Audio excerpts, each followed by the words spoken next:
if I just play the game. But that man doesn't know that I am bulletproof. Keep one foot on the sky and a foot on the road. I'm not doing this to try to make a name. I just like the way it feels on it, the way it looks on me. Still got the fire when you try to be a flood, 'cause I like the way it feels on it. That little rush, rush, rush of blood. That rush of blood. I'll use it for good.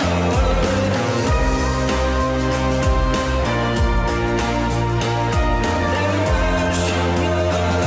I'll use it for good. I'm not doing this to try to make a name. I just like the way it feels on me, the way it looks on me. Still got the fire when you try to be a flood, 'cause I like the way it feels on me. That little rush, rush, rush of blood.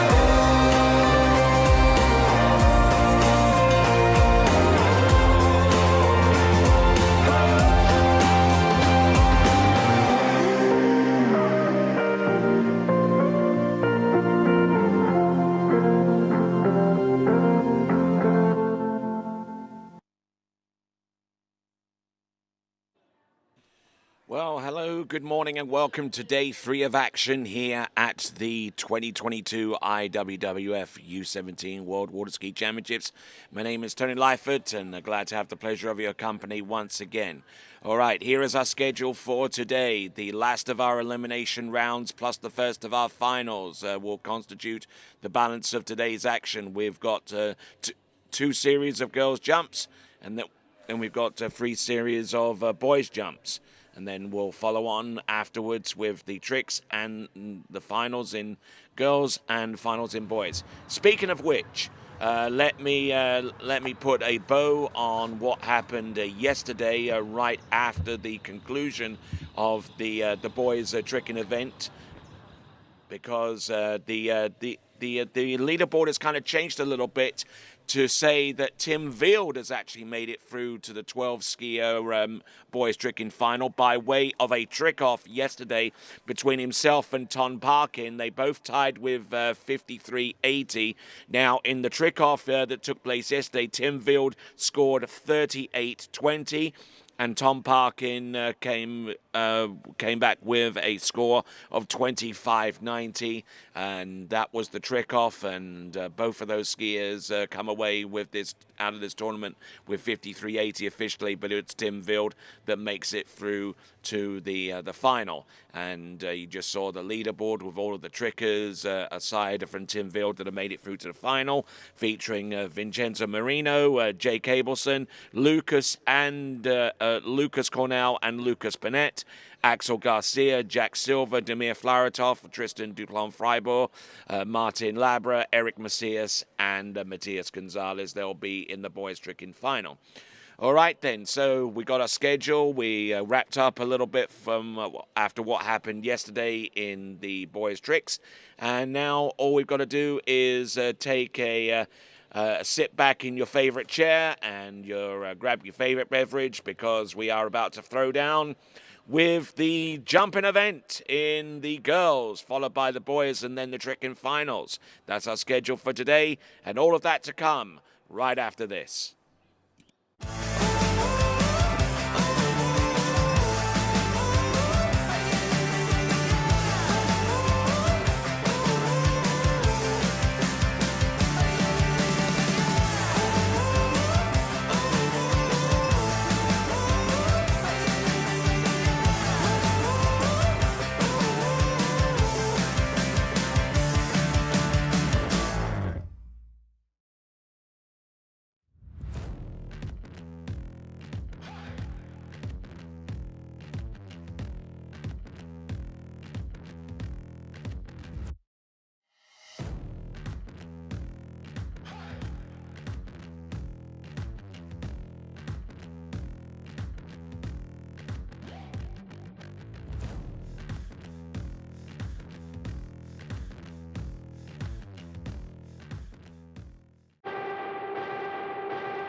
fácil. Con PF te regala tiempo, te regala vida. PF.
Fácil, con PF te regala tiempo, te regala vida. PF.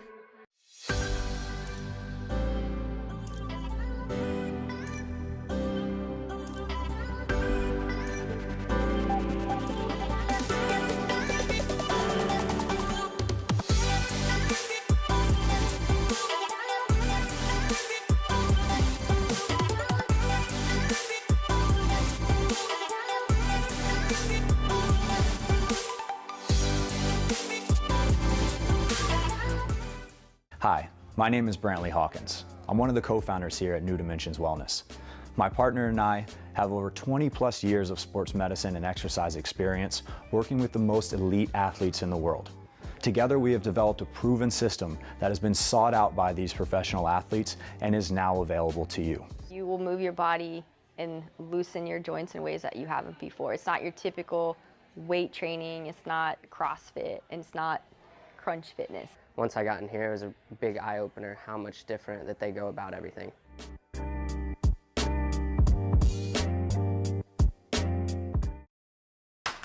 What if I told you there was a place where the sounds of nature are only broken by the roar of a boat, a place where that summer feeling lasts all year long, a place where the Florida sun is only outshined by the smiles of the skiers, a place where first-time skiers can ski alongside world champions and the world-class coaches work with all levels of skiers.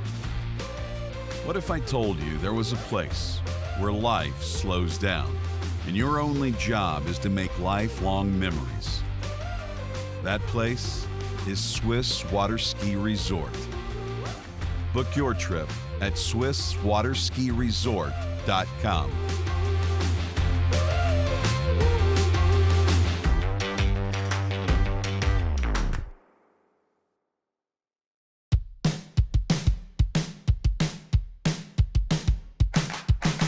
Today is gonna be a little something more. I've got a plan in mind, a special thing in store. The light bulb inside my head says, get out and play, 'cause you never feel this way.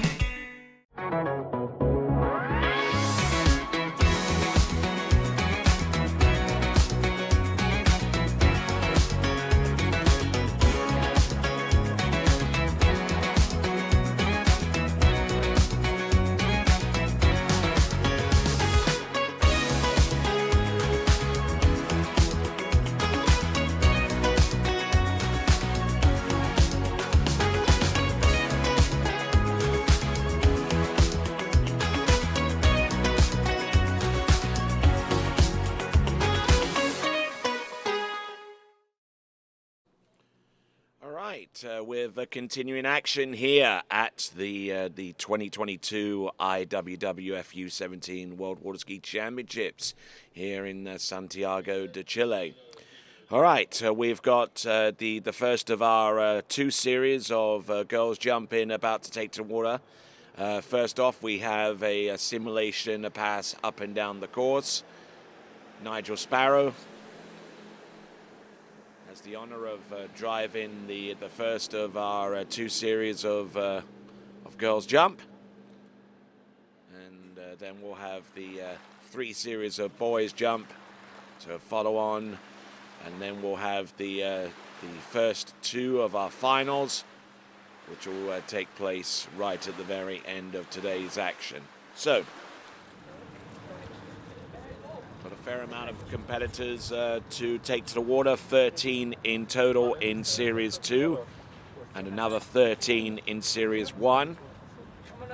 So it's going to be a little bit hard to tell at this early stage who would possibly make it through to the girls jumping final. The format, once again, is 12 skiers will advance out of the elimination round, irrespective of what series they come from.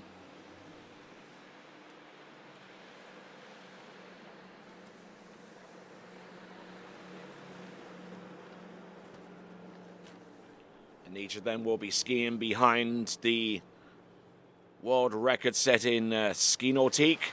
The Nautique brand offers a variety of superior quality inboards. To see the complete 2023 Nautique product line, visit nautique.com today. All right, first competitor out is going to be Alexia Abelson.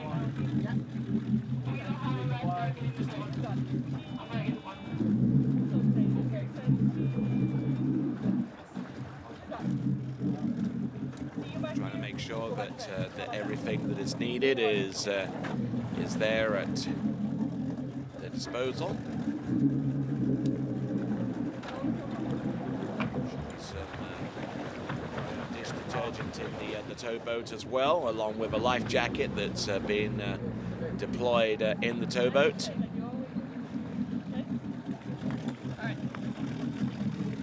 right, looks like we are indeed ready.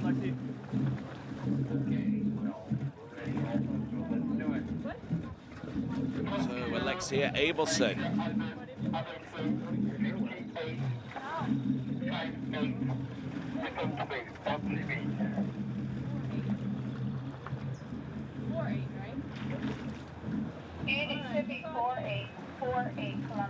So Alexia Abelson just trying to grab some results on her so far as jumping is concerned. She has competed in jump before, but so far as finding much in the way of results for her in that event, none seem to be available using the EMS system that was recently deployed by the IWWF. So not much to work from so far as results. I may have to go into the AWSA database to find out anything substantial, but as we endeavor to do that, we have got Alexia Abelson jumping up to 1.50 meters, 5-foot ram height. This one's going to be a straight plop over the ramp. Nothing too stressful at this point. Up. There you go, one-handed landing. Pretty confident there.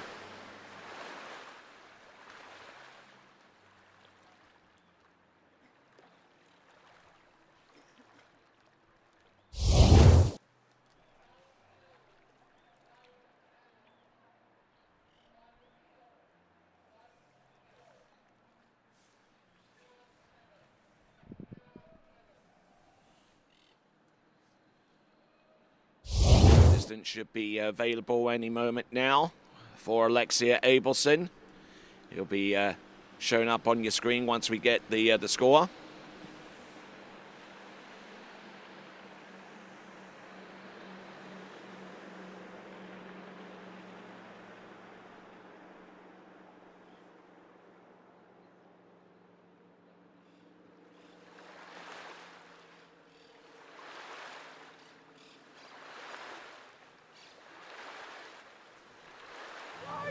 right, Alexia comes around that turn. Makes her way back towards the ramp for a second attempt. No distance on jump number 1, however.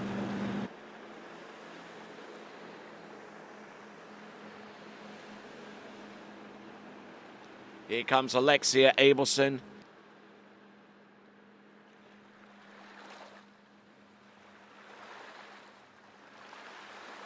Here we go. Alexia Abelson up and over once again. Pretty simple looking jump, and jumping not particularly long, but at least keeps her in the hunt so far as ending up with a decent position in the overall competition, which is based upon 3 complete events.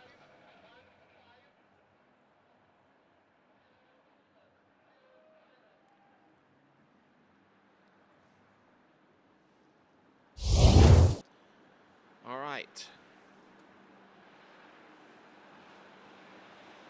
Still no official distance recorded yet for Alexia Abelson on either of her 2 jumps, and looks like we got distance on the first one, 13.3 meters. Waiting on the distance, and the second one has just popped up, 13 meters. So there and thereabouts, about 44 feet for her.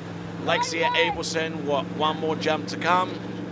Let's see if she can put something over the 13-meter mark, if at all possible.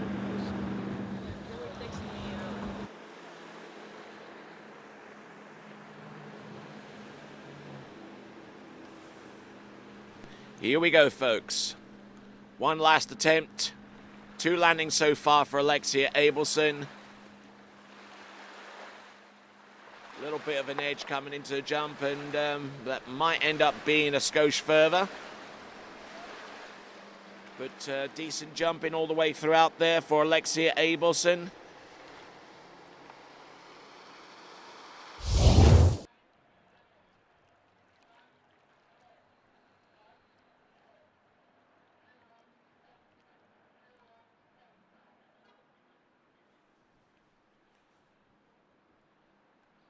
Seems to have a real easy time landing those jumps.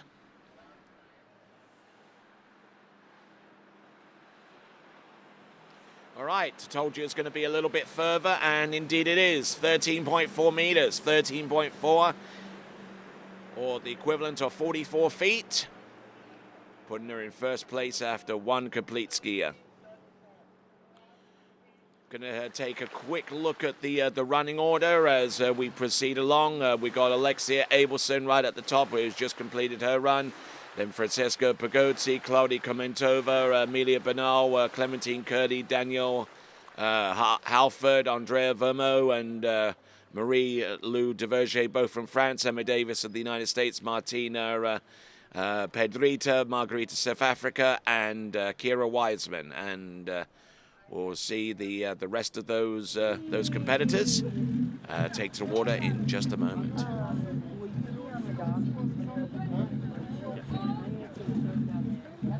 Leaderboard only has 1 competitor up, and that is Alexia Abelson with 13.4 meters. Great job, Lexi. Francesca Pagozzi from the Dominican Republic, next competitor up. Yes, you did. Yeah, y'all get together. I'll take a little picture. With jumpers? Yeah, with jumpers. She's a jumper. Right. She smile like. That's good. Good girl. We're all proud.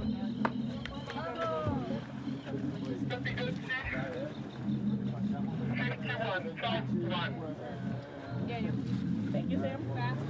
And Francesca Pagozzi electing to go with 51k for her speed.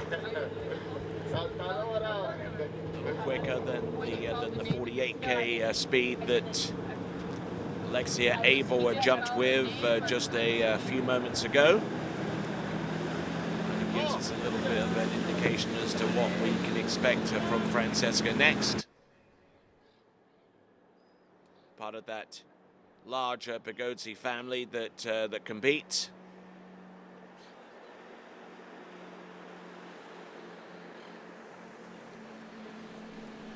Okay, here we go.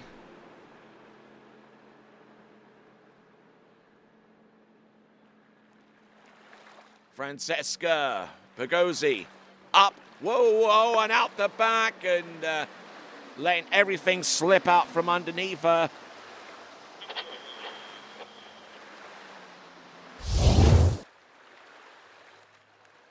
Driving through and starting to rise and getting, and bringing the handle up a little bit high as she edged through the jump.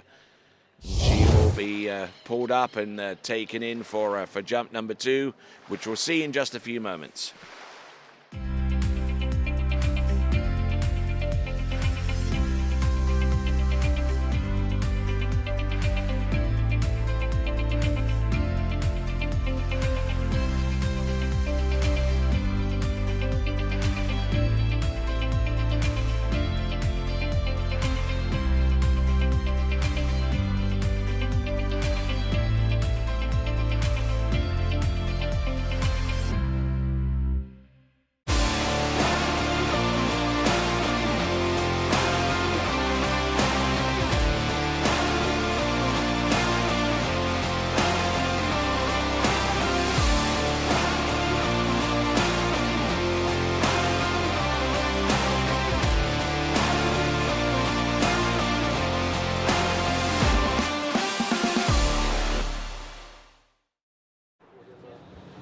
Returning to action, we got Francesca Pagozzi on the water and falling on jump number 1, getting some coaching tips from her father, Mario Pagozzi.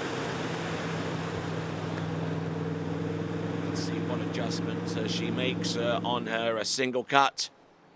Has fallen on the first jump, which means that she doesn't have a score to work with. Had she have landed that jump, I would have anticipated her taking the lead. Oh, she's going to go for the 3/4 cut here. Not bothering with the single anymore. 51K, heading towards the jump. A little bit flat coming across the wakes. Oh, and still out the back. And falling for the second consecutive time. So now she's put herself into a little bit of a pickle here. Was not able to get much of anything over her skis. And the skis just slipping out, completely out from underneath her. She turns in, she drives, and it's not looking too bad.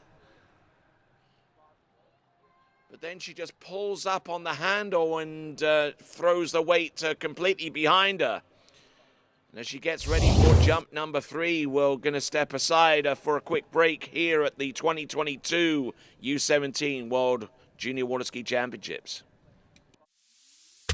Fácil, hazla fácil. Con PF te regala tiempo, te regala vida. PF.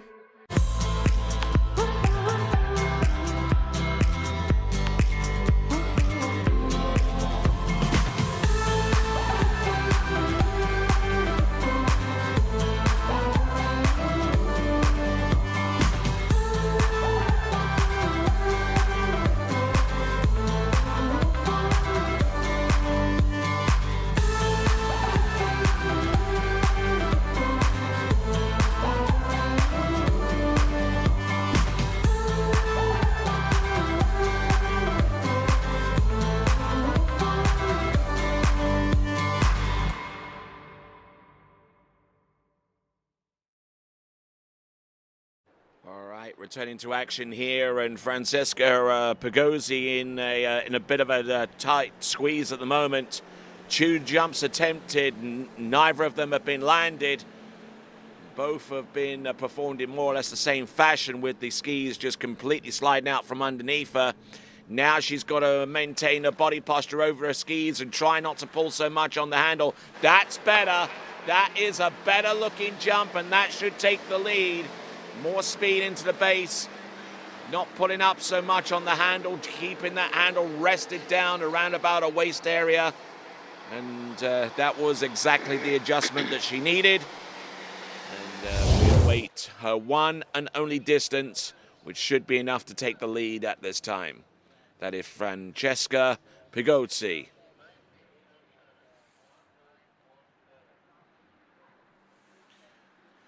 So with a distance of 19, just a shade over 19 meters, I believe, are coming through. We're waiting for the official distance to flash up on the screen.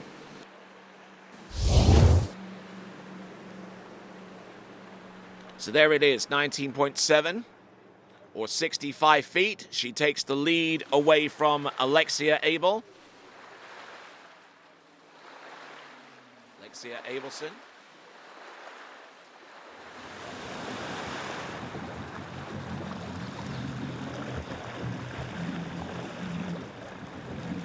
So Francesca Pagozzi in the lead with 19.7. In second place, Alexia Abelson in second with 13.4 meters. And now we work our way towards our next competitor, Klaudii Komentova from the Czech Republic.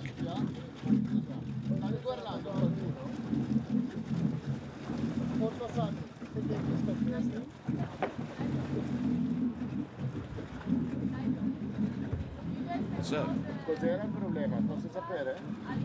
13 competitors in this Series 2 girls jump, and another 13 in Series 1, so we've got quite a bit of jumping ahead of us. 12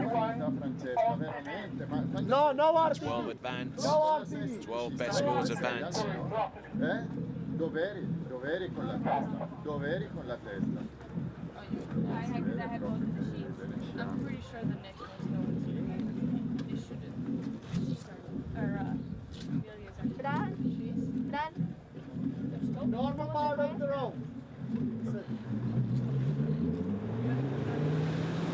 Emilia, ¿quieres off on All right then, folks. Jumper number 3, first attempt coming right up.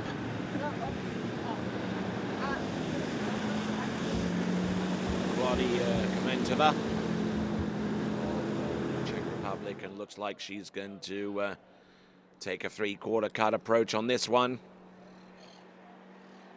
Setting the boat speed at 51k.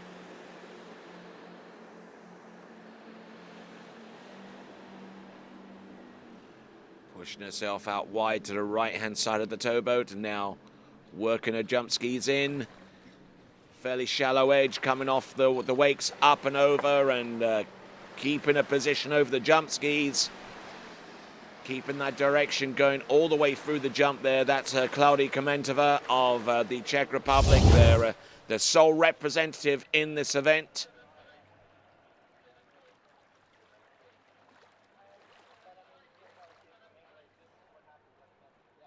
Good stance off the second wake. Brilliant position off the ramp into the landing.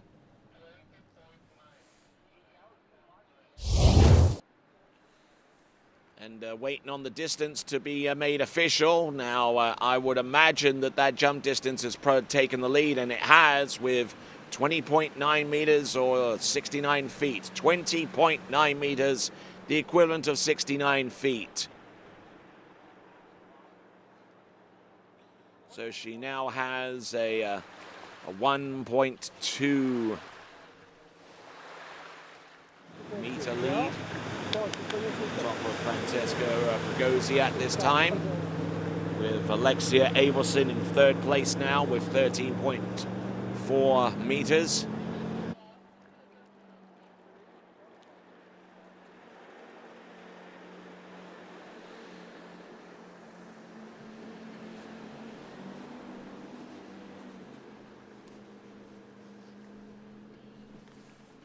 Here we go, folks. Jump number 2. Whoa, and slipping out as well. Coming into the ramp way too early, and having to make a split-second adjustment just to make it onto the ramp instead of letting go and refusing. Looking long and hard over towards the jump right off the turn, and realizing that she's going to overshoot the jump unless she makes a slight correction, but unfortunately that change of direction just throws her weight distribution towards the back of the jump skis and resulted in that fall. We'll be back right after this.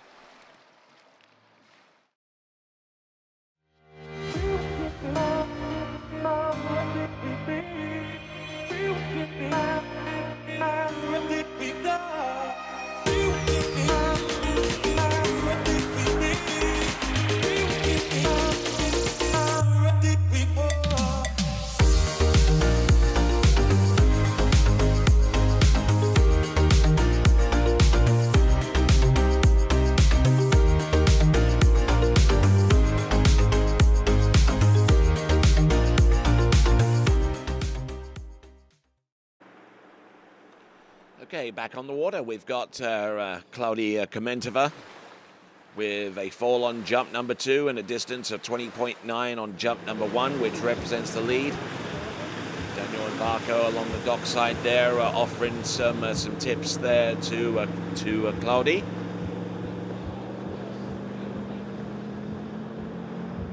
Third and last attempt for Claudia.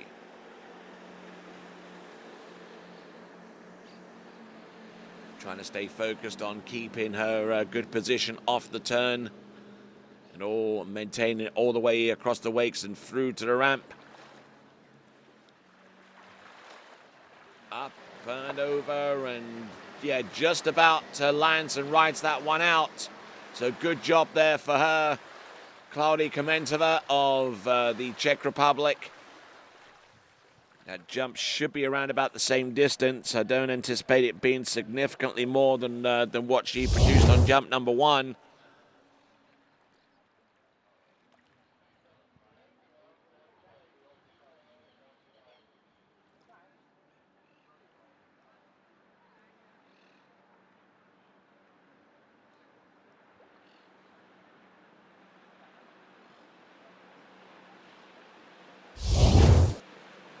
So distance coming through, 21.5, add in 0.6 of a meter on top of her previous jump distance, 21.5 it is, or the equivalent of 71 feet. Next competitor to take to the water will be Amelia Bernal, and she comes to us out of Colombia, and she'll be taken to the water next.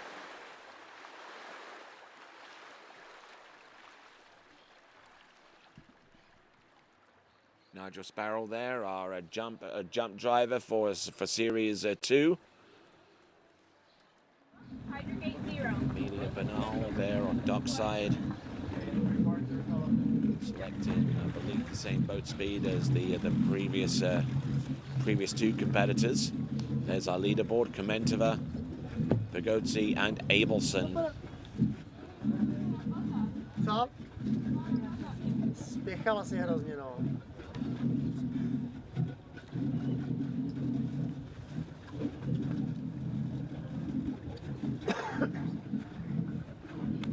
Dobrý.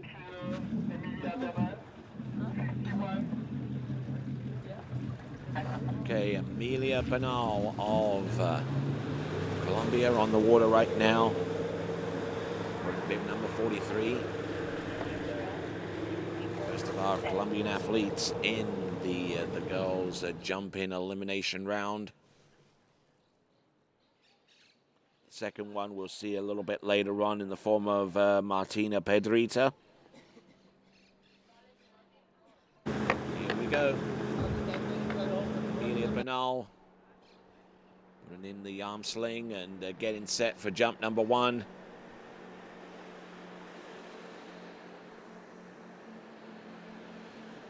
Here she comes with a 3/4 cut.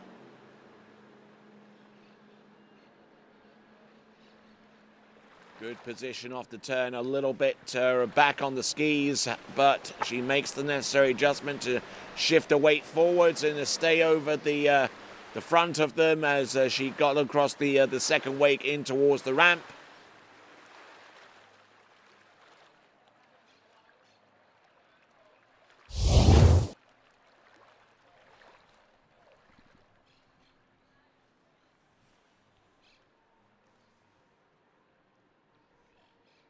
Just trying to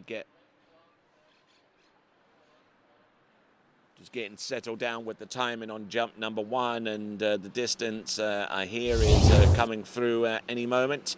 It is 21.2 meters, 21.2. That puts 0.3 of a meter behind the lead distance of Claudia Komentova of the Czech Republic, but she has 2 more jumps at her disposal, so 2 more chances to maybe take the lead away from our Czech Republic competitor who we saw just a few moments ago.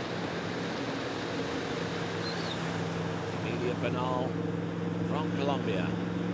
Jump number 2 coming right up behind that Nordic towboat. Celebrating over 60 years in production, the record-setting Ski Nautique is the ultimate free-event tournament ski boat. To learn more about it and other Nautique models, visit nautique.com. Here we go. Amelia Bernal. A little bit more speed off the second wake, and that should contribute to a far bigger distance there for Amelia. Should be enough for the lead if all goes to plan.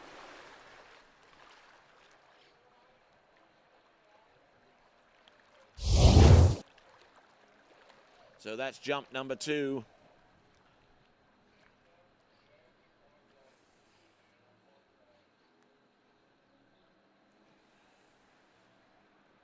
A little bit of slippage there on the jump, which could cost her so far as distance is concerned. And it ultimately does, because it's 20.9 to 0.9, which is the same distance as Claudia Komentova on jump number 1 for 69 feet or 20.9. That is Amelia Bernal.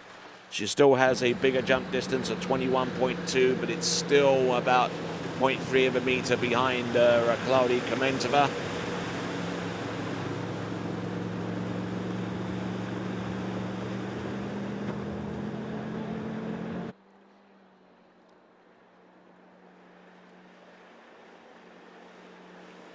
All right, here we go. Jump number 3.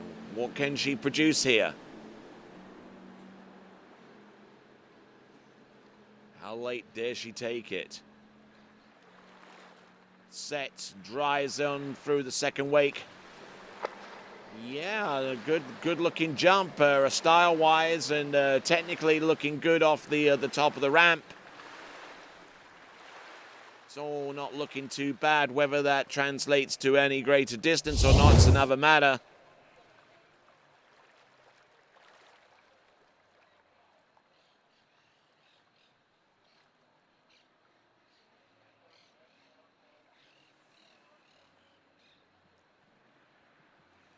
So that one definitely got more of her technique together. And that might actually end up being a little bit more, because the distance published now is 21.6. That is 0.1 of a meter ahead of Claudia Komentova. She now has the lead with 21.6 or 71 feet. So well done to her. So after 4 competitors, Amelia Bernal in the lead with 21.6, ahead of Claudia Komentova with 21.5. Francesca Pagozzi in 3rd place with 19.7, ahead of Alexia Abelson with 13.4. Letter M, hydrogate 0, and we're split. Skier about to take to the water next from France, Clémentine Curti.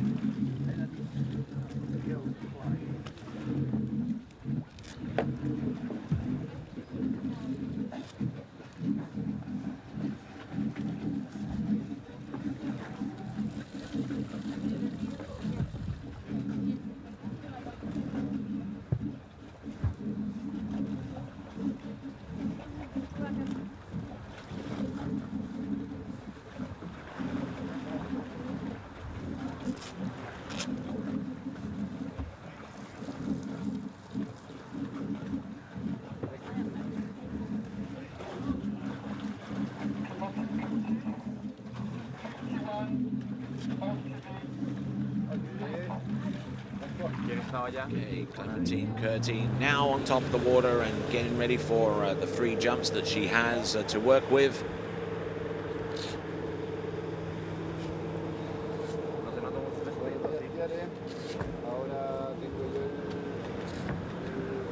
All right, let's see what she's got.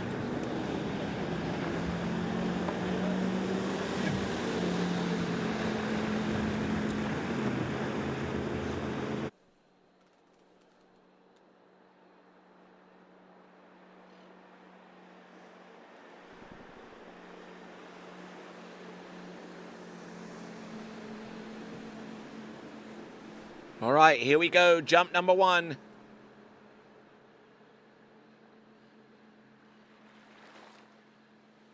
Good aggressive approach here. and puts a distance under her belt. So Clementine Curti on jump number 1, looking in decent shape. And so far as her finding distances that she's produced, looks like a distance of about 22 meters has been around about the average for her. Her best distance that I'm seeing on the EMS is about 24.4 meters. We're still yet to get the official jump distance on jump number 1, and it ends up being 17 meters, 17 meters, 0.0 or 56 feet. So she's got a little bit of work to do if she aspires to take the lead at this early stage in the competition. So looking a little bit further down the results.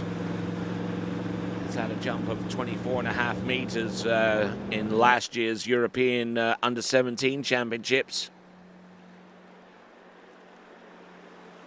So about 24 meters is the kind of distance that Clementine Curti maxes out at. Oh, hard press off that second wake. And she has better technique over her jump skis. Able to fully utilize that 5-foot high ramp, or 1.50 meters.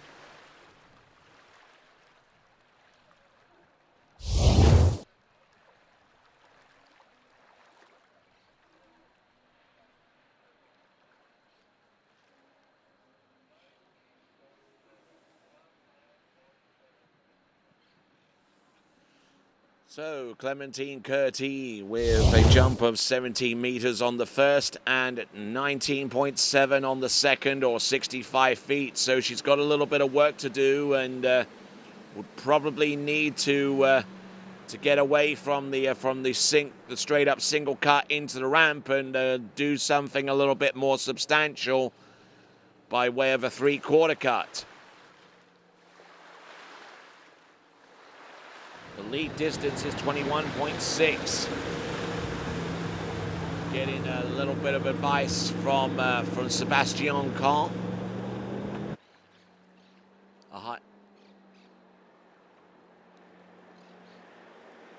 So coming in.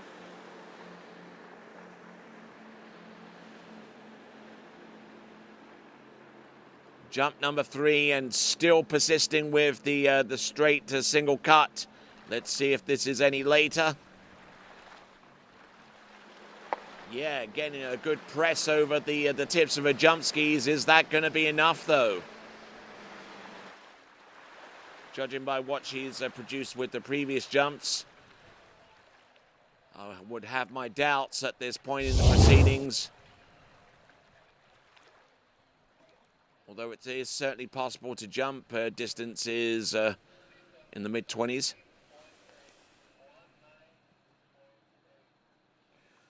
But in this instance, it appears that the jump distance, best jump distance coming through right now is 19.8 meters, or 65 feet,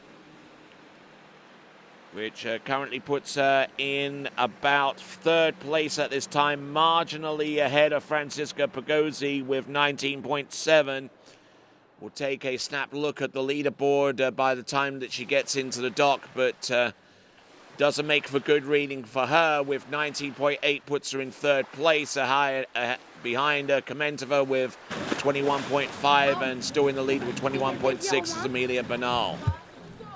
Skier coming up next is going to be Danielle Halford. Bon, le premier c'était moyen, après tu t'es revenu un peu dans la direction.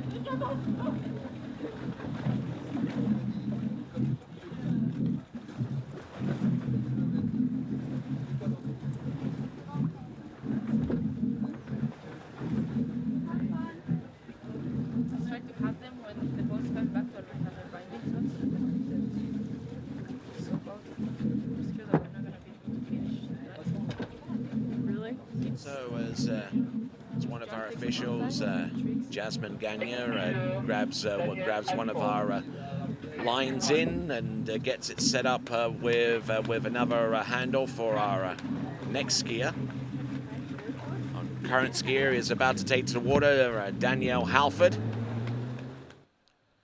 Taking a quick look at the schedule, girls 2 and 1 jump, one after the other, then boys 3, boys 2, and then boys 1 jump, and then we'll end off today's action with the girls and boys trick in finals, one after the other. All right then, for those of you watching on our YouTube channel, take some time to subscribe to be a part of the live chat and also to be informed as to when we next go live. Here we go, Danielle Halford.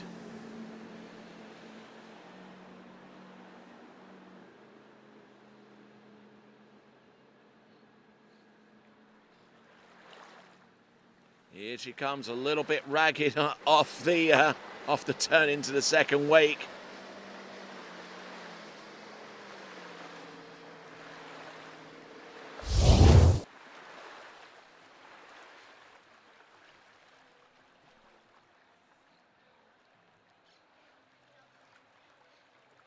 So a little on the back of the skis off the second wake, and a lot of pressure on the left ski, which isn't altogether desirable.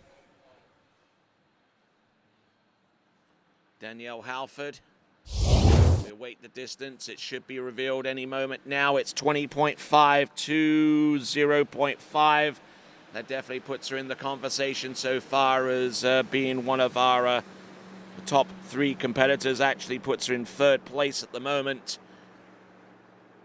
2 other distances above her, courtesy of Claudia Komentova with 21.5, and marginally in the lead with 21.6, Amelia Bernal.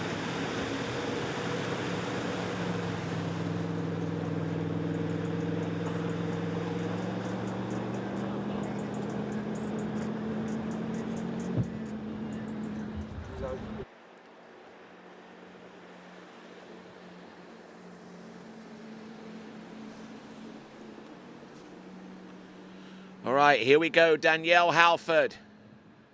51K with the boat speed, selecting letter G on the 0 off. Good looking jump there. Still a little early into the bottom, into the base of the ramp.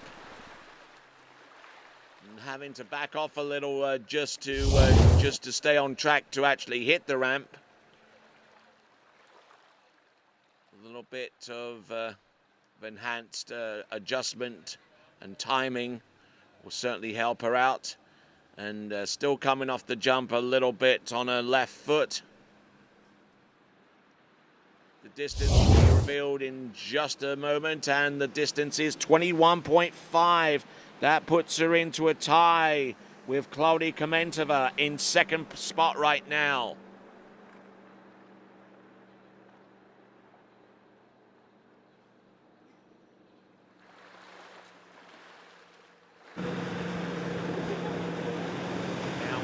Take the next best jump as a way of, by way of breaking a tie between those 2 competitors. Claudia Komentova would have the upper hand because her 2nd best jump is 20.9 compared to Danielle Halford's 20.5. If you were to break a tie using that method. Here we go. This is Danielle Halford, 3rd and last attempt.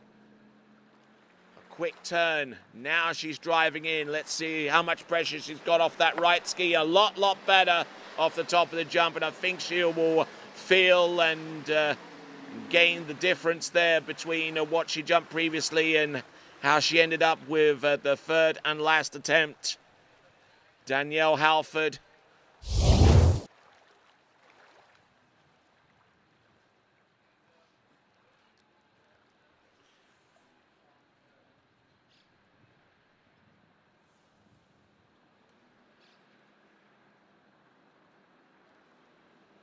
So definitely getting more distance on jump number 3. The question is how much, and it is 22.7. 22.7. She takes the lead with that distance. It's the equivalent of 74 feet. 22.7. That takes the lead away from Amelia Bernal. Makes her way back into the dock. We're a little over halfway down the list. We are about to take skier number 7 out, Andrea Vermongo of France. Letter M, hydrogate 0, and where's Click?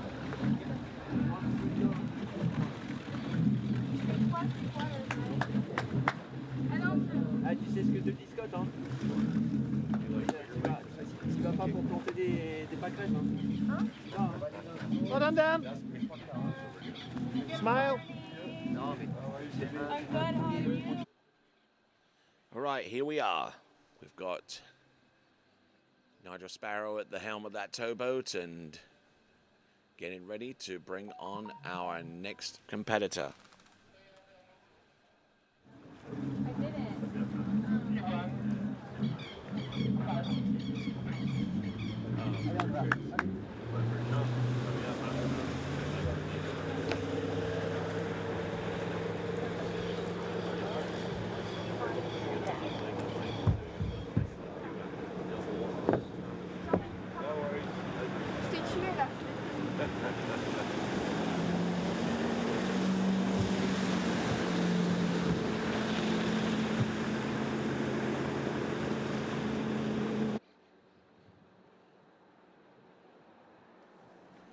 All right, here we go, folks. Skier on the water right here, right now. Andrea Vermongo.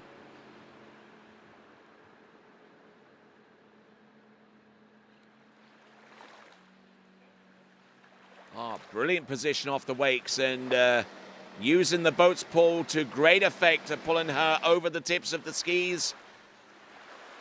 Getting some good tension and using that zero off system to great effect. Selecting letter M. And that could result in a monster jump there for her right off the get-go. Certainly using the line to give her height.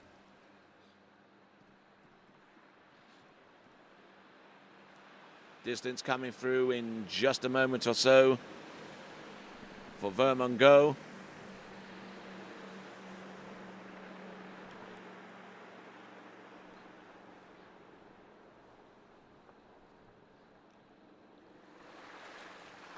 So whilst we continue to ascertain the distance there for Andrea Vermongo, she's making the turn at the bottom end and getting ready for jump number 2. Looks like Andrea is setting herself up for a 3/4 cut. Indeed, it's going to be.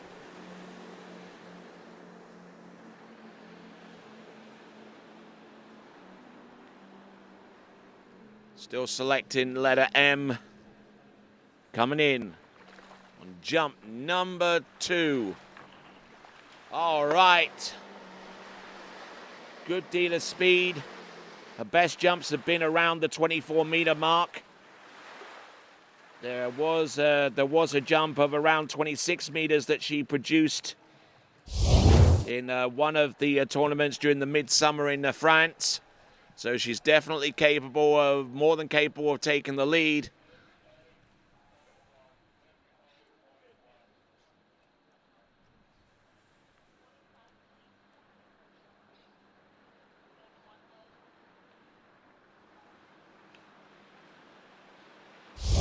Flash up the distance any moment now, coming through. Believe that jump could well be enough to take the lead.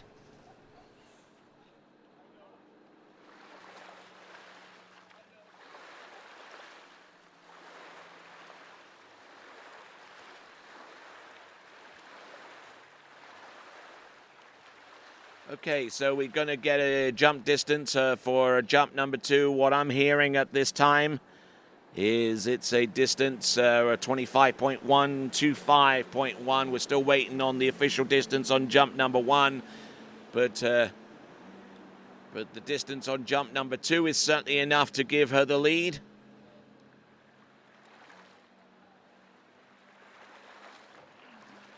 All right, good speed there. Got onto the ramp just a little bit early as a consequence. And almost got rolled over the left ski. Thankfully, that didn't happen there for Andrea Vermongo. But it could end up being a bigger jump distance. We'll see for ourselves in just a moment.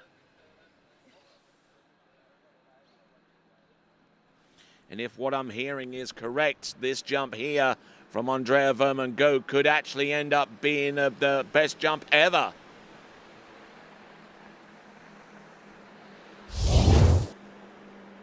Andrea Vermongo coming into the shore. It's 27.1, it's 89 feet. And if I'm reading that right, then that could actually be one of her better jumps. It could even be a personal best for her. 27.1 meters for Andrea Vermongo of France. Letter J, Tiger Gate 0. We are split. C'est pas ce que tu voulais en distance. C'est un saut correct So, le troisième. 27.1 meters. La coupée le dernier. C'est comment dans le 39? Pas trop. Ouais.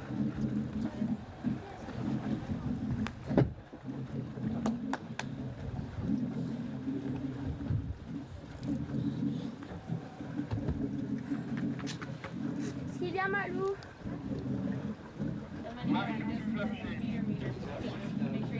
Weird, yeah, I was just saying, I'll tell her.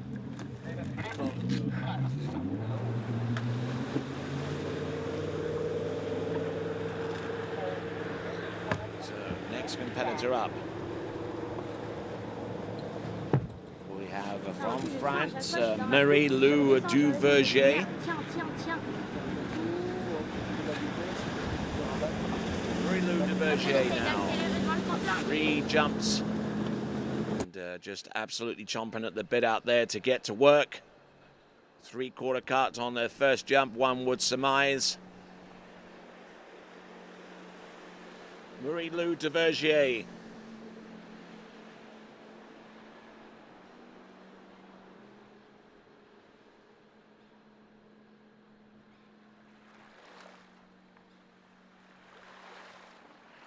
A little early coming into the bottom of the ramp, but still makes it work for her.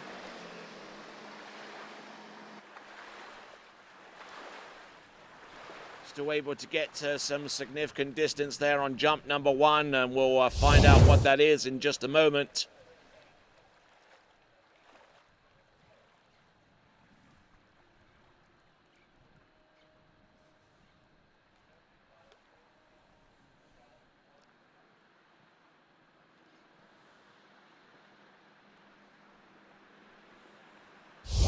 So the distance should be coming through 25.2. It's enough to give her second place right now. 1.9 meters or 6 feet behind the current leader, who is Andrea Vermongo with 27.1.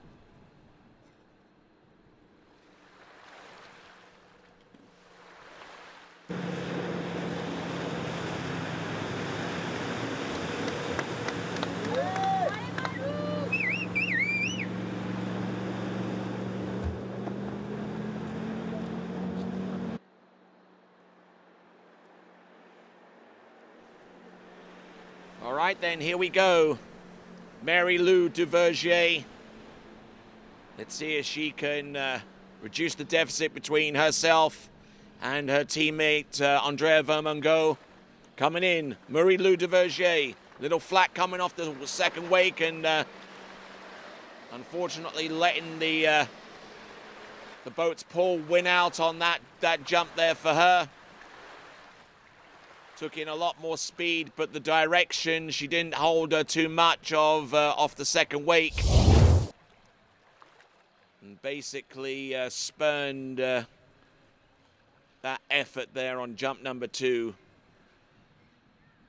getting stretched in and just crushing that jump, and then the skis turn towards the boat and resulting in an early landing. So distance coming through any moment now for Marie-Lou Duverger. Jump number 1 was 25.2, and that second one I suspect is going to be not nearly as far.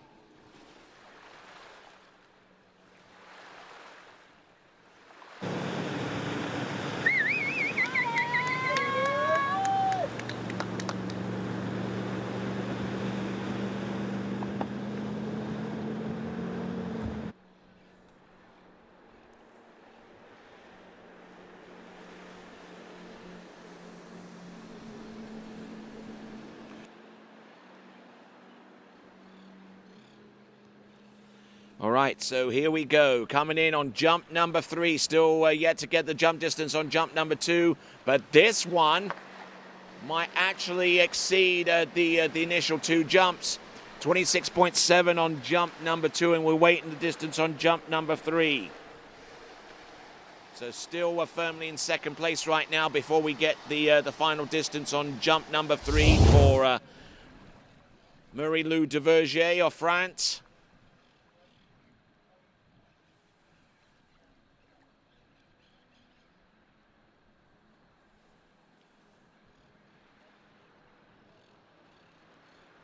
Certainly better than what she produced on jump number 1, but not quite close enough to take the lead away from Andrea Vermongo. Last jump 26.2, her best jump 26.7. That slots her into second place right now. Andrea Vermongo still in the lead with 27.1, with 5 competitors remaining. First of those 5 is going to be Emma Davis from the United States. 0, S plus 2.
Continuing action here, we've got Emma Davis out in the water, who comes to us from Milford in Virginia in the United States. Well, the results are different online to what the scoreboard is coming out of. So I don't know whether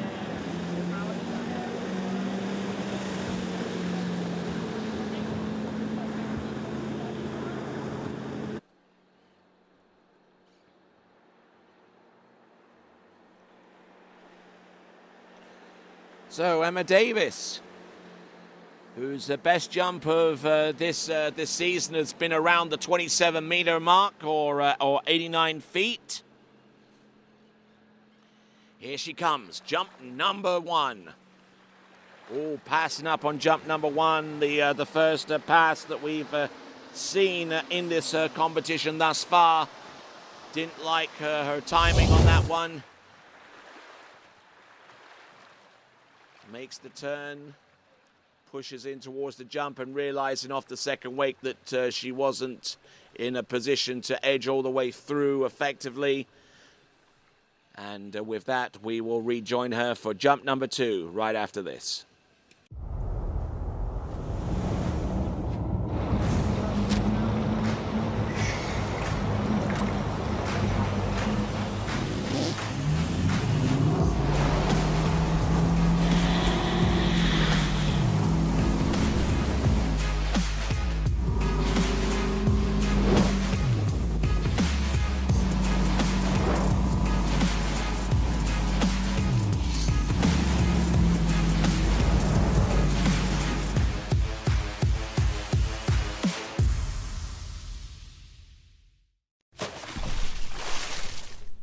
For skiers and water enthusiasts, Florida lakes are what dreams are made of. Combined with world-class golf, remarkable weather, natural beauty, theme parks, and so much more, it's easy to see that Florida is paradise.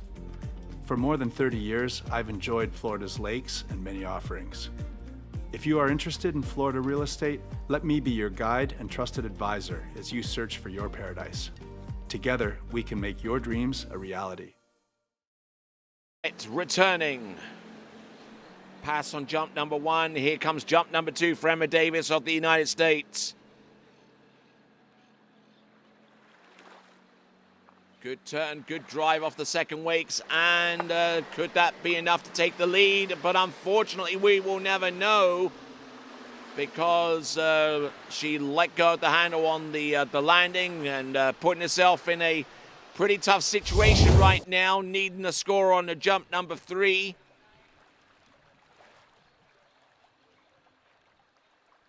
Having passed on jump number 1 and a fall on jump number 2. The jump didn't look too bad, but the skis kind of got out of control there off the ramp and was just unable to ride it out. We will return for Emma Davis's third and last attempt right after this.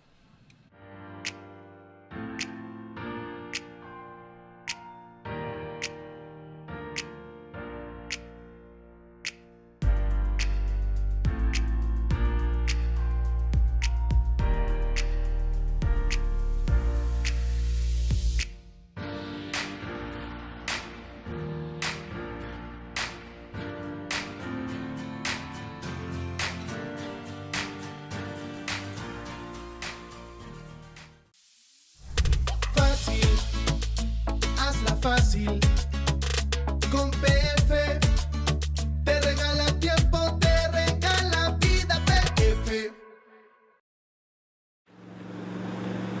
All right, here we go, Emma Davis. Backs against the wall here a little bit. Pass on jump number 1, fall on jump number 2. No score registered. Setting the boat speed up for 2 feet wide of split. Let's see if she can utilize that for jump number 3.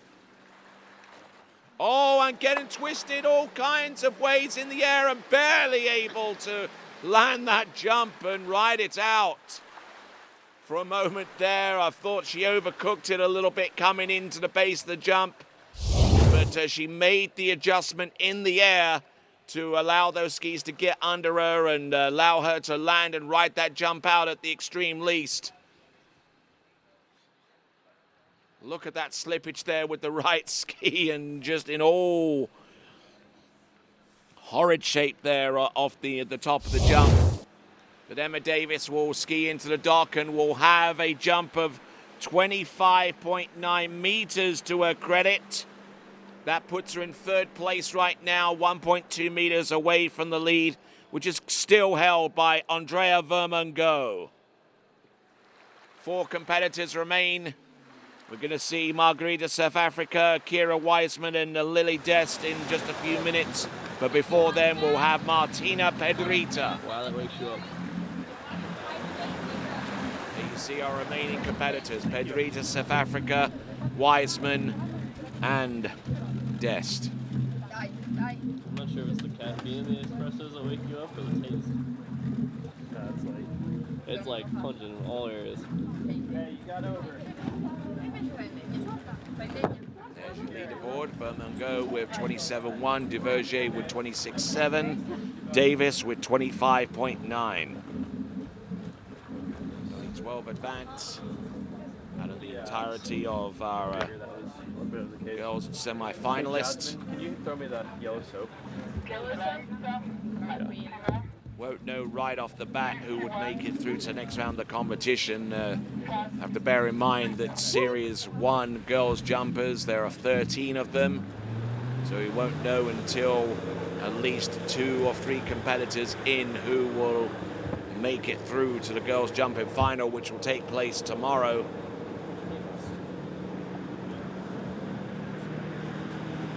We've got 2 finals that will take place today. A little bit later on, the girls and the boys tricking event as part of our day 3 schedule. Skier on the water now, Martina Pedrita.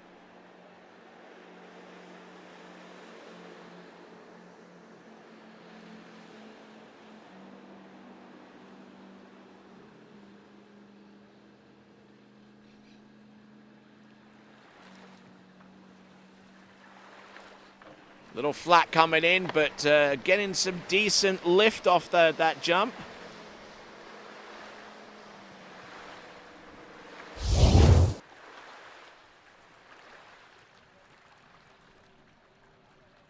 So Martina Pedrita, whose best jump distance that we've seen from her has been a 30.1 meter jump in the first round of the Pan American Championships, which took place not too long ago.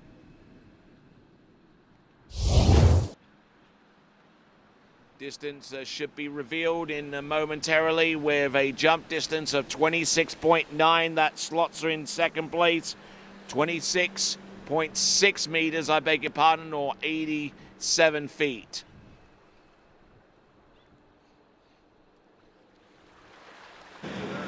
Really?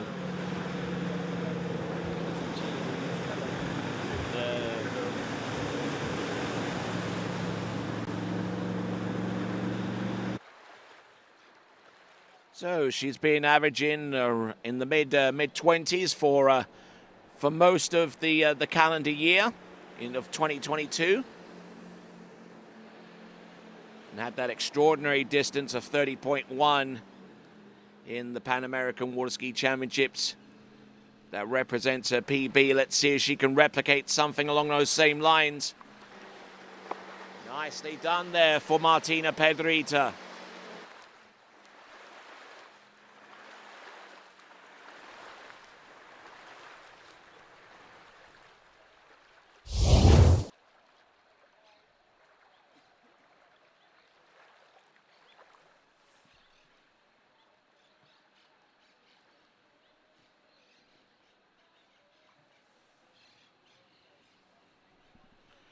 So, distance coming through in just a moment. It could be well be a little bit further, and it is with 26.8 meters or 88 feet for Martina Pedrita.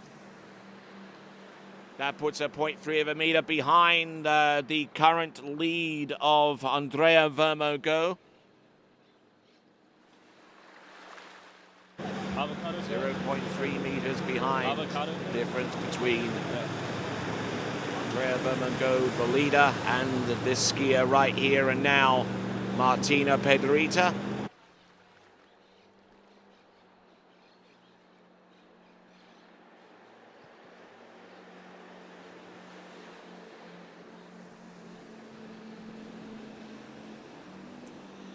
Here she comes, jump number 3. Does she have what it takes to take the lead now? Anything more than 27.1 will assure her of that. But I don't think she's not going to get anywhere close to her PB of a 30.1.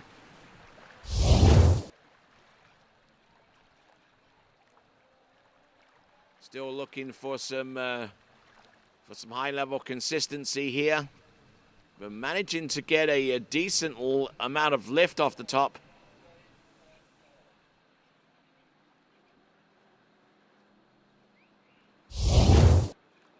May not be very close to 30, but it is enough to take the lead. 28.4 or 93 feet. 28.4 or 93 feet for Martina Pedrita, which leaves us with 3 competitors left in Series 2. Starting with Margarita, South Africa.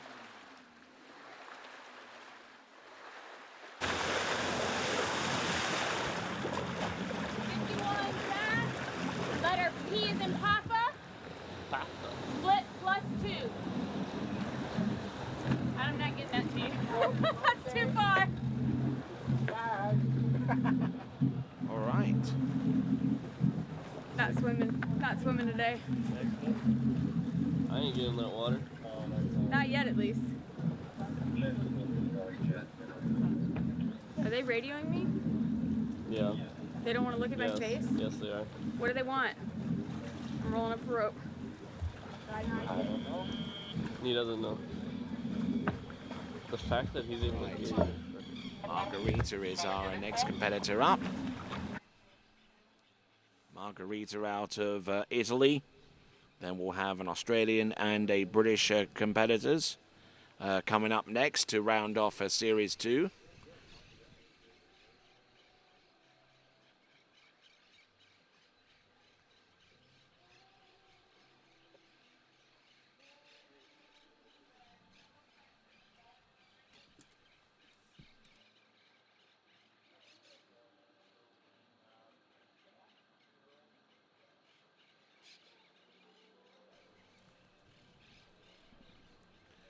All right, here we go. Here comes Margarita Serafika.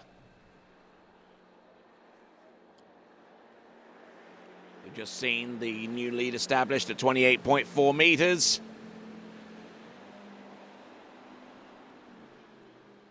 An aggressive approach here. Setting up the zero off with letter P, which is the highest that we've seen it so far, and unfortunately unable to take jump number 1, coming into the ramp a little earlier than she really wanted to. Take a quick look at this jump again for Margarita. The position didn't look too bad. It was just the timing that was a little ways off. Comes across the wakes, looks up at the jump. Knows that her path is going to take her round the bottom left-hand corner, and that's exactly where she refused. And we'll be back right after this. Fácil, hazla fácil. Con PF te regala tiempo, te regala vida, PF.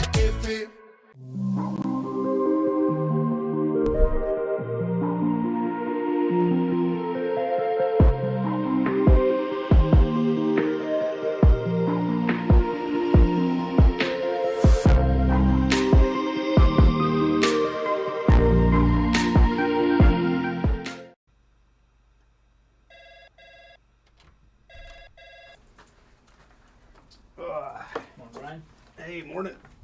You have a good weekend? Yeah, got out on the water a couple times. How about you? Yeah, I got to set in. Just gonna make a quick phone call here.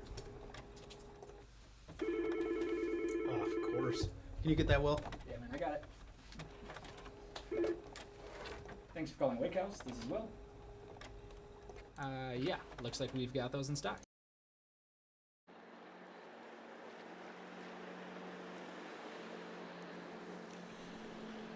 All right then, here we go. Margarita Serafika of Italy coming in on jump number 2. Pass on jump number 1.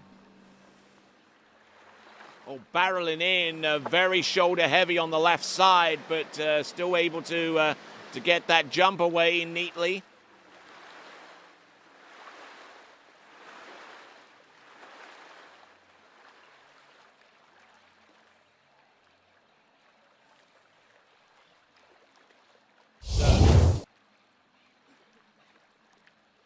Margarita Serafika. Her uncle, as a matter of fact, is the president of the Italian Water Ski Federation. He's doing some good work there. Big shout out there to Luciano, who I'm sure is watching.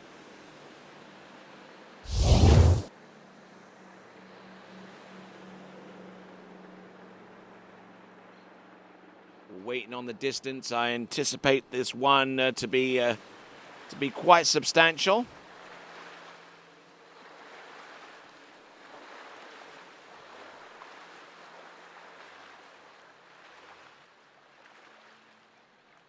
And Margarita's jumped 29.9, almost at 30 meters, and certainly enough to take the lead at this time. Might even give herself an outside chance of making it through to the jump final. And if 29.9 meters is indeed a best jump distance here, then it could well be a new personal best. Let's see if she can break the 30-meter barrier. Here she comes. Oh, look at that. That could do the trick there for her, Margarita Serafica.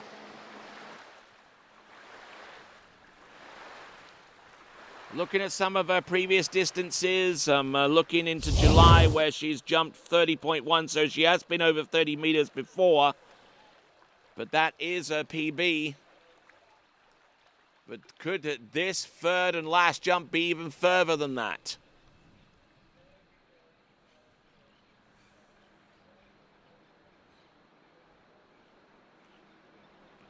Wow, we're anticipating a big jump distance, and it is 30.8. That is a new personal best for Margarita Serafica, and the first time that she's jumped over 100 feet.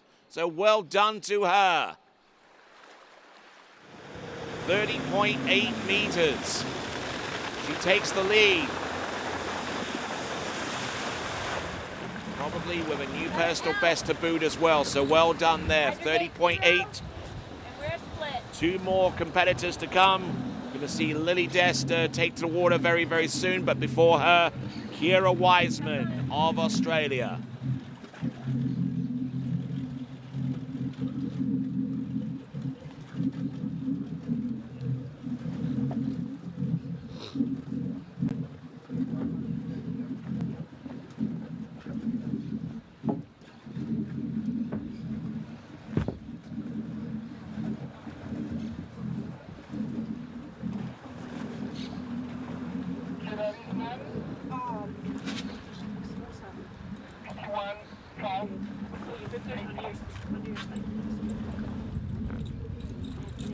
You might not be able to see the number very well. At least you've got your bid. You nearly forgot it. What is your number? 59. So here we go. Kira Wiseman now on top of the water. There we see on dockside there Margarita Serafica. Doesn't look particularly happy though, even though she's jumped over 30 meters and taken the lead. Maybe she was wanting a little bit more than that, who knows. All right there, Kira Wiseman.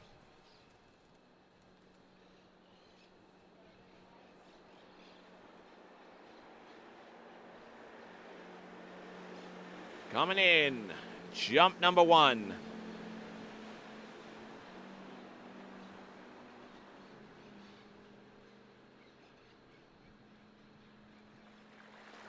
A little bit of slack in the turn. Oh, and felt compelled to turn early and rush in everything to get towards the jump.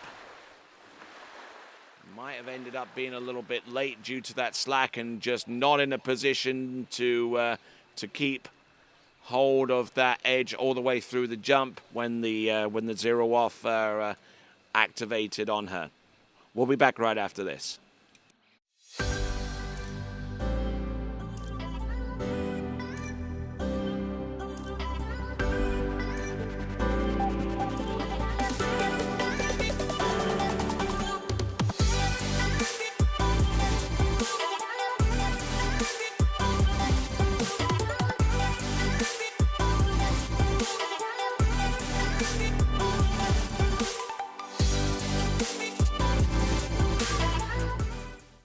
I'm involved with the flow point method because I think it's a really strong program. We've been working on a couple things and it's just fine tuning, and I want to be able to make sure that I can do those movements no matter where I am, so I can feel confident skiing at any site. It's just really all encompassing, and I think that's really beneficial. It's very helpful to keep on those keys and have a support team behind you that you can ask questions to and are there for every step of the way.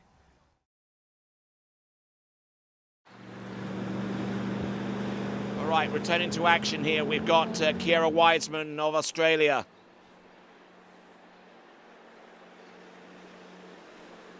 No doubt have some fans in the land down under. They're watching us quite late at night. Whoa, whoa, whoa, almost got pulled towards the bottom right-hand corner. That could have been curtains for her. Oh my word. Out of control off that second wake and barely got that jump off. Oh my word.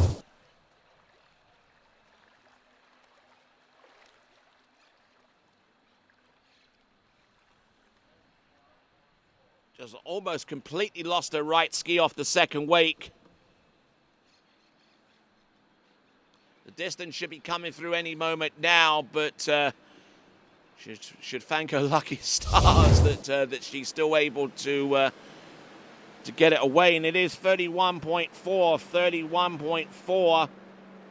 She has the lead with 103 feet, but she could be a little bit tidier. I do have to say that about her.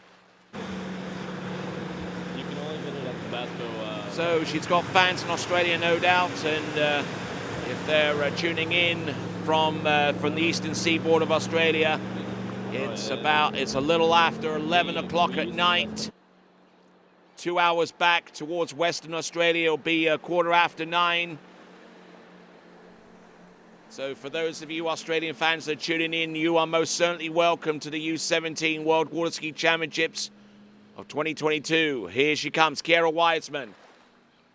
Up. That's a little tidier, and that jump is considerably further than the 31.4 meters. We'll get confirmation of that. Certainly put through everything in the kitchen sink into this one.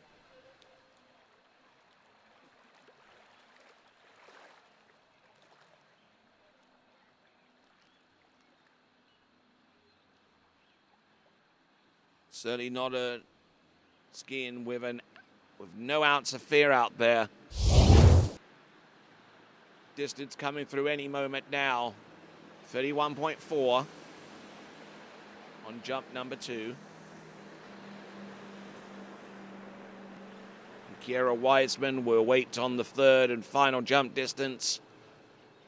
She takes the lead with that distance of 31.4. That puts 0.6 of a meter ahead of Margarita Serafica. We wait for Lily Des to make her way out on the water for her 3 attempts. Distance is going to be revealed for Kiera Wiseman, and it is 32.5 meters, 32.5, 32.5.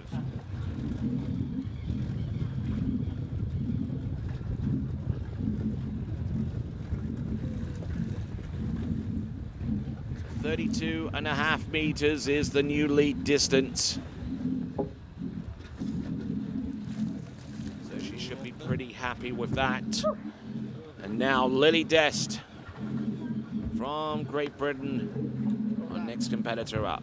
You had a good tournament, 3 weeks and everything. Yes, sir. Yeah, it was. Yeah. Lucky. Thank you, Isabel.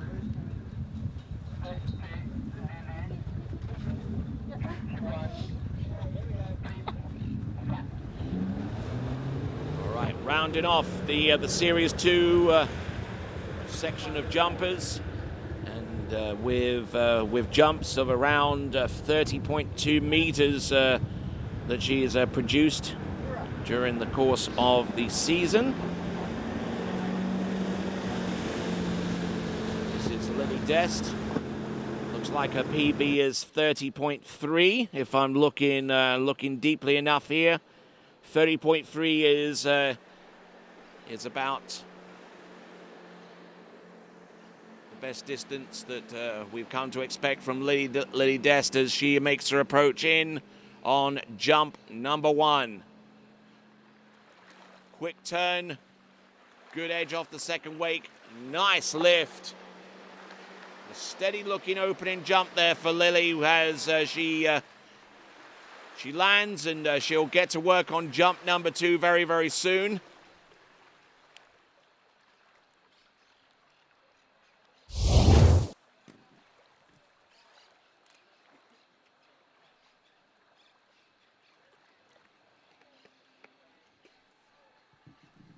And opens up with a decent looking jump there, probably not into the 30-meter range. Would need to be a little bit later and need to retain her speed off the turn a little bit more. and 28.4 meters or 93 feet, which currently puts Lily in about 4th place right now. Lily Dest with 28.4 meters. Reminder of the format, the top 12 advance through to the final. Got 13 skiers in Series 1. That's our next series to come. So it's a little early to tell who will make it through to the next round. Running this jump evade at a rapid pace here. We've got Lily Dest lifting a ski and now bringing it in on home. Here she comes, jump number 2. Still a little bit back on her skis and still quite early into the bottom of the ramp. But well in control of what she's doing out there.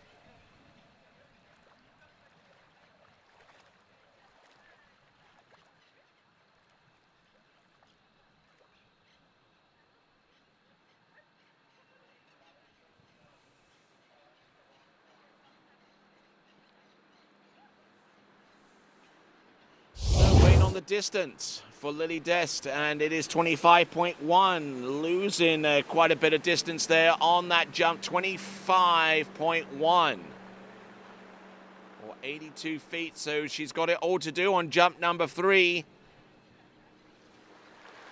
Still the lead distance, 32.5 meters, courtesy of Kira Wiseman. Second place is currently Margarita Serafika with a 30.8. You look a little further down, you'll find Martina Pedrita with 28.4, which is actually tied with Lily Dest for 3rd place at this time. Here she comes, Lily Dest. A quick turn. Yeah, that's a little bit better. Gotten more height, gotten more tension off that rope to help her along with that.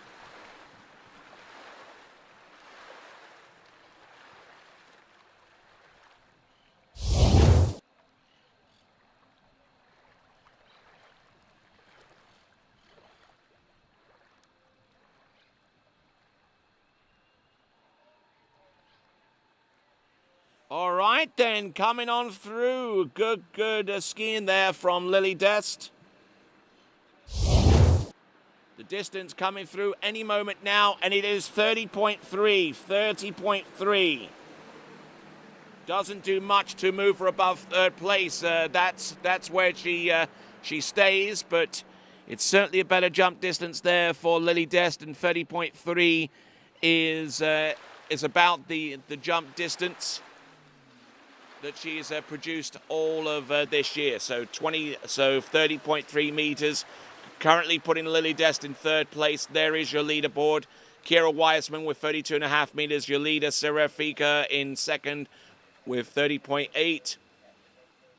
Lily Dest with 30.3 in 3rd. Martina Pedrita in 4th with 28.4. Vermongo with 27.1, Duverger with 26.7, Emma Davis with 25.9, Halford with 22.7, Bernal with 21.6, Claudia Komentova with 21.5, Clementine Curti with 19.8, and marginally ahead of Francisca Pagozzi with 21.7 meters. All right then, folks. Girls Series 1 jumping will take place in about 3 or so minutes. Just enough time to you to grab a refill and find a more comfy seat, because we've got the Series 1 jumpers to come, 13 of them, in about 3 minutes. Do not go away. For skiers and water enthusiasts, Florida lakes are what dreams are made of. Combined with world-class golf, remarkable weather, natural beauty, theme parks, and so much more, it's easy to see that Florida is paradise. For more than 30 years, I've enjoyed Florida's lakes and many offerings. If you are interested in Florida real estate, let me be your guide and trusted advisor as you search for your paradise. Together, we can make your dreams a reality.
Try match play at bplayfield.com.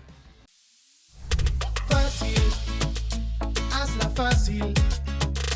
Con PF te regala tiempo, te regala vida. PF. All right then, returning to action, we've got Series 1 Girls Jump. Here is your running order. Erica Hayes takes the water first, followed by Jada Sweeney and Alexandra Brown. Then we've got Kate Pinsino and Megan Pelkey, both of those competitors from Canada. Cameron Waters from the United States. Maze Jacobson from Denmark. Christy Appleton of Australia. Emily Wenzel, Germany. Leona Berner for Austria. Elizabeth Hall from the United States. Nelly Allah from Canada, and Nina Maria Mazzetti from Italy, our 13th and final skier in Series 1. Here comes Erica Hayes, first competitor, Series 1.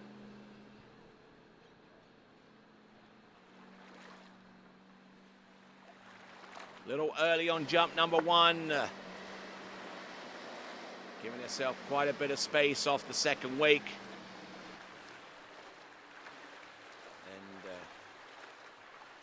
Looked all right on that first attempt. We'll see what she's got with the remaining 2 jumps.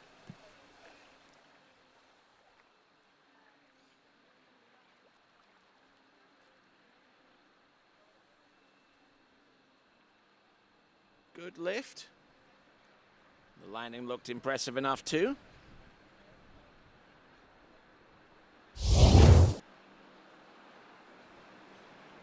All right, let's see the distance, 24.9, 24.9.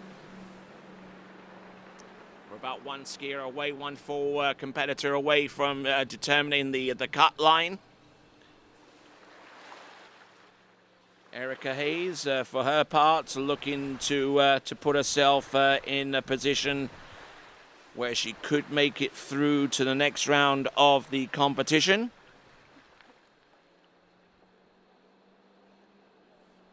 Erica Hayes, see if we can pull some results from her and some biographical information out of Deniliquin, which is in the Australian state of Victoria. Here she comes. Handle up a little bit high off the turn later this time, waiting for the ramp and just absolutely kicking that one. In the most recent competition, which was the Oceania Water Ski Championships, she jumped 27.9. Already 3 meters behind the 8 ball in respect to that with jump number 1. But has registered distances of around 28 meters in the past. But clearly hasn't been over 30 meters before in competition, and would need something in excess of that to really put herself in a good enough position to make it through to the next round. 26 meters on jump number 2, or 85 feet. So she's really got to dig deep here with her third and last attempt. Currently in 7th spot right now with her jump of 26 meters.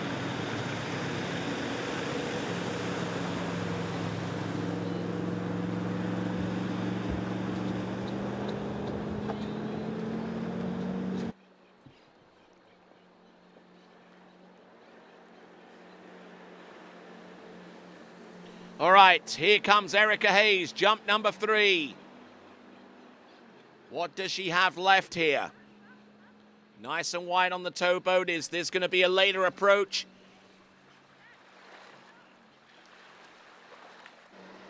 Good looking jump there. The position looked pretty good, but the distance, a little sketchy to say the least. So there we go. That's Erica Hayes landing all 3 jumps.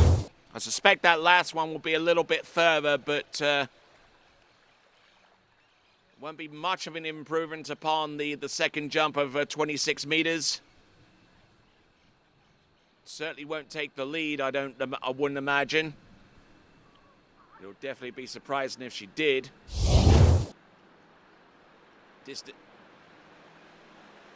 Distance coming through, and it'll be up on your screen with 26.1, 26.1. That keeps her in 7th place.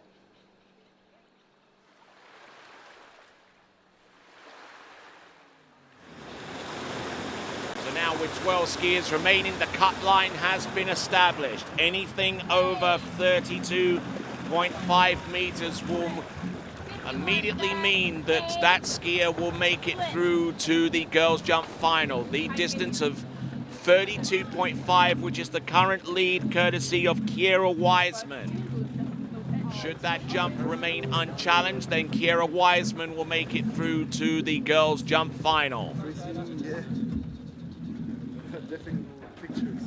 All right, next competitor up, also from Australia, it is going to be Jada Sweeney. Jeremy says you look beautiful on the camera. Oh, Lord. I didn't put my makeup on this morning. No problema.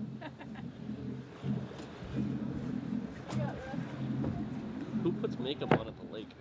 All right, so Jada Sweeney, top of the water right now. I don't. As we have a look at the view on dockside and see Jasmine there with rope handling duties. I mean, you're gonna go out, you're gonna get wet hair. I mean, nothing's attractive about it. Someone's going to screenshot that. Yeah, get the run, yeah. Here we go.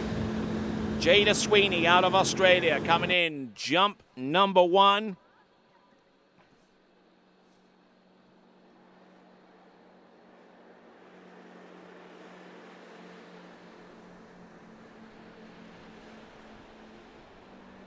Here she comes.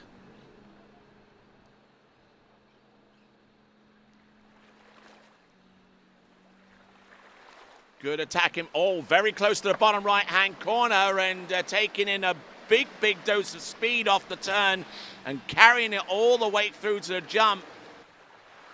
An aggressive start there for Jada Sweeney.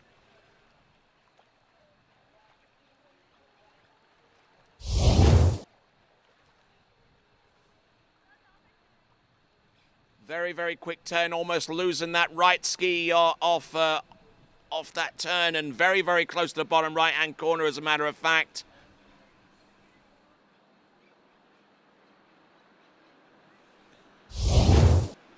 The distance coming through should be over 30 meters. Indeed it is. It is 31.8, or 104 feet, and 31.8 slots into into second spot right now behind Kiera Wiseman. Relegated to third now is Margarita Serafika with 30.8. So putting herself in the conversation now as to making it through to the girls' jumping final, which will take place tomorrow. She's still got 2 jumps left, and if she can get over 32.5, then it could well put her through to the girls' jumping final. Here she comes, Jada Sweeney. Yep, a little bit more speed there, but just not quite as much height as she produced on jump number 1, I would fancy. Jada Sweeney, 2 jumps under her belt. The first one, 31.8. The second one, I think, is going to be around about the same distance, maybe a little less.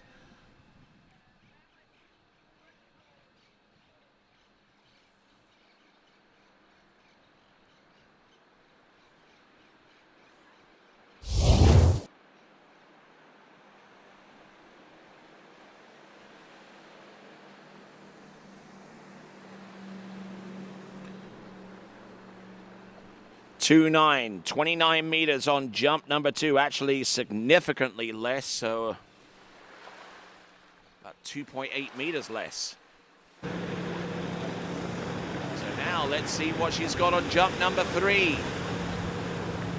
Needing about 0.7 of a meter to put her on level terms with Kiera Wiseman, who jumped 32.5 meters out of Series 2.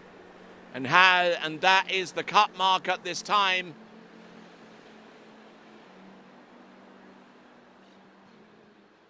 So looking to jump over 3/4 of a meter more on jump number 3. Yeah, that could well do it as well. The speed was there. She was a little earlier into the base of the ramp and giving herself a little bit more room to work her magic so far as her height was concerned.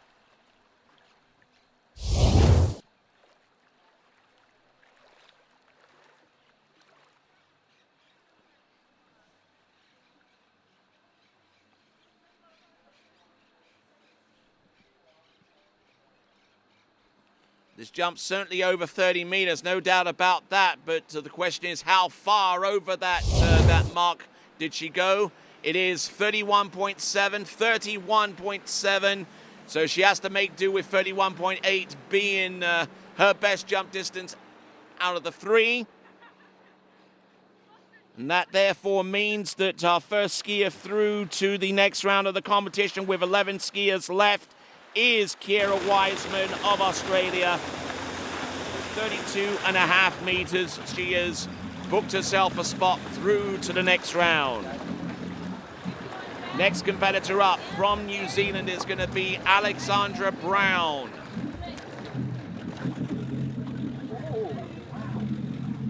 China, way too high of a risk. Going in.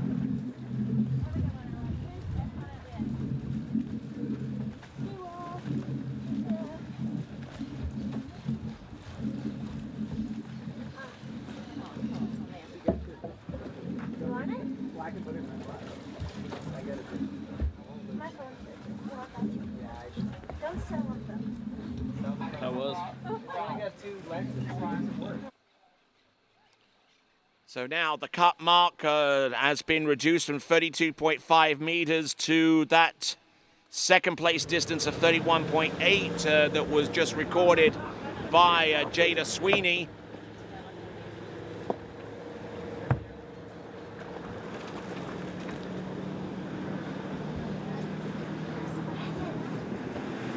So here we go. That's the target now, anything more than 31.8 meters.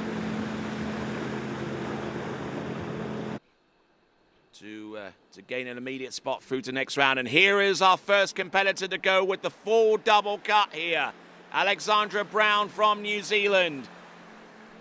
Really taking the ball by the horns here with jump number 1, trying to get up as wide as she can on that ski nautique towboat. With that additional width, is additional space in which to accelerate up to speed, and unfortunately the control just wasn't quite there. Her timing wasn't quite there either. She arrived at the ramp extremely early.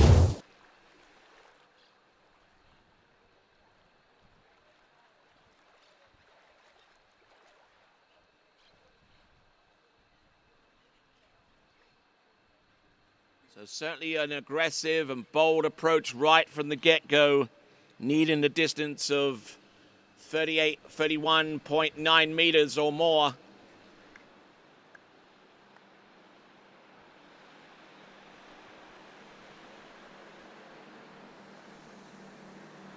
Didn't quite have it there on jump number one. It's a 27.8 meter distance, 27.8.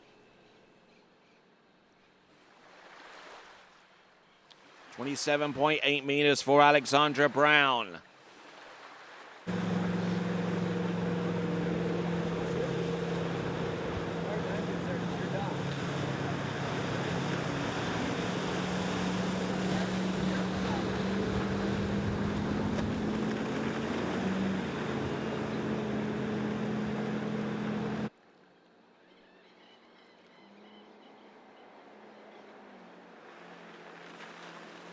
Here we go, coming in, jump number two.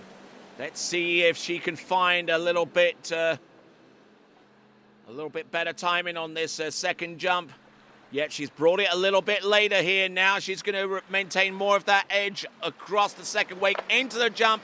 And I suspect that that jump by itself should be enough to send Alexandra Brown through to the next round. If it's anything more than 31.8 meters, that's exactly what it will do.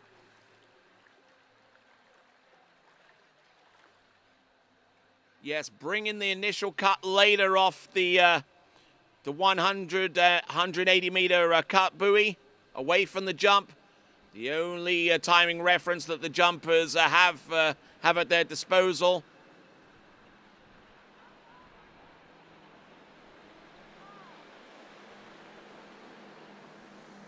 And the distance will be known to us in just a moment as Alexandra Brown works her way down towards the end. It is 36 meters. She is definitely through to the next round of the competition and takes the lead as a result.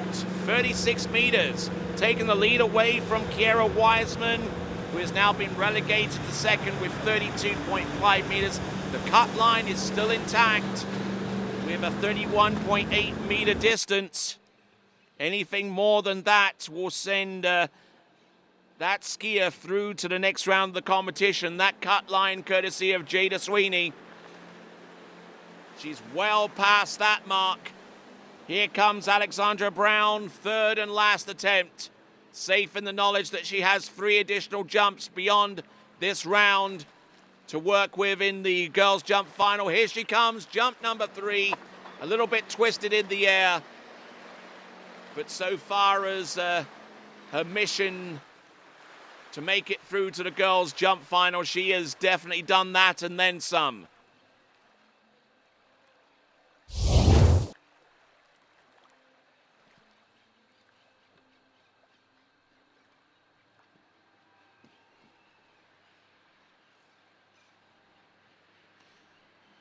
So Alexandra Brown, I'm sure that she has some fans in New Zealand where it is about 20 to 2 in the morning on Sunday.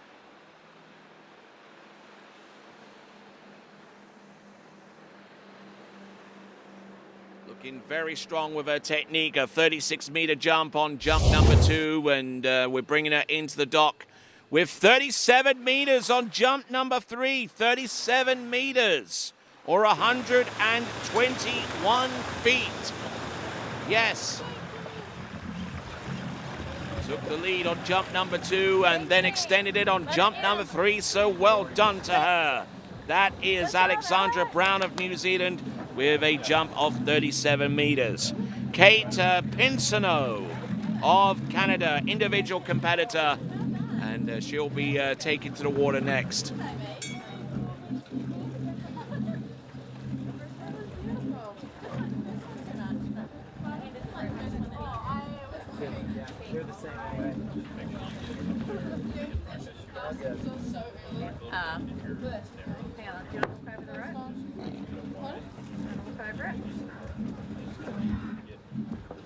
good shape. Number one. Heck yeah.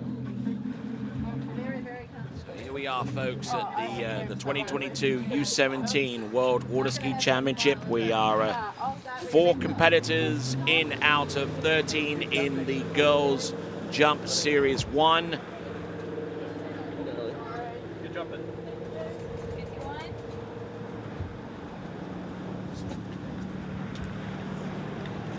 2 Canadians back to back. We see Megan Pelkey on the starting dock. But on the water before her is Kate Pinsoneau.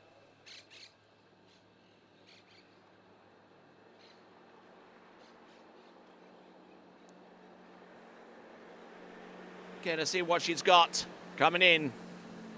Jump number 1. Taking a 3/4 cut. Just waiting on that ramp and now turns in and drives towards it. Yeah, decent effort. And if it's any more than 31.8 meters, then she would advance. But I suspect that she may have a little bit more work to do to get to that range and beyond.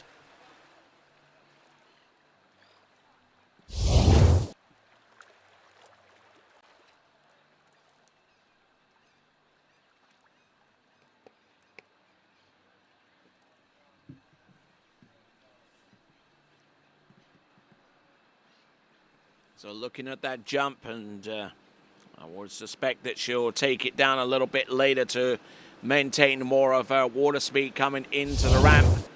And the jump distance is 26.1, 26.1, or 86 feet. So she does have quite a bit of work to do. Needs about a little over 5 meters more on either of the remaining 2 jumps. Nearly 6 meters more, as a matter of fact. In all reality, she needs more to advance. Here she comes, folks. Jump number 2. Boat is set at 51K. Not too sure what the zero off setting is for her, but she has that boat split down the middle. Here she comes. Kate Pinsoneau. Yeah, the speed and position all look in a pretty good shape, but it just comes down to her timing. She is impacting the jump a little bit to left of center at the bottom of the ramp. And that indicates how early she is off the turn. How soon she's arriving in close proximity to the jump. Right about there, landing about center. Still needing a lot more than 26.1 meters, or whatever this jump is going to be. It should be a little bit more than 26.1. It should flash up on a screen any moment, and it's 29.5 meters, 29.5. 29.5.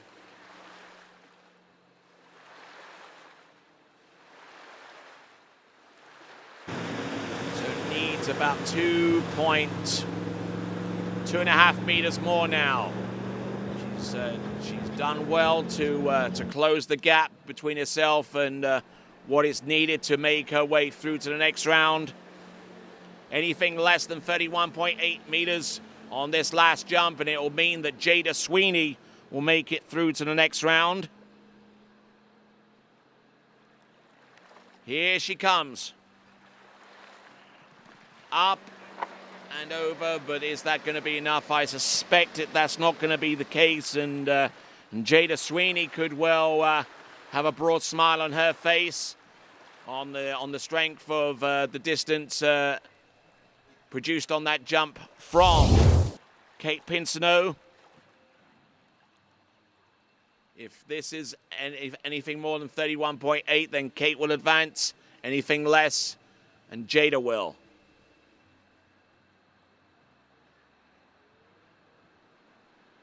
The distance will be known very, very soon. It's nip and tuck here at this event. And it is 31.2, 31.2. That now represents the cut line, because with 31.8, Jada Sweeney has advanced through to the next round of the competition. So now 9 skiers remain. Jada Sweeney, Alexandra Brown, who has the lead with 37 meters, and Kiera Wiseman all advance through to the next round of the competition. Next competitor to go, also from Canada, Megan Pelkey.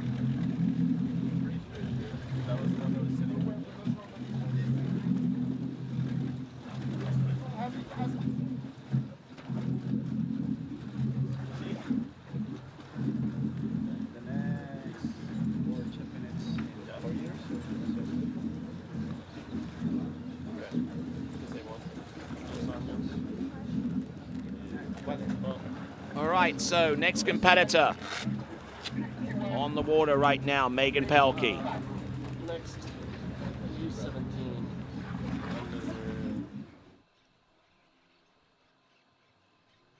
So we've already seen a lead distance of 37 meters.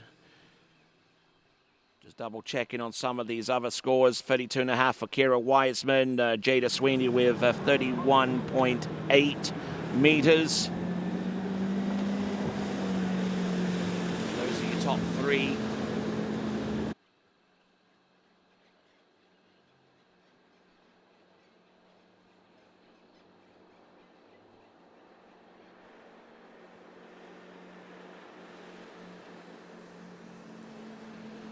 Here we go. This is Megan Pelkey. Driving in, a little bit of a lean over the left-hand ski, but still able to get halfway decent height coupled with her speed. Will it be enough to send her through? We believe the cut line is around the 31.8 meter distance, or even 32 meter distance. We'll get confirmation of that soon. We at least know at this time that with a distance of 32.5 meters, it's enough for Kiera Wiseman to advance. And Alexandra Brown way out in the lead with 37 meters. She's definitely through. Waiting to see if Jada Sweeney's distance of 31.8 is enough. And we would have to wait on that one, because with 32.1 meters, Megan Pelkey has just put herself in a position where she could be jumping in the girls' jumping final.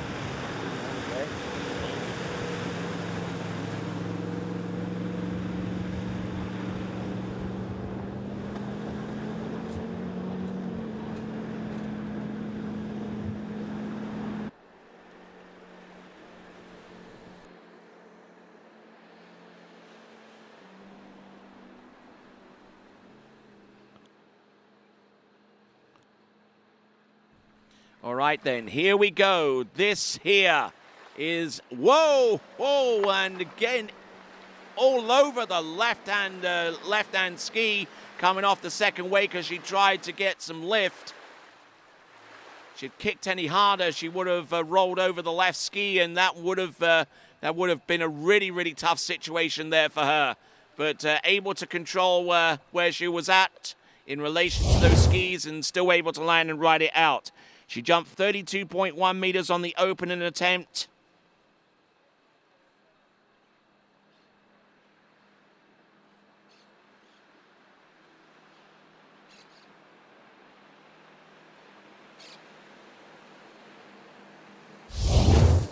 So looking at the distance coming through, wow, 32.1 meters. She's consistent, I give her that.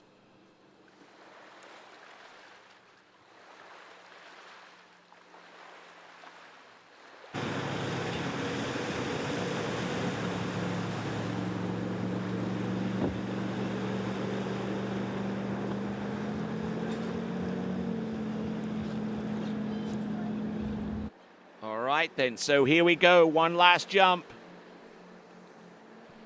Counting off the skiers, and Jada Sweeney is through to next round with a 31.8, as well as Megan Pelkey and Alexandra Brown and Kira Wiseman. Yeah, that's a better looking jump there. A weight distribution over a right ski was definitely a lot cleaner, a lot smoother there for her.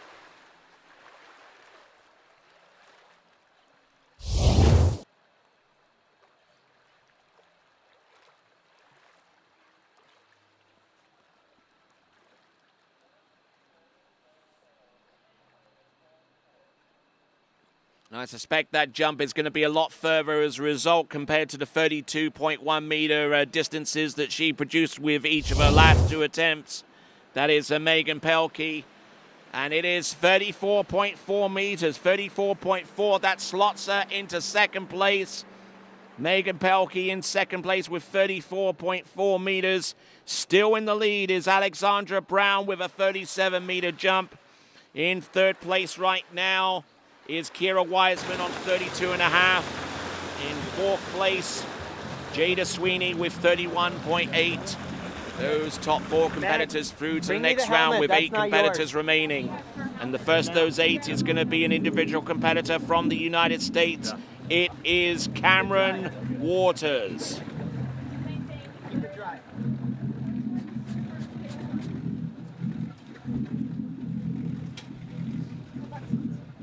Sorry. Don't worry about it. No, there was. No, I would have done the same thing. Don't worry. I don't think you want that giant gash in yours, anyways. Where'd I? Yep, that's it. Alrighty. Yeah. Header. Last one. 34. Well, get your ass out of the water. They can't bite you on land. Might be a little difficult for that. All right, skier about to take to water, Cameron Waters.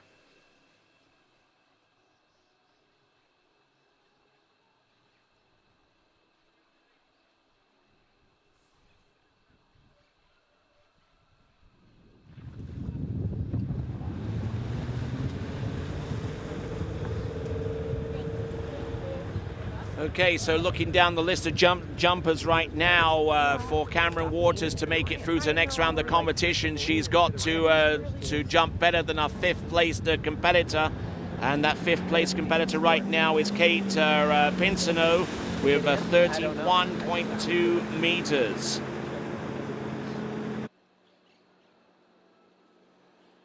So that's the target that she's looking for, anything more than 31.2. And going for the gusto here with the full double cut. Using that Nautique towboat to slingshot her out wide. And now turns in. Good clean grab of the handle. Up and over. And I think she's done enough to make it through to the girls' jump final. That I'm confident of. Didn't get everything out of that jump, mind you, but she got enough of it to sail to a distance in excess of 31.2 meters, one would surmise at this point.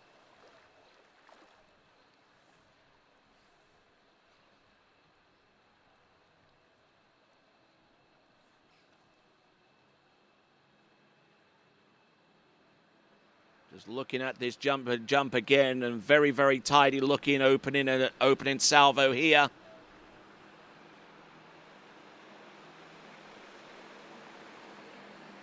So the distance coming through, there shouldn't be any major shock and surprise. Yeah, it's going to be 35.5 meters, 35.5 or 116 feet. She is through to the next round of the competition, no 2 ways about it.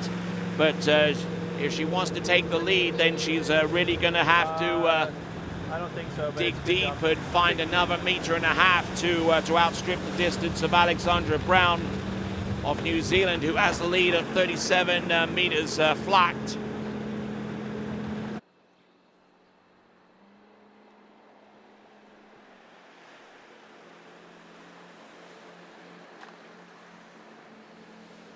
All right, here she comes, Cameron Waters.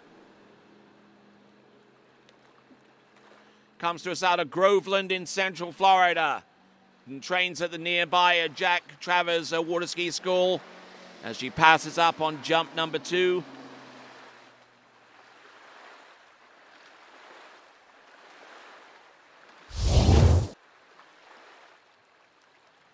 Brought that cut a little bit later off the 500 foot cut buoy, 500 and 600 feet, or 150 and 180 meters away from the ramp. Skied in our first tournament about 5 years ago, and has really come on in leaps and bounds since then. And when we return, we will show jump number 3 next.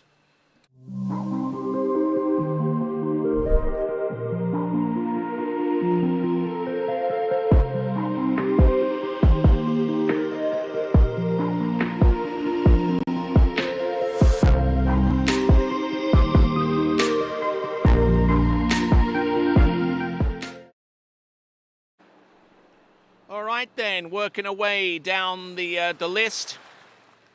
There's our schedule. Girls Series 1 jump. Got about 7 skiers remaining. Going to take a quick look at the leaderboard if we can manage that. There is your leaderboard. Brown, Waters, Pelkey, Wiseman, and Sweeney have all made it through.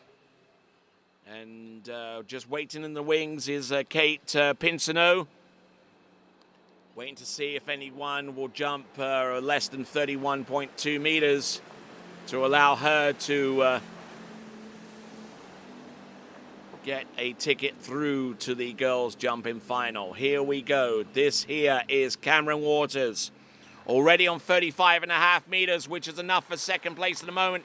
But she's up, getting a little bit twisted in the air, but managing to bring it down and ride that jump out. So there we go. That is Cameron Waters.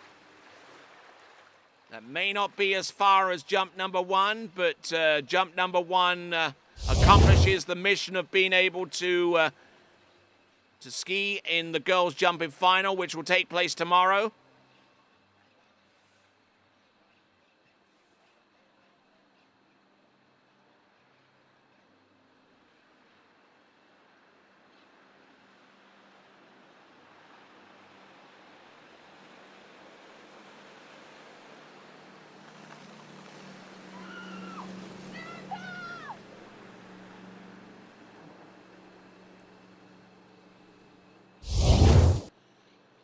So there we go, making her way back to the dock. Oh, in this 36.2, so she narrowed the gap down to point.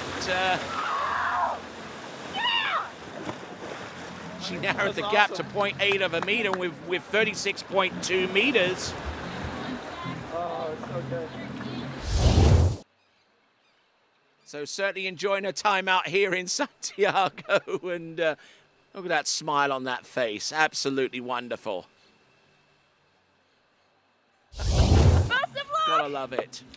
So 36.2 meters, which I believe is about 119 feet. And it's a PB as well. Liz, are you proud? Yes, are you proud of me? Yes. Gotta love it indeed. That's Cameron Waters. She's through to the next round of the competition and with a new personal best.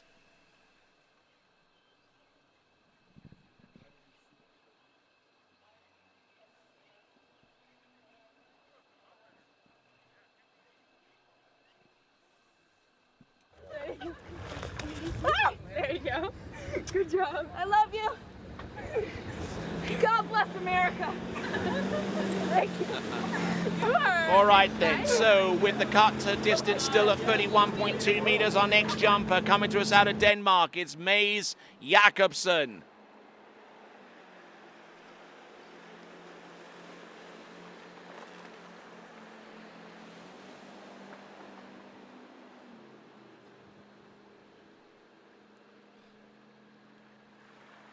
Jump number 1, what does she have? Oh, a little bit twisted coming off the second wake, but she manages to hold enough of that angle together off the turn.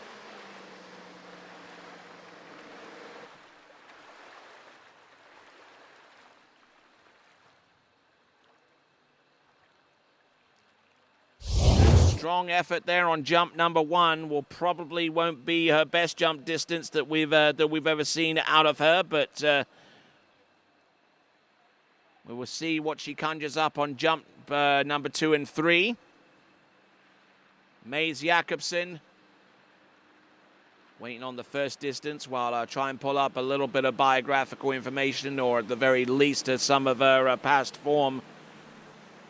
Coming to us out of Esbjerg in Denmark. And with 37.2 meters, she takes the lead. 37.2 meters. She takes the lead away from Alexandra Brown, who is now relegated to second place with 37.2.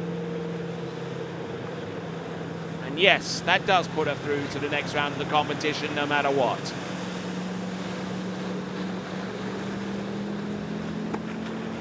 Coached by Steen Sondergaard. Using those D3 jumpers to great effect here.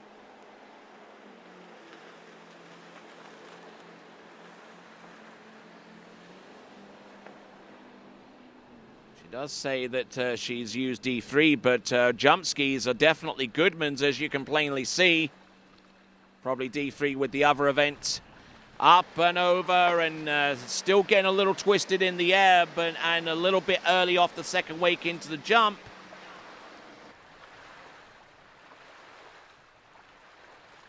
But for a skier who started a competitive career in 2012, certainly coming through with some good distances.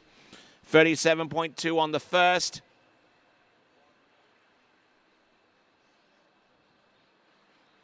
We should find out the distance on jump number 2 in just a moment,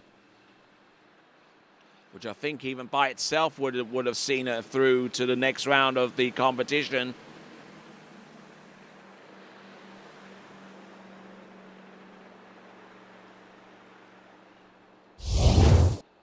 Distance coming through, it's 36.3. Or 119 feet. 119 feet on jump number 2, 36.3. A little bit further on jump number 1 with 37.2, and she's got one last attempt to come. Let's see if she can bump her seating up a little bit higher in time for the girls' jumping final, which will be our penultimate event out of all of the finals, which will take place tomorrow. Bringing everything round here off the 180-meter cut buoy. And now driving off that turn into the jump. Yeah, that's better there for Maze Jakobsen, who enjoys Italian food and sushi among her guilty pleasures. And enjoys the music of Harry Styles and One Direction as well. Someone has to, I guess.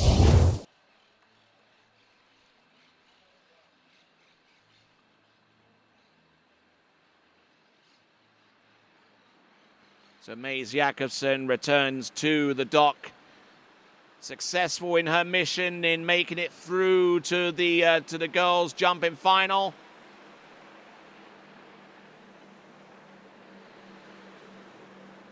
That jump, I would imagine, might actually be the furthest out of the 3 attempts as we look at the instant replay. The distance coming through as 36.1, so actually a little bit less than jump number 2. Certainly a lot less than the first jump of 37.2. So through to the jump finals no matter what. That is Maze Jakobsen. As we now, with 6 skiers remaining, turn our attention to our next competitor from Australia, Christy Appleton.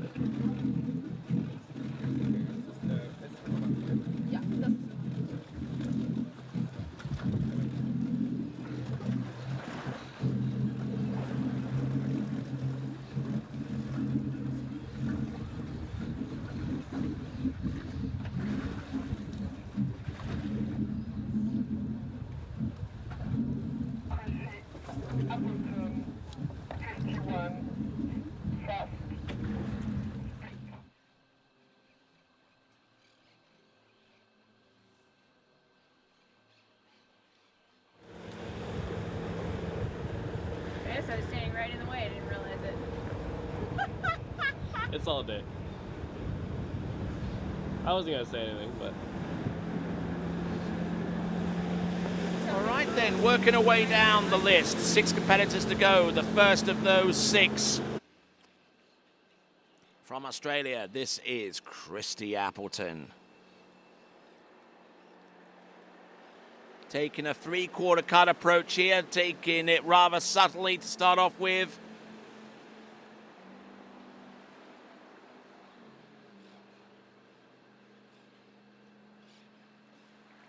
Now turns away and then drives it on home off the second wake. And I think that might be enough to at least see her compete in the jump finals tomorrow. Anything more than 31.2 would definitely succeed in that mission.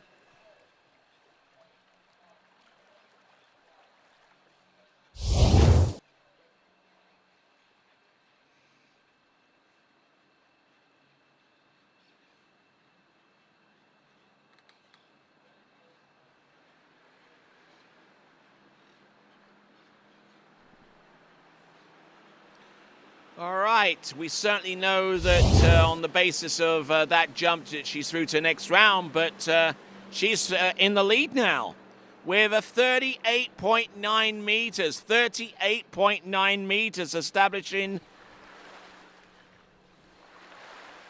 So 38.9, her best, 13, actually corrected to 39.1, I beg your pardon, so another 0.3 of a meter added on top. So 39.1 is the new lead distance. Very, very close to the 40-meter mark.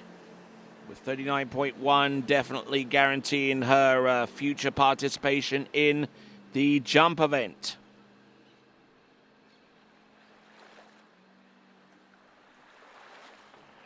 Whoa! And losing the skis a little bit there, coming off the jump, and might actually have hit the ramp a little bit early.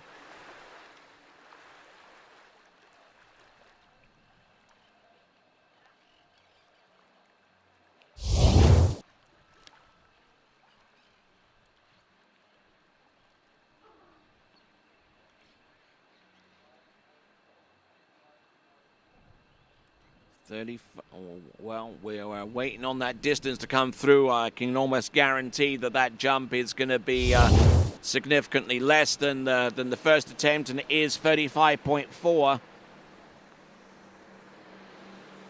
Impressive enough to get that much distance out of that kind of jump, but wanting to get as close to 40 meters as humanly possible with the third and last attempt.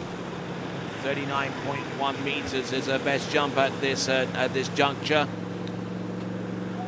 We'll see if she's frisky enough to put this one over the 40-meter range.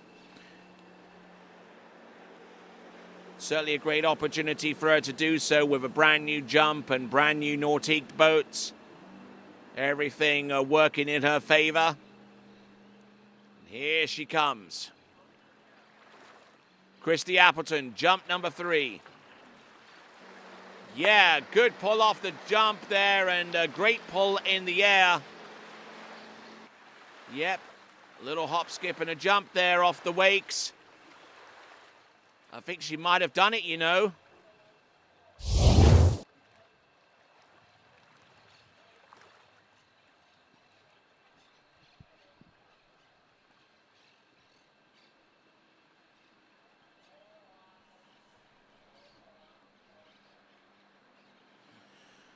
Well, the looks like we're going to get a distance through for Christy Appleton, and it's going to make for great reading for the Australians because it's 41.3 meters. 41.3 meters. And I don't have too much in the way of information on her with her past jumps, but it wouldn't surprise me if that jump ends up being a personal best. 41.3 meters for Christy Appleton.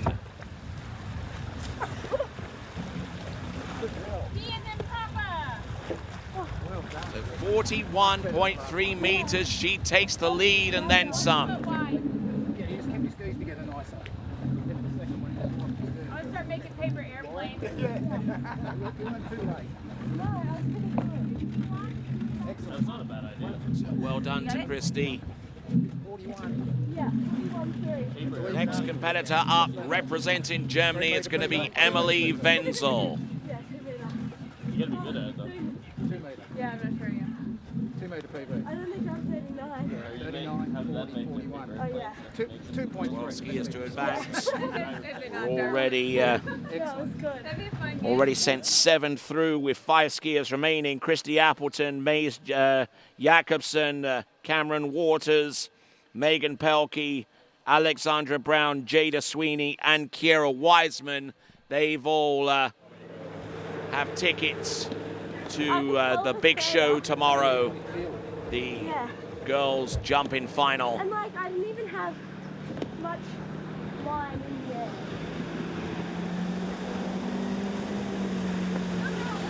Skier on the water right now, Emily Wenzel of Germany.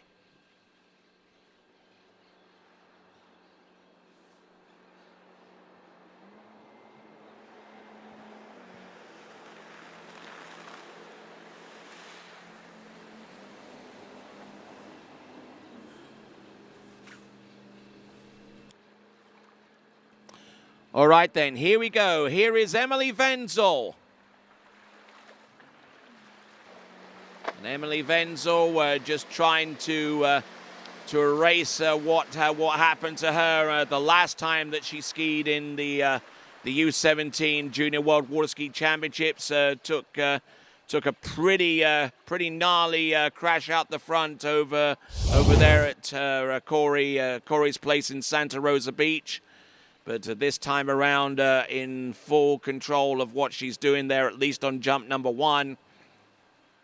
We'll get the distance for her very, very soon, but I would imagine that just looking at that jump there, it's pretty easy to tell that's got to be in excess of 31.2 meters.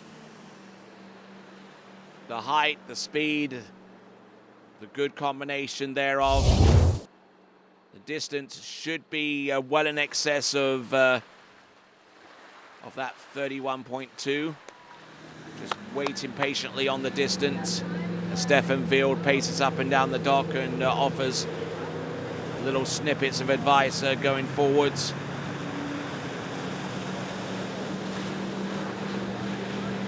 Still waiting on the jump distance on jump number 1.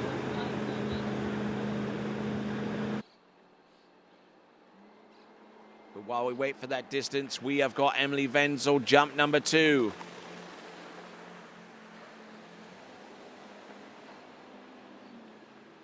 Riding with the letter P on the 0 off, boat speed, a skosh over 51 kilometers an hour. Here she comes, jump number 2. Oh, passing up on that second attempt.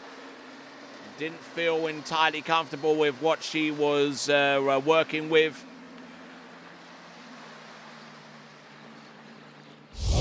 But safely passing up on jump number 2. That's always the safety valve for a jump for the jumpers. If they don't feel 100%, then they can let go of the handle and ski around the bottom left-hand corner of the ramp to safely pass on a particular jump at the expense of that jump.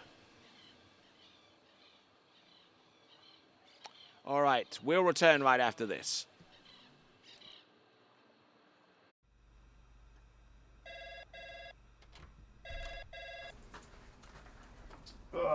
Morning, Brian. Hey, morning.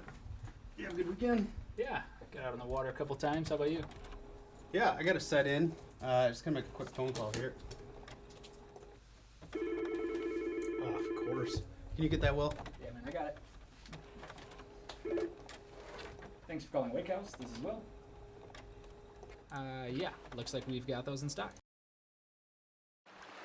All right, returning to action, Emily Wenzel. We've eventually got the distance for her on jump number 1. It's 38.4, which slots her in second place, 2.9 meters shy of the lead, who's currently held by Christy Appleton on 41.3. Pass on jump number 2.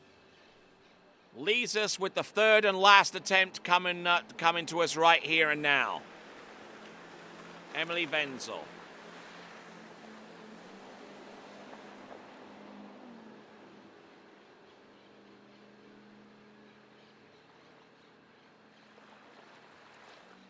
Here she comes, jump. All three, and passing up on that one as well. So news that she was through to next round and wasn't too pressured enough to take the remaining two jumps to achieve that objective. But now she has a little bit more of an insight as to what it's going to take to get the maximum out of this ramp with the three jumps that she has in the girls jump final, which she will be a participant of.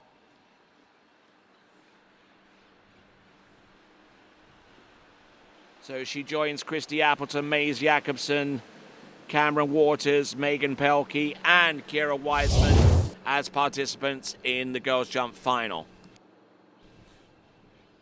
We'll be back. We'll be back right after this with our next competitor, Leona Berner. Later. I'm involved with the flow point method because I think it's a really strong program. We've been working on a couple things and it's just fine tuning, and I want to be able to make sure that I can do those movements no matter where I am, so I can feel confident skiing at any site. It's just really all encompassing, and I think that's really beneficial. It's very helpful to keep on those keys and have a support team behind you that you can ask questions to and are there for every step of the way. For skiers and water enthusiasts, Florida lakes are what dreams are made of. Combined with world-class golf, remarkable weather, natural beauty, theme parks, and so much more, it's easy to see that Florida is paradise. For more than 30 years, I've enjoyed Florida's lakes and many offerings. If you are interested in Florida real estate, let me be your guide and trusted advisor as you search for your paradise. Together, we can make your dreams a reality. All right, let's take a quick look at the leaderboard. We've got Christy Appleton with 41.3 meters, 135 feet, which I surmise is a personal best there for her, so well done. Emily Wenzel in second spot with 38.4. Maze Jacobson with 37.2 in third. Alexandra Brown with 37 meters. Cameron Waters with 36.2. Megan Pelkey with 34.4. Kira Wiseman on 32.5. Jada Sweeney on 31.8. And Kate Pinsonneau's distance of 31.2 meters is currently the bubble distance. Leona Berner of Austria, here she comes on jump number 1.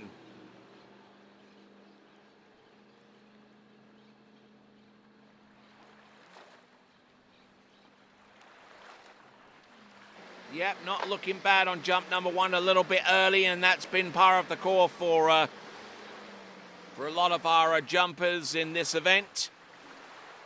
Taking early approaches on the first attempt and needing to make some slight adjustments to ensure that they hit the ramp fully committed off the second wake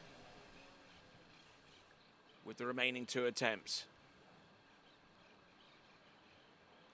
So, Leona Berner of Austria, we await the distance for her. It should be enough. If it's anything more than 31.2, it will be.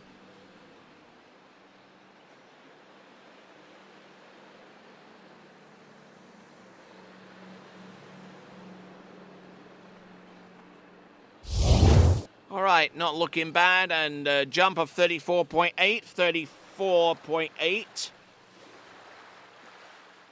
That's enough to send her through. And 34.8 meters, that puts her marginally ahead of Megan Pelkey. Just behind Cameron Waters, who's scored a new personal best with a jump of 36.2. So somewhere in about 5th position at this time, we'll see Leona Berner, but she definitely doesn't want to stay there. We'll see if she's got anything left in the tank here with the remaining 2 attempts. Handle comes down low. Getting a good dose of speed off that second wake by lifting that left ski and reducing the surface area of the skis that she's riding all the way through. Sensational looking jump. It's going to be further than jump number 1. I'm pretty confident in saying that.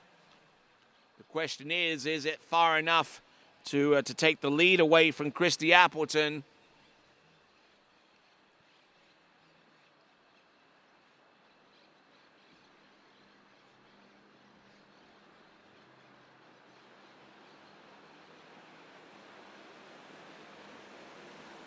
So Leona Berner, we're waiting on the distance on jump number 2.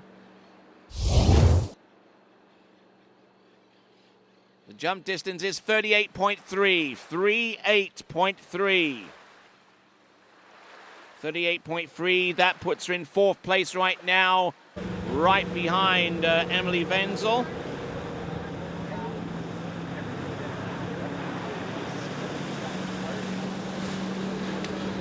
Third place now. We've got Leona Berner with 38.3, second place 38.4, Emily Wenzel. And out in the lead by a country mile with 41.3 is Christy Appleton of Australia.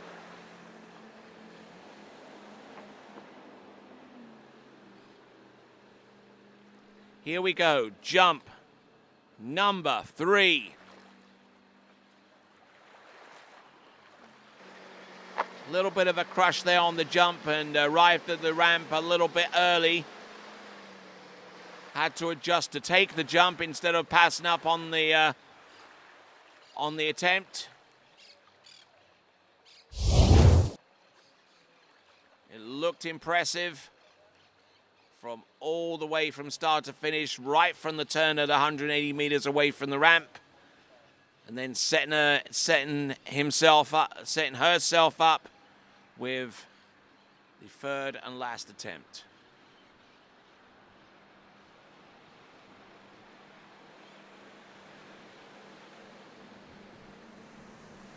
Distance should be flashed up on your screen momentarily. That is Leona Berner with a 35.5 meter jump, 35.5. Doesn't do anything to match the 38.3 meter jump distance she posted up on jump number 2. But she's in 3rd place right now, and her destiny in terms of making it through to the girls' jump final is absolutely certain. 3 competitors left, which means that 9 skiers have already made it through to the jump final, namely Leona Berner, Emily Wenzel, and such like, and I'll give you the remainder of the names when we return right after this.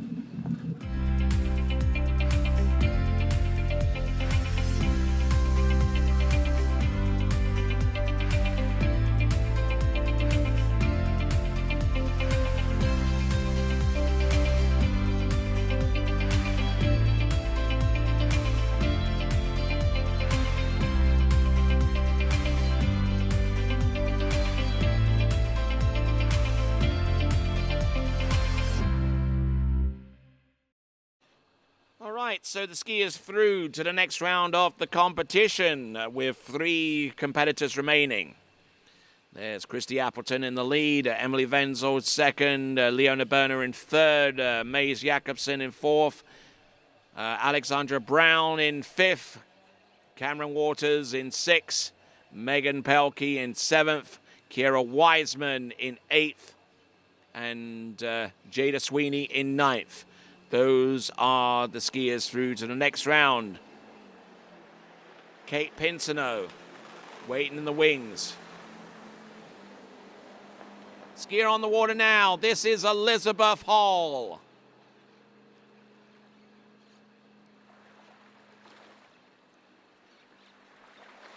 Oh, passing up on jump number 1. Didn't like the look of that timing-wise.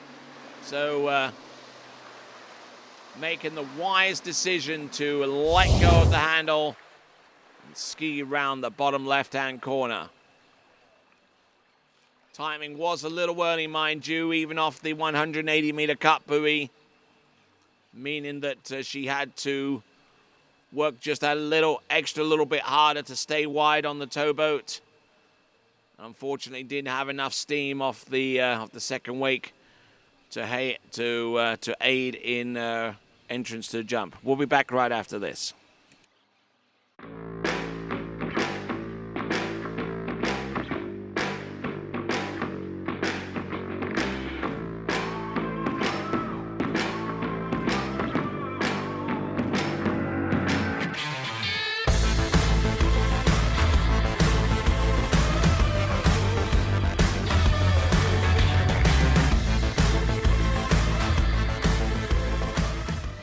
Try match play at bplayfield.com.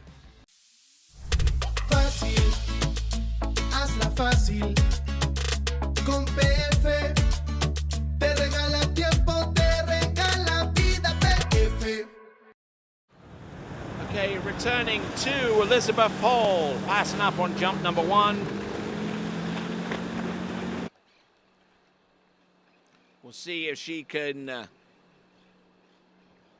bring that cut down a little bit later off the 600 to maybe improve her timing on jump number 2. Here she comes. This is Elizabeth Hall. Definitely later.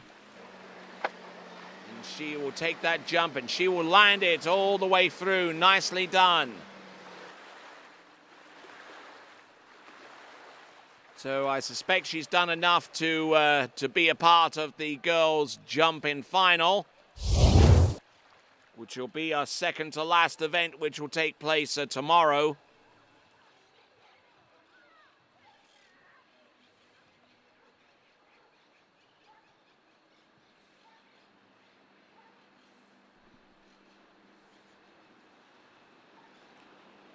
So we're just waiting on the distance, but just look at her technique. A little bit of slippage there, but had her bags full of speed there off the turn into the jump there. So a lot of her ramp work can be mitigated with greater speed into the jump, and it is a 38.9 meter attempt. 38.9 meters, and that puts her 2.4 meters shy of the lead distance. That is still held by Christy Appleton of Australia. Yeah. That's good. Her sorry. personal best, we believe.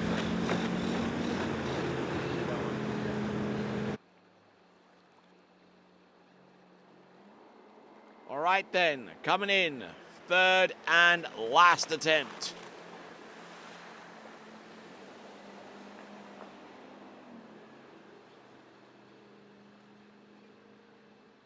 Does she have anything left here? This is Elizabeth Hall. Brings the handle up high off the turn and passing up on that jump as well. So 2 passes, but a middle jump distance of 38.9 meters is enough to slot in directly after Christy Appleton on the leaderboard. And thus relegating the likes of Leona Berner and Emily Wenzel one spot further down.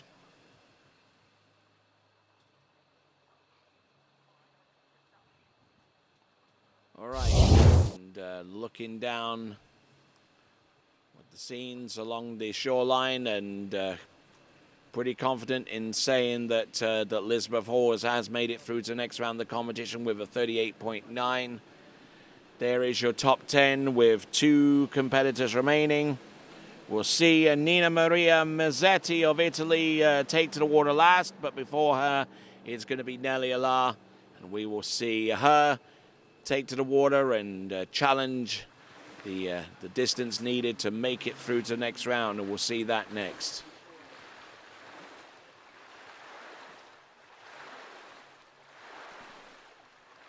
So just enough time to tell you about Nautica towboats. Nautique's superior drivability Amazing storage space and the lightest ski boat in the market.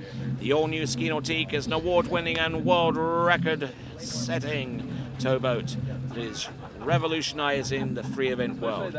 Check them out at nautique.com. Pilot, so I know all the phonetics.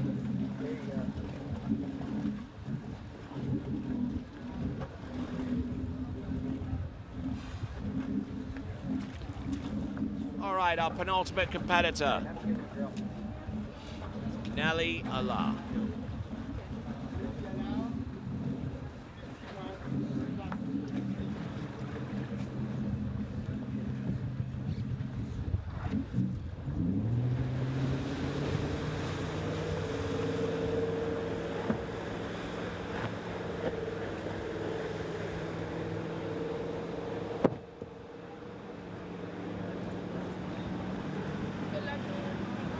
All right, here we go, folks. Here comes Nelly Allah.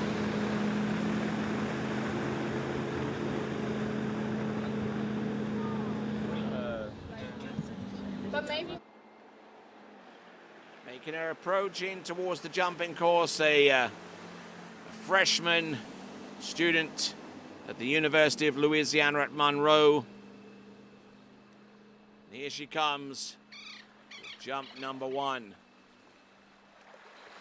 Passing up on jump number 1. Not the best of starts, but we'll see if she can produce something on one of the remaining 2 jumps to keep her in the frame for being able to compete in the girls' jump-in final.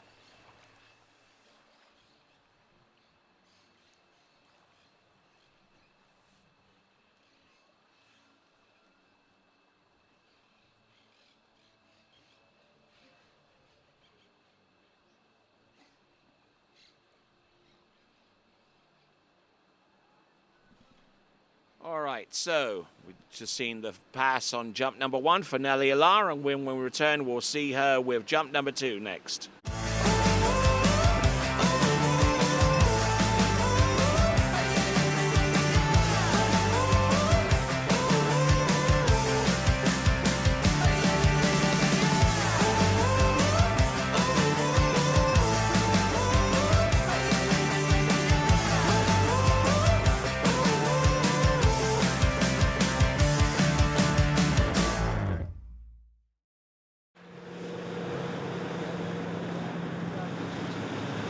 Here we go, folks. Nelly Allah, jump number 2.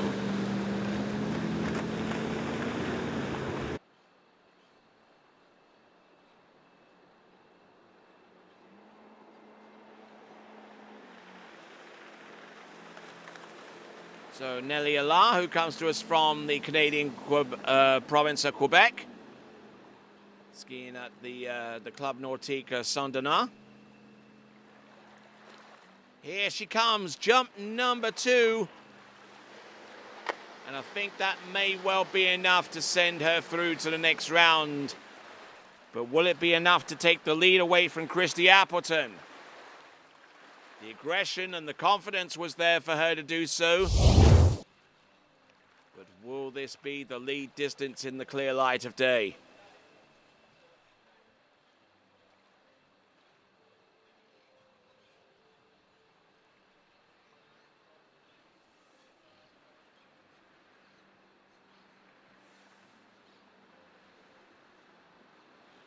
Yes, a little bit of pressure over that left ski coming off the top, and whenever you're that close to the top left-hand corner, it normally is a pretty darn good indication of how early you are.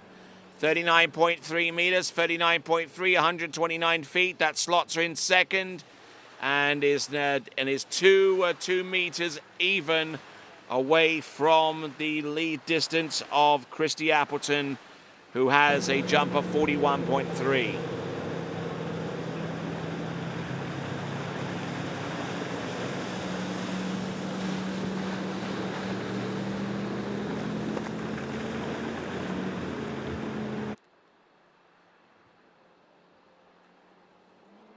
All right, here she comes, jump number 3. She wants to take the lead. It's got to be done here.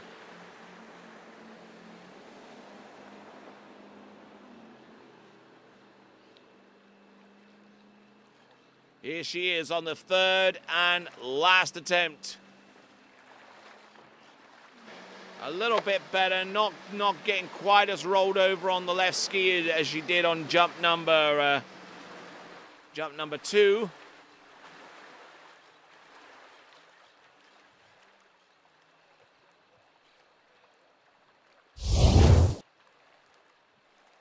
Just getting the times and getting all of the official stuff done in respect to that jump.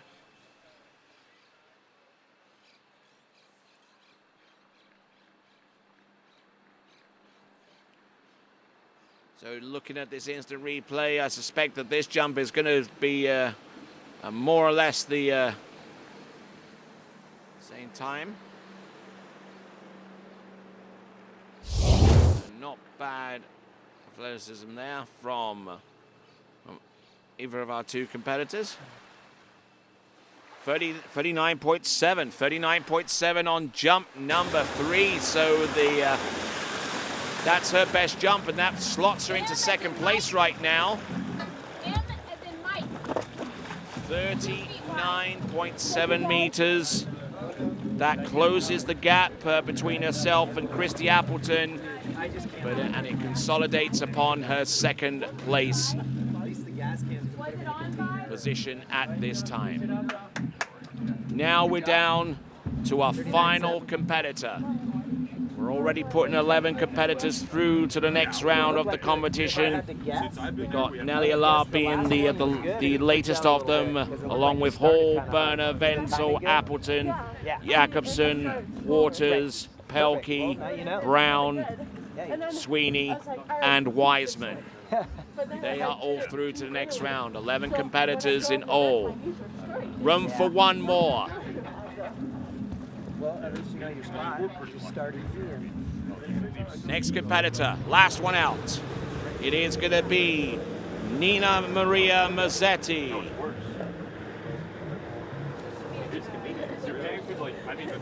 Now, Nina Maria Mazzetti, the #1 seed in this jumping event. Injured herself a few days ago, partially tore her ACL on her right knee.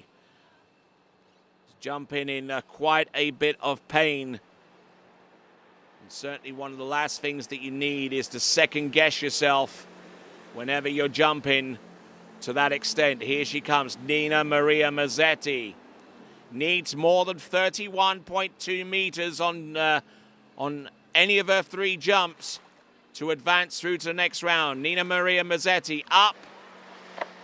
That should be enough. Should be enough to see her be part of the 12 skier girls jump final.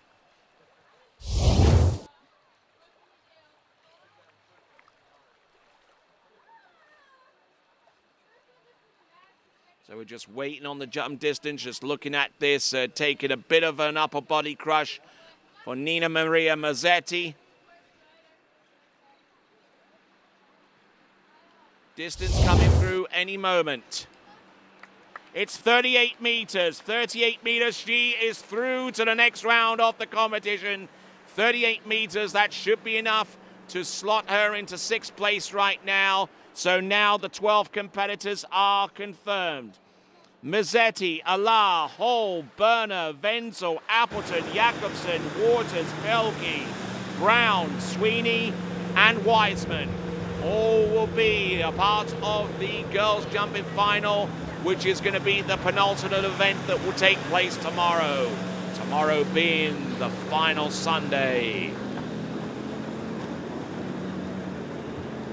Doesn't need to take the remaining 2 jumps unless she feels the compulsion of trying to put herself on the top rung and make sure that she'll be last off the dock in the girls jumping final. Here she comes. Good extension off the top of the jump, lands and rides that one out. Hard to tell how she's feeling out there on those jump skis. As I mentioned before, partially tore her ACL. So she still has something there to work with, but certainly not 100% by any stretch of the imagination physically. Nina Maria Mazzetti of Italia, edging early enough to get onto the jump.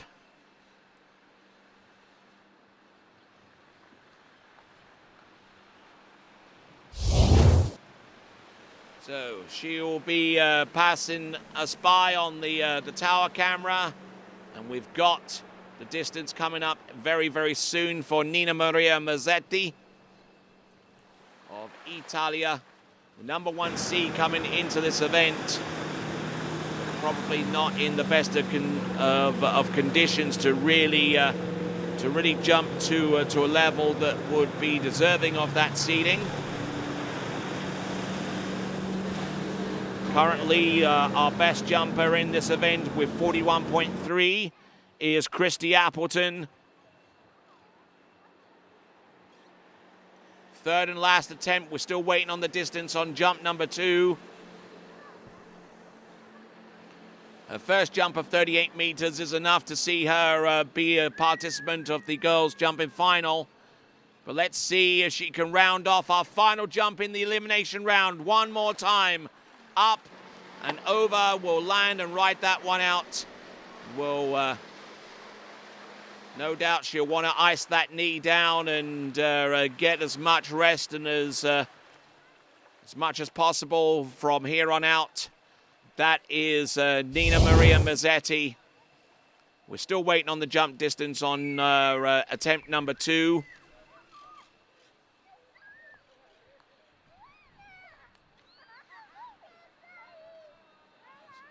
Like I said, still waiting on the second jump distance. I believe we're going to get the third one at least. There'll be a flashed up on the screen.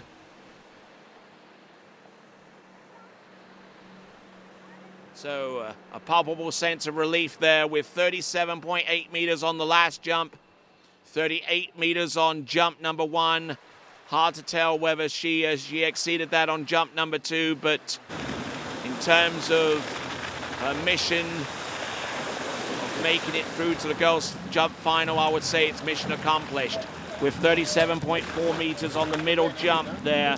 So her best jump is 38 meters, currently putting her in 6th place. She will start halfway down the list in the girls' jumping final, which will take place tomorrow. Let's have a big old look at that leaderboard, shall we? Christy Appleton will be the last competitor out, jumping 41.3 meters and quite possibly a new personal best with that jump. Nelly Alau in 2nd spot with 39.7. Elizabeth Hall with 38.9. Emily Wenzel with 38.4. Leona Berner with 38.3. Nina Maria Mazzetti, we just saw there, with 38 meters. Mays Jakobsen with 37.2.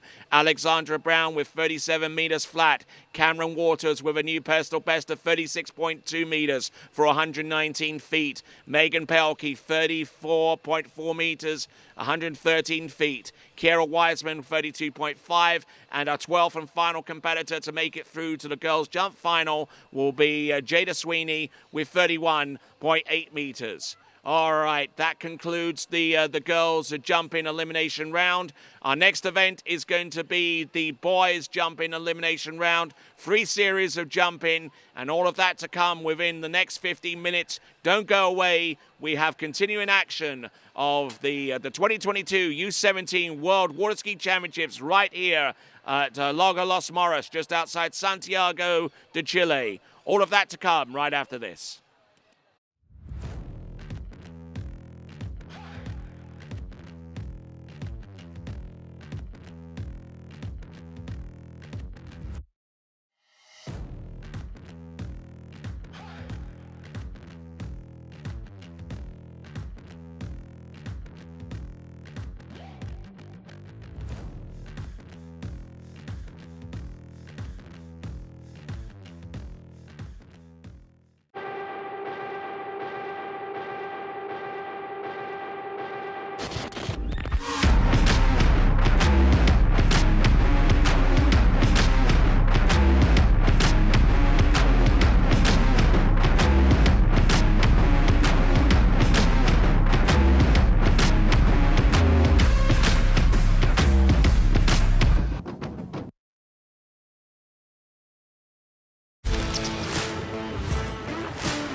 fácil. Con PF te regala tiempo, te regala vida. PF.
Fácil, con PF te regala tiempo, te regala vida. PF.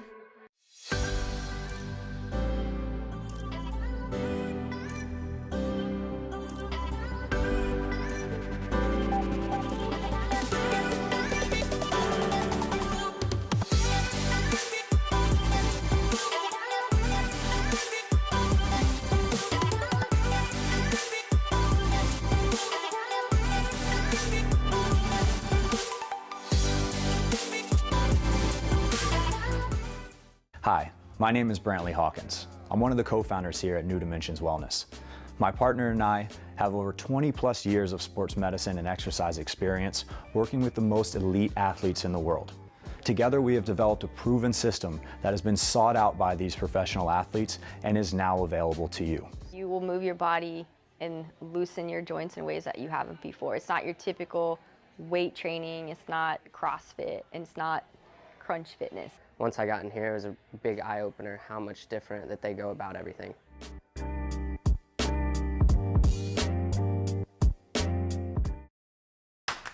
What if I told you there was a place where the sounds of nature are only broken by the roar of a boat? A place where that summer feeling lasts all year long. A place where the Florida sun is only outshined by the smiles of the skiers. Place where first-time skiers can ski alongside world champions, and the world-class coaches work with all levels of skiers. What if I told you there was a place where life slows down, and your only job is to make lifelong memories? That place is Swiss Water Ski Resort. Book your trip at SwissWaterSkiResort.com.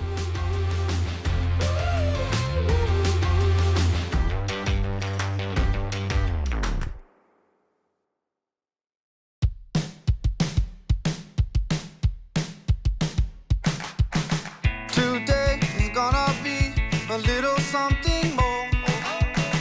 I've got a plan in mind, a special thing in store. The light bulb inside my head says, get out and play, 'cause you never feel this way.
fácil. Con PF te regala tiempo, te regala vida. PF.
For skiers and water enthusiasts, Florida lakes are what dreams are made of.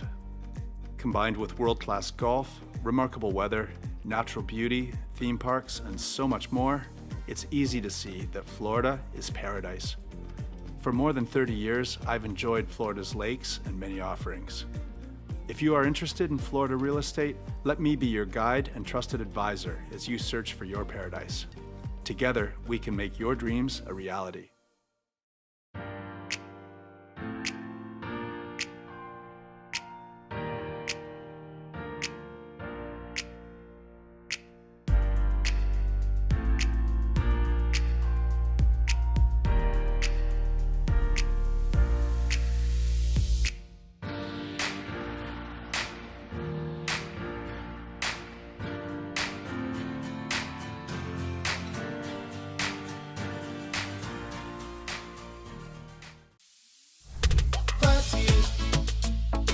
Fácil, con PF te regala tiempo, te regala vida. PF.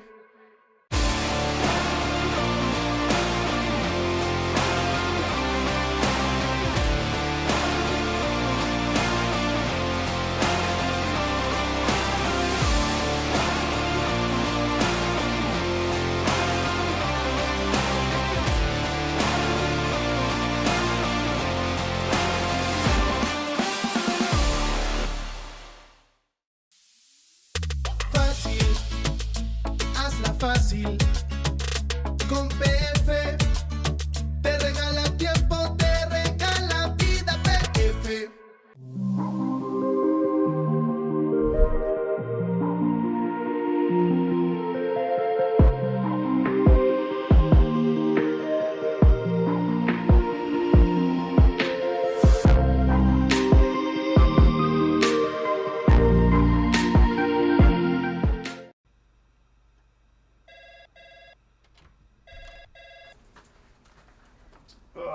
Morning, Brian. Hey, morning. You have a good weekend? Yeah, got out on the water a couple times. How about you? Yeah, I got to set in. Just gonna make a quick phone call here. Oh, of course. Can you get that, Will? Yeah, man, I got it. Thanks for calling Wake House. This is Will. Yeah, looks like we've got those in stock.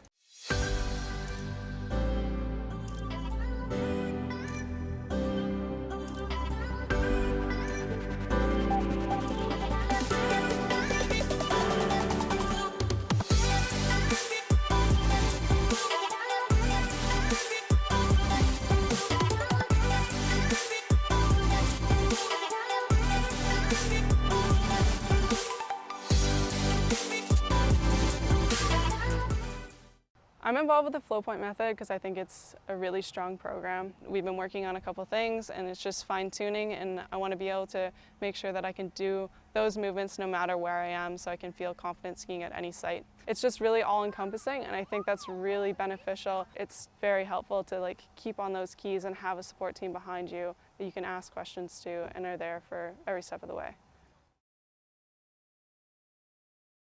For skiers and water enthusiasts, Florida lakes are what dreams are made of. Combined with world-class golf, remarkable weather, natural beauty, theme parks, and so much more, it's easy to see that Florida is paradise. For more than 30 years, I've enjoyed Florida's lakes and many offerings. If you are interested in Florida real estate, let me be your guide and trusted advisor as you search for your paradise. Together, we can make your dreams a reality.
Try match play at bplayfield.com.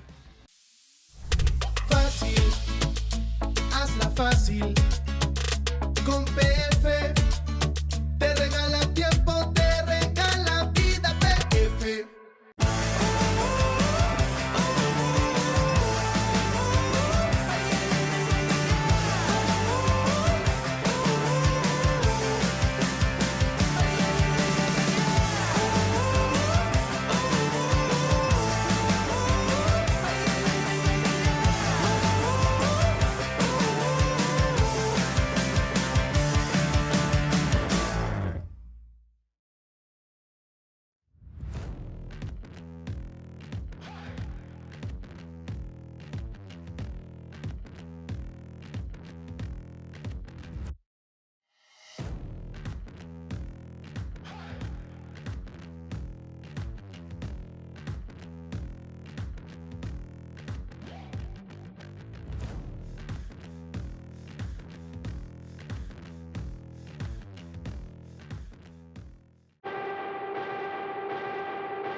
Well, welcome back to continuing coverage of the 2022 U17 Water Ski World Championships, coming to you live from Lago Los Moros.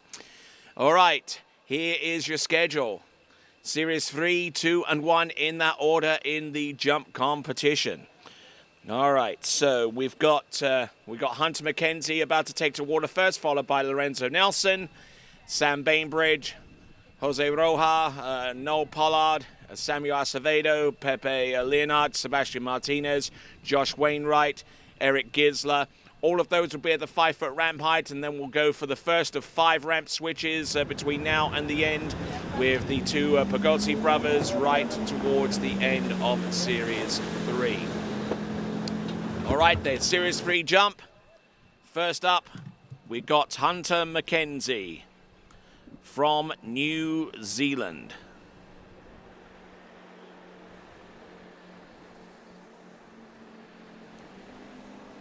Looking at some of his jumps that he's produced, about the mid-30 range, we've seen him conjure up.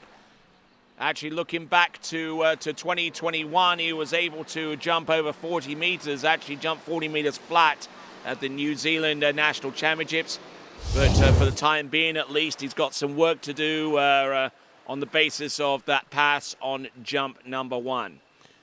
And with that, we'll step aside and let him get prepared for jump number 2, which we will see next. Fácil, hazla fácil.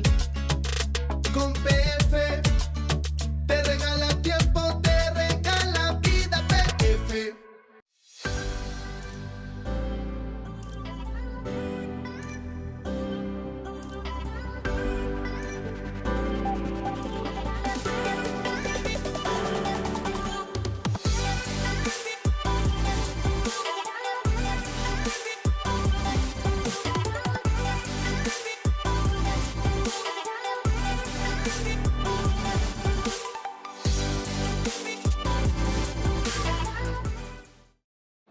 All right, then. On the water, Hunter McKenzie pass on jump number 1. See what he's got for the remaining 2 attempts.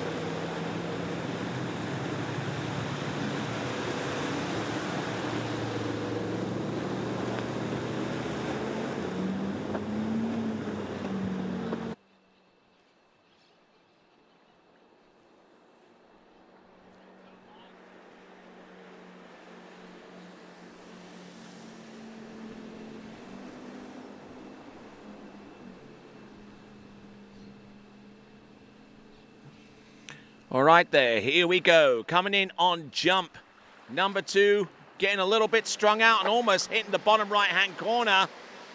And making life difficult for himself there, landing that jump on the opening attempt. That was Hunter McKenzie.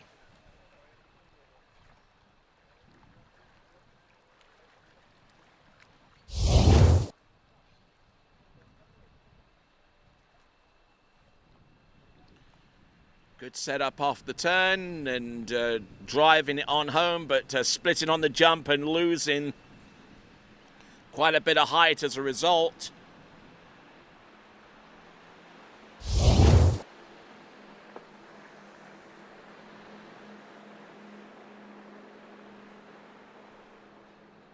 Just wait on the distance to come through on jump number 2 as the boat turns around to bring it in for his 3rd and last attempt.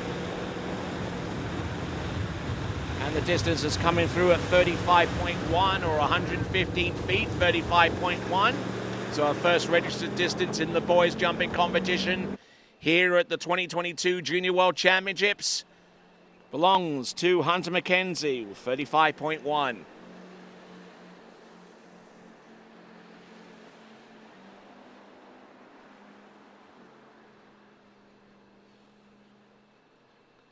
Here we go, coming in, jump number 3.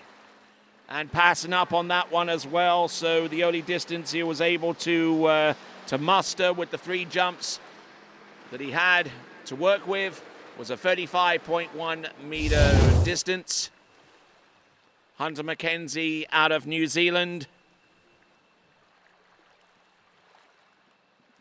best distance in the last couple of seasons, a 40-meter attempt, but unfortunately won't get close to that. And with that, we will get ready for our next competitor. That is Lorenzo Nelson, and we'll see him next. Hi, my name is Brantley Hawkins. I'm one of the co-founders here at New Dimensions Wellness. My partner and I have over 20 plus years of sports medicine and exercise experience working with the most elite athletes in the world. Together, we have developed a proven system that has been sought out by these professional athletes and is now available to you. You will move your body and loosen your joints in ways that you haven't before. It's not your typical weight training, it's not CrossFit, and it's not crunch fitness. Once I got in here, it was a big eye-opener how much different that they go about everything.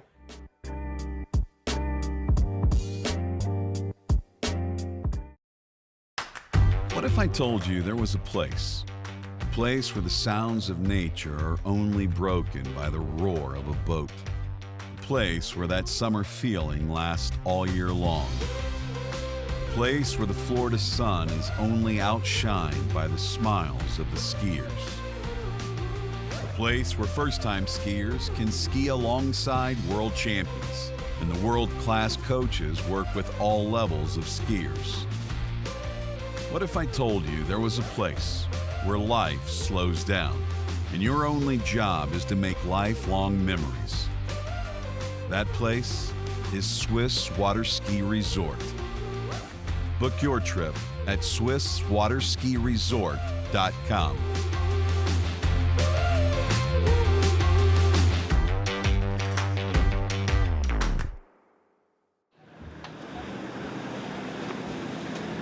Then working away towards our second competitor, Lorenzo Nelson.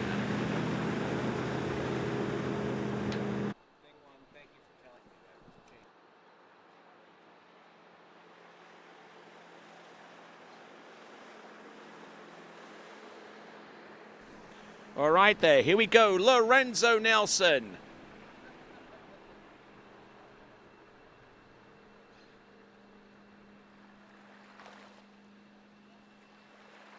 Lifting his ski, getting a little bit of little less drag off one ski than compared to the second. Using two skis to hit the ramp, but there you go. Good effort there for Lorenzo Nelson. I wouldn't imagine that jump will be anywhere closer to the mid-30s, but it's certainly a landing that he can work from.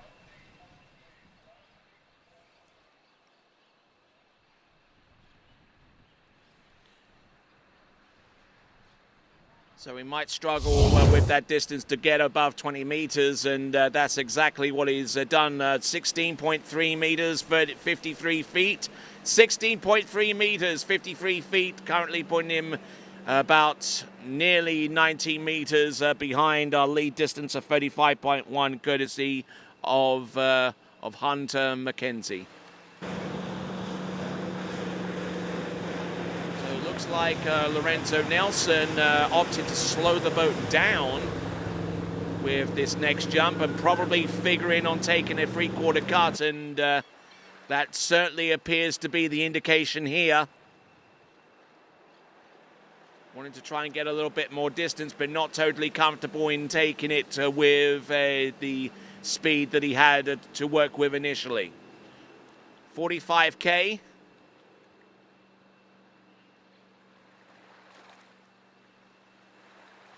About 28 mile an hour of boat speed coming into the jump. Oh no, good looking landing, yes. Slaps those skis down, and a nice looking jump there for the most part for Lorenzo Nelson. Certainly one of our younger competitors that we've seen in this event so far.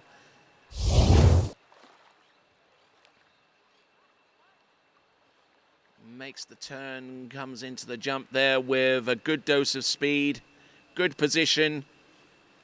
A little bit of slippage out the back, and just absolutely just picks his head up from between his knees there as he lands that jump. That jump should be, nearly 20 meters. It's 19.5 meters, as a matter of fact. 19.5 or 64 feet. 19.5 or 64 feet with one jump remaining.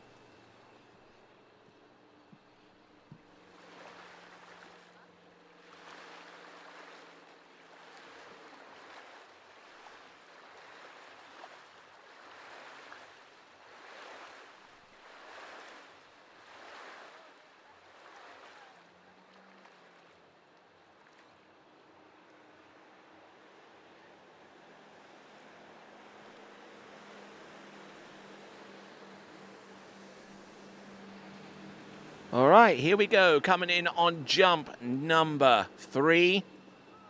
Let's see if he can bring this down a little bit later.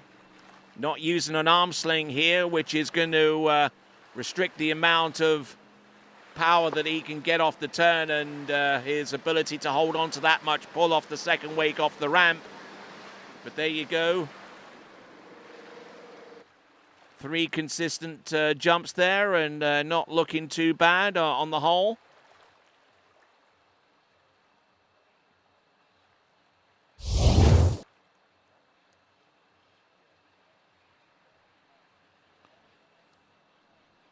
And this jump distance is going to be coming to us very, very soon. I suspect it's going to be his best jump. And certainly had an easier time landing.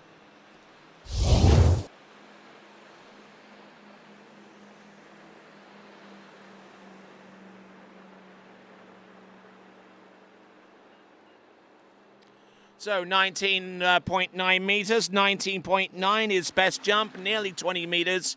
So well done to him, Lorenzo Nelson. He's back to the dock and we're about to take on our next competitor, Sam Bainbridge. We will get to see his first jump next.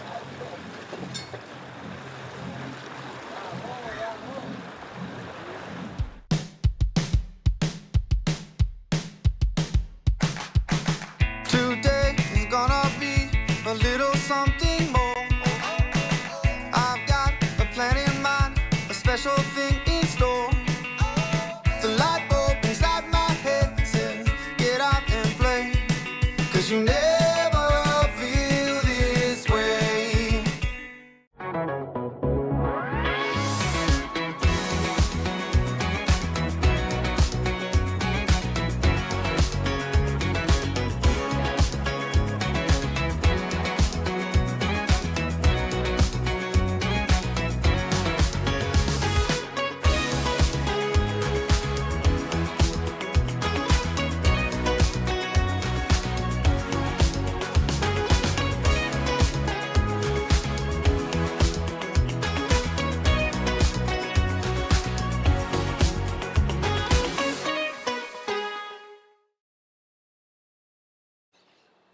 Here we go. Next competitor up, Sam Bainbridge from New Zealand. Going for the full double cut here. Wanting to assert his authority on this event and straight from the get-go with his first attempt. Sam Bainbridge out of New Zealand. Little open towards the ramp, but managing to get a good extension off the top. And I would imagine that that's just taken the lead right there and there.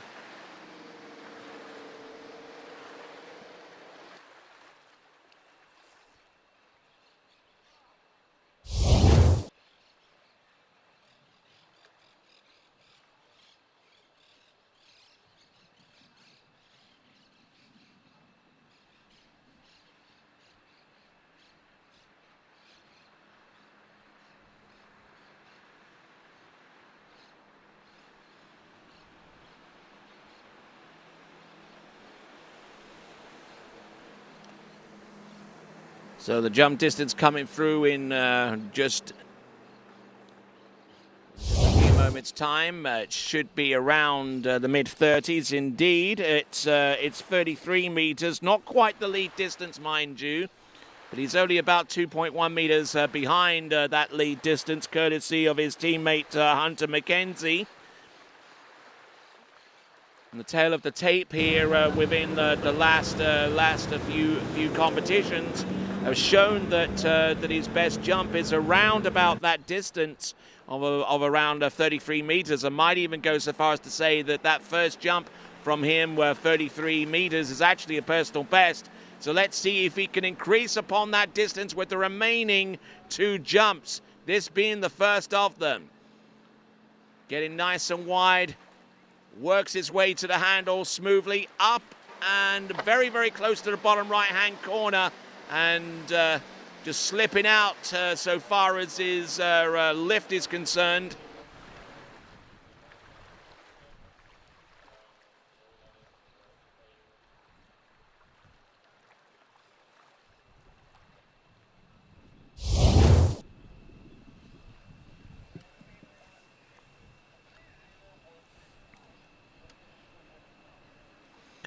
So just looking at this jump once again, this is Sam Bainbridge. The position looked pretty good and looked very, very solid off the wake into the jump, but then just couldn't get off that left ski, and the result was a distance that will end up being a little bit less compared to jump number 1. It is 30.6 meters for 30.6. It is the equivalent of 100 feet for Sam Bainbridge, and he's still 2.1 meters behind the lead distance, courtesy of Hunter McKenzie. Not much to tell you about Sam Bainbridge, at least based upon the biographical information from the EMS. All I can tell you, though, is it looks highly likely that on the very first jump there for Sam Bainbridge of 33 meters, it ends up being his personal best. Very, very quick turn on jump number 3. Yes, that's better. Good height, good extension. And that should be a little bit more than 33 meters just on the straight look of that jump. Good, solid speed. He had plenty of room to work with as he came across the second wake into the jump, and that jump should be a lot further than the second jump distance at least. Might it actually end up being his best jump ever?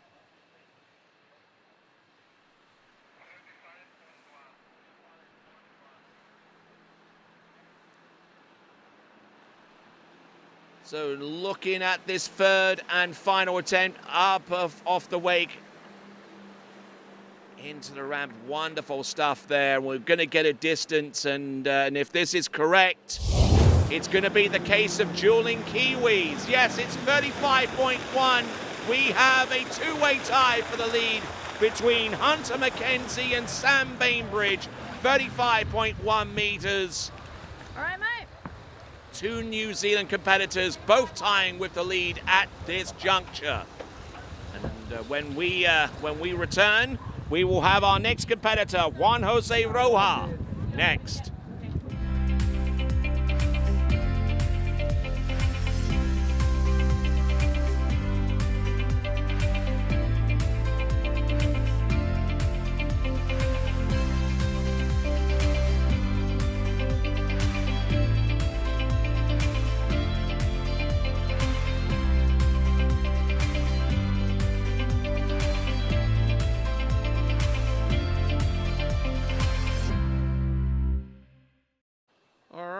As we continue to roll right along, here is our start list, and there is our leaderboard. A two-way tie for the lead between two Kiwi athletes, Hunter McKenzie and Sam Bainbridge, both with jumps of 35.1 meters or 115 feet each one. So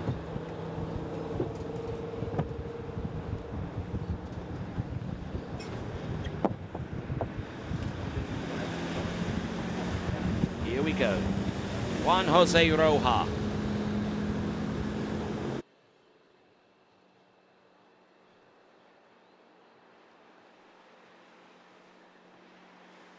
Let's see what Juan Jose can do with the three jumps that he has at his disposal.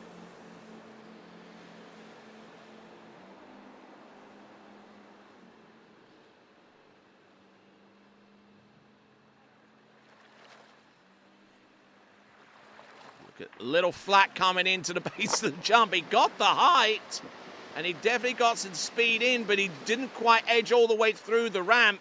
However, that certainly was enough to diminish the height that he would have gotten off that jump. Our skier, who is resident of Bogota in Colombia, Juan Jose Roja, who jumped to 34.3 meters at the National Championships not too long ago. Jumped 31.6 in one of the other National Championship events, also in Colombia. Looking at some of the other events he competed in, the distances in the mid-30s. And whoa, 36.2 here. Using the power of that naughty towboat to send him out there. Nautique is proud to pull all the highest level water ski events around the world. Head on over to nautique.com and check out the Ski Nautique, the official towboat of the International Water Ski and Wakeboard Federation. Here we go, folks. Juan Jose Roja.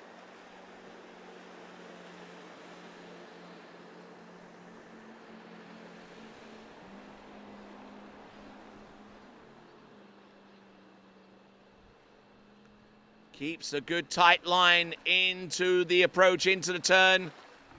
Stands up just before the... oh, no, and he goes down, and he goes down hard. Is he okay? Trips up over himself upon the landing. That was certainly the most dramatic jump that we've seen so far. And straight in the water is our boat judge, Jasmine Gagner. Wow. Definitely need to see a replay on this one, because that was one of the strangest jumping falls I've seen in quite a while.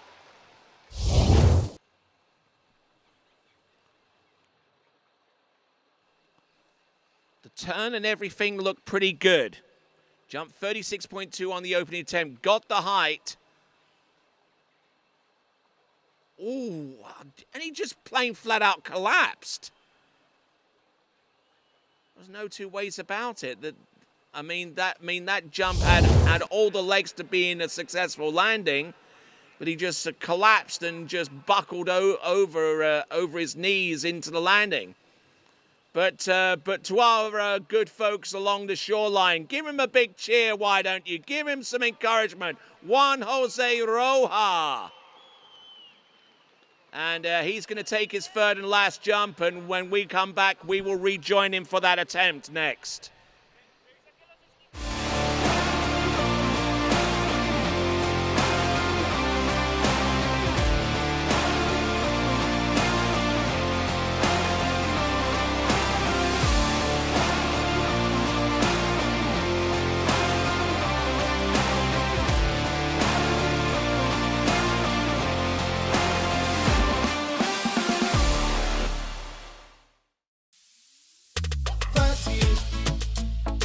Fácil, con PF te regala tiempo, te regala vida. PF.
All right, then, here we go.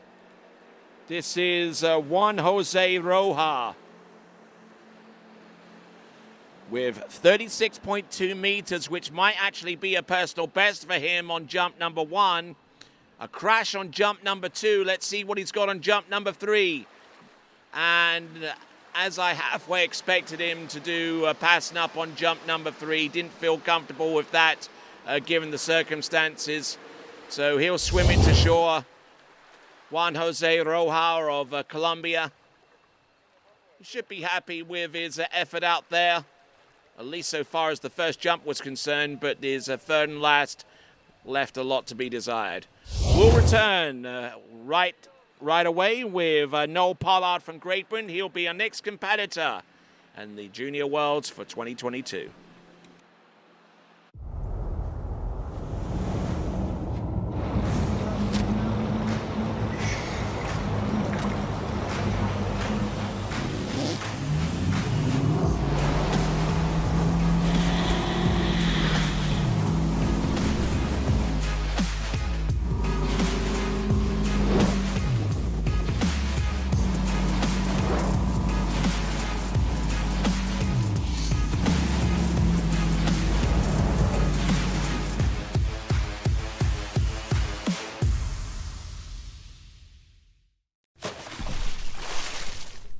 For skiers and water enthusiasts, Florida lakes are what dreams are made of. Combined with world-class golf, remarkable weather, natural beauty, theme parks, and so much more, it's easy to see that Florida is paradise.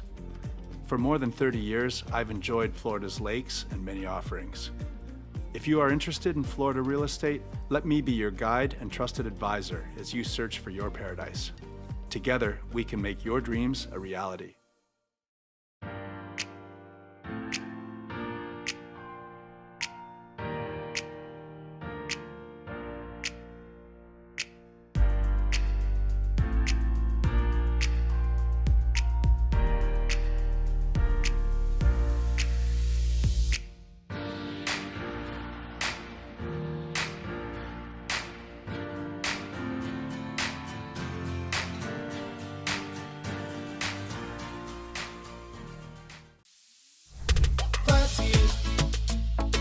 Fácil, con PF te regala tiempo, te regala vida. PF.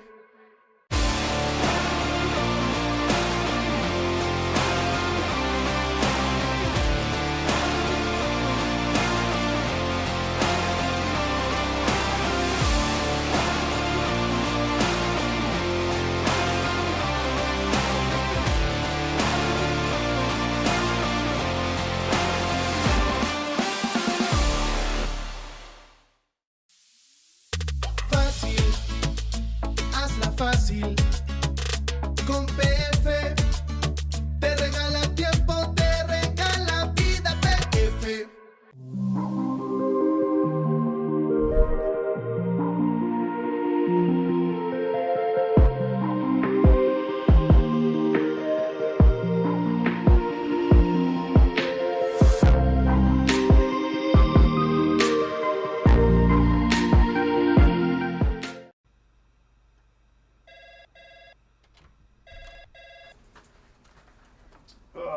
Morning, Brian. Hey, morning. You have a good weekend? Yeah, got out on the water a couple times. How about you? Yeah, I got to set in. Just gonna make a quick phone call here. Oh, of course. Can you get that, Will? Yeah, man, I got it. Thanks for calling Wake House. This is Will. Yeah, looks like we've got those in stock.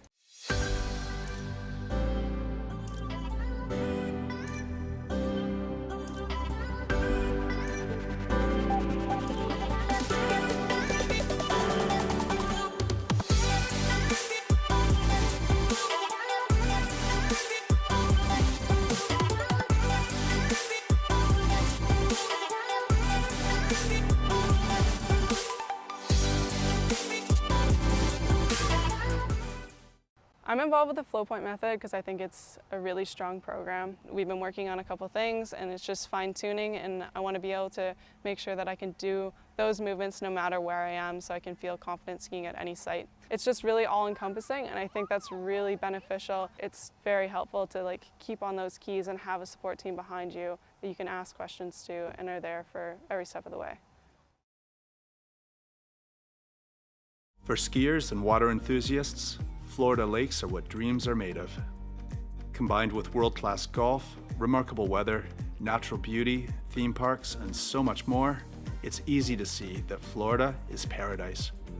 For more than 30 years, I've enjoyed Florida's lakes and many offerings. If you are interested in Florida real estate, let me be your guide and trusted advisor as you search for your paradise. Together, we can make your dreams a reality.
All right, rejoining action here. We've had we've actually had 4 competitors take to the water in the boys series 3 jump thus far.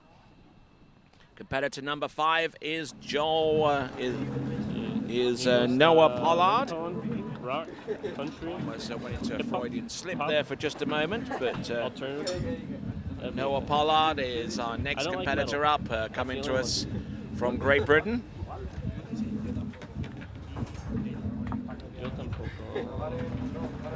You like a little. Had a few messages put onto the live chat, which you can be a part of by going to the TWBC YouTube channel and subscribing. Hit the subscribe button, and you can be a part of the live chat that is present on the right-hand side of the webcast player during these Junior World Championships.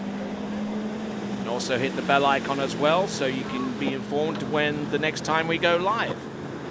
All right then, here we go. This is Noah Pollard.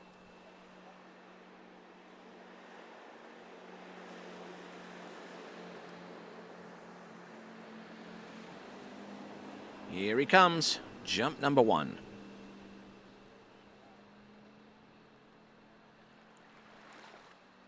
Turns in, sets and holds off on that jump. Lands and will ride that attempt out there. That is Noah Pollard.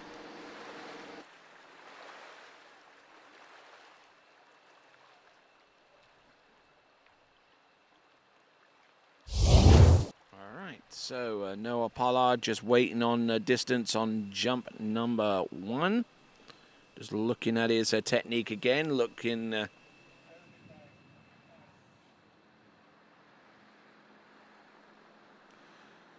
fairly solid.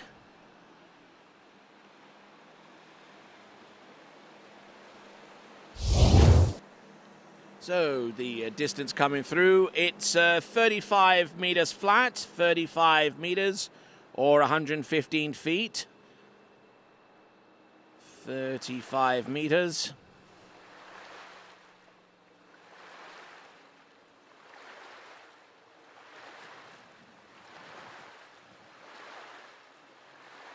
And 35 meters at this stage of the competition, good enough to put him in 3rd spot.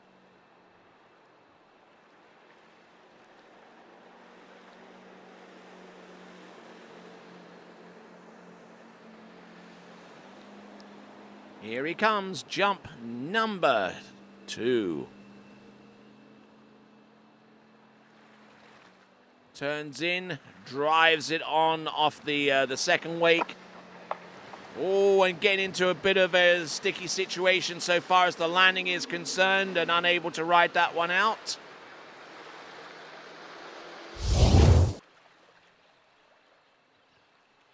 So Noah Pollard, a student by occupation, his favorite discipline is slalom.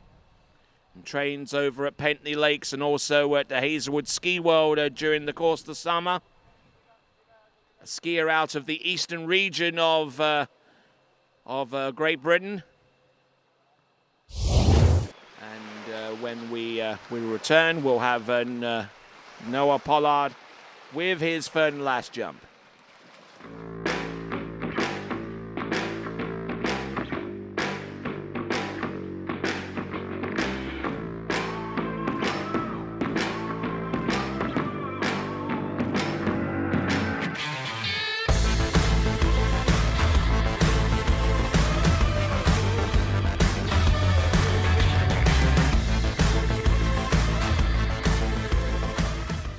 Try match play at bplayfield.com.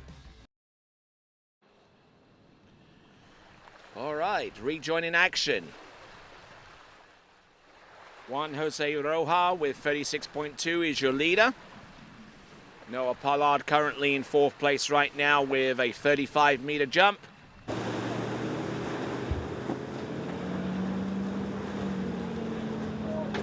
Okay, so here we go. This is Noah Pollard, third and last attempt. Coming to us out of Norfolk in England, the county of Norfolk. And here he comes. One final attempt.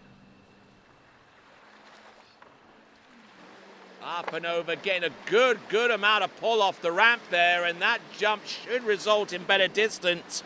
Noah Pollard, who's thrown down distances of around 34 meters and 34.2 meters in one instance. Most of his jumps have been around the 33 meter mark. Definitely proving all the time, and that jump of 35 meters might actually be a personal best for him.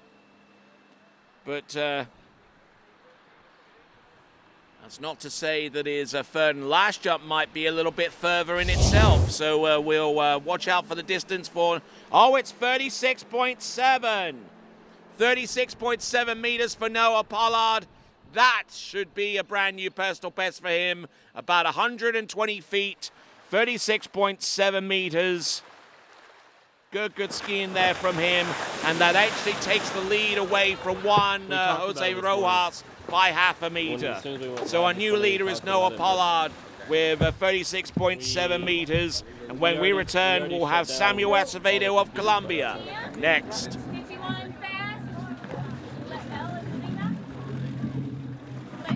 No, it went straight to the judges. All of our computers were turned off. Fácil, hazla fácil. Con PF te regala tiempo, te regala vida. PF.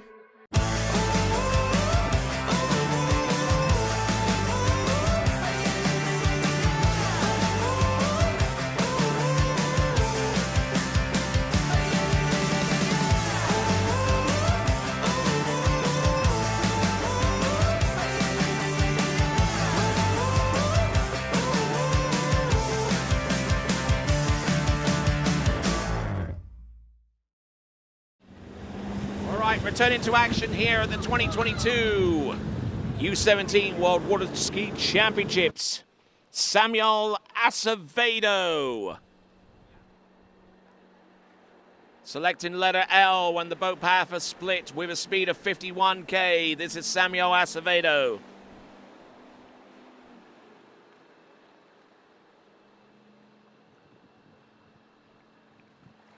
Here's his opening salvo coming in. First attempt. Oh, gets some good height. Shouldn't have any troubles riding out that particular effort, and good skiing there for Samuel Acevedo.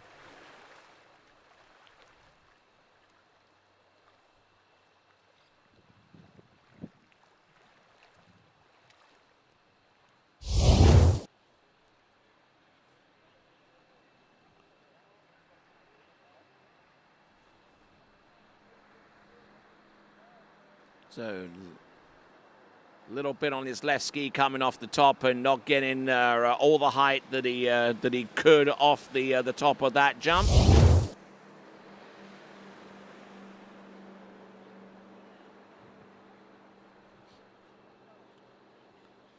So jump of 32 meters or 105 feet to set his setup.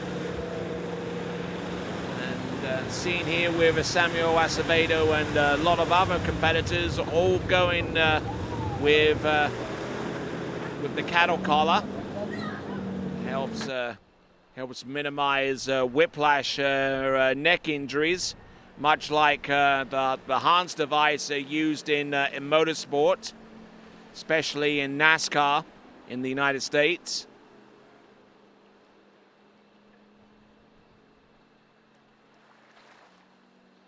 Here he comes. Up and over, will land and ride that one out.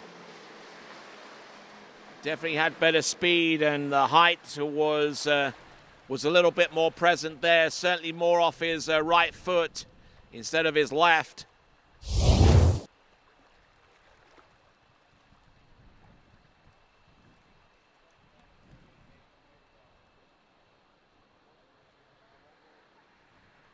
So just trying to ascertain some of Samuel Acevedo's previous form. Jumped 32 meters on jump number 1, and I suspect that one is going to be significantly further, because here comes the distance, 36.1 or 118 feet, 36.1. That puts him half a meter, a little over half a meter behind Noah Pollard, whose jump of 36.7 is still the lead at this time. Samuel Acevedo now. Third and last attempt. Can he claw back that deficit from the lead? 0.6 of a meter stands between him and Noah Pollard at this time.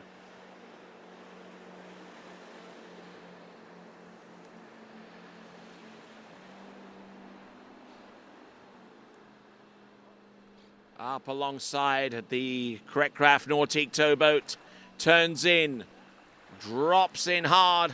Whoa, and good speed.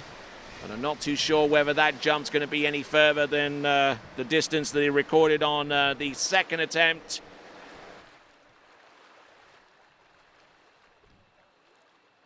Good solid effort all the way throughout there for Samuel Acevedo. Nothing too dramatic, but very effective.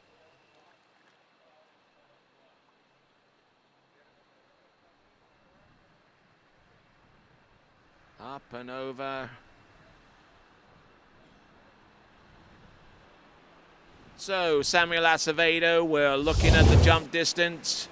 And here's the distance we've seen before, 35.1, 35.1. Same jump distance of Hunter McKenzie and Sam Bainbridge. But his middle jump distance of 36.1 is the distance that currently keeps him in third place right now, 0.1 of a meter behind Juan Jose Roja, but still in the lead, Noah Pollard with 36.7. Next competitor up is going to be Pepe Leonard, and we'll see the first of his 3 jumps representing Germany, and we will take him out into the water next.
All right there, coming back to continue in action here at the 2022 U17 World Water Ski Championships from Lago Los Moros in Chile. Here we go. Pepe Leonard Oh, and taking a strike there on jump number 1. Letting the handle go and skiing around the bottom left-hand corner. Getting a little bit stretched out off the turn. And then the boat came on with its power and then just unable to hold his position all the way through the jump. And with that, we'll step aside and we'll rejoin him on jump number 2 next. Fácil, hazla fácil. Con PF te regala tiempo, te regala vida. PF.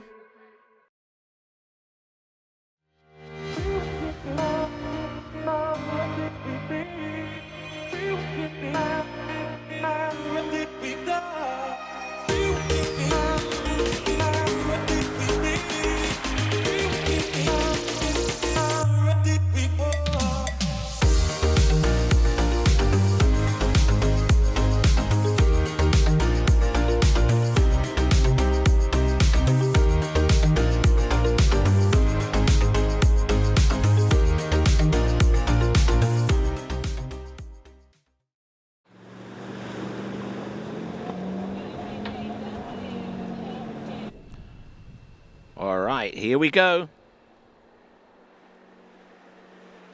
Pepe Leonard.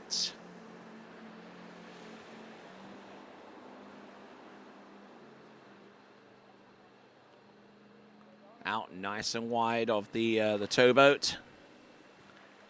Driving it on. Whoa, almost getting split completely through his jump skis there. Passing up on jump number 1 and was lucky to survive jump number 2. And you'll see this again using the instant replay, and you'll see exactly what I mean. Right off the second wake into the jump. His position off the turn looked pretty good, a little exposed, and getting strung out a little bit off the second wake. And then when he tried to kick, he had nothing to push from so far as his jump skis were concerned, almost getting pulled right over the tips and between the two skis. It is 35.5 meters though, 35.5, so it at least registers a distance, but it could either have been so much more or so much worse for Pepe Leonard. Getting some encouragement there from team coach Stefan Wild of Germany, the 1986 World Junior Boys overall champion. Way back in the day in 1986, where that event took place on the Indra Scalo in Milan, Italy. Here we are, just outside Santiago de Chile. Coming in, jump number 3, better looking approach, a lot later. Does he ride out? Just about. A beautiful looking jump there, definitely distance, and he almost completely lost it with the landing. Not often do you get a second opportunity to land a single jump, but Pepe Leonard, exactly what happened there. Coming off the second wake, really attacked it and just kept his direction off the wake all the way through that distance. The distance should be significantly further than 35.5. The question is it enough to take the lead? Would it be our first jump distance over 40 meters? Indeed it is. It's 41.6. 41.6. He's taken the lead away from Noah Pollard, whose jump distance of 36.7 meters is just good enough for second place. And that jump distance there from Pepe Leonard might even be a personal best there for him. So wonderful skiing there, 41.6, our new leader from Pepe Leonard. There's your leaderboard. Pepe at the top, Pollard in second, Rojar in third, and there you see the remaining skiers. And when we come back, we will bring on our next competitor from Colombia, Sebastian Martinez, next. Fácil, hazla fácil. Con PF te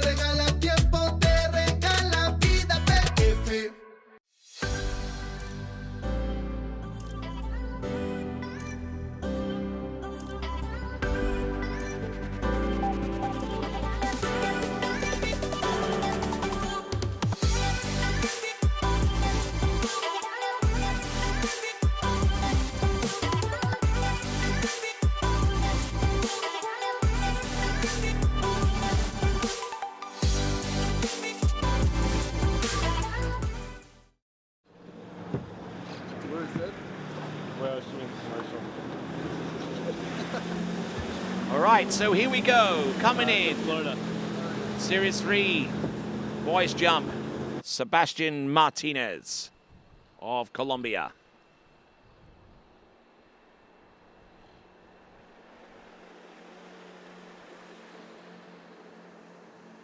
Just looking at the 180-meter buoy and now using that point of reference to push on out towards the right-hand side of the towboat. A little on the back of the skis as he made the turn and now trying to transition his weight towards the front. Just not getting enough grip on the jump to make a good extension off the top and fly in for a significant distance. That is Sebastian Martinez.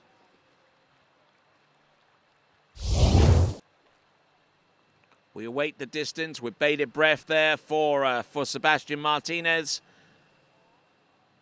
The position didn't look all that bad off the turn, but unfortunately his weight distribution didn't exactly help and was unable to get everything that he wanted off jump number 1. And I think it's going to be a skosh over 30 meters.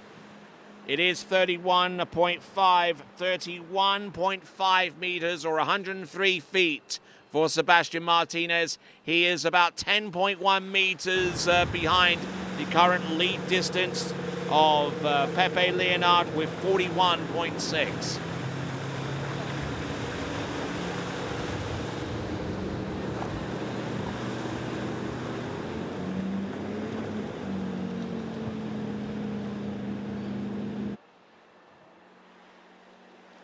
All right, here we go, folks. Sebastian Martinez, jump number 2. Let's see if he can pick up the pace a little bit here. 3/4 cut.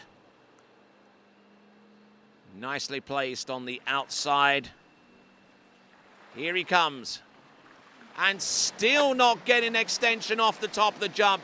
Just absolutely squatting as he hit the ramp and almost looked like a safety crush more than anything else, but not getting anything out of the ramp at all. And he's got one more jump to try and fix that. The position off the turn looked good, and everything looked good off the second wake, but as soon as he hits the jump, everything just goes out from underneath him. And getting nothing from that jump, and that is going to be maybe a little bit further, but certainly not near enough to challenge the leader. Yes, it is 33.6 or 110 feet, but he would certainly like a little bit more than that. That puts him about 2 meters closer to the lead distance. But his position off the turn and everything else looked fine. But he just needs better ramp work. That's all that's needed. Easy for me to say, of course, but it is what it is.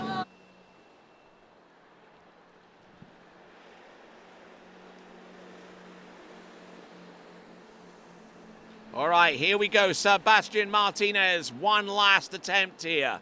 Let's see if he can put it together. Turn looks good. Positioning looks good. Edging looks good off the second wake. That is much better. That is much better. Resisted the ramp with a lot more force that time around. He should be able to see the benefit in terms of distance. We'll find that out in just a moment or so. Andrew Bergman, who is our driver in this section of the jump event. There you go. Not quite as much a crush on that one, but getting a little bit more in the way of distance. Here comes that distance. It's 36.4. 36.4, still ending up about a little over 5 meters shy of the lead, but it is his best distance out of the 3. That is Sebastian Martinez, as we now work our way down to the last 4 competitors in this section of the jump event. That is Series 3. Current leader as it stands right now with 41.6 is Pepe Leonard. And we've got Noah Pollard with 36.7. Sebastian Martinez with 36.4 meters. He's in third place. Juan Jose Roja with 36.2. Samuel Acevedo with 36.1. And when we return, we will bring on New Zealand's Josh Wainwright next. Hi, my name is Brantley Hawkins. I'm one of the co-founders here at New Dimensions Wellness. My partner and I have over 20 plus years of sports medicine and exercise experience working with the most elite athletes in the world. Together, we have developed a proven system that has been sought out by these professional athletes and is now available to you. You will move your body and loosen your joints in ways that you haven't before. It's not your typical weight training, it's not CrossFit, and it's not crunch fitness. Once I got in here, it was a big eye-opener how much different that they go about everything.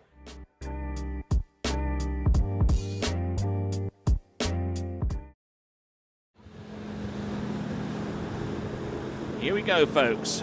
Out of New Zealand, this is Josh Wainwright. We've already seen three competitors from New Zealand. Actually, two competitors from New Zealand, Sam Bainbridge and Hunter McKenzie, each of them jumping 35.1. See what Josh Wainwright can do. Good sharp turn, good edge, and good lift there. Good jump to work from.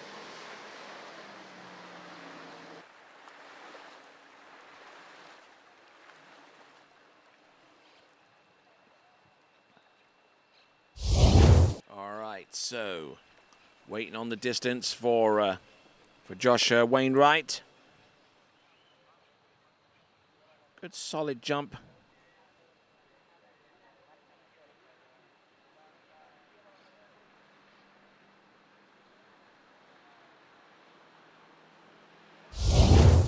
So Josh Wainwright, distance coming through 38.3, 38.3.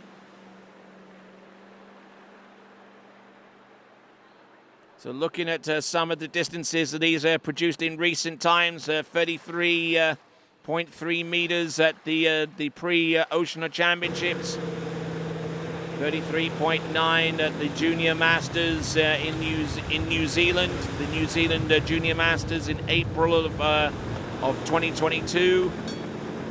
Other distances have included 33.7, so he's getting very close to his personal best. He might have actually exceeded it, because the furthest jump that I see here, according to the EMS information, is 37.3. So with a 38.3 to get things up and running, here he comes with jump number 2. Oh, and he didn't feel 100% off the second wake, and he dropped the handle and skied round the bottom left-hand side of the ramp.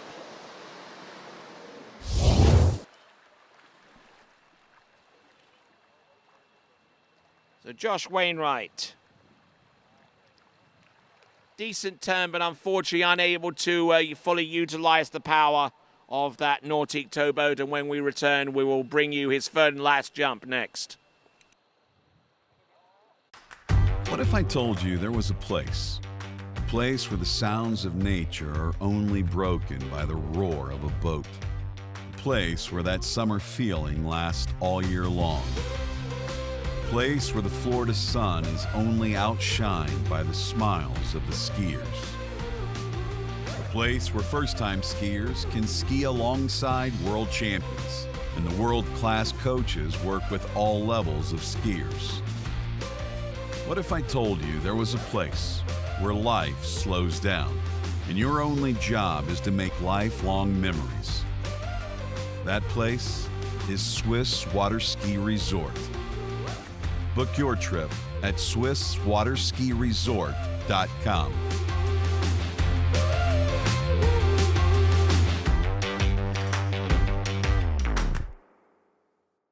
All right, returning to action here at the 2022 U17 World Water Ski Championships from Lago Los Moros in Chile. Here we go, Josh Wainwright. Already with a jump distance that we believe to be a personal best of 38.3 meters. Here he comes, one last attempt. Not bad though, not a bad looking distance there for Josh Wainwright. might end up being a little bit further than 38.3, but not significantly further. And I'll be surprised if that jump is over 40 meters. But he has a good dose of speed right off the turn, starting to get a little bit buckled and brought over his left shoulder. However, a little early, however early he was coming off the second wake into the jump, he still managed to get a good transition as he edged through and hit the ramp. We await the distance. Josh Wainwright taking our time and getting that distance to him. He's already on 38.3 meters, which puts him among the top 4 at this time. Our next skier to take to water will be Eric Gisler. Keep already here, and then I'm gonna have one of our crew members drive us to a disco. Jump distance, oh, it's 39.2, 39.2 for Josh Wainwright. Josh Wainwright's jump of 39.2 should be enough to put him, yes, in second place right now. Just a little over a meter away from Pepe Leonard. Noah Pollard in third place. And when we come back, we'll have Eric Gisler next.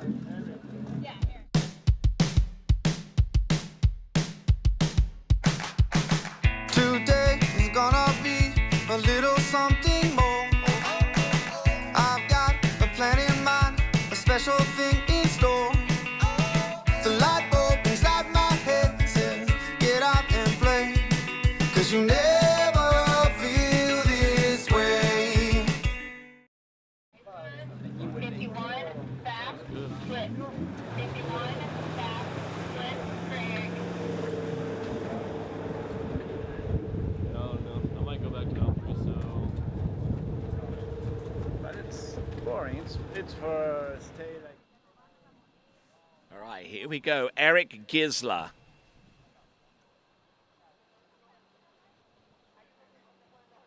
Surfing again.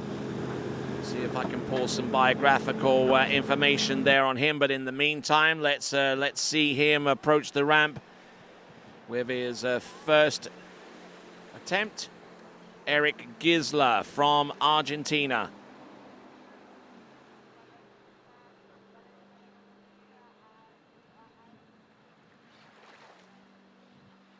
Good steady approach. Not moving too much from the turn all the way through to the jump.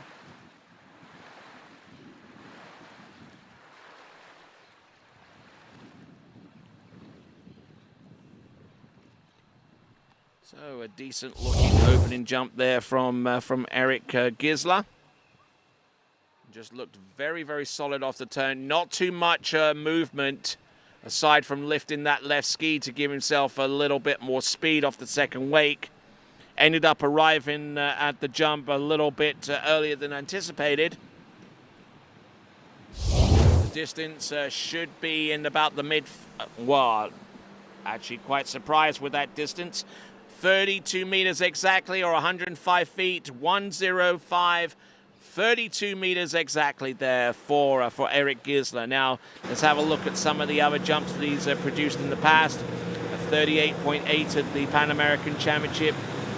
Nearly jumped 40 meters, as a matter of fact, at a national record tournament right here at Lago Los Moros a few days before the Pan Americans. And so we're... maybe looking at a jumper who's overdue for a distance of over 40 meters. Let's have a look and see what he's got. He's registered a distance of 32 meters so far. Let's see what he's got for an encore. A little bit of slippage there off the second wake, but he's still able to carry his speed and angle off the second wake into the jump. And hopefully with a little more height, that jump distance will be closer to 40 meters, as we see Andrew Bergman at the helm of that Nautique towboat bring Eric Gisler back in towards the course for his third and last jump.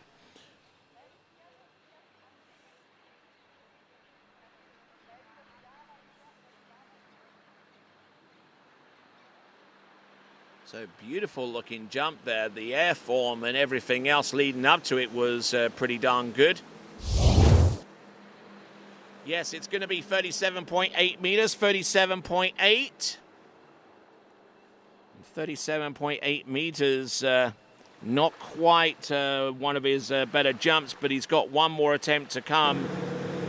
Currently resides in nearby San Bernardo and Argentine by nationality. This is Eric Gisler, producing the softest wakes in ski boat history. The legendary Ski Nautique is a hardcore free event boat and the boat of choice for professionals like world record holders Erica Lang and Ryan Dodd.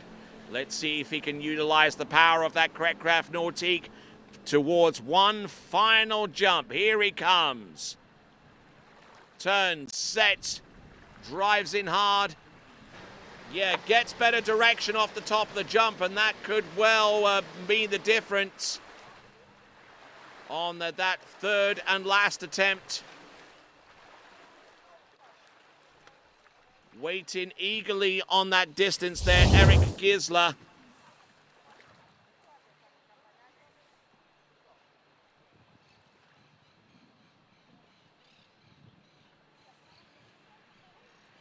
A little early coming off the second wake into jump. He might actually benefit from having the boat path about 2 feet wide of a split to at least put him in the optimal place on the jump. 38 meters exactly, 38 meters, putting him a little over 3.5 meters shy of the lead. That lead at the moment, a little bit in excess of 40 meters. Eric Gisler returning to the dock, and when we return to action, we'll have the ramp height moved to 1.65 meters high for our remaining two competitors. There you saw briefly the brothers Pagozzi will be both jumping at 1.65 meters high. Your leaderboard remains unchanged with Pepe Leonard in the lead with 41.6. And when we return, we will have Paolo and Andrea Pagozzi to round off Series 3 of Boys Jumps. Next.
fácil.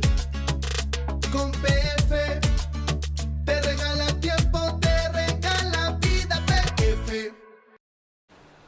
All right, returning to action here at the U17 World Water Ski Championships right here at Lago Los Moros in Chile. Pepe Leonard, the leader right now with 41.6 meters ahead of Josh Wainwright on 39.2. Eric Gisler in third with 38. Noah Pollard on 36.7. Sebastian Martinez on 36.4. Juan Jose Roja with 36.2. Samuel Acevedo on 36.1. Two-way tie for 8th between Hunter McKenzie and Sam Bainbridge on 35 meters each one, and Lorenzo Nelson on 19.9 meters, and those are the scores so far. Two skiers away from rounding off the series 3 of jumps.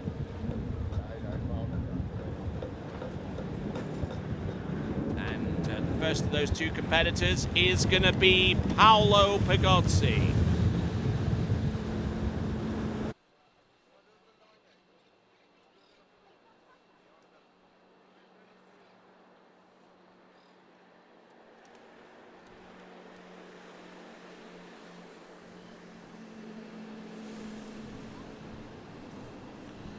Here we go, folks. Paolo Pagozzi. First of 3 attempts and not feeling 100% off the second wake. That left ski kind of getting a little bit separated from the right in the turn. As you can plainly see here. Turns away. Didn't feel 100% approaching the jump and past the handle. And then when we return, we'll have his second jump next. What if I told you there was a place where the sounds of nature are only broken by the roar of a boat? A place where that summer feeling lasts all year long. A place where the Florida sun is only outshined by the smiles of the skiers. Place where first-time skiers can ski alongside world champions, and the world-class coaches work with all levels of skiers. What if I told you there was a place where life slows down, and your only job is to make lifelong memories? That place is Swiss Water Ski Resort. Book your trip at SwissWaterSkiResort.com.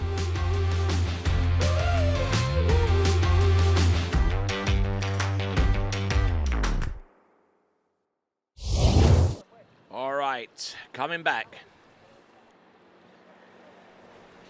All right then, here we go. Paolo Pagozzi.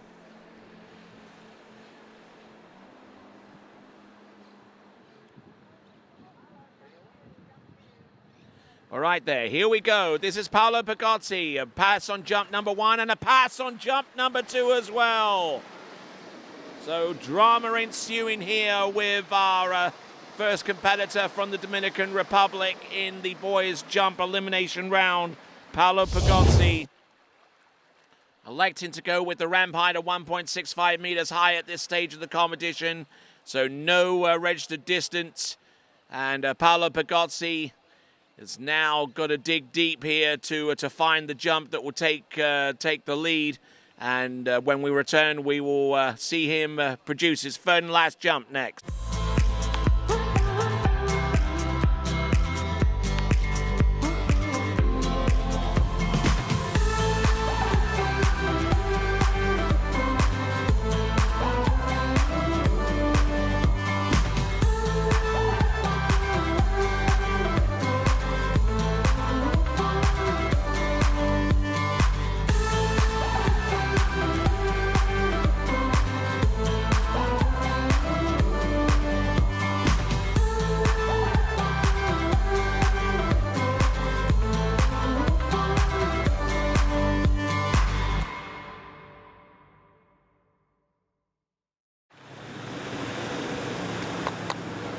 Here we go, one final roll of the dice for Paolo Pagozzi from the Dominican Republic. Ideally, he should be in a position where he's chasing down the lead. Now he's basically chasing down his first distance out there on the water in this elimination round. Here he comes. Jump number 3, got to take this jump to score. And he gets the jump and he rides it away. So he does have a score going forwards. That is Paolo Pagozzi. Bear in mind that the ramp for him and for his brother Andrea Pagozzi is at 1.65 meters high. Stark contrast to the 1.5 meter high ramp height that has been present for our first 10 competitors in this jump elimination round. Series 3. Distance should be coming up, and it is a 41 meter jump, 41 meters. 41 meters flat, that's 0.6 of a meter behind the leader. The leader being Pepe Leonard of Germany with 41.6 meters. His nearest challenger has been Paolo Pagozzi with 41 meters flat.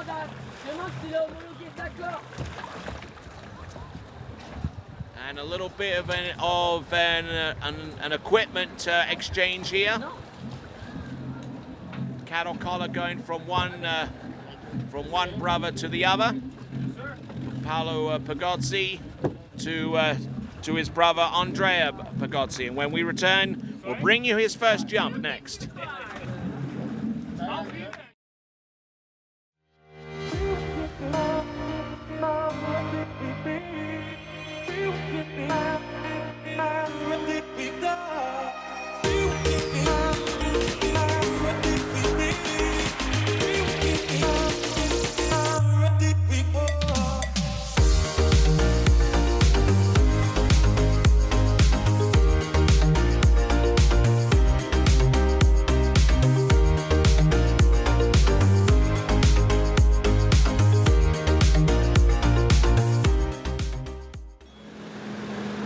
Returning to action here. We've got Andrea Pagozzi going in with the full double cut here, pulling out towards the 180 meter buoy and turning just after it. So setting himself up well on jump number 1, hardly a breath of wind to speak of. Here he comes, Andrea Pagozzi, a little bit of slack in the line off the turn, but still managing to take a good edge and good speed all the way through. Nice height there. So Andrea Pagozzi wanting to try and take the lead at this point in the proceedings.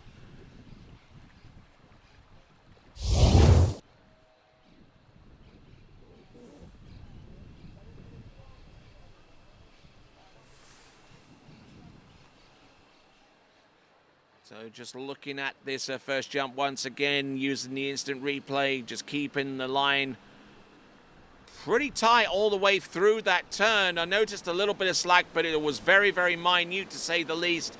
Not getting the full extension off the top of the jump, mind you, but certainly a jump that he can work with. And the jump distance coming through, it is 38.9 or 128 feet. 38.9, that slots him in 4th place, nearly 2.5 meters shy of the lead.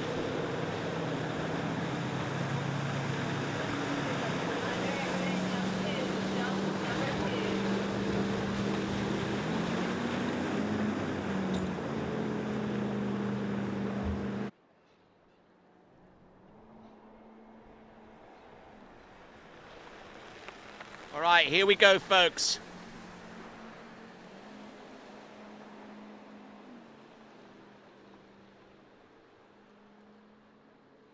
Here he comes. On the water, this is... Oh, and crushes that one badly on jump number 2. Indeed, almost getting his head completely between his knees off the top of the jump and getting absolutely no lift whatsoever. Just absolutely crushes that jump in the most literal sense possible.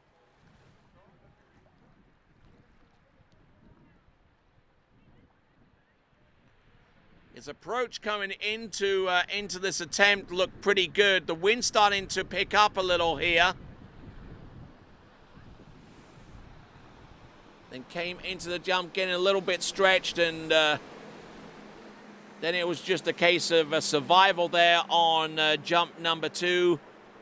That is Andrea Pagozzi with a 30.3 meters, 30.3 meters or 99 feet.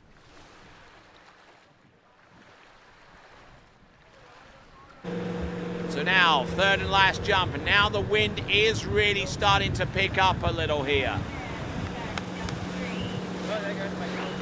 Straight up headwind for our jumpers, which is music to their ears for the most part.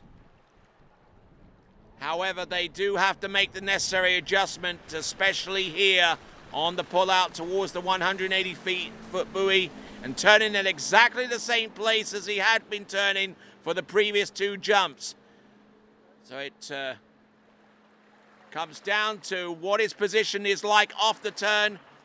Yeah, definitely getting a little bit more pull over his jump skis and extending up and well. Jumping 38.9 meters on jump number 1. A nightmare of a jump on jump number 2. I suspect that third and last might actually be his best one out of the 3. Would it be enough to take the lead? Currently in third spot at this time. Behind his brother with 41 meters and behind Pepe Leonard with 41.6. Could he move one up 1 or 2 positions? We'll find out.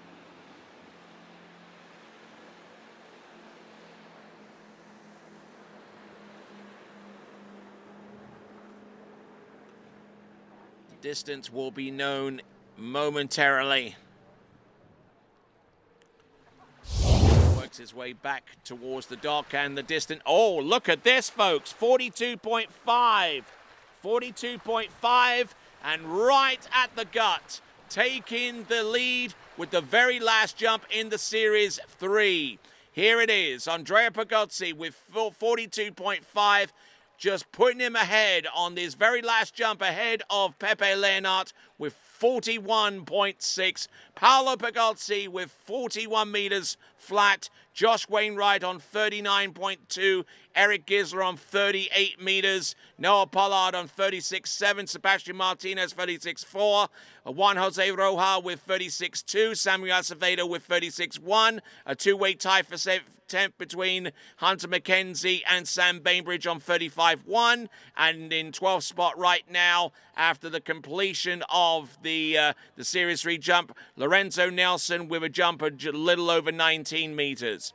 All right, Series 2 comes up next, starting off with Axel Garcia of France, followed by Finn Sheehy of Australia, Lockie Butlin, also of Australia, and Lucas Cornell, also of Australia. Our first 4 competitors out, and we'll follow on with Clarence Lavo, Tim Vield, Jacob Chambers, Francisco Georges, Santiago Berencius, Sebastian Tiza, and Vito Bloyer. Those 11 skiers to come next.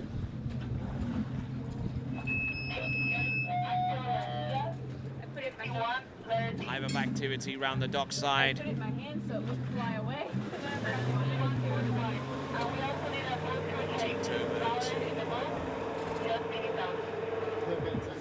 Pulling away from the dock. Change of boat crew, change of driver. Now we're on Series 2. Ramp height staying the same at 1.65 meters high. Then it will drop down to 1.50 meter for one jumper, and then it will be brought straight back up by the time we have our 6th skier out. And then our first skier in Series 1 will have the ramp at 1.50 meter, and then the ramp will go to 1.65 meters high, where it will stay for the remainder of the competition. All in total, 5 separate ramp changes from the start of this event all the way through to the end. Here we go. Axel Garcia of France. Not in the best of preparation there for jump number 1. Probably got caught out a little bit with the wind that seems to be gusting up and down a little bit. The wind is currently died down, and maybe needs to make an adjustment on the 180 meter buoy to determine where the best position is to turn in relation to the jump. And he lets go and skis around the bottom left corner, and when we return we'll have his second jump of 3 next.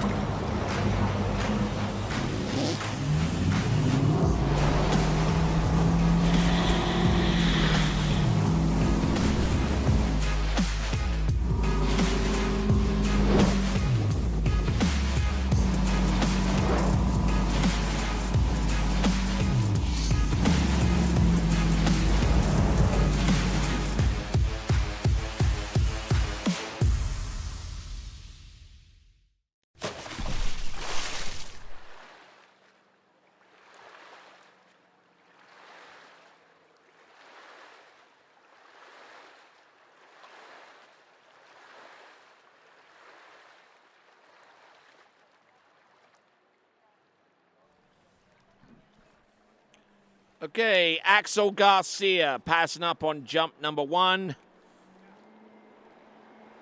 We'll see what his effort on jump number 2 is like.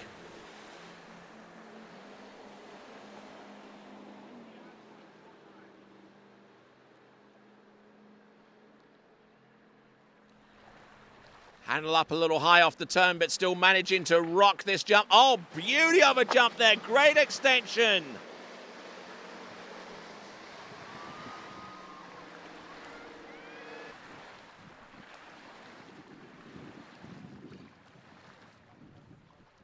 So Axel Garcia in great shape there on the jump number 2. Certainly got some fuel in his belly there with... on jump number 1, and really translating to some good height and some good distance on jump number 2. Some of the better jumps that we've seen from Axel Garcia have been in excess of 40 meters. Certainly one of our younger jumpers here, because most of the results that I've seen have been in the under 14 category. So really getting more in terms of distance. 44.8 meters, 44.8 meters. And I believe that is good enough for the lead. Axel Garcia, 44.8 meters. Yep, he is in the lead by a little over 2 meters. Let's see what he's got on jump number 3.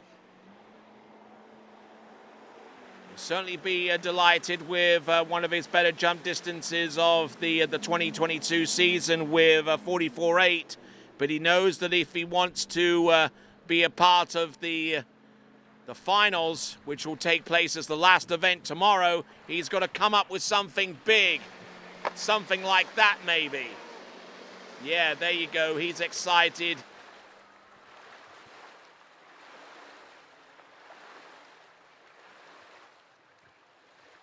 Nicely done.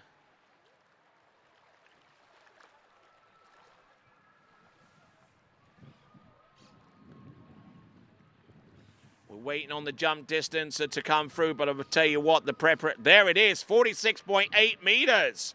That might end up being a personal best there for Axel Garcia, and it is most definitely the lead, 46.8 meters. Beautiful jump in there from him. 46.8 meters, he's happy. He'll head towards the dock.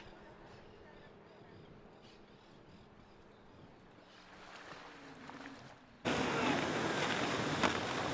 he's happy. There you go, 46.8 for Axel Garcia. Takes the lead by a country mile. Still with the adrenaline coursing through his veins and passing off his jump skis to the coach nearby. Axel Garcia with 46.8 meters, about 4.3 meter lead, and a great looking jump there. And when we return, we will bring you Finn Sheehy of Australia next. For skiers and water enthusiasts, Florida lakes are what dreams are made of. Combined with world-class golf, remarkable weather, natural beauty, theme parks, and so much more, it's easy to see that Florida is paradise. For more than 30 years, I've enjoyed Florida's lakes and many offerings. If you are interested in Florida real estate, let me be your guide and trusted advisor as you search for your paradise. Together, we can make your dreams a reality. Okay, back to continuing action here at the U17 World Water Ski Championships, coming to you live from Lago Los Moros in Chile. Finn Sheehy, who skied in the Ocean Water Ski Championships not too long ago, jumping in the open category and jumping 39.1 meters in those championships. Now realizing that he's got to jump well in excess of 40 meters to really put the heat on the competitors to come. Here we go. This is Finn Sheehy on jump number 1, driving it in and almost hugging the bottom right-hand corner. But I tell you what, Not a bad opening jump.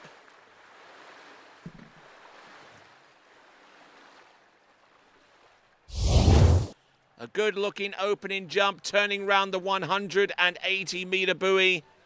That seems to be the preferable spot for a lot of our jumpers that are excelling with distances over 40 meters at this time. Many of these jumpers will study one another, and I've been talking about distances of 40 meters. How about 40 meters flat? 131 feet there for Finn Sheehy of Australia. Looking at some of the results that he's put together in the SQ Oski free event L class competition, he jumped 39.9. So that's he's already exceeded that distance, and I don't see too many other distances that he's produced in the past that have been anywhere close to exceeding 40 meters, say for one or two tournaments held in March of last year.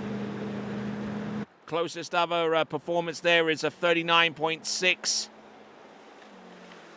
in March of last year. So, tail of the tape there for Finn Sheehy. Let's see if he can get a little deeper into the 40-meter range. Here he comes. Finn Sheehy out of Australia. Coming in, jump number 2. Ooh, and bulked out on that one. Didn't like something on that particular jump and decides to ski round the bottom left-hand corner of the ramp.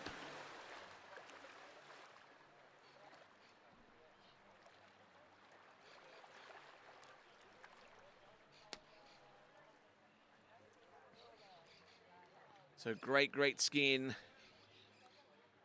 40 meters on jump number 1, pass on jump number 2. And when we return, we will have his third and last attempt next.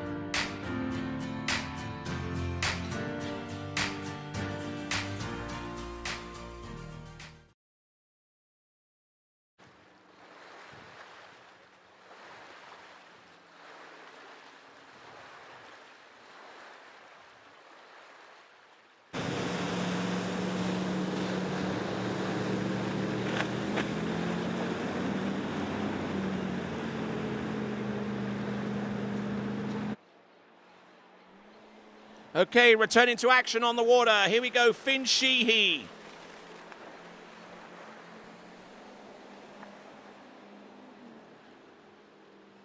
Jump number 3.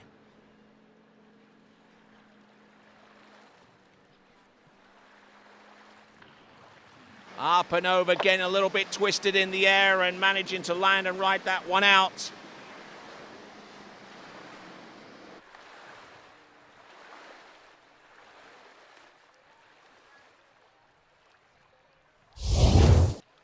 So looking at this jump one more time for Finn Sheehy.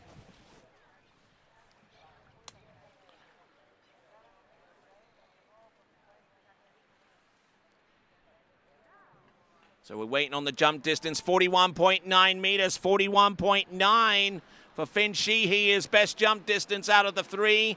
About nearly 5 meters away from the lead, or 17 feet. But it's a decent looking jump there from him, for Finn Sheehy of Australia.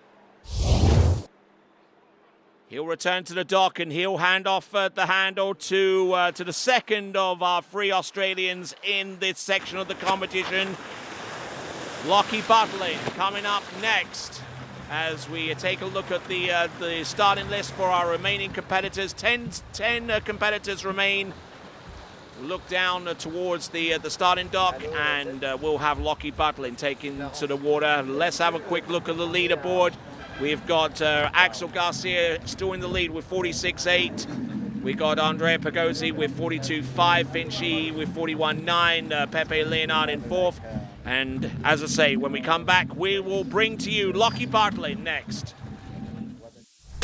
Fácil, hazla fácil. Con PF te regala tiempo, te regala vida. PF.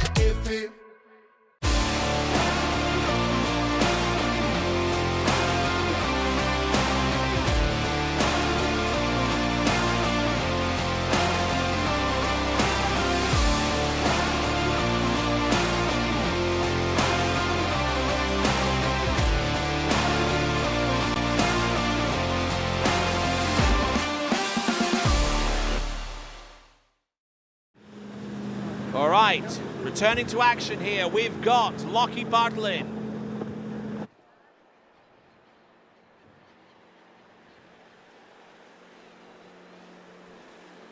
Looks like he's going to figure things out using a three-quarter cut to get things underway.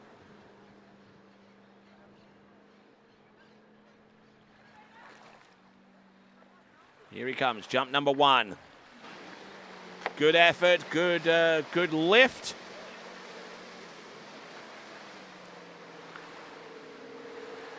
Lockie Bartlett,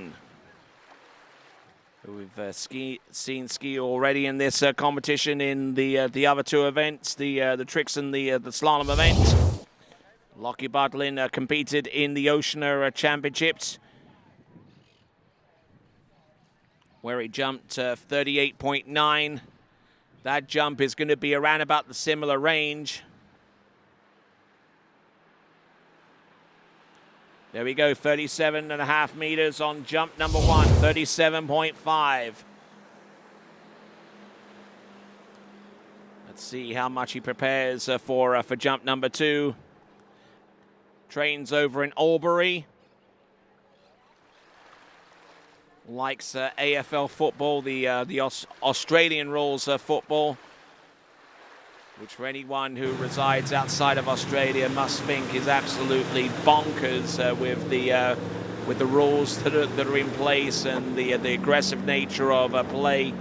Also taking into account that there isn't an awful lot of protection involved for the players that compete at the highest level of AFL.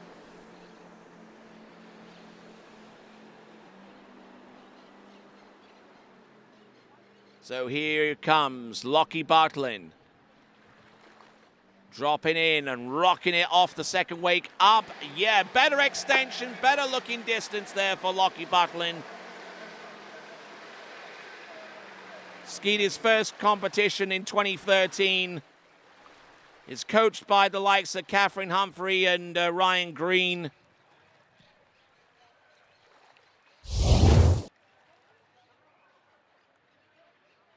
And a good looking setup on jump number two.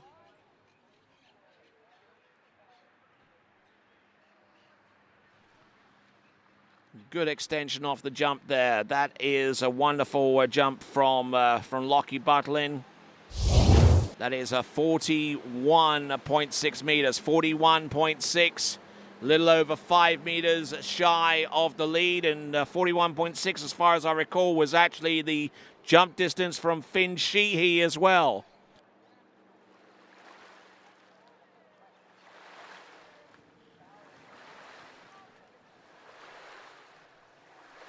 So Finn Sheehy, just to confirm, 41.9 on his third and last jump, but that second jump there from Lockie Bartlett was 41.6. So a little bit closer to his teammate there. There is the current leaderboard. Pepe Leonard is in a tie with Pepe Leonard with that jump of 41.6. So currently in a two-way tie for fourth place. Here he comes, third and last attempt, snapping at that handle off that turn. But there you go, and good-looking jump in there from Lockie Bartlett. Probably one of the rare occasions that he's jumped that far over 40 meters. Jumped 41.1 meters for a second-place finish at the Malibu Australia National Championships in April of 2022. There's jumped in the high 30s mostly, but look at this, 40.8 on jump number 3. 40.8, but his best jump distance is a 41.6. That is Lockie Butlin out of Australia. And he'll be returning to the dock. He should be quite reasonably happy with his effort out there. For all intents and purposes, a personal best effort there from Lockie Butlin. There's the leaderboard: Garcia, Pagozzi, Sheehy, Leonard, Butlin, Pagozzi again, Wainwright, Gisler, Pollard, and Martinez, your top 10 jumpers. And when we return, we will have the last of our Australian jumpers in this Series 2, Lucas Cornell, next. Fácil, hazla fácil. Con PF te regala tiempo, te regala vida. PF.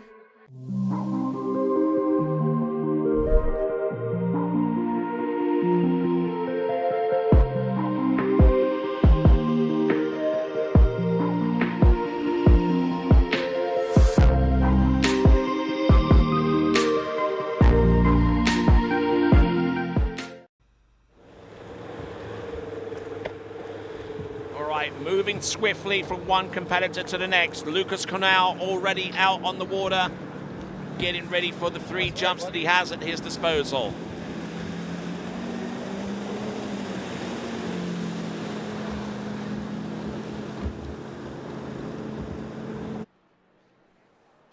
Here he comes, folks.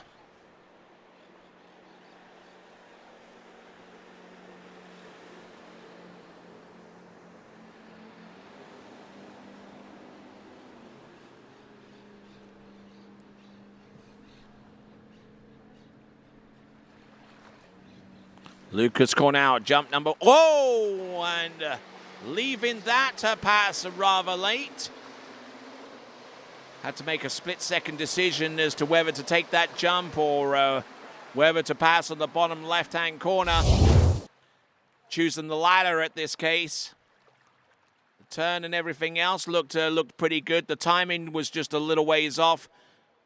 Edged a little bit more off the second wake and lifted the ski, and then that put him a little bit more left towards the ramp surface. And when we return, we'll have Lucas Cornell's second jump next.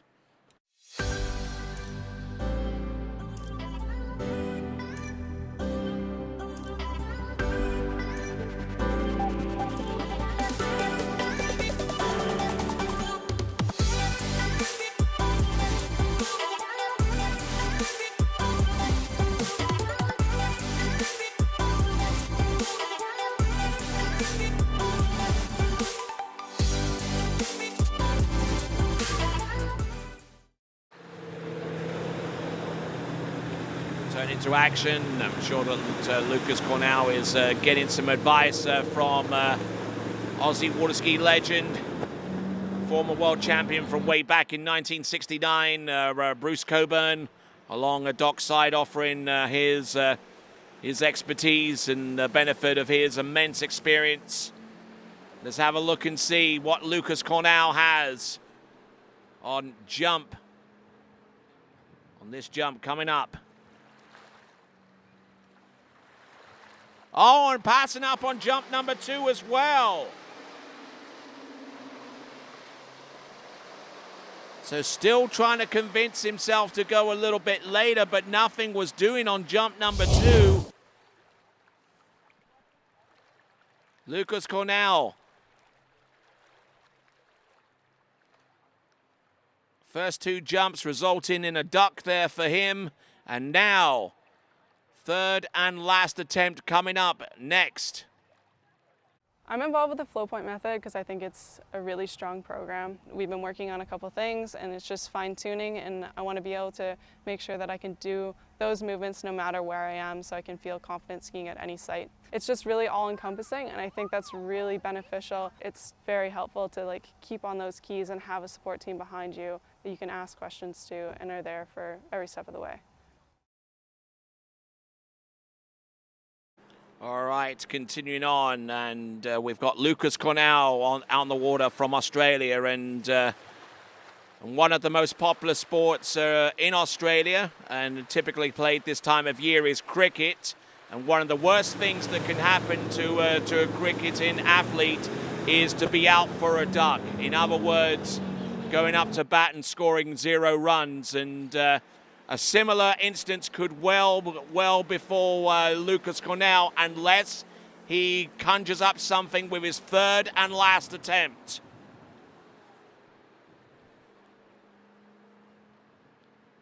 Keeps the handle nice and tight. Keeps the line tight off the second wake. Transitions. Still not the best of timing. Can he land that jump? Just about. Lucas Cornell. He gets the distance. Struggled on the landing. Struggled even with the timing on his 3rd and last attempt. So not the best of jump sets that he's ever taken. Almost getting crossed over with his left ski over the right.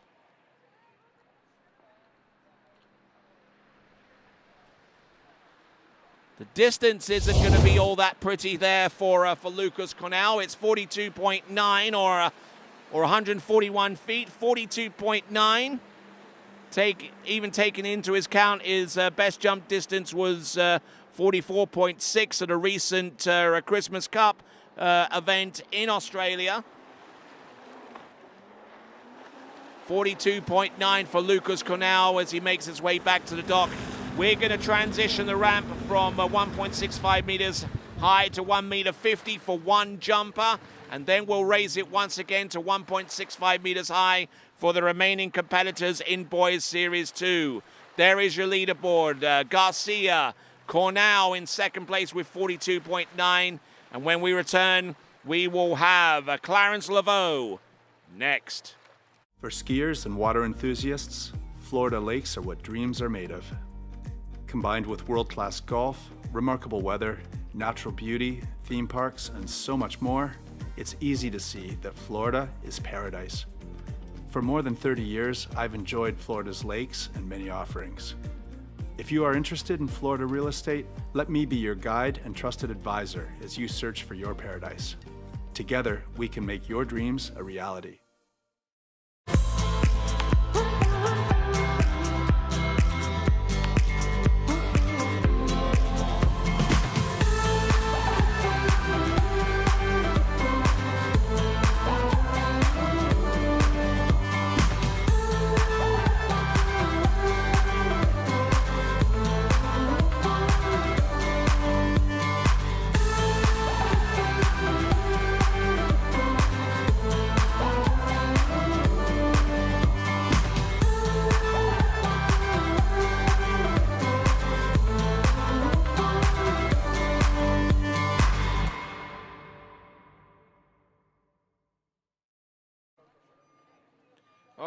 Continuing right along, we've got the remainder of Series 2 jumps out there on the water. We've got Axel Garcia still in the lead with 46.8. Lucas Cornell with 42.9 in second place right now. Next skier to take to water, wait for his turn patiently, is Clarence Laveau. He is our only competitor in Series 2 to jump at the ramp height of 1.50 meters. Everyone else is on 1.65 meters high. Our dinners are big. You guys have big lunches. There is your leaderboard. Axel Garcia in the lead with 46.8 or 154 feet. Lucas Cornell with 141. Andrea Pagozzi with 42.5. There you saw the remainder of the leaderboard. Now, there are 12 skiers in Boys Series 1, so we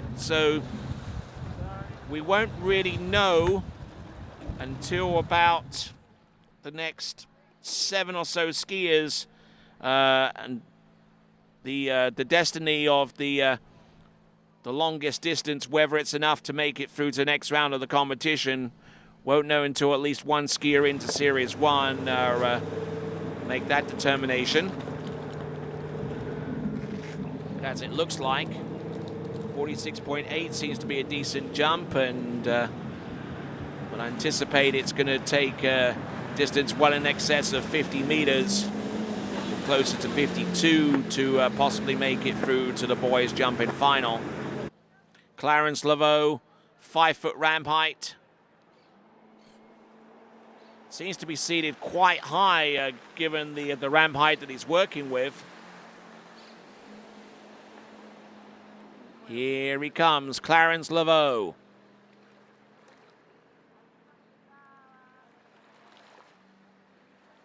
Good turn. Oh, a good dose of speed coming into the jump there. Just totally shot past the ramp and having to refuse as a result. Clarence Laveau. Turning reasonably late off the 180-meter buoy. Probably one of our later approaches off the timing buoys that we've seen thus far with the full double cut. Yeah, and just arriving at the ramp proximity of the ramp just a little too early. And when we come back, we will bring you jump number.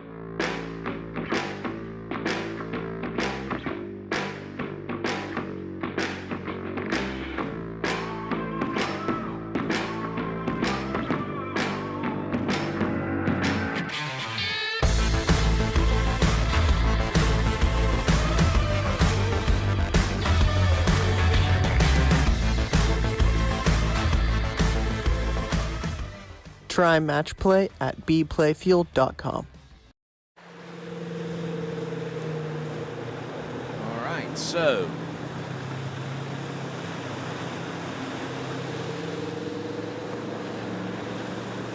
here we go, folks. We've got Clarence Laveau.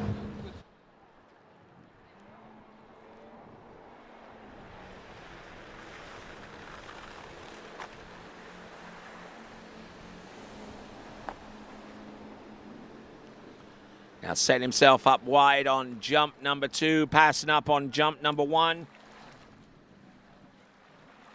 Good turn. Oh, nicely done, and getting tremendous heights off that ramp height of 5 foot high.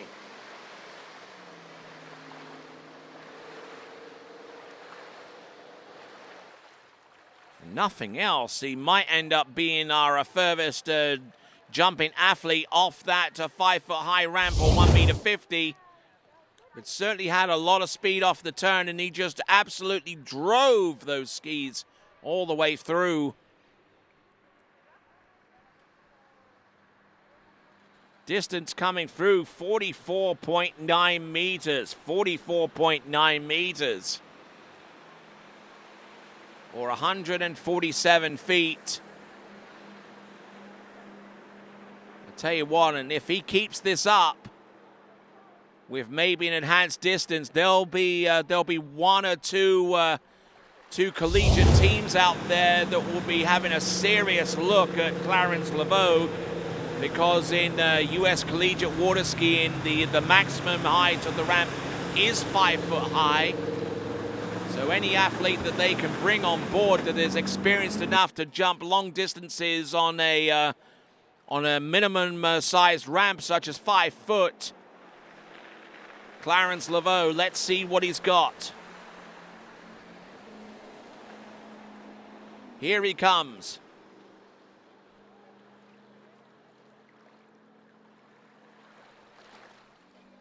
Working the turn, driving all the way through the jump. Oh, good ball. I see some collegiate skiing in this guy's future.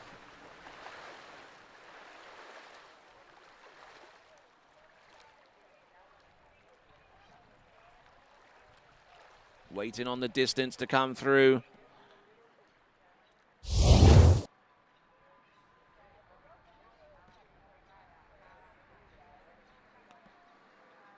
Just looking at this jump there, prepares well, good tight line, and the distance, wow, look at that.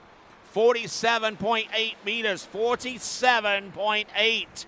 That takes the lead away from Axel Garcia. 47.8 meters. Our new leader is Clarence Laveau. It certainly dispels the myth that that if you want to jump big distances, you need a big ramp. Looking at the start list, our next competitor is Tim Field. And then we'll have Jacob Chambers, Francisco Georges, Santiago Brencius, Sebastian Teaser, and Vito Bloya. There is your leaderboard.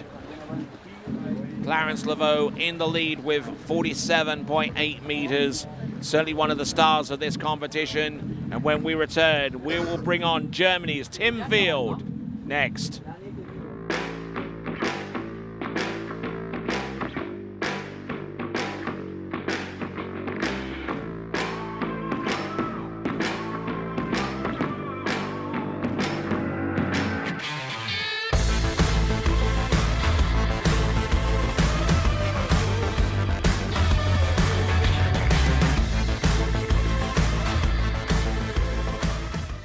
Try match play at bplayfield.com. Fácil, hazla fácil. Con PF te regala tiempo, te regala vida. PF.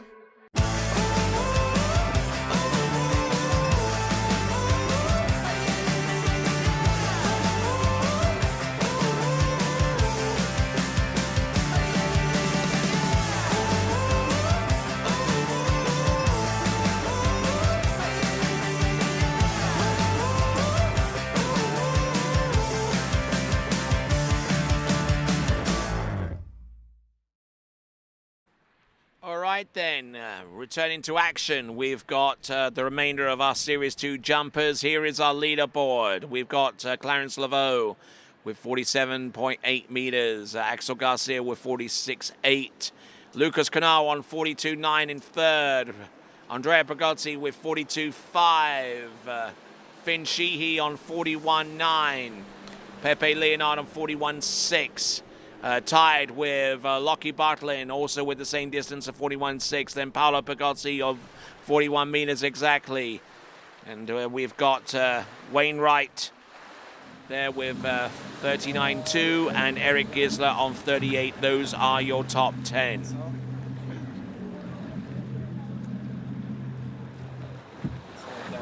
At the very least, it's going to take a jump of around 38 meters just to be in with a shout of making it through to the next round of the competition. And with every distance that gets put up there in excess of that mark, it means that the challenge of making it through to the next round becomes all the more harder for our remaining competitors to take to the water. All right, Tim Field of Germany.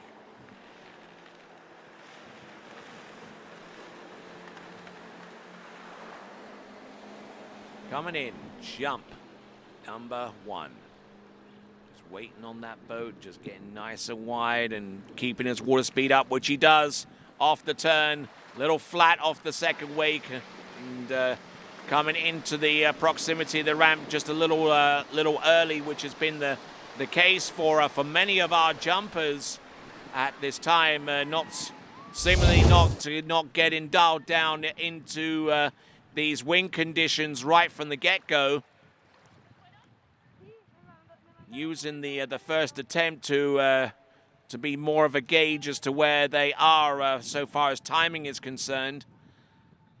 A 0 score on jump number 1 is the result. And when we return, we're going to have Tim Field come back with jump number 2 next.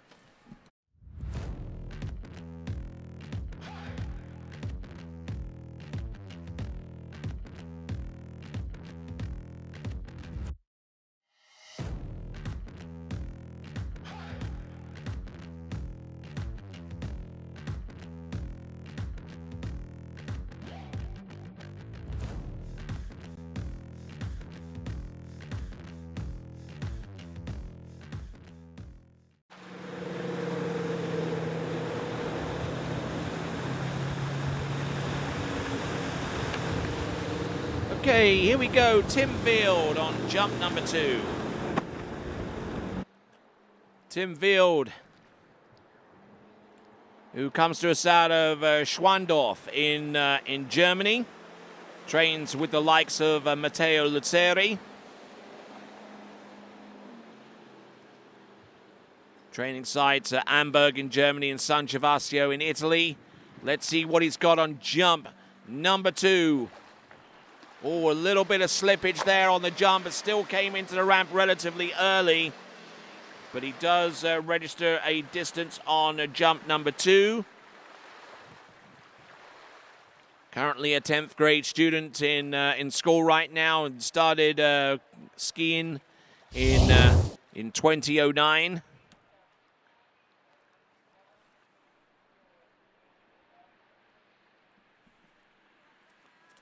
So just waiting on the distance to come through for Tim Wild.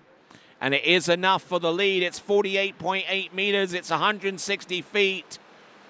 So he's definitely in with a shout of making it through to the next round of the competition. We still have about 5 more competitors to go in this section in Series 2 before we can get anywhere close to determining who would make it through. Don't forget there are 12 competitors in Series 1 to come. So we've got about, 17 competitors remaining in all in total. So we won't know until at least 5 or 6 more skiers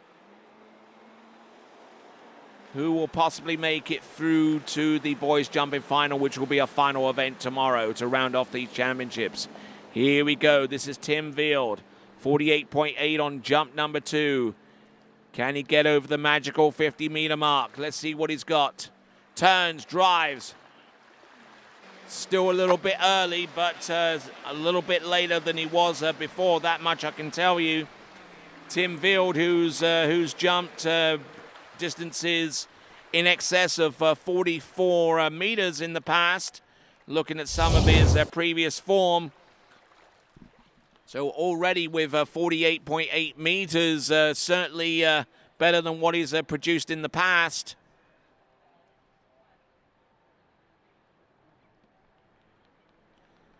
So waiting on that distance, 48.1, a little less than what he did before, but 160 feet.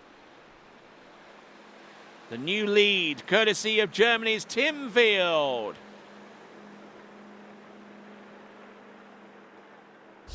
Tim Wild certainly has the benefit of some great talent in the form of Stefan Wild, the first ever boys overall world champion from way back in 1986. There's Stefan Wild there helping up his son Tim Wild back onto the dock as we now give the handle to our next competitor coming to us out of Canada. It is going to be Jacob Chambers. We'll see him chase after the leaderboard. Tim Wild currently in the lead with 48.8 meters.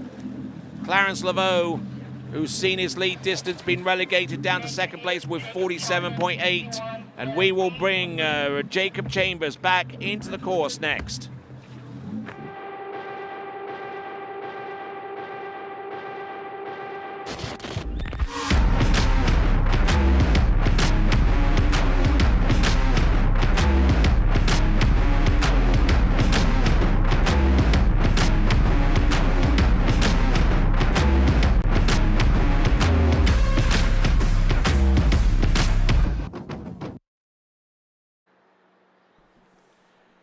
Jump number 1 for Jacob Chambers.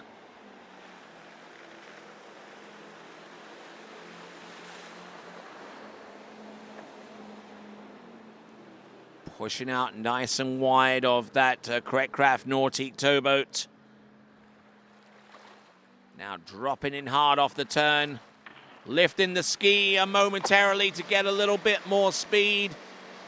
And then just plants it down into the jump and gets the height that he truly needs.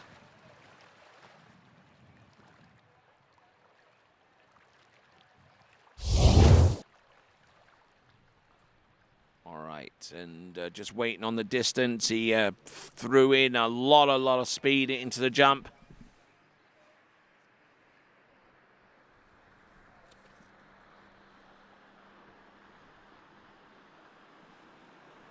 So waiting on the distance, and it comes to us 43 meters or 141 feet. Currently putting him in 4th spot right now. 43 meters exactly. So he's about 5.8 meters away from the jump distance of Tim Field that currently has the lead at this time. Jacob Chambers.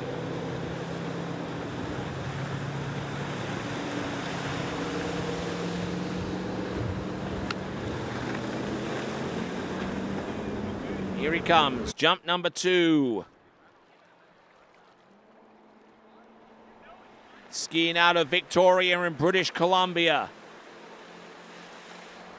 And trains with the likes of Matt Reaney, Cole Grant, and Conley Panett. Here he comes.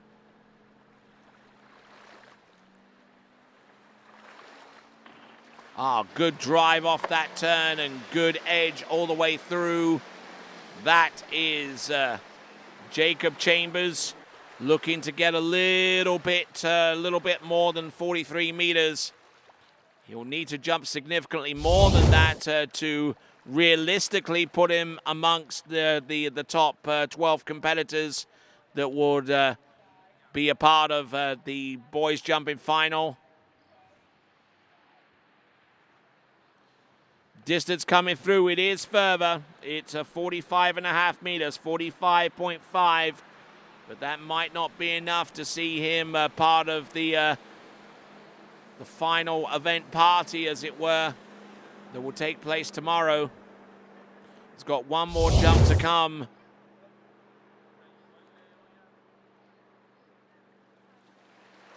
Me too.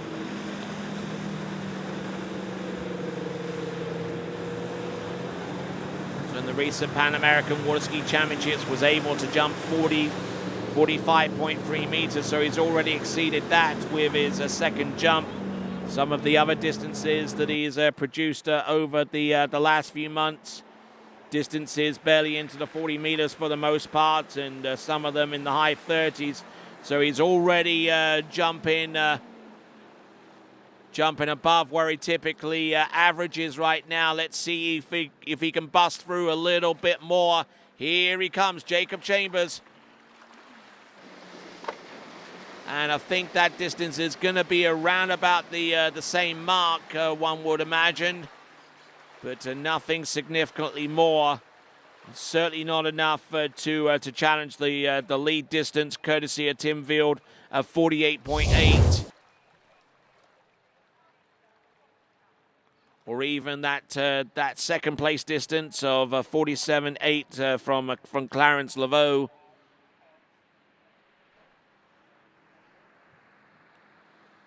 .46 there on jump number 3. Just trying to rise off that left ski, and not the best way to achieve lift. But there you go, 45.6 is his best jump. We'll take a look and see how that plays out against the current leaderboard at this time. We've got 4 more competitors to go. Francisco Georges, Santiago Berentius, Sebastian Teaser, and Vito Bloya. There is your leaderboard. Tim Field on 48.8.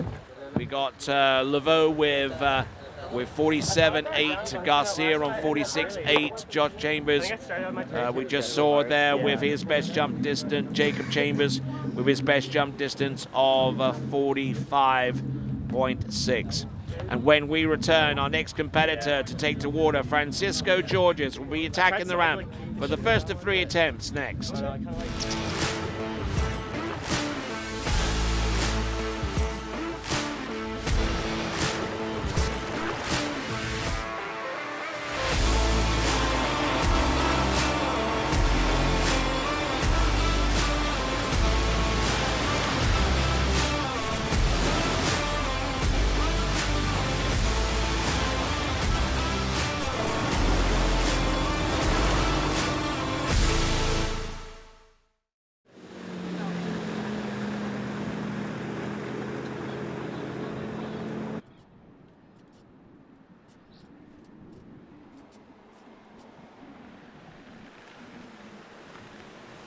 All right, coming in on jump number 1. Skier on the water, Francisco Georges. Turns in, drives off that. Oh, and timing could have used a little bit of work. Certainly had the speed. That brought into proximity of the ramp a little sooner than he anticipated for.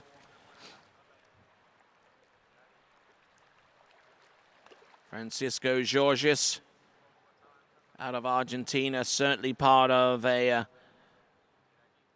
well-storied water skiing family. And coming off the turn and lifting the left ski and unfortunately just arriving at the ramp a little bit early, and when we return we'll have his second jump next. Fácil, hazla fácil.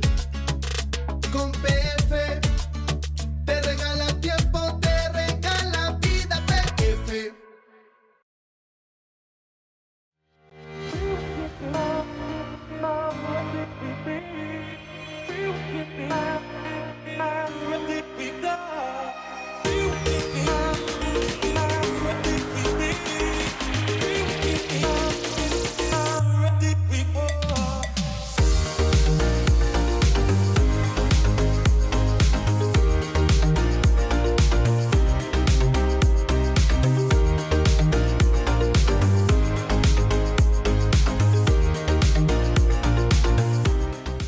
All right, looking at some of his previous jump distances, Francisco Georges has been in excess of 41 meters in the past. But here he comes. Let's see what he can do. He takes a pass on jump number 1. What can he do with jump number 2? Whoa, almost went straight over the front of his skis with that huge upper body crush. Francisco Georges taking in a lot of speed and a lot of drive off that turn, and was seemingly ill-prepared to deal with the consequences of such. He certainly set up pretty well off the 180-meter buoy, very, very closer to the jump than a lot of our other competitors. The wind is starting to pick up, probably compensated for that in no way, in every way, shape, or form. Turns off the turn. Oh, and yeah, he did upper body crush there. He jumped 46.8 on jump number 2. 46.8 he's got to work from now. He's got one last jump to come. Now 46.8 should put him in around about the top 4 or 5 at this time, according to the leaderboard. Let's have a look and see what currently in 3rd place on the leaderboard at this time, Francisco Georges.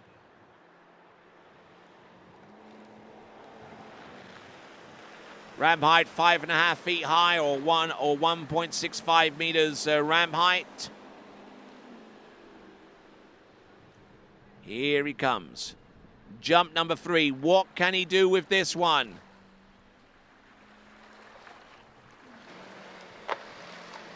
Yep, the timing was a little bit better, but just not getting everything that he truly wanted off that jump, and he'll know it as he comes back to the jump, comes back to the dock. Jumping 46.8 meters on jump number 2. That might actually be one of his better jumps, but we'll find out what that distance is. Lastly, with a 41.3 meters, so 46.8. Yeah, and he crushed that one even worse than the one before. But on jump number 2, he jumped 46.8, probably one of his better jumps of the year. And when the boat makes its return to the dock, we'll see the next competitor. It is Santiago Berenches, followed by Sebastian Teaser and Vito Bloyer. Take a quick look at the leaderboard. We'll find a Tim Field on 48.8, Clarence Laveau on 47.8. Axel Garcia in third place with 46.8. Those are your top three. When we return, we will have Santiago Berentius next. Fácil, hazla fácil. Con PF te regala tiempo, te regala vida. PF.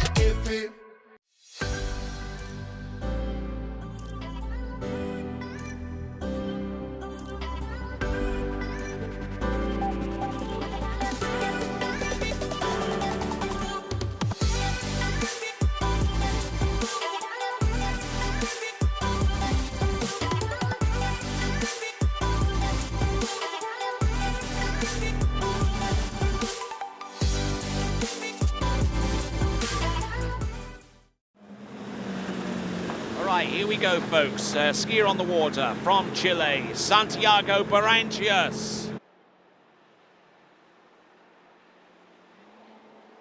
Setting himself up well here on the 180-meter cut buoy. Let's see if he brings it down.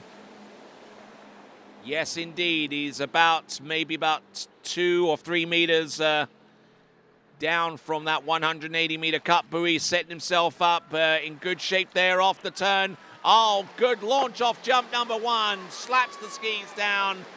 Wonderful looking jump there off to a very, very good start for Santiago Berentius.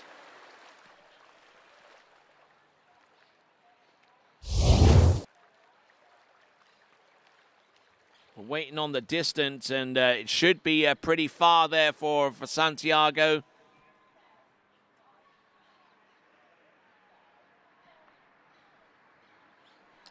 All right, and looking at how tight the line was off the turn, 45.9, putting him in 5th place right now on 151 feet. A good jump to work from, just needs to bring it down a little bit later and just hold everything pretty much the same off the turn. 45.9 meters for Santiago.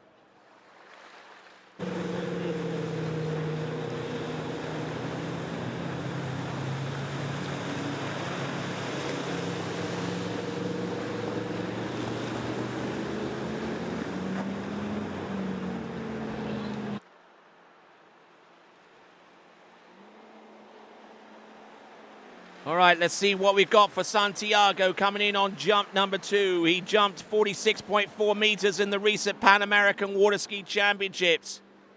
So he's got some form coming into this event, but he seriously needs some bigger distance here to put himself in contention of making it through to the next round, and certainly a tidy looking jump. Other jumps he's produced in the past have been in the range of 46.6 and 47.3 in some of the more recent tournaments approaching this one. So he's definitely capable of throwing down out there. The question remains, what is he prepared to do? 47.1 on jump number 2. Which is about 0.2 of a meter less than what he did in one of the record tournaments in November prior to the Pan American Water Ski Championships.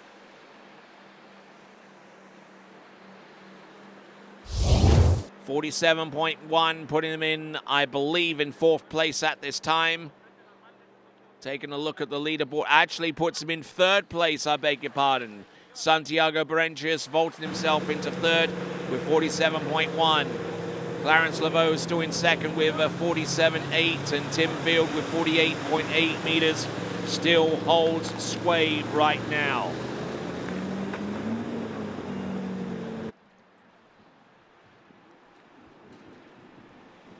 All right, here we go, folks. One last jump. What can Santiago Berentius uncork with jump number 3? If he can throw down a little bit towards the upper 40s or maybe into the 50-meter range, it'll certainly enhance his chances. Oh, nice. Good lift off the jump there and sails in for a wonderful landing. That's Santiago Berentius.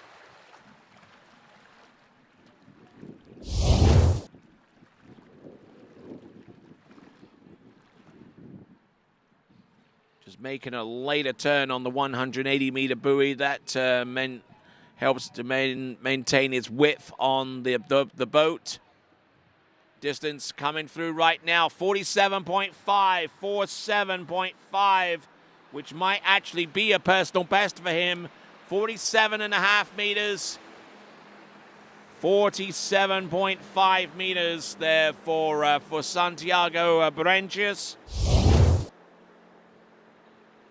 And that currently puts him in third place, keeping him in third place rather, to the tune of another 0.4 of a meter further.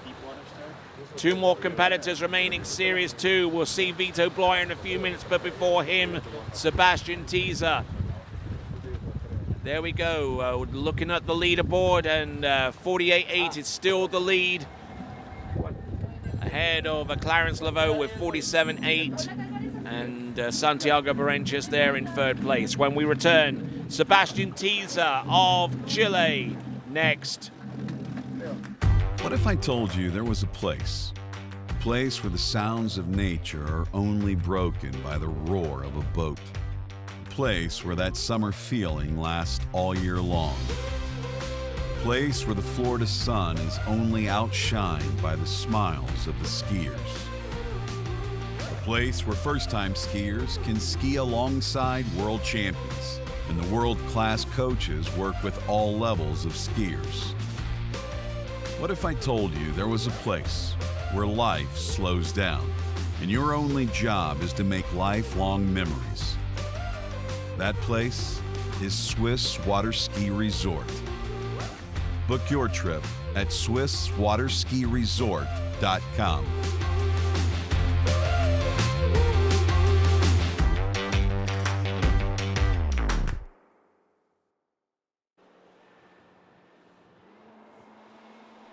All right, here we go, Sebastian Teaser now.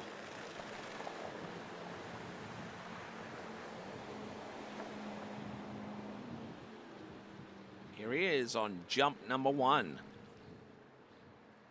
Turns away, quick turn, handle up a little bit high, but he's still able to take advantage of his setup prior to that turn. Great, effective jump in there. Sebastian Teaser. Looking at some of his competitive results, he jumped 41.3 at the Pan American Championships, jumping 41.5 at a record tournament prior to that event. So waiting on the distance, this should be well into the 40-meter range. Indeed it is. It's a 44.4 meter strike on jump number 1, putting him in 7th spot right now, and still looking for more from him.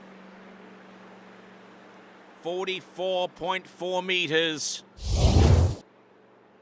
which, judging by the results that I see in front of me, is probably his second best jump of the 2022 season.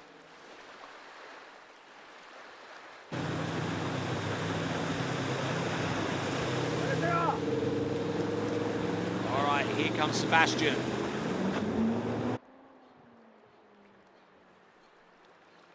Needing a jump in excess of 48.8 meters to wrestle the lead away from our number 1 skier, Tim Wild, at this time. Here he comes.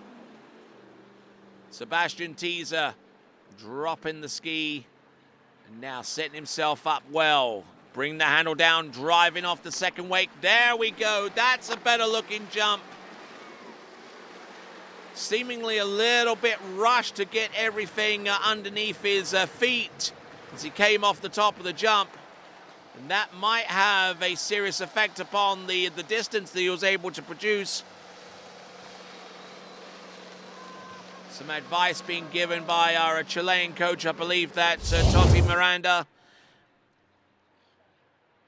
And certainly a big shout out has to be given to the Miranda family for allowing us to use this facility and to host the World Championships, the U17 World Championships, as we look at this jump here from Sebastian Teaser. We should get the jump distance very, very soon. We've already seen a 44.4 meter jump produced on the first attempt. And the second jump is a 43 and a half. I thought that was going to be a little bit further, but he ends up losing distance as a result on jump number 2.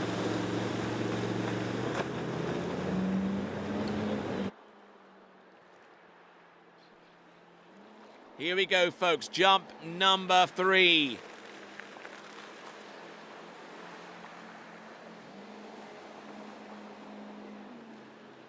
Let's see if he can uncork one. Jump number 3. Bringing the handle down nice and low. Little bit of a lower body crush there, but able to land and ride that one out and receive a score. Probably won't be his best one out of the 3. Or if it is, it won't be by much.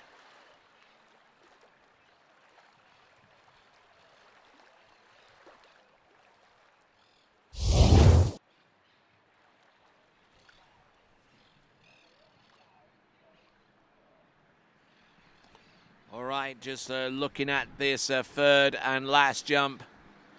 And the distance has been shown to us. Yes, it is 45 meters. A little bit more of an effort there on the jump number 3, but the resulting distance isn't much of an increase upon 44.4. So 45 meters for Sebastian Teaser. And here is the current leaderboard: Field, Laveau, Berentius, Garcia, Georges, Chambers, Teaser, Cornell, Pigozzi, and Sheehy, with their respective distances. And we'll proceed on to our final competitor in Series 2. It is going to be from the United States of America. It is going to be Vittorio Bloia, and he'll be coming to us next.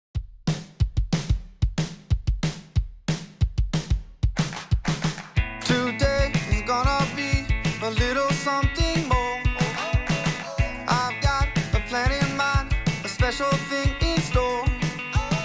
The light bulb inside my head says, get out and play, 'cause you never feel this way.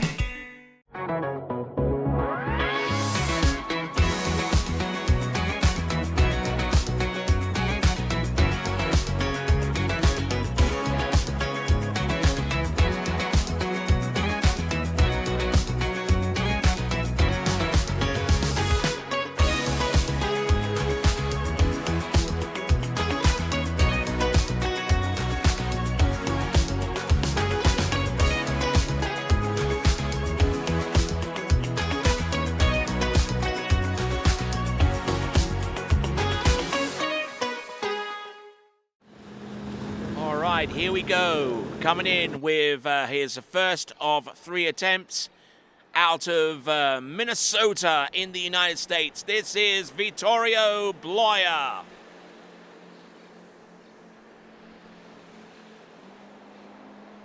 Driving, whoa, almost slipping out with that left ski just by purely edging out towards the right-hand side. Here he comes on jump number 1. The height was good. He doesn't have any problems getting high off the jump.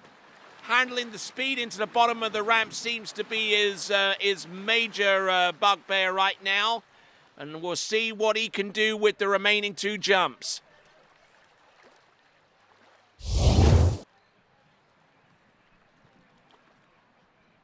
Decent effort to get things rolling for Vito Bloia.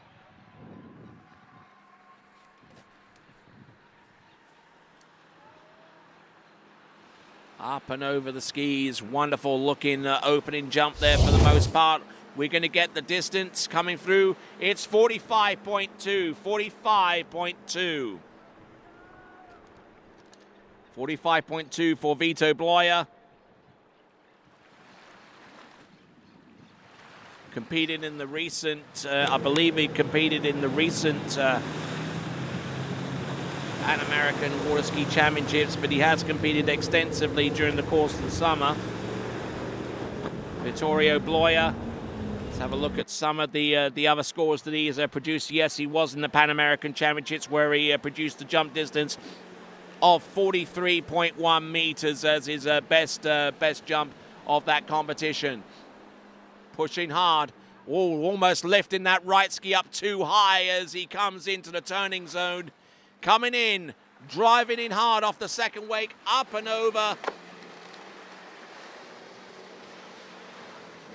Certainly got the height, but just needs to get a little bit more speed if he's to send that one out there towards the 50-meter range, which he is quite capable of doing if he can put it all together. Turns in with quite a bit of water speed and then just drives it off the second wake.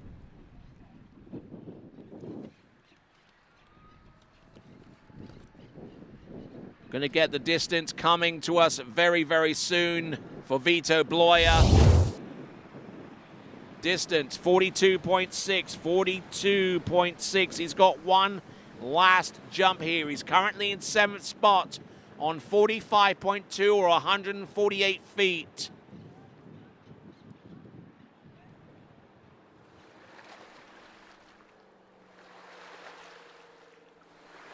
So Vito Bloya.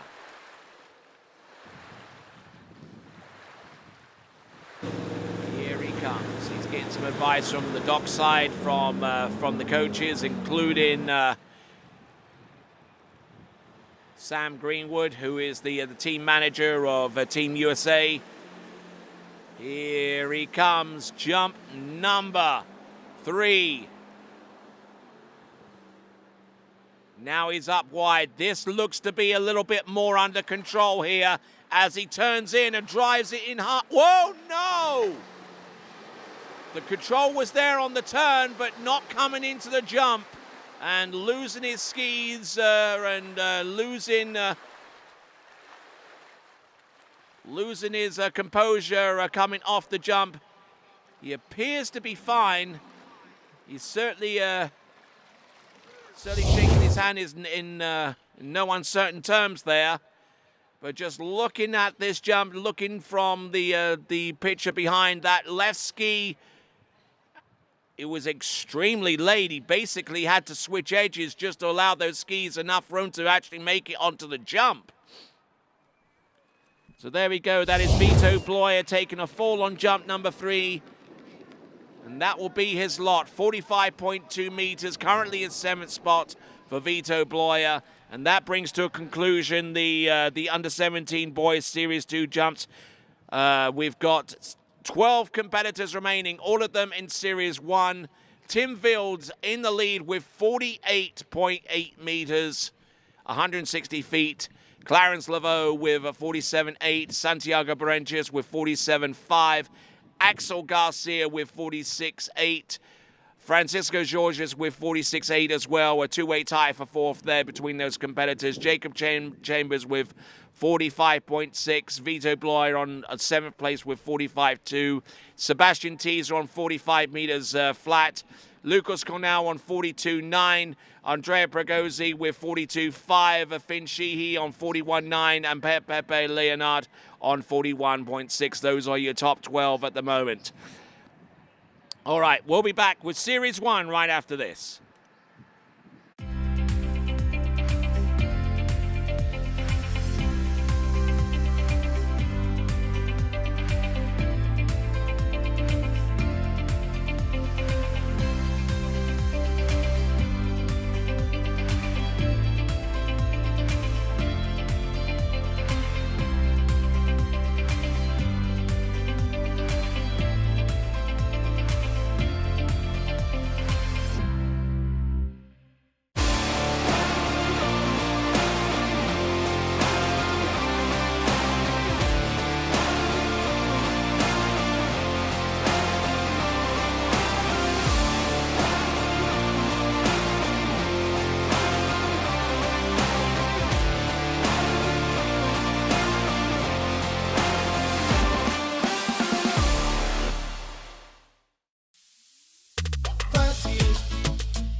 right then, continuing on to our final series of jumps. Boys Series 1. Then we'll go into the first of our finals, the tricks for girls and for boys, the finals of that competition. Tim Field still in the lead with 48.8 meters, 160 feet. Clarence Laveau with 47.8 in second. And Thiago Berentius with 47.5. And getting ready for the Series 1. Starting off with Jake Abelson. Now he's elected to go with the ramp height of 1 meter 50.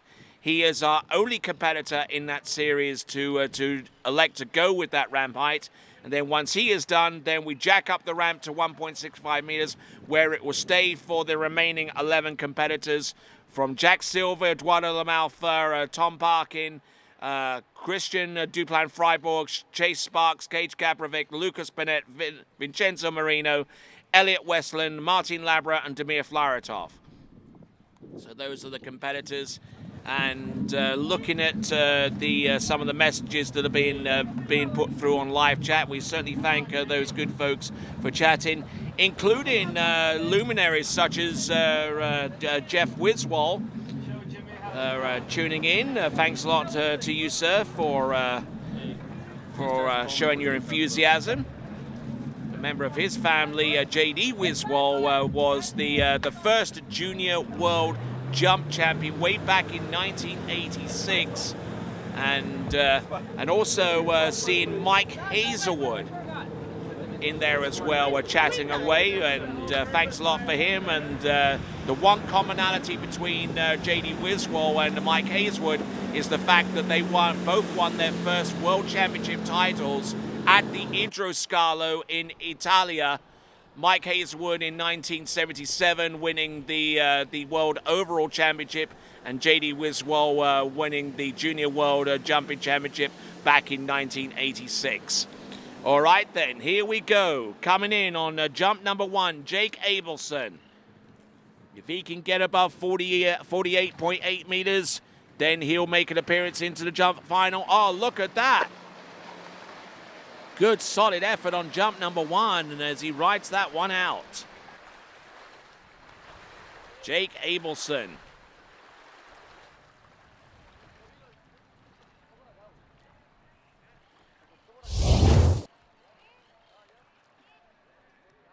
Uses some relatively short jump skis. I've seen some of our other competitors, and some of those jump skis are actually obscenely long, but so far as Jake is concerned, he seems to be able to handle those Conley Stoke tip jump skis really, really well. Jake Abelson. Not much of a read on him so far as jumping is concerned, but he jumps 39.7 meters on the opening effort. 39.7 meters.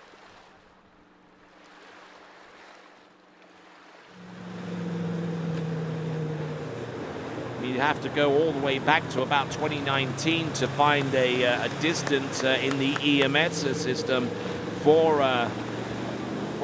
Jake Abelson. So can't really give you too much of an indication of what he's been able to jump in the past, or at least in the recent history of his performances. But he's certainly good enough to do something like this. Pulling out nice and wide, keeping the line tight for the most part. Drive it in home. Oh, nice, off the top of the jump there, good speed. And one in excess of 40 meters. The question is, how deep into that range has he jumped?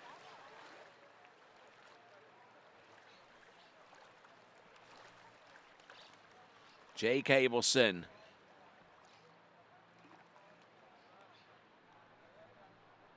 Yes, I believe this jump distance is going to be significantly further for Jake Abelson, but not enough to take the lead. Currently in 9th spot with 43.1.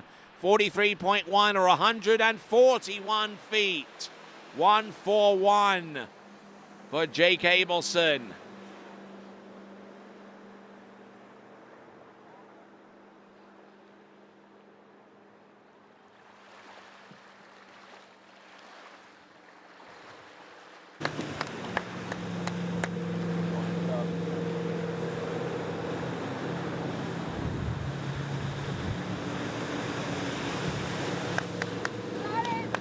right, here we go. Jump number 3. What has he got left? Does he have anything left in the tank? Because the cut point right now, the bubble, is the lead distance of 48.8 meters. 48.8 meters, a jump distance in excess of that distance, is enough to send Jake Abelson through to the next round if he can manage it. And I think our first of our finalists is going to be Tim Field on the strength of his jump being the lead. And seeing what I've just witnessed there from Jake Abelson on jump number 3. So Tim Field, I'm putting a small tick next to his name as quite possibly the first of our jumpers to make it through to the boys jump final, which will be our grandstand event towards the end of the competition tomorrow. 42.9, that basically confirms that Tim Field will be jumping in the final tomorrow. All right. Now, what that also does is it means that 5-foot ramp height jumping has concluded in Series 1 jumps.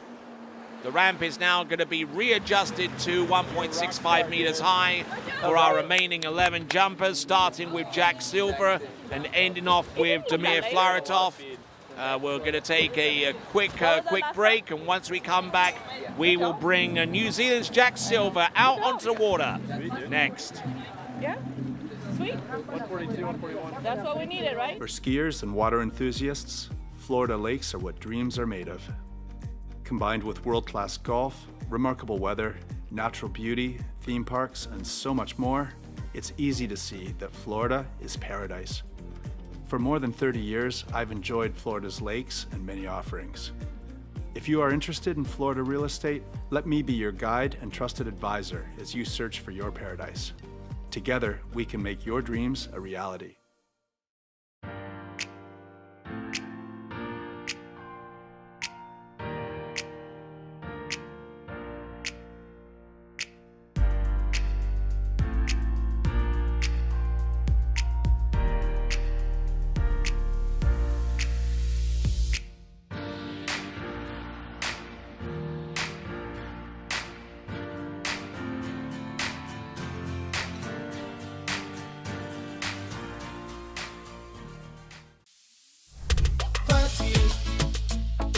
Fácil, con PF te regala tiempo, te regala vida, PF.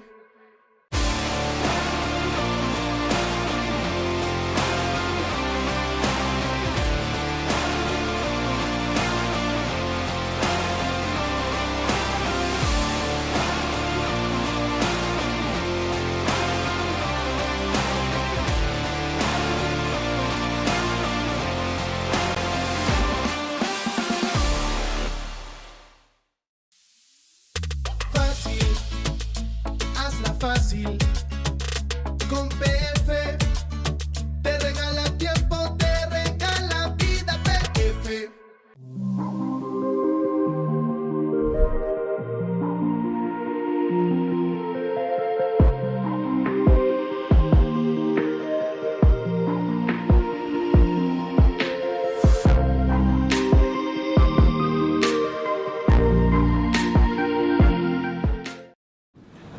Welcome back to continuing coverage of the IWWF U17 World Water Ski Championships, coming to you live from Lago Los Moros here in Santiago de Chile.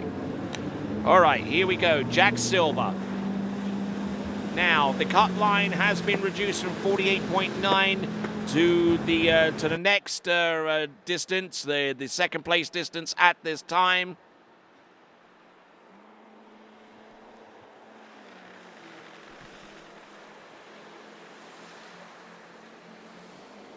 So 47.8 meters is the jump distance that Jack Silver has to exceed in order to make it through to the next round. Here he comes. Oh, good looking opening jump there, good speed. Good control for the most part.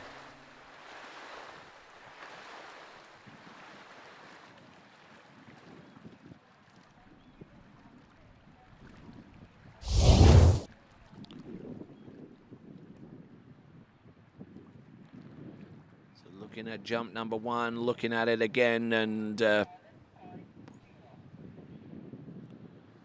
waiting on the jump distance to be made public, and it's going to be 47 meters. Now he's very, very close. He's currently in 4th spot and only needs a fraction of a meter more to quite possibly make it through to the boys' jump final.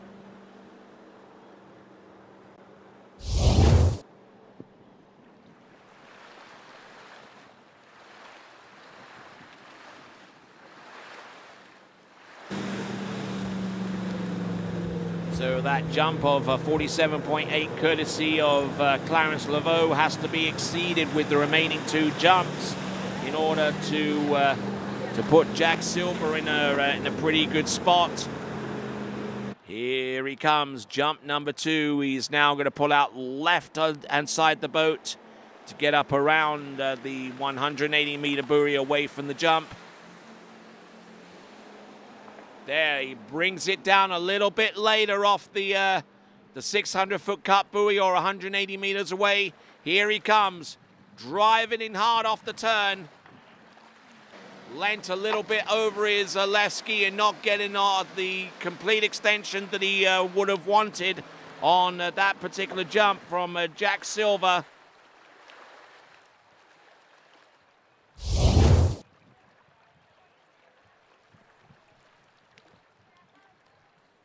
So Jack Silver, looking at some of his previous performances,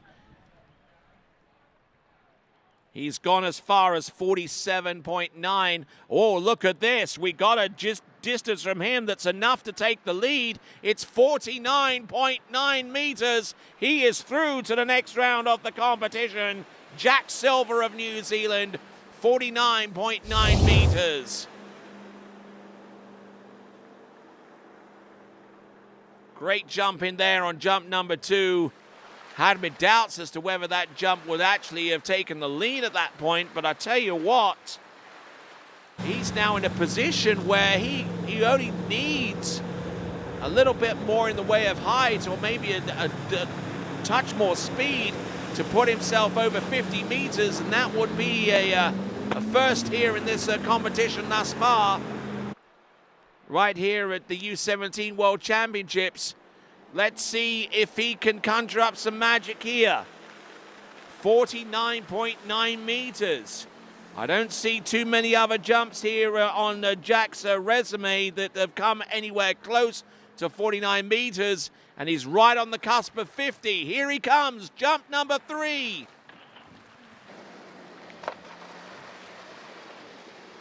Yep. Flying off the handle a little bit too soon, and probably not taking advantage of all of the pull from the towboat. But I tell you what, he is our new leader now and through to the next round of the competition no matter what. It is Jack Silver with 49.9 meters on jump number 2.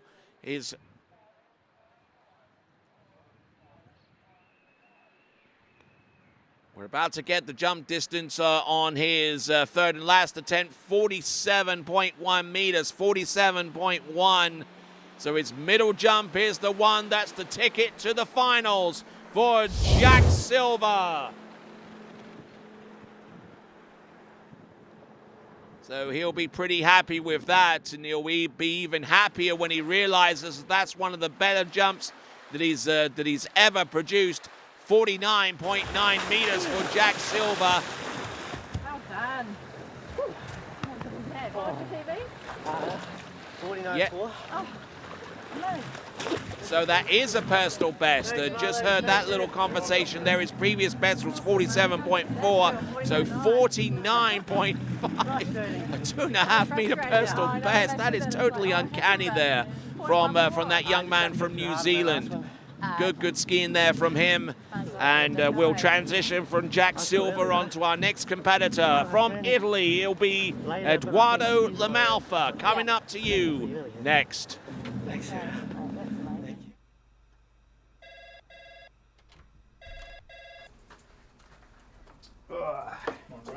Hey, morning. You have a good weekend? Yeah, got out on the water a couple times. How about you?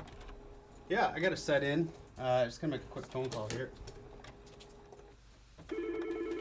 Oh, of course. Can you get that, Will? Yeah, man, I got it. Thanks for calling Wake House. This is Will. Yeah, looks like we've got those in stock.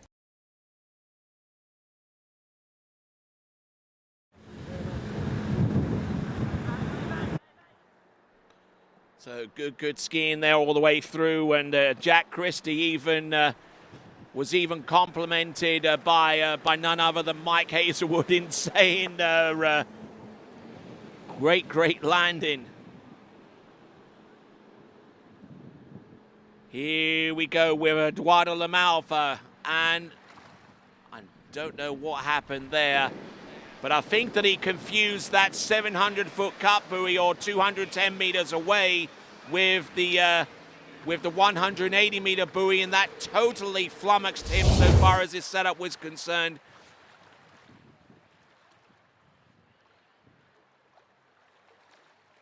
Don't know quite what happened there, but I think he realized almost as soon as he looked up after edging that he pulled out way too early. So he has to expend his first jump and taking the pass and edging away from the wake so that his pass would not be penalized against. So pass on jump number one, and realizing that he needs to jump in excess of 47.8 meters with either of the remaining jumps. Getting some advice from the shoreline from his teammate Vincenzo Marino, who we'll see in just a few minutes.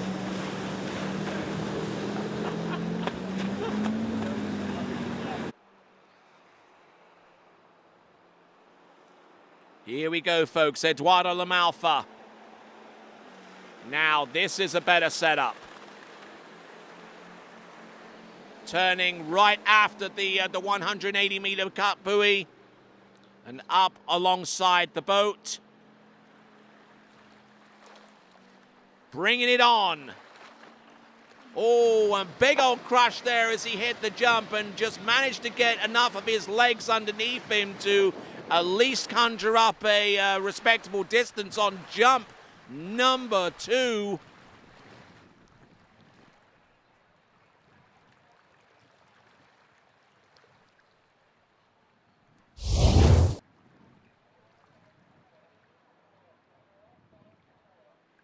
So distance coming through any moment now, and it's not going to make for pleasant reason for Eduardo Lamalfa. It's 44.4 meters, or a 146.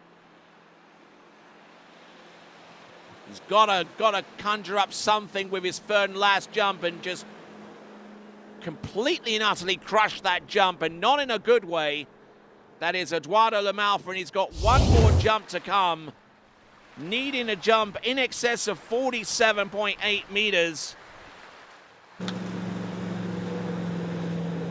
Eduardo Lamalfa, I'm going to see if I can conjure up some information on him. Certainly seen him compete on one or two occasions in Italia. Eduardo Lamalfa. Some of his other results have been into the mid-40s. Best jump that I've seen here is a 47-meter. Here he comes, Eduardo Lamalfa, waiting patiently on this jump. Let's see what he's got. Oh, launching himself on that one, and that one is going to be the best one out of the three, but is it going to be enough? I don't suspect it will be. That being the case, it might just have gifted Clarence Laveau a spot through to the next round, provided that that jump distance is less than 47.8 meters.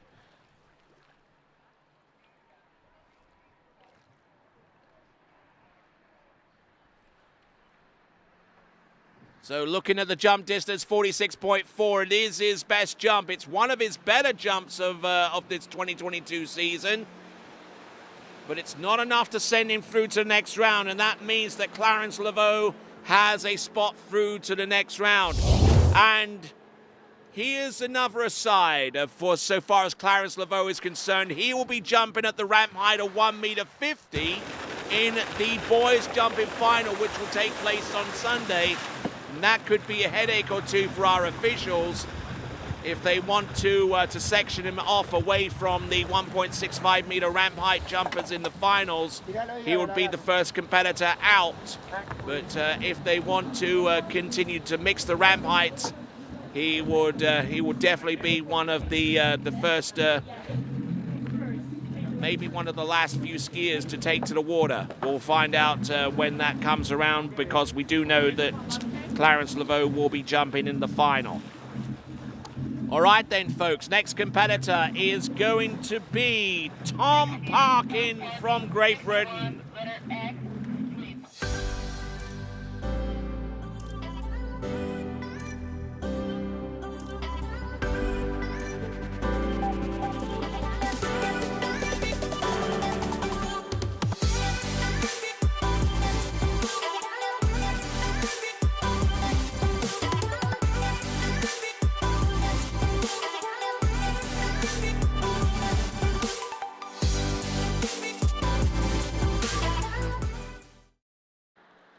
All right, here we go, folks. 3 jumps at his disposal. This is Tom Parkin, who trains out at Hazelwood Ski World just outside Lincoln in England. Here he comes. Who just missed out on the tricks final via that trick off yesterday. Here he comes, up, away, and lands on jump number 1. Good looking distance there from him. Has produced distances in excess of 50 meters in the past. He jumped that at the Malibu Multi that took place in July of 2022. So he's definitely capable of taking the lead and then some, turning before the 180 meter buoy. We'll wait the distance. If it's anything over 47.1, there we go. That is 48.8 meters. That is enough. Currently tied for second right now with Clarence Laveau. With Tim Vild and oh, that's funny, isn't it? He's tied for second place with the one person that he tied with in the men's tricks event for the trick off in 12th spot. Funny how things turn out like that, I guess. All right, so let's have a look and see what Tom Parkin can do with the remaining 2 jumps. He's already through to the next round. Here he comes.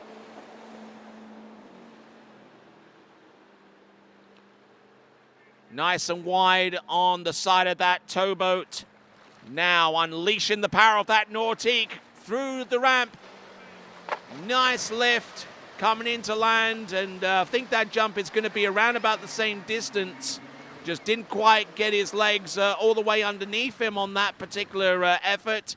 And that may be the price that he paid on that particular effort. Turning before the 180 meter buoy. Most of our competitors at this time have turned after that buoy. And that probably contributes a lot to the fact that he's sinking in the turn. 48.9 meters, 48.9 meters. Good extension.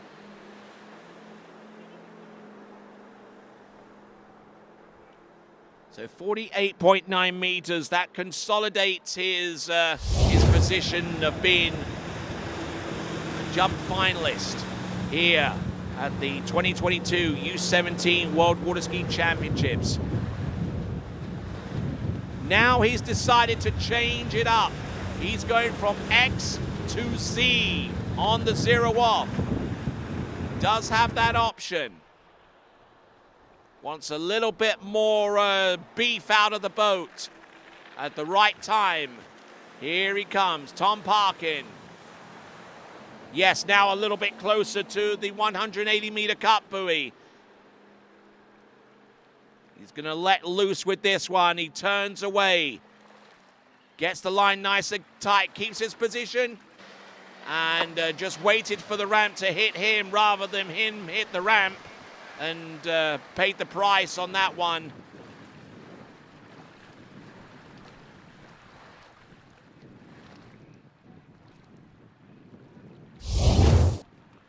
So just waiting on the distance there for Tom Parkin. 48.9 meters on jump number 2. I suspect this one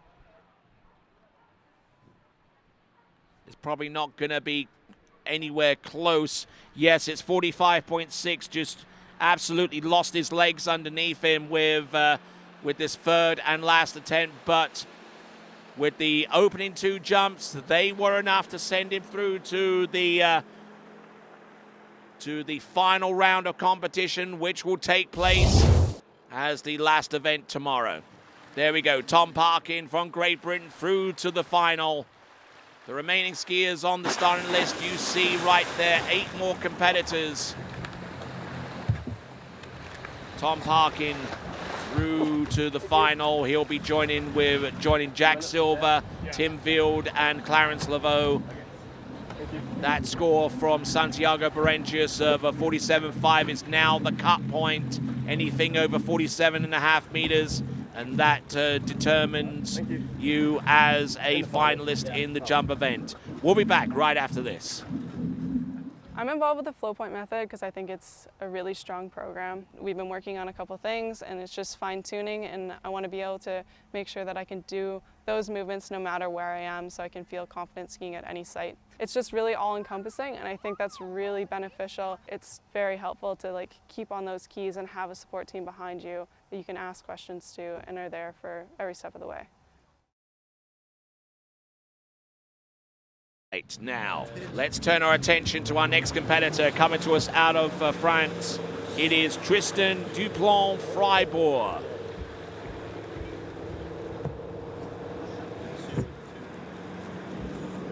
And getting messages in from Paul Duplan-Freibourg. Yes, he's watching. Coming in. Getting ready for jump number 1 of 3. Tristan Duplan-Freibourg setting the boat up with V on the 0 off. Here he comes. Nice and wide of that towboat. That Nautique by Correctcraft. Here he comes. Ah, good extension, good lift, and that might even be over 50 meters.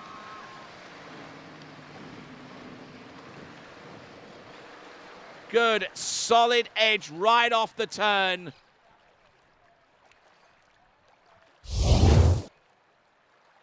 Solid looking opening jump, turning after the 180-meter buoy, common with a lot of our other competitors that have competed thus far, and maintaining enough water speed to make the turn happen. 48.7, not quite over 50 meters, but still enough to assure that he's made it through to the next round of the competition no matter what.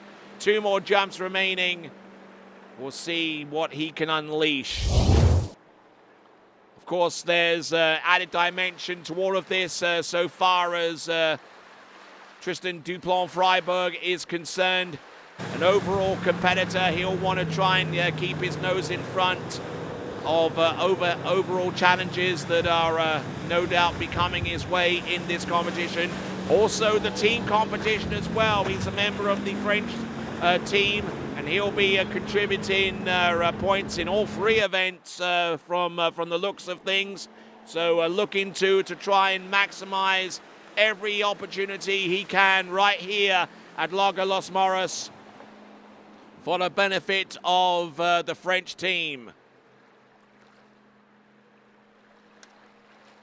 Here he comes, jump number 2. Oh, and the timing wasn't quite right there.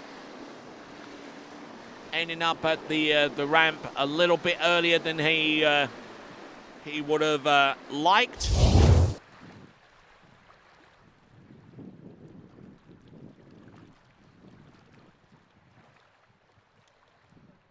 So 0 score on jump number 2 on the strength of that pass. Jumping 48.7, enough for him to make it through with 7 competitors remaining. The top 5 already through to next round. And when we return, we will have Tristan Dupont-Freiburg with jump number 3 next. For skiers and water enthusiasts, Florida lakes are what dreams are made of. Combined with world-class golf, remarkable weather, natural beauty, theme parks, and so much more, it's easy to see that Florida is paradise. For more than 30 years, I've enjoyed Florida's lakes and many offerings. If you are interested in Florida real estate, let me be your guide and trusted advisor as you search for your paradise. Together, we can make your dreams a reality. All right, back with continuing action. Seems to be quite a bit of activity on the live chat as well on the TWBC YouTube channel, and you can be a part of that live chat simply by subscribing to the TWBC YouTube channel. Be part of the conversation there, and also hit the bell icon to be informed as to when we next go live with another top quality water ski event. Here we go. Tristan Dupont-Freiburg turns after the 180-meter buoy up alongside the boat, and now edging away just to keep the line tight. Coming in on jump number 3. Getting a decent amount of lift, but not everything that he would have hoped for on that 3rd and last jump. I'm sure he'll want to think about that some before the boys jump in final. But it's mission accomplished so far as he's concerned, and he not only keeps himself in contention in this event, but also in the overall competition as well, and also certainly helps the French team in their title chasing cause as well. Distance coming through in just a moment. Little on the back of the skis there as he made the turn. Tristan Dupont-Freiburg. A little bit of a split on the jump there. That precluded him from gaining too much in the way of height off the ramp. And despite all of that, the distance that I'm hearing is definitely going to be one to think about for our remaining competitors. We're waiting on that 3rd and last jump distance for Tristan Dupont-Freiburg. And are you kidding me? 54.5 meters? 54.5. It's 179 feet for Tristan Dupont-Freiburg. Oh my word. That has really thrown a wrench into the mix there so far as these remaining competitors is concerned. 54.5 meters, 179 feet. He has taken the lead by a country mile. Question is, will that lead remain intact between now and the end? We will attempt to find that out within the next few skiers. There is your leaderboard. Fantastic skiing there from Tristan Dupont-Freiburg. Our next competitor up is going to be Chase Sparks, and we'll see his first of 3 jumps next.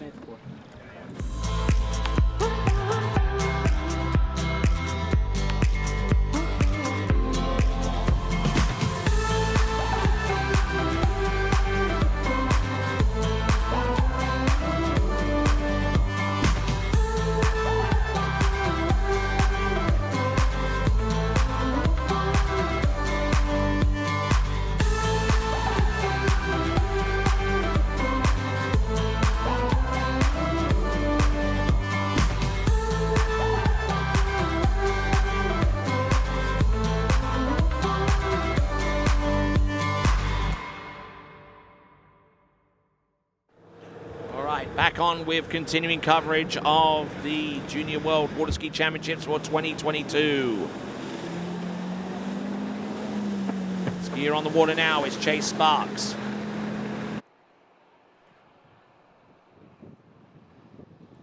Remarkable skiing that we just witnessed there from Tristan Duplon-Freiberg, and actually jumped to personal best with that distance. So wonderful skiing. Here he comes, Chase Sparks. Jump number 1. Sinking a little bit in the turn, which isn't going to help him out too much. Comes in, gets good extension off the top. And with the limited amount of speed he was able to take into the ramp surface, he's certainly made the most of it with some good extension off the top of the ramp. So well done to him on jump number 1. We'll get the distance. If it's anything more than the distance of 47.5 meters, courtesy of Santiago Berenches, then he'll see himself through as a competitor in the final round of the competition.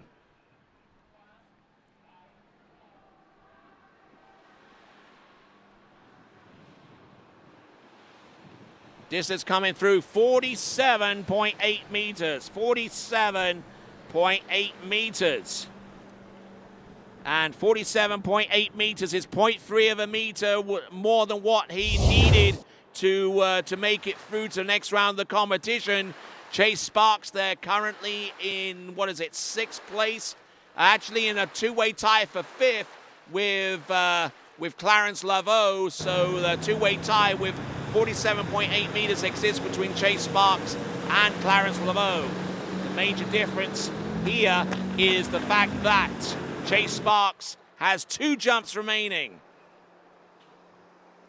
Trains over at Jack Travers' place at Sunset Lakes, and also at the Stokes facility that's run by Thomas and June Asher.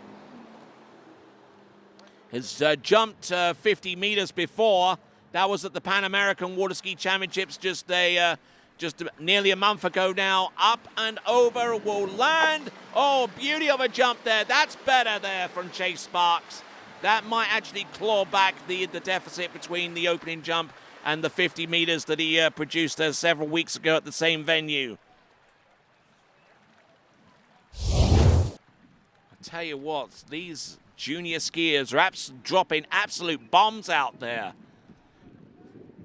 Still reeling in shock after seeing Tristan Duplon-Freiberg getting a distance of close to 55 meters. And here we go. We got a distance for Chase Sparks of 49.2, or 161 feet. 49.2 meters. He is through to the next round of the competition on the strength of that jump as well.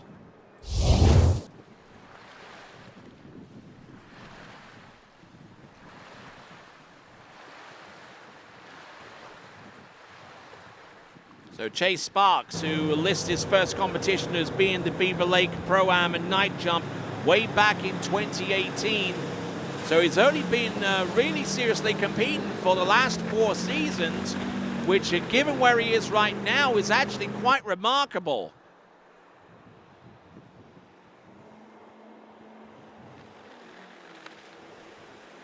Here he comes, Chase Sparks.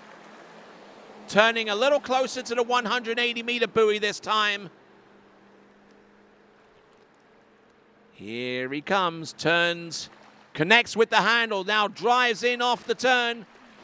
Little early on the ramp surface, but still able to make the most of it. Just has that uncanny knack of being able to conjure up a decent distance off jumps that may on the surface not turn out to be too great. But there you go, that's Chase Sparks. We await the distance on jump number 3.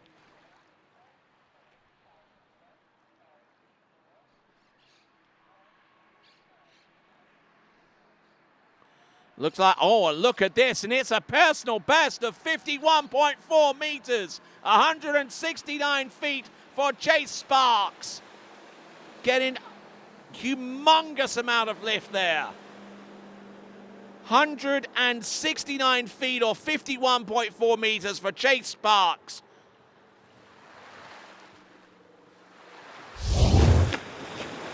When I said that these juniors are dropping bombs on this competition. I wasn't lying. There you go. Chase Sparks, 51.4 meters. Personal best, left, right, and center. Going absolutely nuts here. And our next competitor to take to the water will be Gage Kaprovic. You see the starting list of the remaining competitors.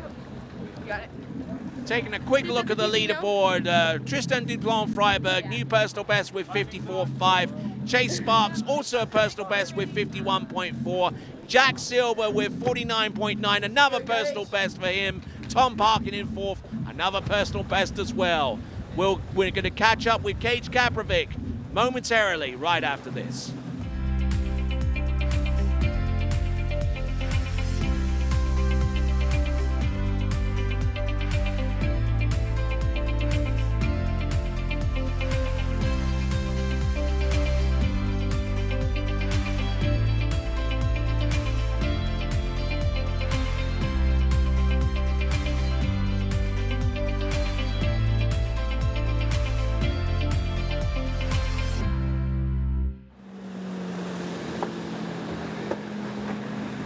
All right then, folks, Gage Kaprovic.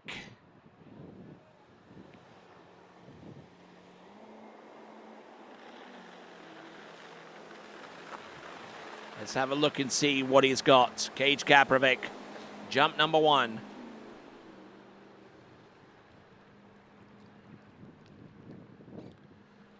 Coming in. Oh, the handle coming up high and on the outside of his body. Whoa, and he's still able to get his skis on the ramp and get a not too insignificant amount of height off the top of the jump. What seemed a little bit rushed, though, I would have to say, but find out what the distance is. Gage Kaprovic, where we're having a look at some of the results that he's put in the past.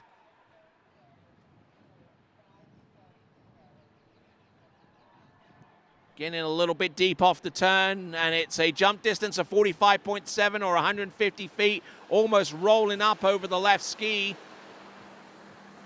as he came off the ramp surface. And Gage Kaprovic, 45.7 meters, still looking to claw back, claw the gap that exists between him and Santiago Berentius with 45.7. With 47.5, I beg your pardon. So he's looking for about 2 more meters on top of that jump distance to quite possibly put himself through to the boys jumping final.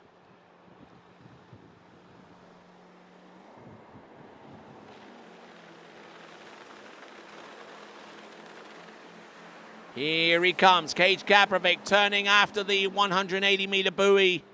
And now, edging away, keeping that line tight. Now keeping the handle down in the best position possible. Lifts. Good looking jump. That might be enough to send him through. We'll just have to wait on the official distance to be made known. But that's certainly a better looking jump compared to the first. First jump, 45.7. Let's have a look at some of the other scores that he's produced in the past. Pan American Championships, he jumped 47.9 in the U17. The boys jumping final for a 4th place finish right there. Other jump distances have been 43.9. And the jump distance has come through as 48.6. 48.6. It's enough to send Gage Kaprovic through to the next round of the competition, and the cut line is still there at 47.5 meters, courtesy of Santiago Berentius. Anyone jumping more than that distance is assured of a spot through to the boys jumping final. 5 competitors remain. 7 have made it through. Kaprovic, Sparks, Duplan-Freiberg, Parkin, Silva, Vield, and Laveau.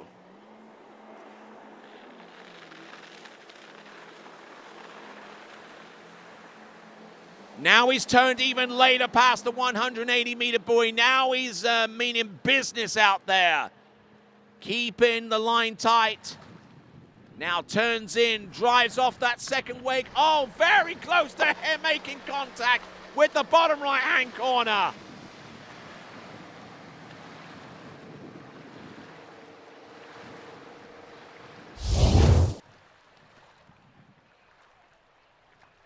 But just look at this. Look at this great effort here from Gage Kaprovic. He certainly didn't spare anything out there.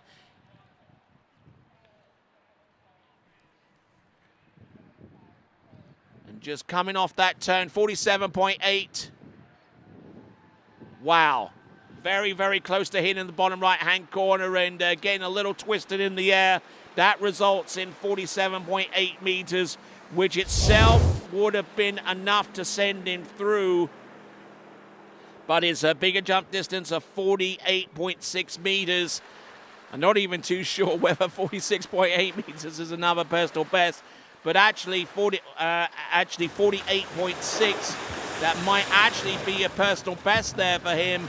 His best jump here at Lago Los Moros in the Pan American Championships was 47.9. So I don't see too many other scores on my EMS, so I'll go with the assumption, at least for the beautiful assumption that he has just jumped another personal best of 48.6. It might have been a little bit more before, but we'll try and get some more stats on Gage Kaprovic with 48.6. All right. How was it? We've got Lucas Panett taking to the water next. Not feeling it? Like, no pressure?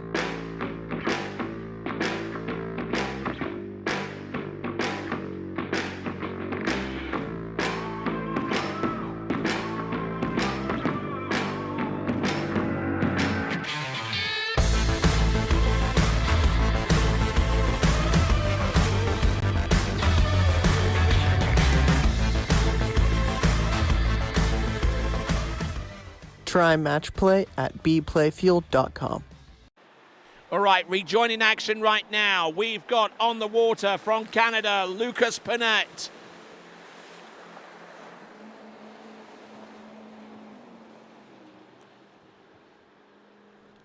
Here he comes, jump number one.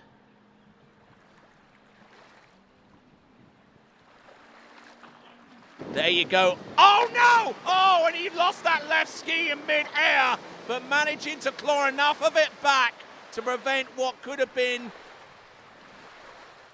an even nastier crash.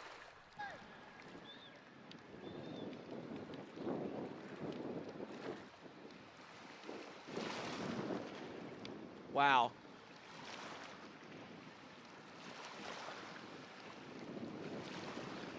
Certainly not the opening jump that he really wanted there. That was Lucas Panett.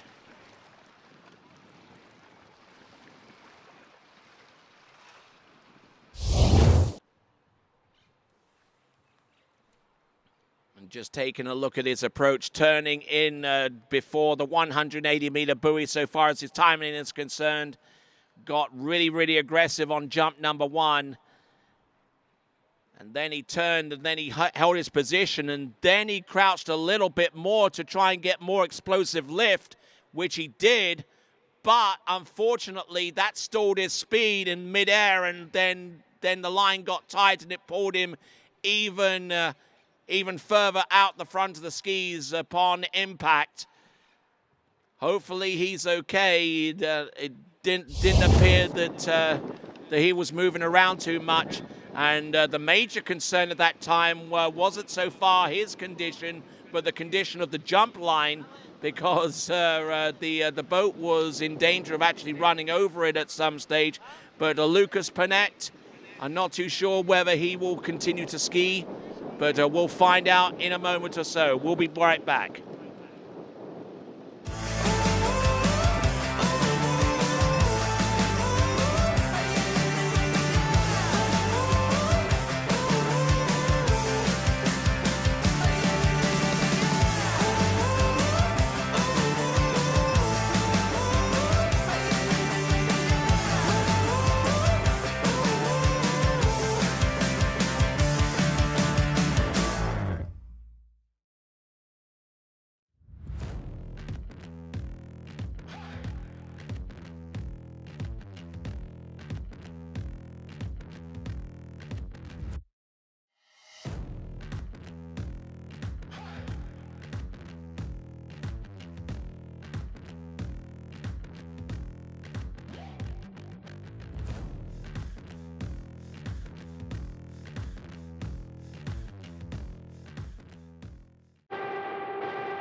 fácil.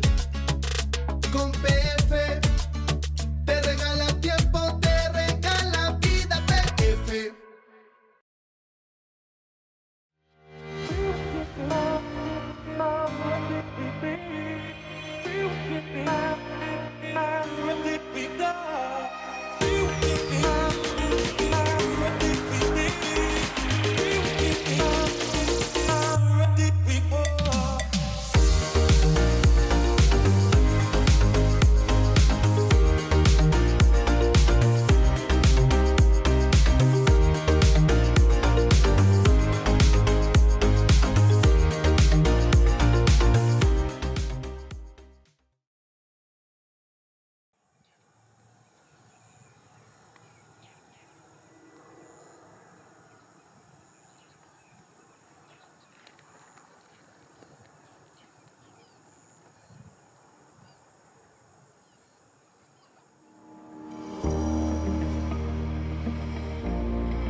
Fácil. Con PF te regala tiempo, te regala vida. PF.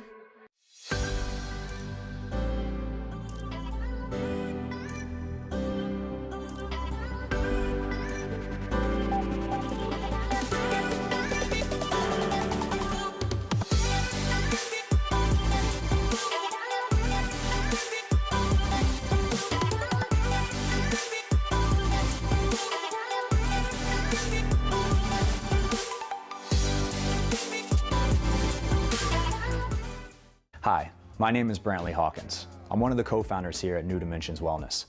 My partner and I have over 20 plus years of sports medicine and exercise experience working with the most elite athletes in the world. Together we have developed a proven system that has been sought out by these professional athletes and is now available to you. You will move your body and loosen your joints in ways that you haven't before. It's not your typical weight training, it's not CrossFit, and it's not crunch fitness. Once I got in here, it was a big eye-opener how much different that they go about everything.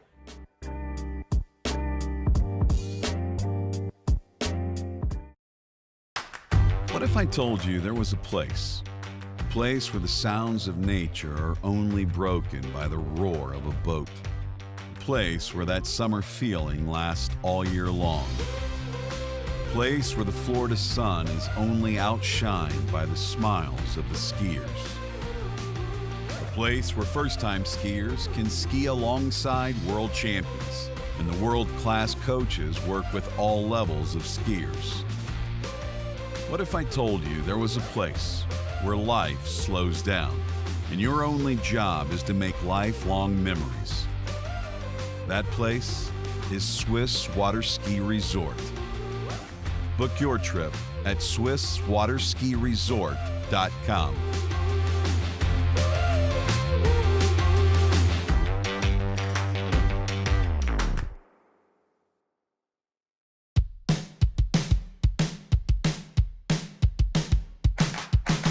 Today is gonna be a little something more. I've got a plan in mind, a special thing in store. The light bulb inside my head says, get out and play. 'Cause you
Lakes.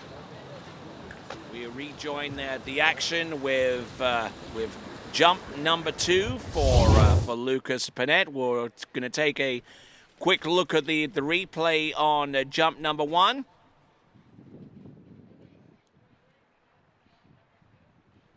Just taking a look at this, recording a 0 distance on jump number 1 as a result of the fall, and turns in, drove in, and crouched a little bit more, and then got the lift, and then the wind just took his left ski and just completely threw it behind him. 58070. We just went up and down. All right, here we go. Lucas Panett rejoins the jumping competition, starting with jump number 2. Got Vincenzo Marino, Elliot Westland, Martin Labra, and Damir Flaratov to take to the water very, very soon.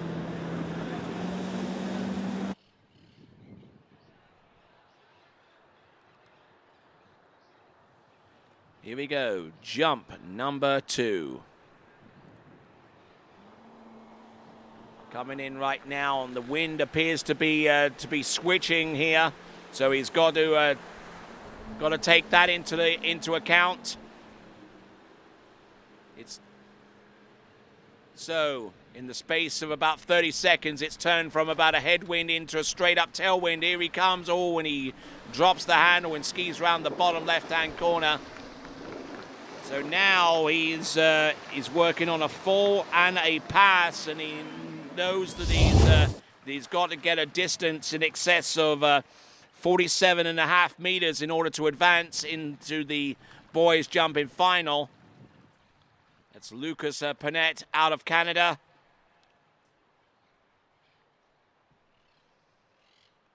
Certainly some tense moments here for the Canadian team.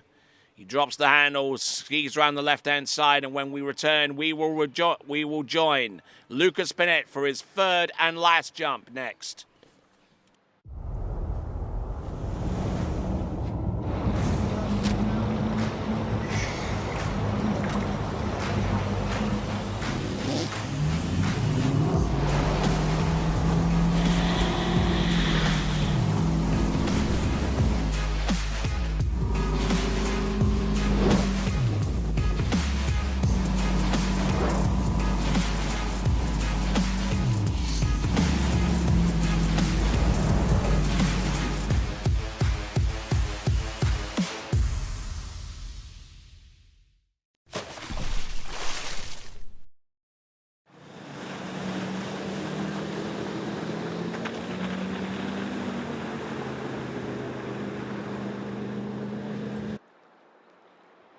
All right, returning to continuing action here. Lucas Panett, 1 last jump.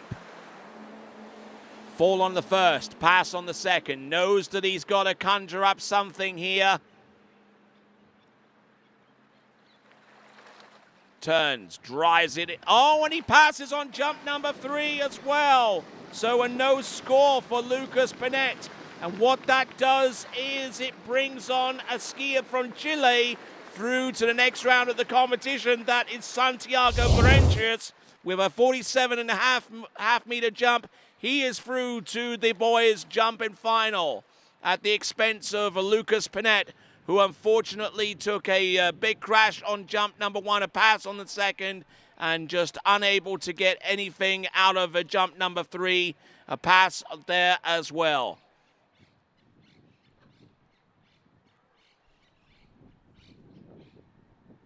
As Lucas Panett bows out of the jump competition, we will take a quick look at the boys' jump leaderboard. Tristan Duplon-Freiberg with a new personal best of 54.5 meters. Chase Sparks on 51.4, personal best for him. Jack Silver 49.9, personal best there too. Tom Parkin with 48.9 meters. personal best there as well. Tim Field, I'm not too sure whether he's jumped a personal best, but let's just say for the sake of argument that he has. In 5th place, Cage Kaprovic in 6th, Clarence Laveau in 7th, Santiago Berenches in 8th place. He's through to the next round, and on the outside looking in right now and waiting for the possibility for him jumping through into the finals is Axel Garcia in 9th. A two-way tie for 9th with Francisco Georges, as a matter of fact, on 46.8. Eduardo Lamalfa currently at 46 meters in 11th, and Jacob Chambers from Canada in 12th. And we'll be back in just a few moments. For skiers and water enthusiasts, Florida lakes are what dreams are made of. Combined with world-class golf, remarkable weather, natural beauty, theme parks, and so much more, it's easy to see that Florida is paradise. For more than 30 years, I've enjoyed Florida's lakes and many offerings. If you are interested in Florida real estate, let me be your guide and trusted advisor as you search for your paradise. Together, we can make your dreams a reality.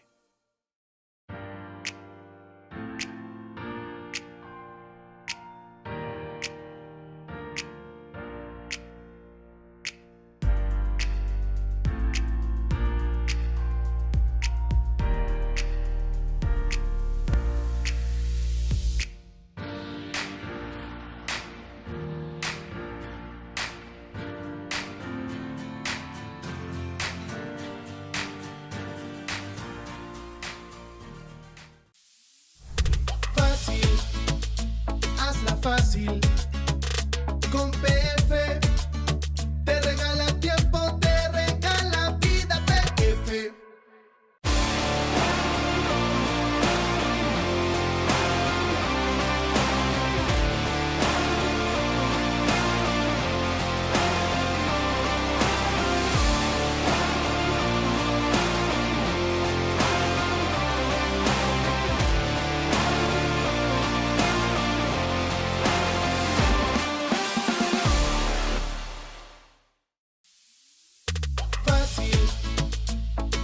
Fácil, con PF te regala tiempo, te regala vida, PF.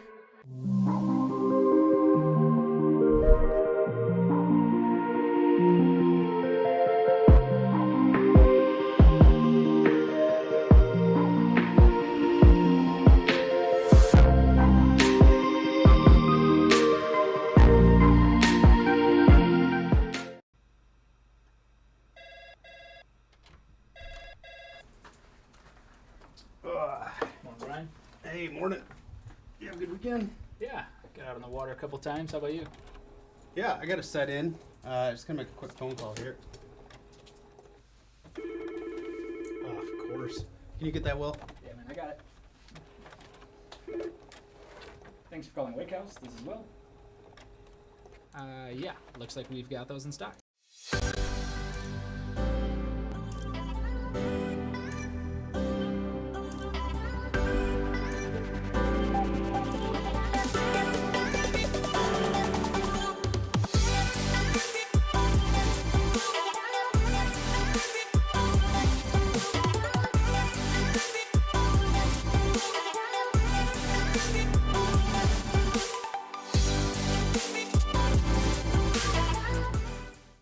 I'm involved with the Flow Point method because I think it's a really strong program. We've been working on a couple things and it's just fine tuning, and I want to be able to make sure that I can do those movements no matter where I am, so I can feel confident skiing at any site. It's just really all encompassing, and I think that's really beneficial. It's very helpful to keep on those keys and have a support team behind you that you can ask questions to and are there for every step of the way.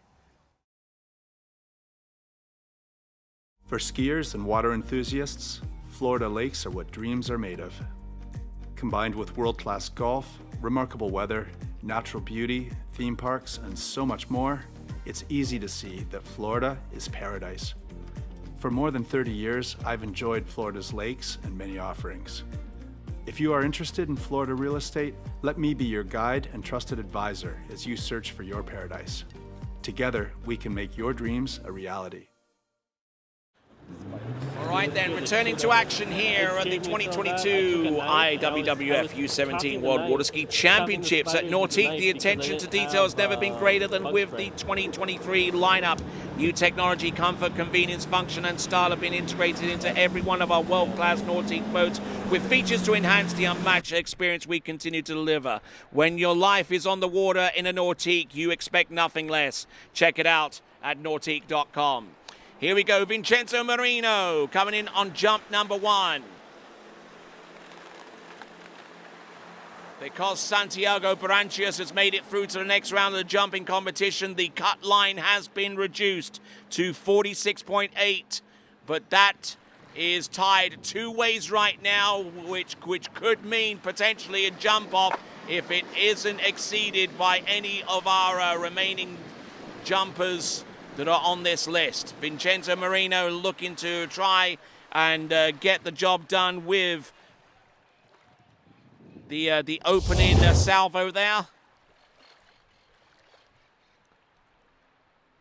Good looking effort there for Vincenzo Marino, and just trying to play the wind a little bit there. It's varying between a head to a tailwind and a crosswind in between.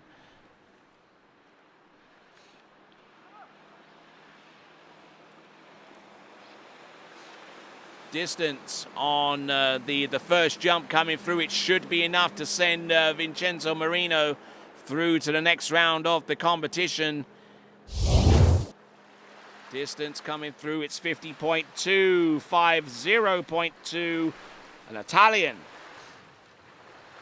will be among the competitors in the jump-in final. Here we go, Vincenzo Marino.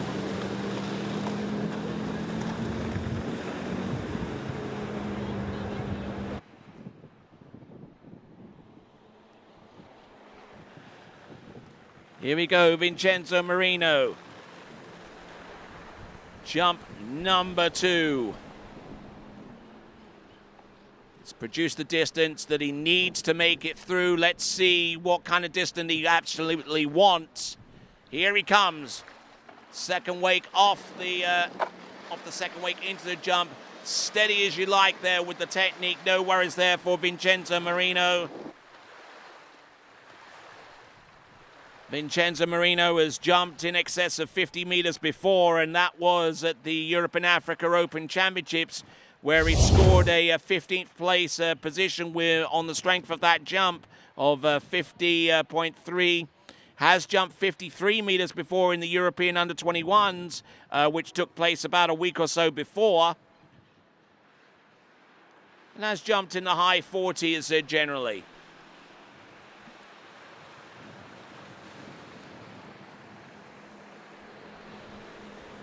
So 50.5 meters, not much further than the previous jump, but it's still enough to send him through.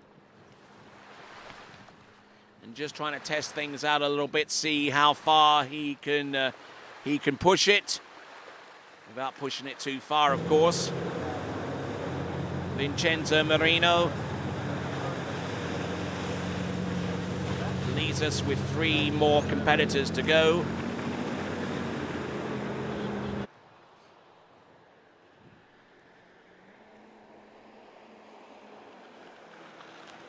Let's see what he's got. Third and last attempt. Vincenzo Marino driving it away from the towboat, getting nice and wide.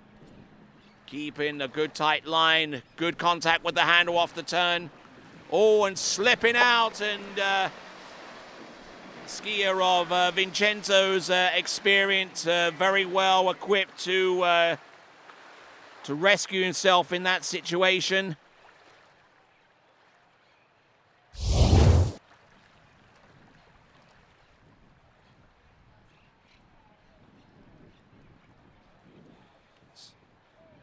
So jump distance that won't even get close to 50 meters, 45.4, 45.4.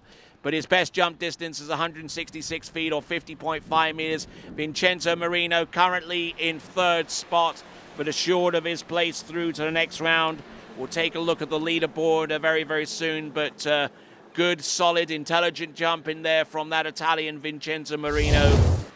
He may not particularly agree with that assessment, but I tell you what, he's in third place right now and assured of future participation by way of the boys jumping final. Tristan Duplon-Freiberg, personal best with 54.5, still reeling in shock after that one. Chase Sparks, 51.4, a personal best for him.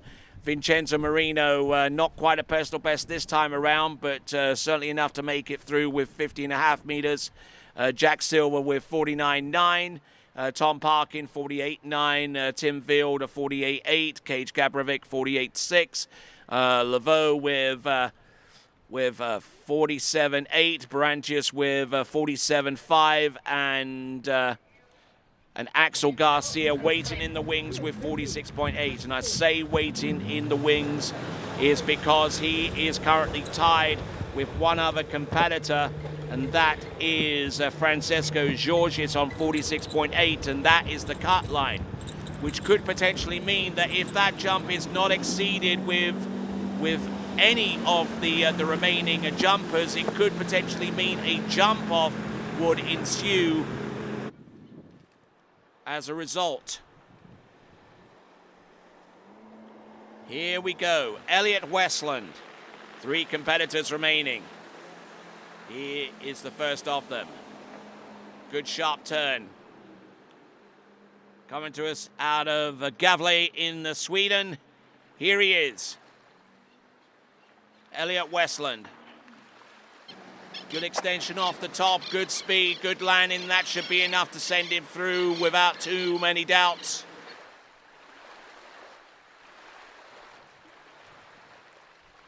A resident in Sandviken and trains with the likes of Kyle Ead and Tom Asher and his dad as well, Jimmy Westland.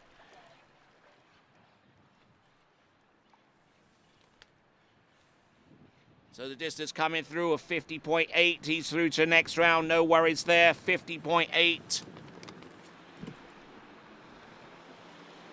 So these jumpers seem to have found the groove around about the 50-meter range. About 166, 167 feet, all said and told. 50.8 on jump number 1. And Elliot Westland vaults himself into third spot right now on 167 feet. Tristan Duplon-Freiberg still out there in the lead. But will his jump remain unchallenged between here and the end? We'll just have to wait and see. 2 more competitors to come. The top 2 seeds, Martin Labra and Damir Filaretov.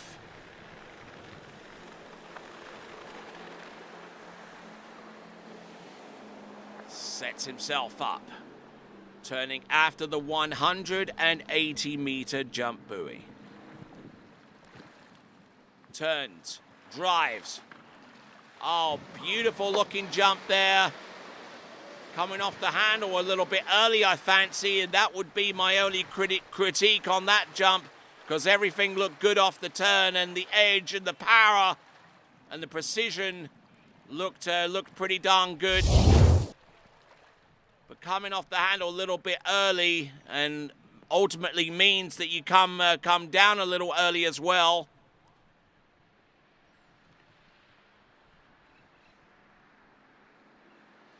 Jump of 48.6, 48.6 meters on jump number 2.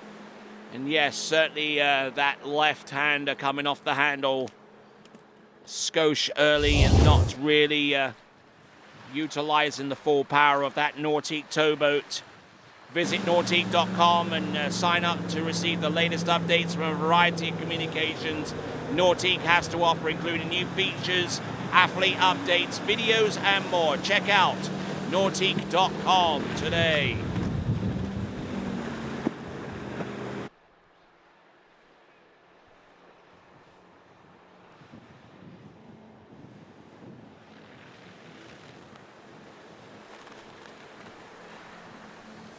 Here we go, coming in on jump number 3. He's already 50.8 meters to the good off jump number 1. Here he comes on jump number 3. Oh, launches into the jump there, and beautiful lift. But still not terribly enthused about that jump there. That is Elliot Westland out of Sweden.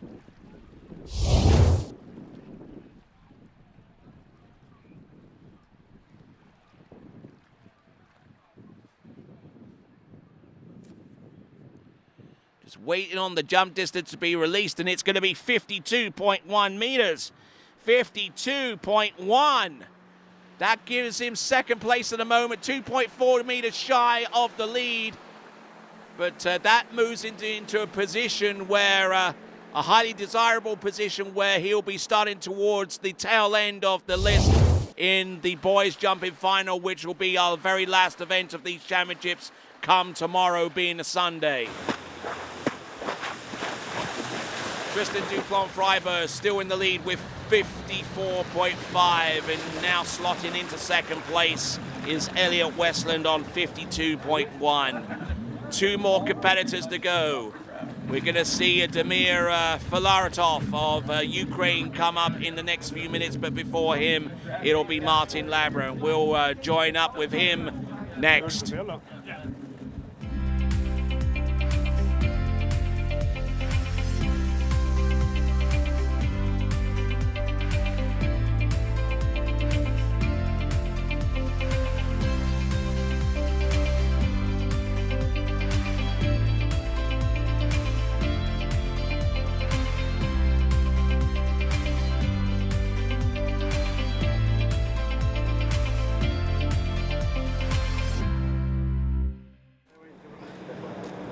Here we go, folks. Boys, Series 1 jump. We're on our penultimate competitor. It is going to be Martin Labra with the bib number 1, the current world champion from 2 seasons ago. Here he comes, Martin Labra out of Chile. Sets himself up well on jump number 1. Turns away from the boat. And now sets up. Here he comes. Drives it on. Whoa! Slipping out on the left ski. Not getting anything out of the jump as a result. Some tense moments, no doubt, I see across the faces of some of our folks along the shoreline there on the strength of jump number 1 from Martin Labra.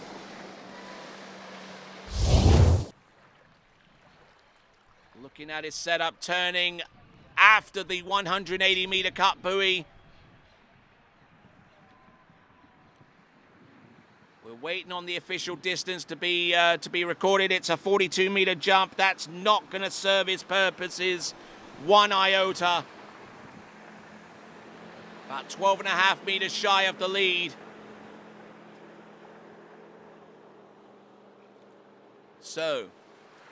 So far as Martin Labra is concerned, extremely important that he gets something connected with the remaining 2 jumps. His destiny in regards to the boys' overall competition is highly dependent upon it. And let's not forget to mention the Chilean team cause as well. They rely upon a high score from Martin Labra as well going forwards, if they are to keep their noses in front in the team overall classification. Here he comes, Martin Labra, jump number 2. Setting up the 0 off with the Z setting. Here he comes, Martin Labra, jump number 2. Trying to hold his chest up and over, and that should be enough to send him through. Yeah, there you go. Fist pump. After that jump, he knows he's through to the next round. That pressure is taken off him. Now the pressure continues on in respect to the overall competition and the points that he will amass as a result of this jump and the remaining jump. A huge jump there of 54.9 meters. 180 feet. And has taken the lead away from Tristan Dupont-Freibourg, whose jump of 54.5 meters has now been relegated to second spot. And those two competitors will be tussling it out in all three disciplines each, I believe, when it comes to the finals, which will start this afternoon with the boys tricking event, the second of our event finals that will take place later on this afternoon. Here we go, folks. Martin Labra. Not too sure how close to a personal best that jump of 54.9 is. Here he comes, Martin Labra. Third and last, here he comes. Good impact there, look at that! That has to be further, very, very close. Good skiing there from Martin Labra. Dropping the handle and swimming in.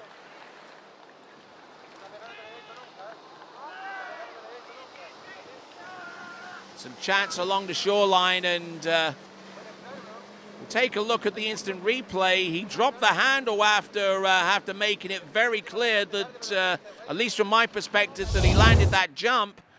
But we'll find out if that is a credit-worthy distance on jump number 3.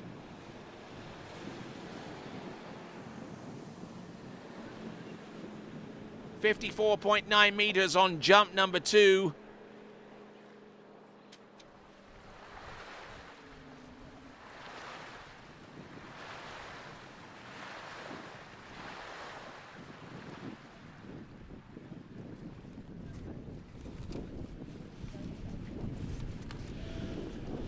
All right, so we'll just go under the assumption. Oh yeah, 52.8 meters on jump number 3. So his middle jump distance of 54.9 is the distance that currently takes the lead in the 15 or so minutes that we have so far as a break between the end of this event and the start of the girls tricking final. We'll plug some numbers in, give you an indication of where we stand in the overall competition, because that is going to be a titanic battle between now and the end. Not only so far as Martin Labra is concerned, but also with one or two of his rivals. And included on that list is our jumper on the water right now, coming to us out of Ukraine. It is Damir Filaretov.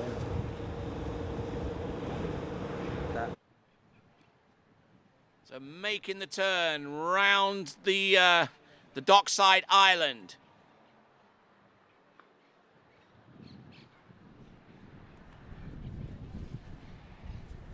Here we go, coming in. Jump number 1, Damir Filaretov. Ukraine, their sole representative in this event. Nice and wide on that Nautic towboat. Good tight line.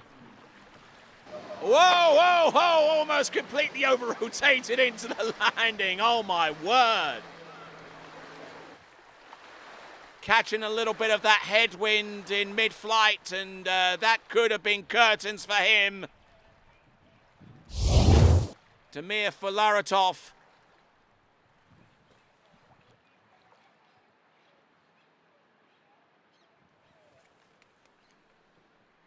Just looking at this this jump, we're waiting on the distance to be made official, but just take a look at this this jump. Catching the wind around about there, and Herculean strength there, just managing to save that jump and save the distance associated with it. It should be enough to send him through. Oh my word, does it ever send him through? It's 57.4, 188 feet, 57.4, so he's through to the next round, alongside Martin Labra, Elliot Westland, Vincenzo Marino, Gage Gaprovic, Jade Sparks, Tristan Duplan-Fribourg, Tom Parkin, Jack Silver, Santiago Berentius, Tim Field and Clarence Laveau. Those are your 12 skiers through to the boys jumping final. And the skier that will be last to go in this entire competition will be Damir Filaretov of Ukraine, because he has the best jump distance going into the final. And there you go. Good looking distance on jump number 2. Probably won't be as far as jump number 1. But there you go, drama.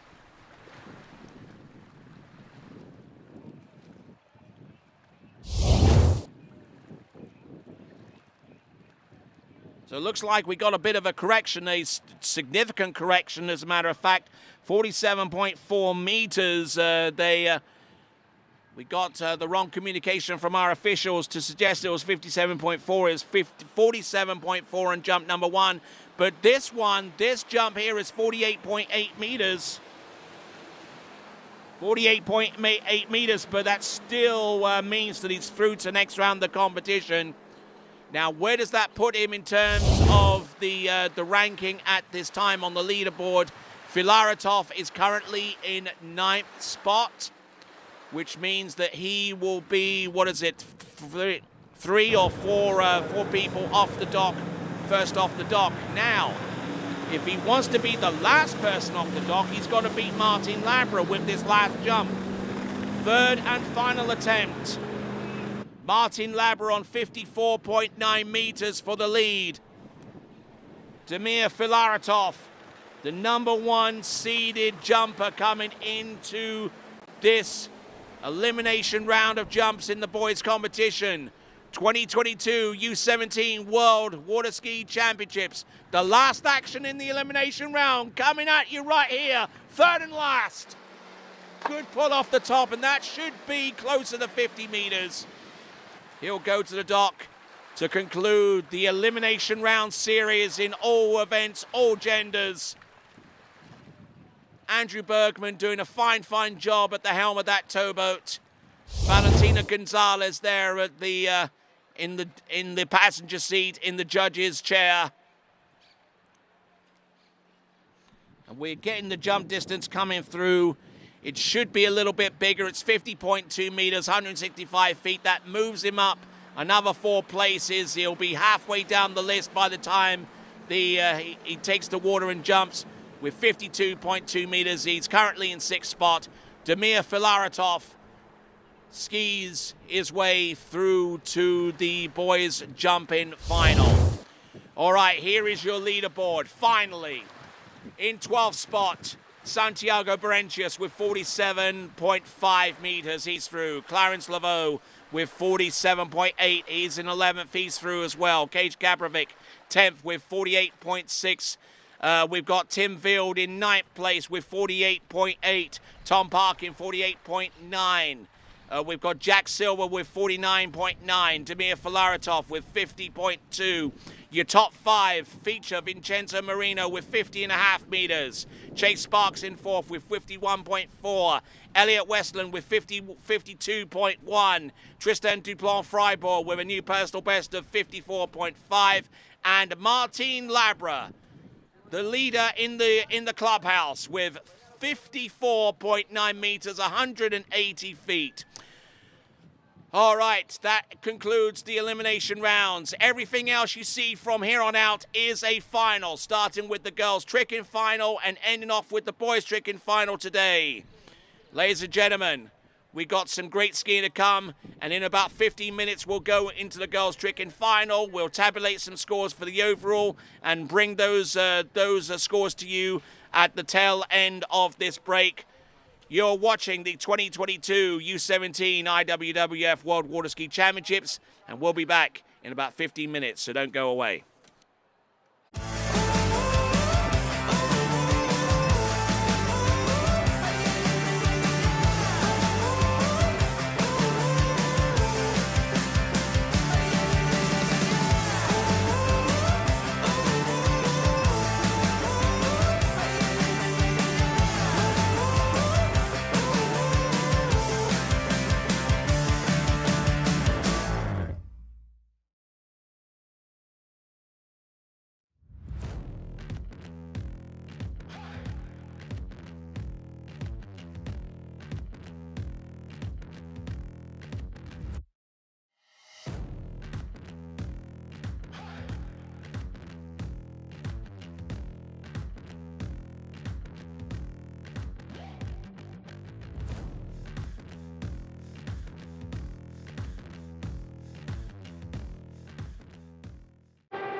fácil.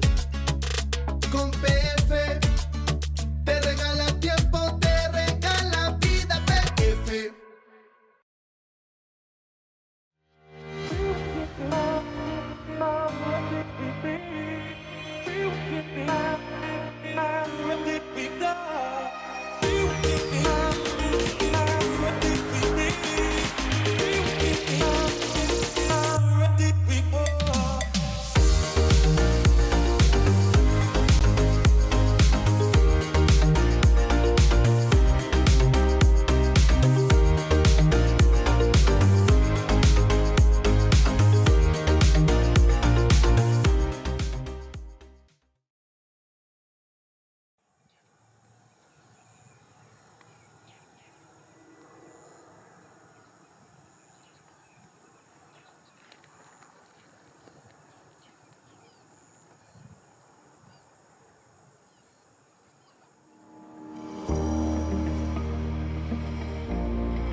Fácil, con PF te regala tiempo, te regala vida. PF.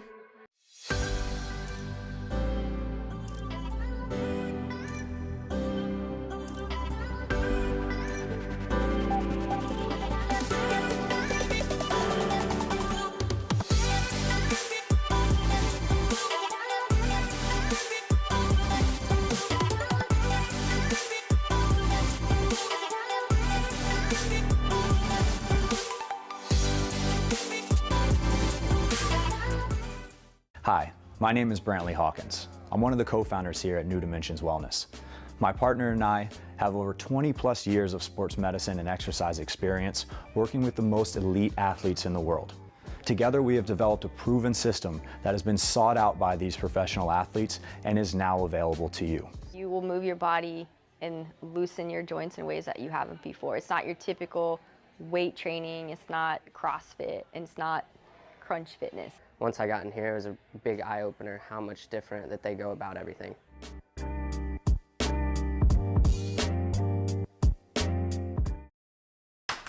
What if I told you there was a place where the sounds of nature are only broken by the roar of a boat? A place where that summer feeling lasts all year long. A place where the Florida sun is only outshined by the smiles of the skiers. Place where first-time skiers can ski alongside world champions, and the world-class coaches work with all levels of skiers. What if I told you there was a place where life slows down, and your only job is to make lifelong memories? That place is Swiss Water Ski Resort. Book your trip at SwissWaterSkiResort.com.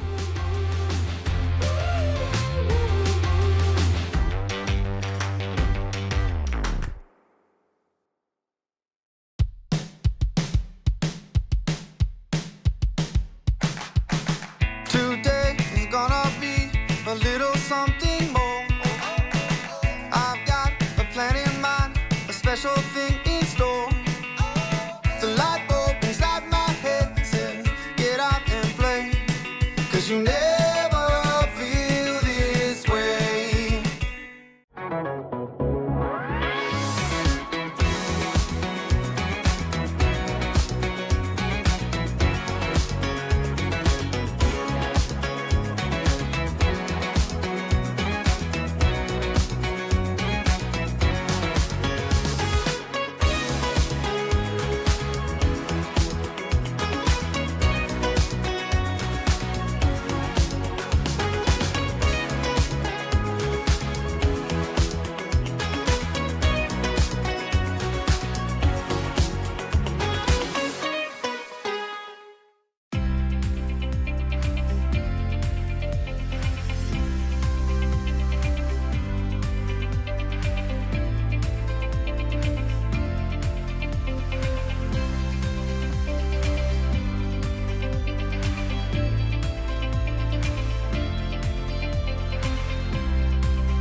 For skiers and water enthusiasts, Florida lakes are what dreams are made of. Combined with world-class golf, remarkable weather, natural beauty, theme parks, and so much more, it's easy to see that Florida is paradise. For more than 30 years, I've enjoyed Florida's lakes and many offerings. If you are interested in Florida real estate, let me be your guide and trusted advisor as you search for your paradise. Together, we can make your dreams a reality.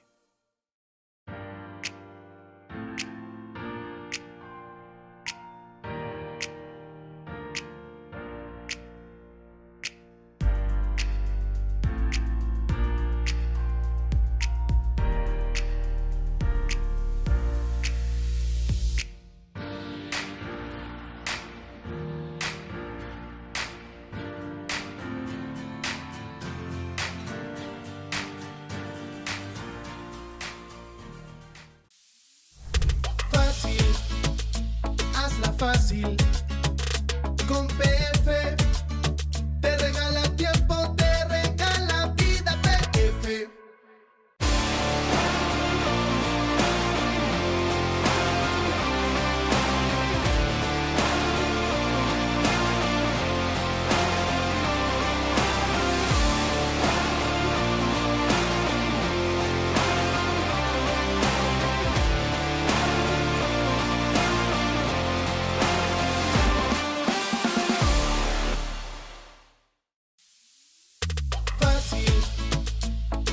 Fácil, con PF te regala tiempo, te regala vida. PF.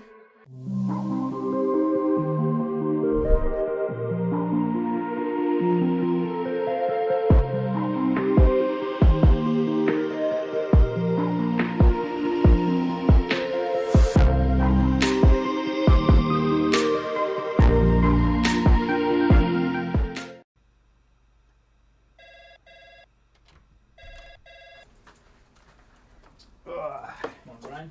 Hey, morning. You have a good weekend? Yeah, got out on the water a couple times. How about you? Yeah, I got to set in. Just gonna make a quick phone call here. Oh, of course. Can you get that, Will? Yeah, man, I got it. Thanks for calling Wake House. This is Will. Yeah, looks like we've got those in stock.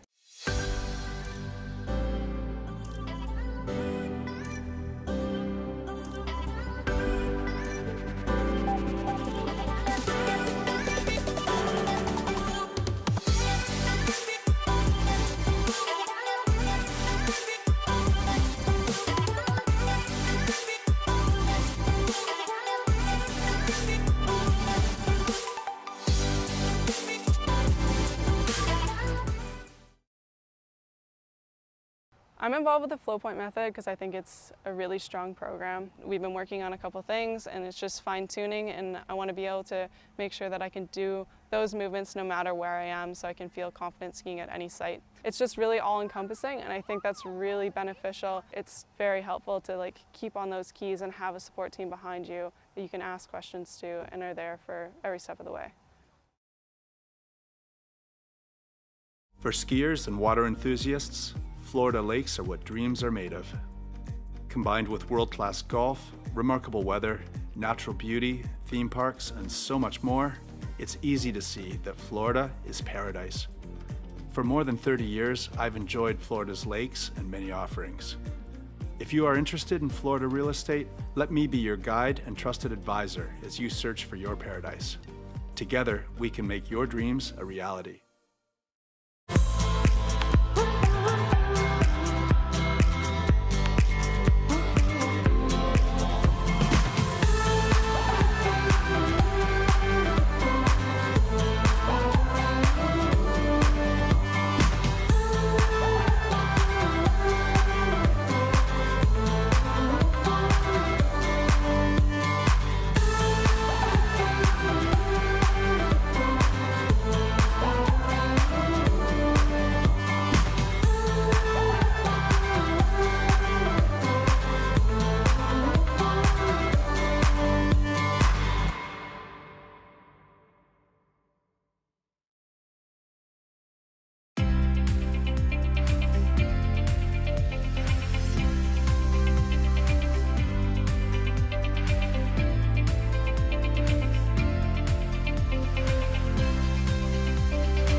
Try match play at bplayfield.com. Fácil, hazla fácil. Con PF te regala tiempo, te regala vida. PF.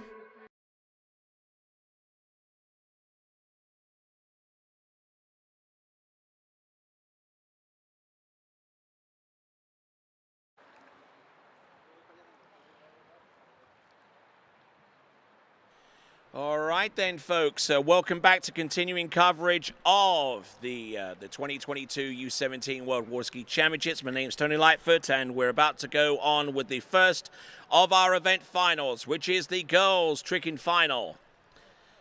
Okay, let's take a look at the running order for that, if we can possibly see it. And there we go. That is Delfina Renosto taking to water first, followed by Claudia Kmentova of the Czech Republic, followed by Margarita Serifica of Italy.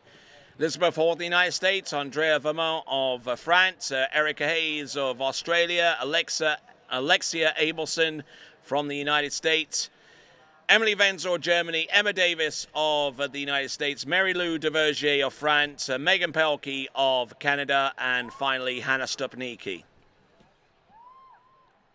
All right.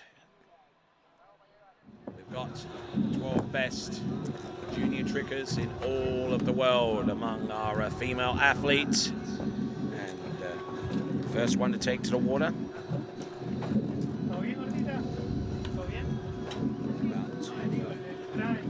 Get ready. Will be Delfina Renosto.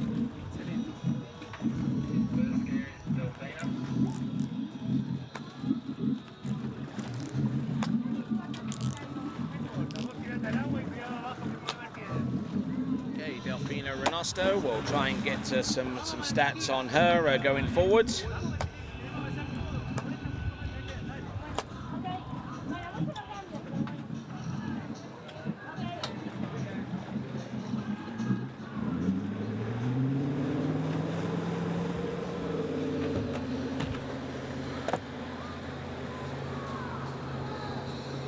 She's on top of the water, and we're now going to bring her into the tricking course for the first of 2 20-second runs.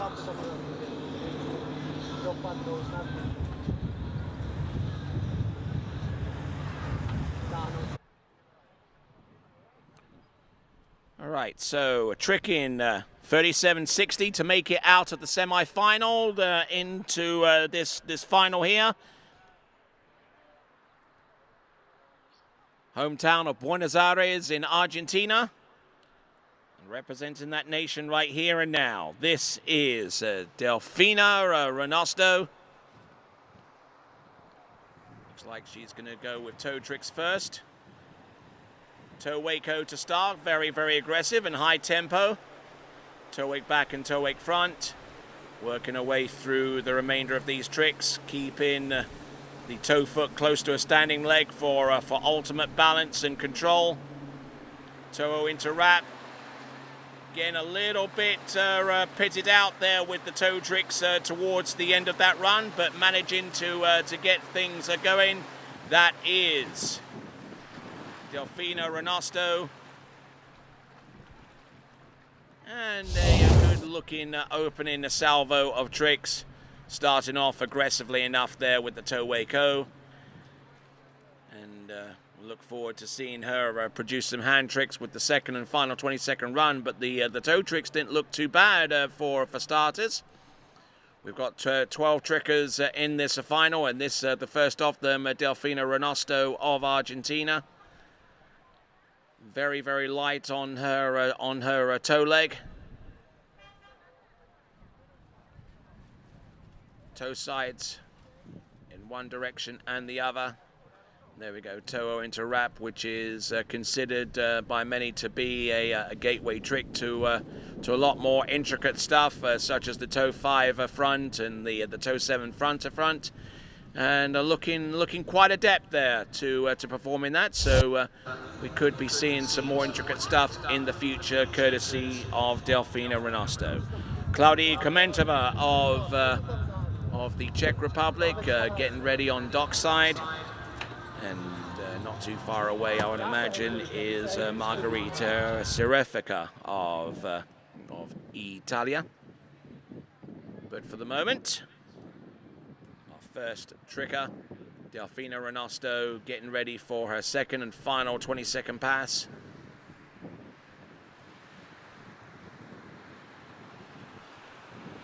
Step sequence, double grip in the handle in the back there prior to doing the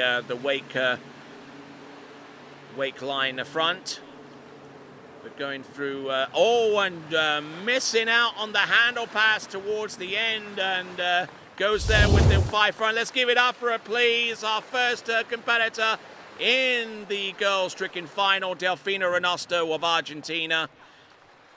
She'll swim into the shore and will no doubt be disappointed that she couldn't get the handle pass off for something along the lines of a wake 5 front, but did the majority of the tricks that she wanted to on the surface.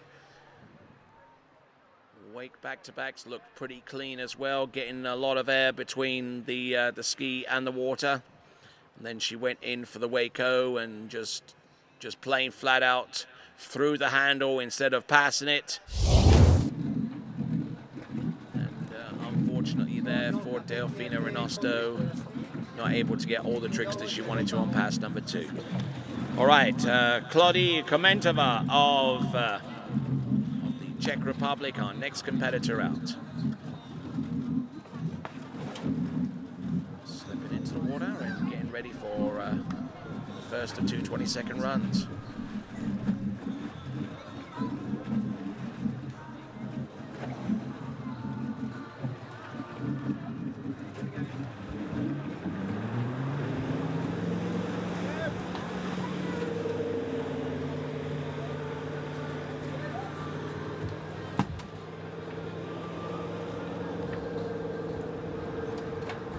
Right, here we go, Klody Komentova.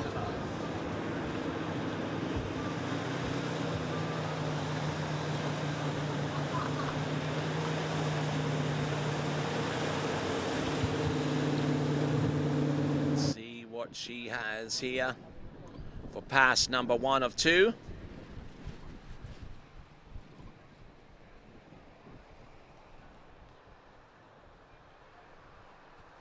Ski line back to open up with, and now working away for the remaining tricks. Wake back-to-backs, surface back-to-backs in amongst that lot as well, with the 5 front and the 5 front reverse.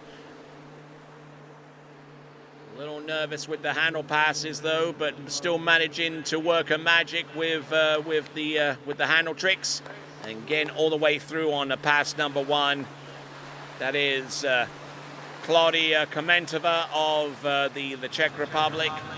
See 1 or 2 of their supporters along the shoreline there, and just watching her and just encouraging her the best that they can in their current situations.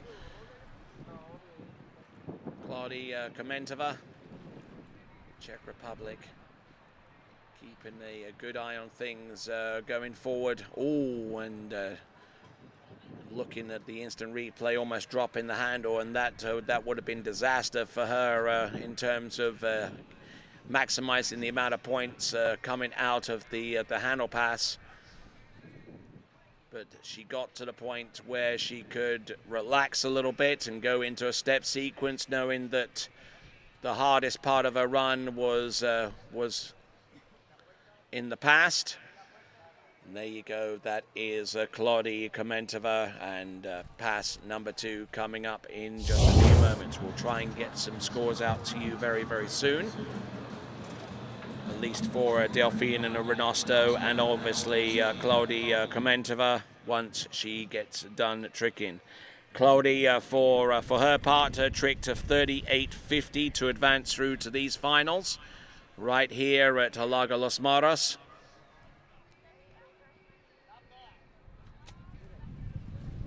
And just looking along the shoreline, Klody Komentova. Pass number 2.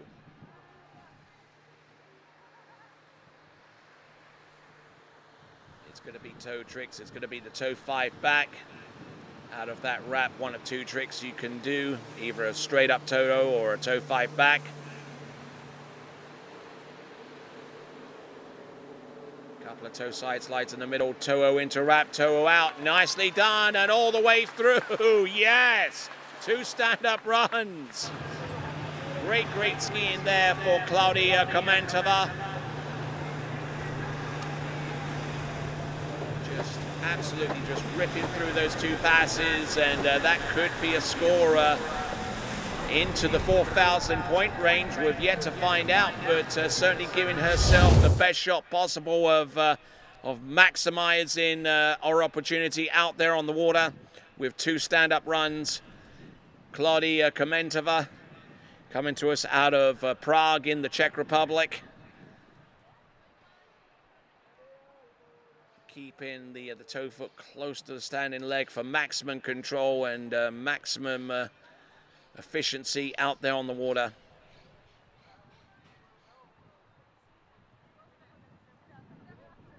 Great skiing.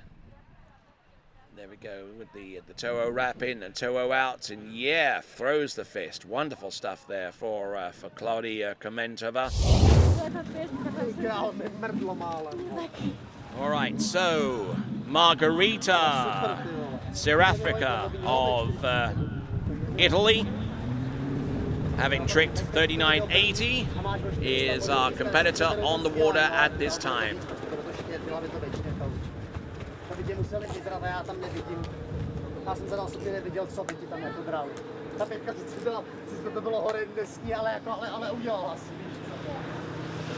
Of post-performance analysis there between our coach from the Czech Republic and Claudia Komantova. Now on the water, representing Italia, Margherita Serafrica.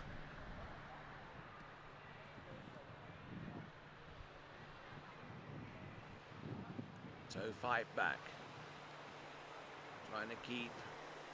Whoa, and on the toe 5 front, just pulling out towards the back and just unable to keep the flow going with that particular trick.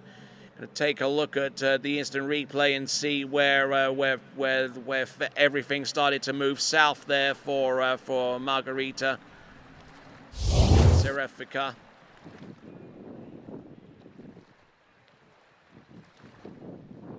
Started off well enough with the toe 5 back and the toe back-to-backs, and as she started to wind it on through with the toe 5 front, just losing her balance, losing her concentration and focus. And when we return, we'll be back with her on pass number 2.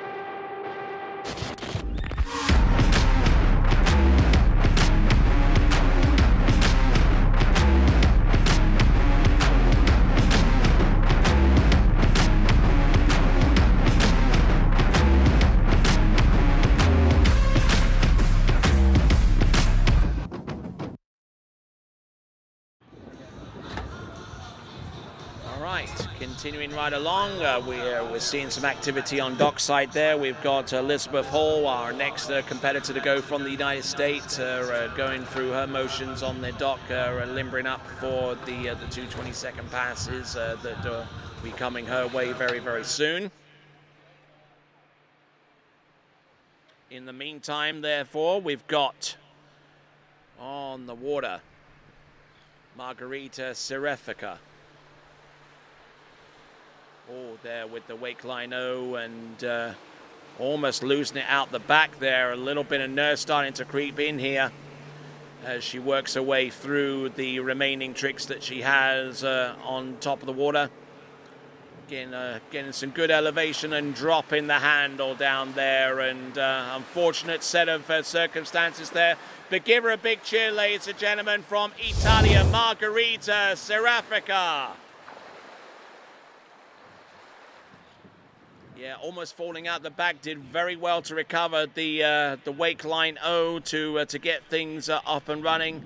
We're pushing out a score in just a moment for Delfino Renosto of 35.20, 3,520 points. And we should get the score for Claudia Komentova in just a moment or so. But these points are provisional, of course, and they won't be made official until the 30-minute review period has expired. Claudia Komentova with 4,050. 4,050. That exceeds the score that she made the finals with, to the tune of 200 points. So well done, Claudia Komentova of the Czech Republic. So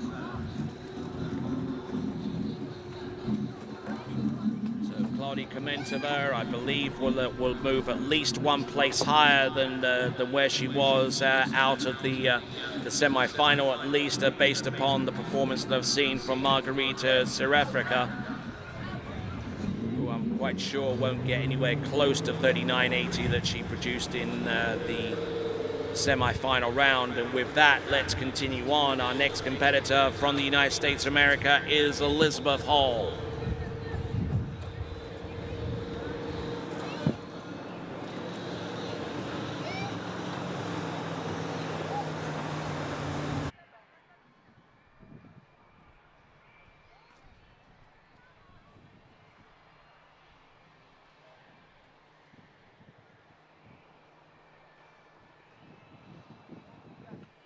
All right then, folks, here we go. Oh, and tries the wake 5 back there for our opening move. Elizabeth Hall trying to go fully aggressive, full commitment there on the opening trick, on the opening pass, and falling in on the very first move. Unfortunately, unfortunate there for her, and tried to get the tail end of that spin all the way round, and unfortunately just was not to be there for Elizabeth Hall. And when we return, we will bring you her second and final 20-second pass next.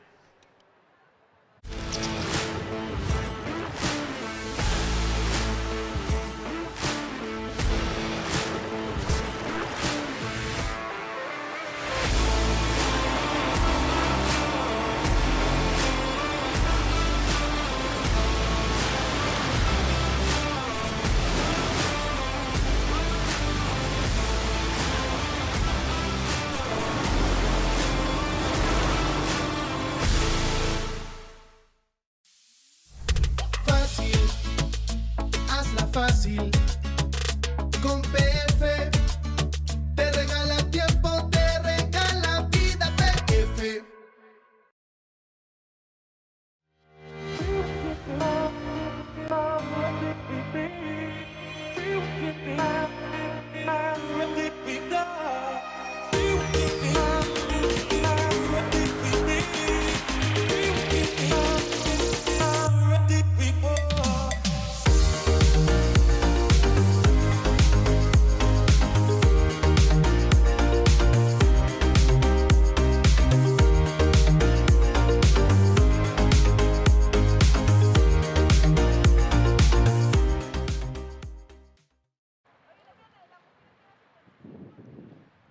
Back on. We're on with our fourth competitor, Elizabeth Hall, falling on the first trick in the first pass, and we're turning our attention now to pass number 2, and exercising the option to go with the handle pass again, having fallen that soon into the equation, and deciding to go with the same move, the wake 5 back.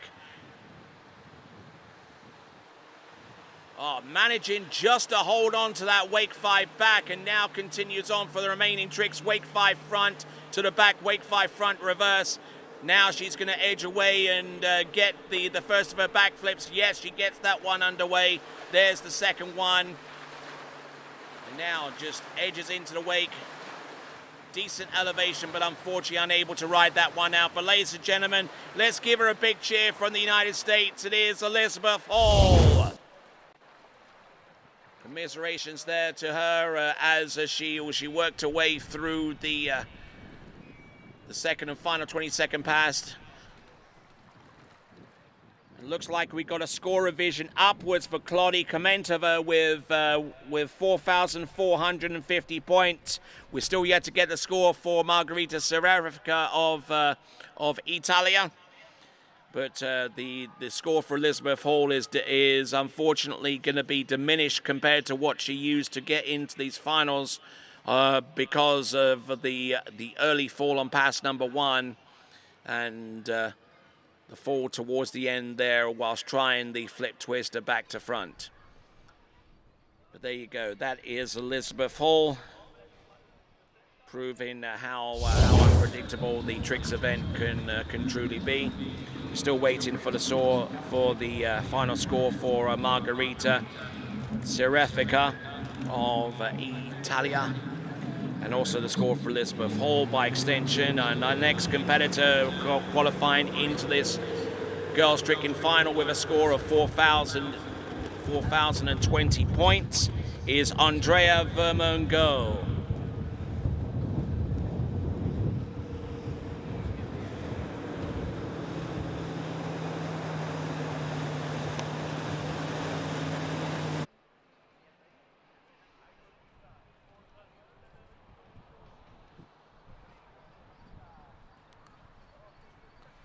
All right, here we go. Passing next to the green buoy.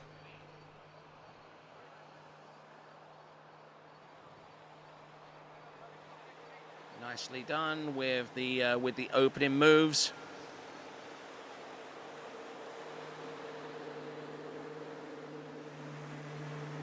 Keeping things flowing from one trick to the next. Oh, look at that. There's the 5 front. Now she edges away, trying to get elevation necessary to make the backflip happen, but unfortunately not able to do so with the first of her flips that she has scheduled on that run. We'll take a look at the first of 2 20-second passes using the instant replay right here for Andrea Vermongo. Started off with a wake line trick and then continued to rock her way through the step sequence on the outside. Got through that relatively difficult part of the run and then turned towards the back and continued to go from one trick to the next, keeping the handle very closer to her forward hip as she edged from one side of the wake to the next, almost over rotating the wake 5 front, which might have had an unsettling effect for her.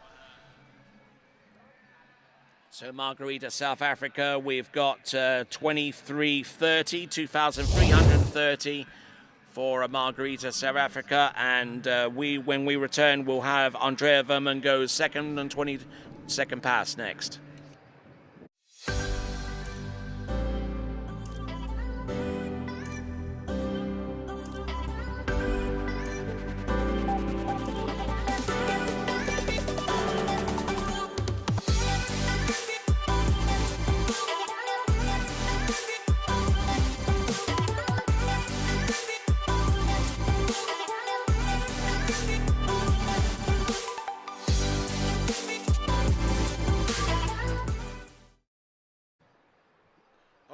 Returning to action right here. I'm Tony Lyford, and we've got our schedule of events. So we've got the girls tricking final right now, followed by the boys tricking final. On the water, we've got Andrea Vermongo, selected A2 with the 0 off with 25% ballast and about 28 kilometers an hour.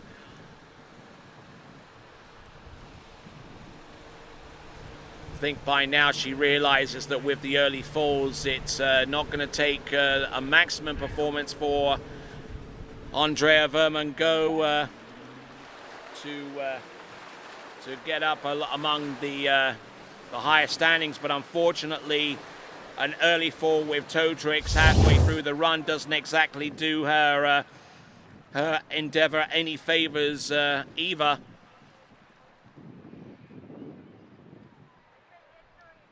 But Andrea Vermango with 4,020 points, I don't think she's gonna get anywhere close to that this time around. And as she swims into the shore, we're looking at the instant replay as we look and see her attempt at the toe 5 front and slipping out as a result of the poor weight distribution towards the back. Elizabeth Hall, 2290, 2,290 for Elizabeth Hall. And only one outstanding score we have is Andrea Vermango. The skier out of Australia is next. It's Erica Hayes.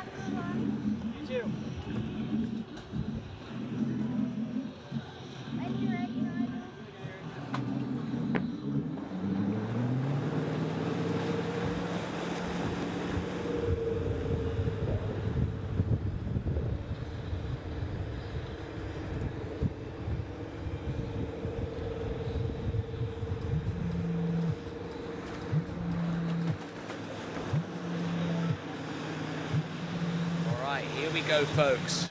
Working our way towards our next competitor. This is Erica Hayes out of Australia, tricking 4,030 points to make an appearance here in the tricking final. Let's see what she can produce here with 2 20-second runs. It's going to start off with an opposite side wrap. From here, it's either a toe 5 back or a toe 7 front, which she produced right there. Toe 5 back, toe 8 back to back, toe 8 front. Now she's starting to put the tricks in. Here comes the toe 5 front. Yes, good balance towards the end there. Toe 0 wrapping, grabs the line just in time before the toe 8 go. Toe 8 back, toe 8 front, couple of toe sides. Yes, absolutely. Beautiful run there. Beautiful skiing there from our athlete from Australia, Erica Hayes, and that is the ticket there for her. We'll see if she can replicate to something along the same lines with the second and final 20-second pass of hand tricks.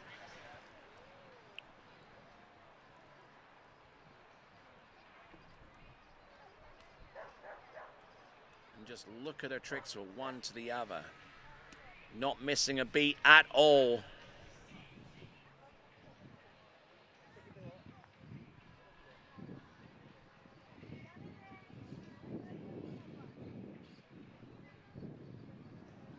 Just looking at her going from one trick to the next, beautifully put together from one to the other.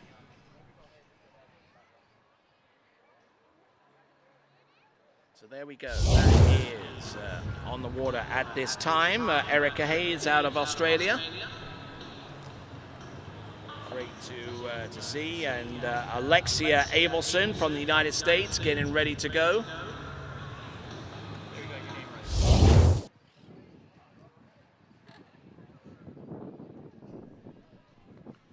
Yes, and just trying to stay relaxed and try not to let the situation be too stressful. Alexia Abelson just saw her jump into the lake there. Here we go, folks, on the water, and getting ready for pass number 2 is Erica Hayes.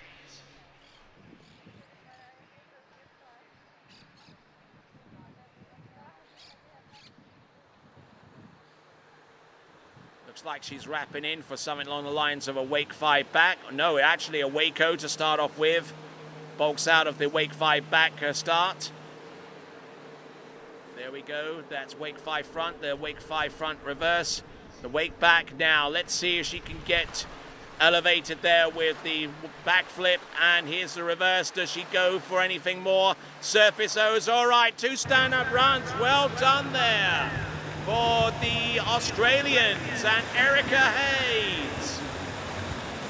Yep, she is all smiles coming into the dock. Absolutely no two ways about that.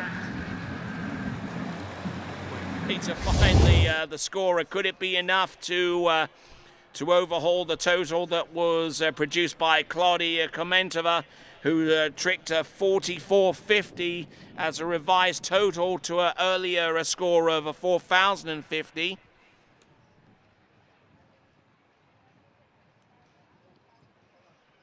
But good pace there, good precision with each trick one after the other there. For Erica Hayes out of Australia. We're waiting on her score naturally, and also that of Andrea Vermongo.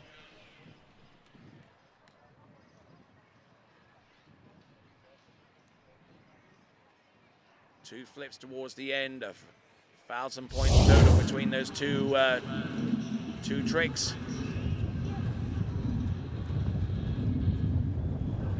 Here we go, next competitor up is Alexia Abel. Didn't have the best of tricky performance yesterday. Barely managed to get enough points to make it into the girls' tricking final. So a little bit of redemption is in play here for Alexia Abelson.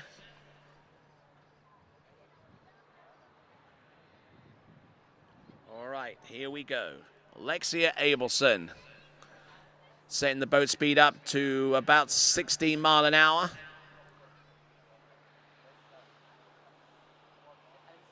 So what do we have on pass number one? It's going to be toe tricks. It should be a toe 5 back. Indeed it is. Goes straight into the toe 8 back to back, and it's reverse. Nice skiing, good pace. One trick after the other. There we go. Toe wrap in, toe wake-o, toe wake line back. Does she have anything else in there? Looks like she's expended the tricks that she wanted to perform right there. That is Alexia Abelson.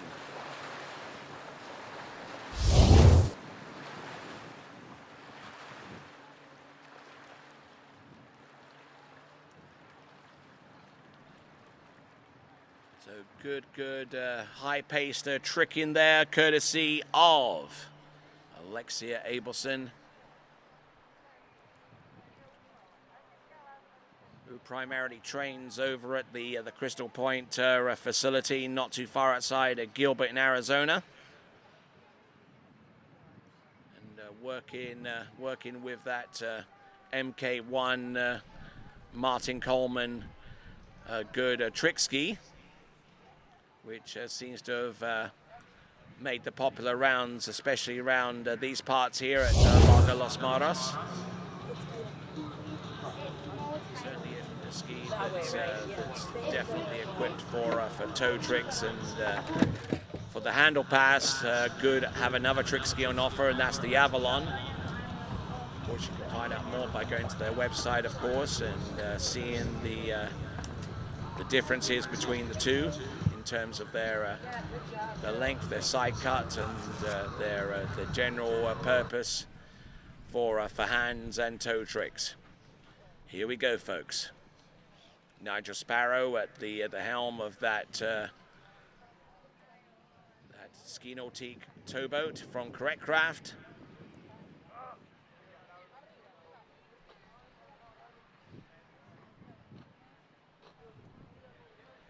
Here we go, folks. Alexia Abelson. Now, this is... now, what she's going to have in the middle of this run is a bit of a power-up. Before she goes into her flips, her coach, Richard Abelson, is going to request that the boat driver ups the boat speed by 1 mile an hour just prior to doing the back flips. Perfectly legal, of course, to request that from the driver. Just takes a couple of beeps, and there we go. That is Alexia Abelson all the way through that second and final 20-second pass. And I tell you what, Richard in the towboat, I don't know who's more pleased, Alexia or Richard, as a matter of fact. So great skiing there. Shallow there. 2 stand-up runs.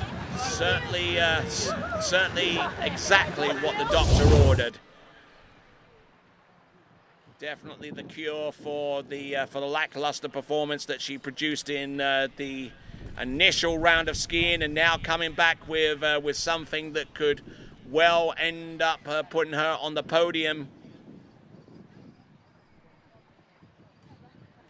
We're waiting on some scores from Erica Hayes and Andrea Vermo go. Alexia Abelson's score also among those that we're waiting to find out on. But now our next competitor, and we've got 5 more to go before we round off this final. It is going to be Emily Wenzel out of Germany.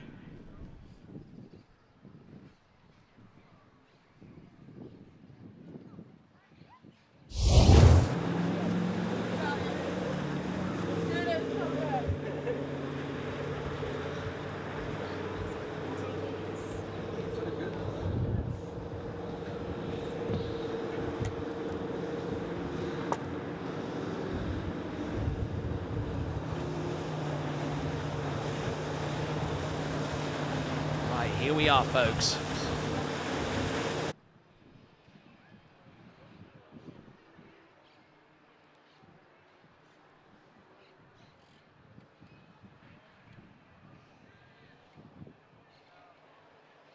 Coming in on the first of 2 20-second passes.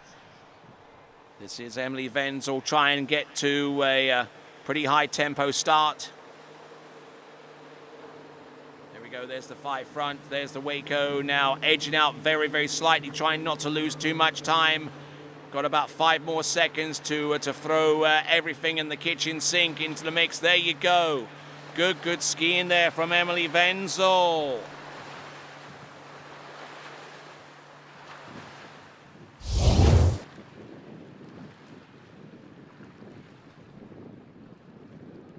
So wonderful skiing there from start to finish.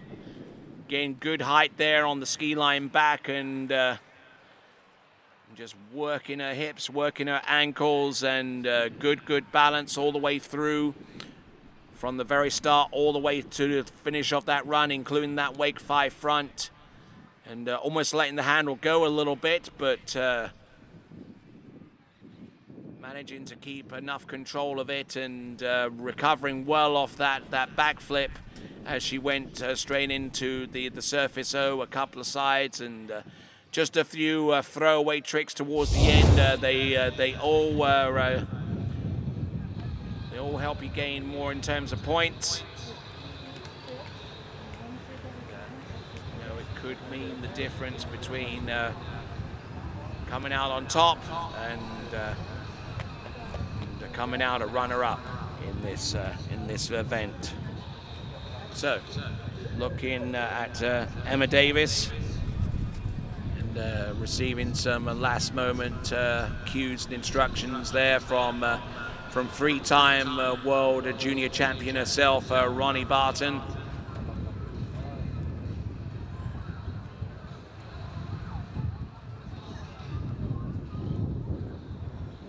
So just waiting on the towboat to bring in Emily Wenzel. Is also waiting on some point scores to come through as well. We'll try and get them to you as quickly as we can possibly give them out to you.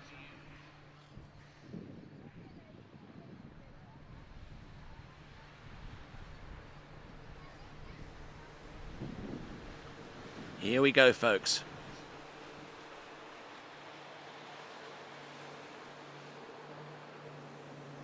Almost getting pitted over the front of the ski, but still managing to stay upright. Good toe wake line back.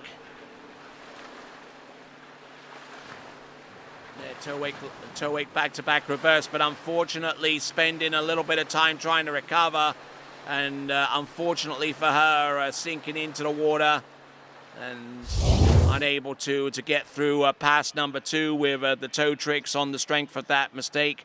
Erica Hayes, we got the score for her. It is a 49.10, 4,910. Still waiting on Andrea Vermo where we should be getting that score in the next few minutes as well. Alexia Abelson, 2. But just looking at this run from Emily Wenzel as she works the toe tricks towards the end, and toe wake back to back, and then she did the toe wake back to back reverse, just bulked with her shoulders, and that basically stopped the ski cold. Just was unable to spin her way out of trouble. So 4 skiers remaining. We'll have Mary Lou Duvergier, Megan Pelkey, and Hannah Stopnicki. But before those individuals, we've got Emma Davis.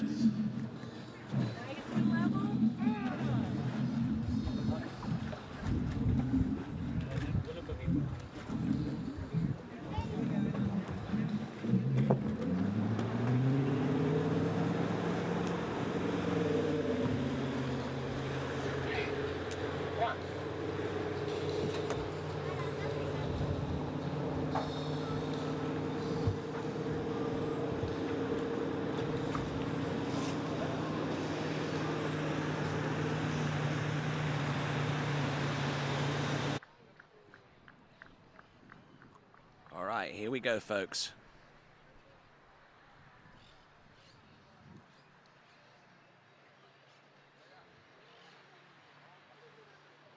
All right, positional trick here, and working her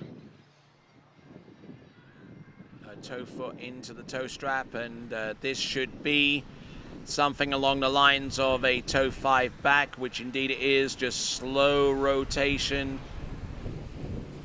Toe 5 front, toe O out, toe O straight back in, toe wake-o, toe wake back, reverse toe back there, toe wake back to back, couple of toe sides at the end, and a very, very compact looking run, a very, very quickly performed run from the very start to the finish. Looked very, very subtle, especially with the toe surface turns, but still able to work away. We got a score coming for Alexia Abelson, 65.50,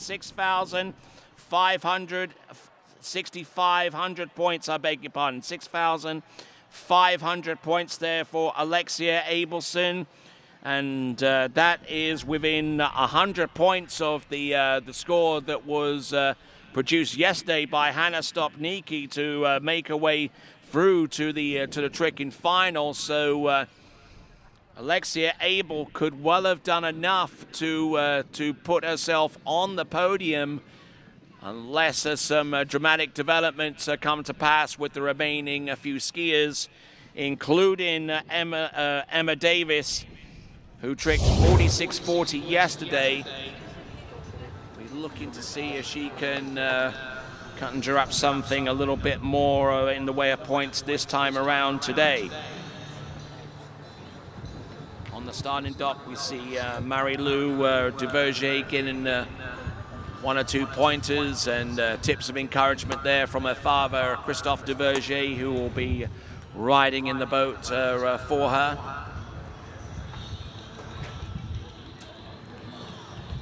Now just waiting on the towboat to bring our current skier, Emma Davis, into the course.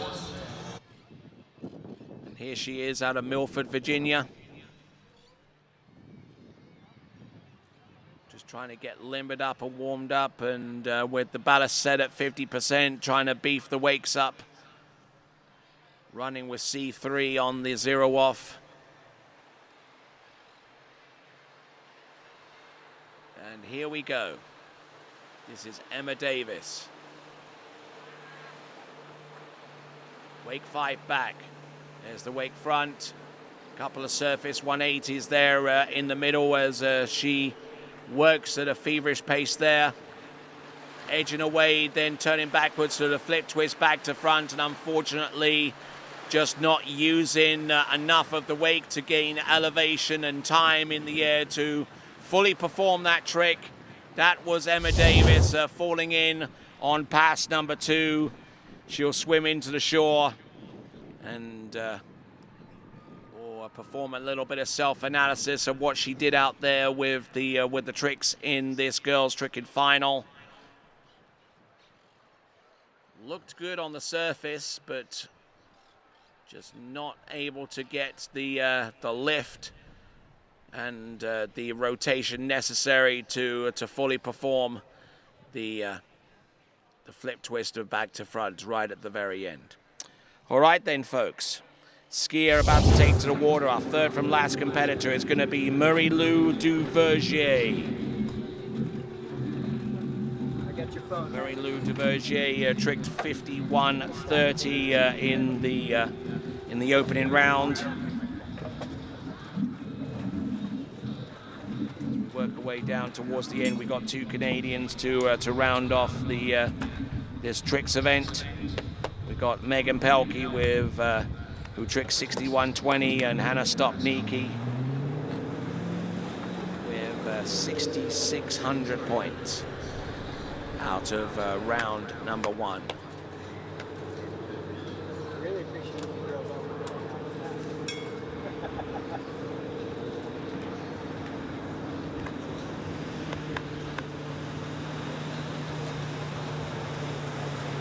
All right, let's focus in on Marie-Lou Duvergier, representing France,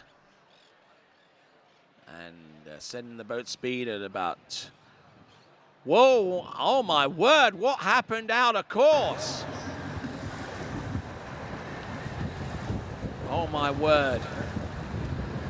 Let's take a look at this instant replay here, because disaster there for Marie-Lou Duvergier, a fall out of course, which means that that completely destroys the pass that she was going in on.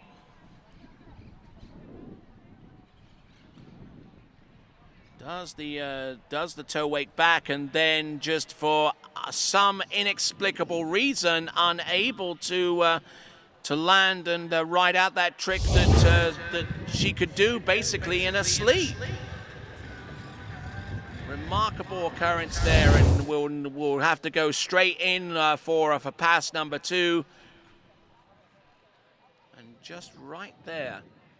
Almost right there. Now she did the toe. She did a warm up there outside the wake. Just stiffened up with her ankle, and down she went just like that. And we mentioned how unpredictable trick skiing can be. There you saw an example. All right. So with that, Marie-Lou Duvergier just trying to refocus her attention. She's going to go towards the opposite end of the lake. She'll spin, and then she'll go in for pass number 2. So trying to get some encouragement towards her. That is Marie-Lou Duvergier. So the balance of her performance is going to be whatever she can conjure up on pass number 2.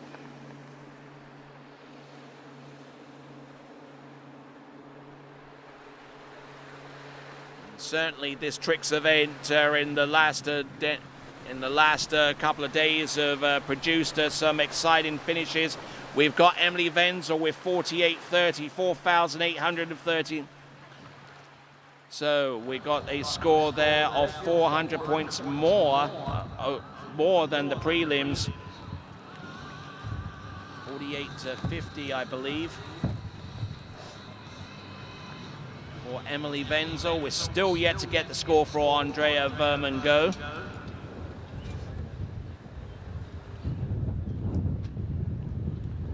From what we understand, that score from Andrea Vermongo is still under review for some reason. But once we get that score, we'll shoot that over towards you. And Marie-Lou Duvergier. Looks like she's going to repeat the toe pass, not bothering to go with hands. Now let's see how she fares here.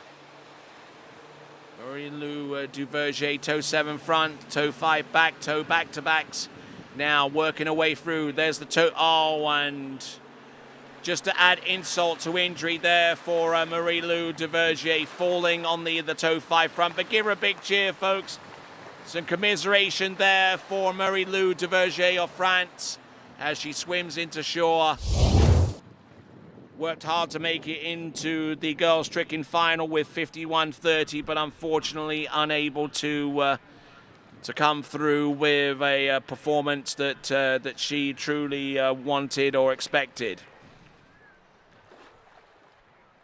First few tricks on the toe pass, and there we go, toe 5 front, looking at the instant replay. So, still in the lead, and with a smattering of scores yet to be revealed, Alexia Abelson with 6,500 points is in the lead in the clubhouse right now.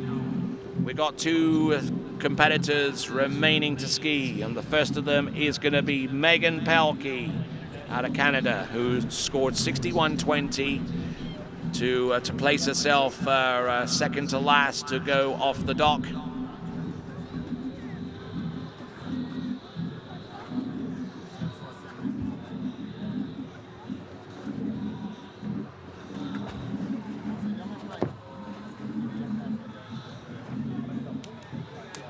Working our way towards the end. We've only got 1 skier to come afterwards, and that is Hannah Stupnicki.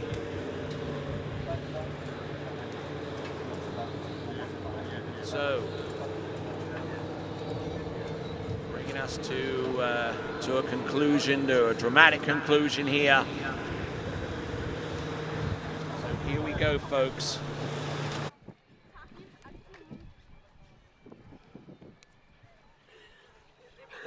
Here we go, folks. This right now is Megan Pelkey, who is currently in the lead in the girls' overall competition as well. So looking for anything more than 61.20 to strengthen her claim to the Junior World Girls overall title as well. Any opportunity she can get to increase upon her lead, she's definitely game for trying to get more. And there we go. That is Megan Pelkey on pass number 1.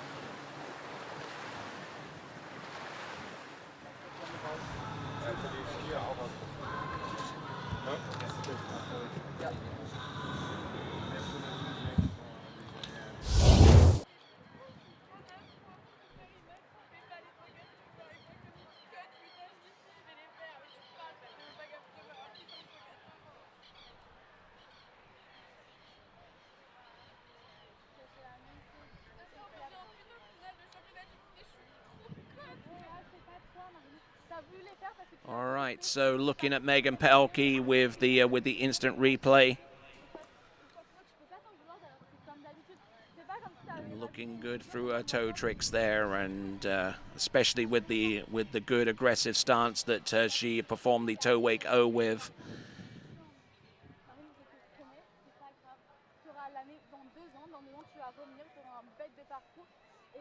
And a great looking trick in there, and instant replay, and just looking down the lake and getting some imagery there with Marie-Lou Duverger, and not too far away as Emily Wenzel as well, offering some comfort in her moment of need. But that's the cruel thing about sports, and especially about trick skiing. Sometimes you win, sometimes you lose, and but it certainly helps to have a good support system, and Marie-Lou Duverger certainly has plenty of fans and plenty of support from good friends on the French team and beyond. All right then, folks, we've got on the water, rather in the water at this time, we've got Megan Pelkey. Now she's on top and getting ready for pass number 2. She tricked 61.20 yesterday. Positional trick outside of course will get things up and running. She's set the boat speed up to 28.3 kilometers an hour. There she goes, wake back-to-backs. Keeping the handle nice and low. There's the wake 5 front. Here's the wake 5 front reverse. Wake 5 back. Does she go for the backflips? Yes, she does. The elevation's there on the first one. There's the second. The case in the wake a little bit, but she recovers well. Flip twist back to the front. Oh, and Probably missing out on an opportunity to take the lead, but ladies and gentlemen, let's give it up, please, for Megan Pelkey. Megan Pelkey probably won't get the same kind of score that she produced yesterday, but we'll see what she can produce when the point scorers eventually come through for Megan Pelkey. And indeed, the remainder of our outstanding skiers that we're looking for points on. Still waiting on the score for Emma Davis and Mary Lou Duverger. And also the outstanding score for Andrea Vermango. And obviously these points are provisional and not official until they are reviewed by the competitors and coaches concerned to determine if there are any discrepancies, and if there are any adjustments that need to be made, they will be made to the trick score. But there is only a half-hour review period in order to make that happen. All right then, so we're now down to our final trick skier in the girls tricking competition for the championship of the world in the U17 girls tricking final here in the 2022 IWWF World Junior Water Ski Championships. It's Hannah Stopnicki of Canada. Currently in the clubhouse, 6,500 points is the lead, courtesy of Alexa Abelson. Alexia Abelson with 6,500 points is your leader. Let's see what Hannah can do to put herself close to that score. Toe 7 front, good recovery there. Toe 5 back, toe wake back to back. Bulks out on the reverse, knows that she needs to essentially stand up her runs. There she goes, toe-o into wrap, toe wake-o. Good solid edge there for a toe wake lino. Nicely, oh, whoa, whoa, whoa, and tries to recover there on one of her later toe tricks, but gear it up, please. Hannah Stopnicki. Now she knows that she's got to get through the second and final pass of hand tricks on the basis of what she knows she has possibly scored on pass number 1. We got the score coming in for Emma Davis of a 53.90, 53.90 for Emma Davis, 53.90. Still working on the score from Mary Lou Duverger and indeed Megan Pelkin. And Mary Lou Duverger, 900 points. 900 points there for her. And we're still working on Andrea Vermango.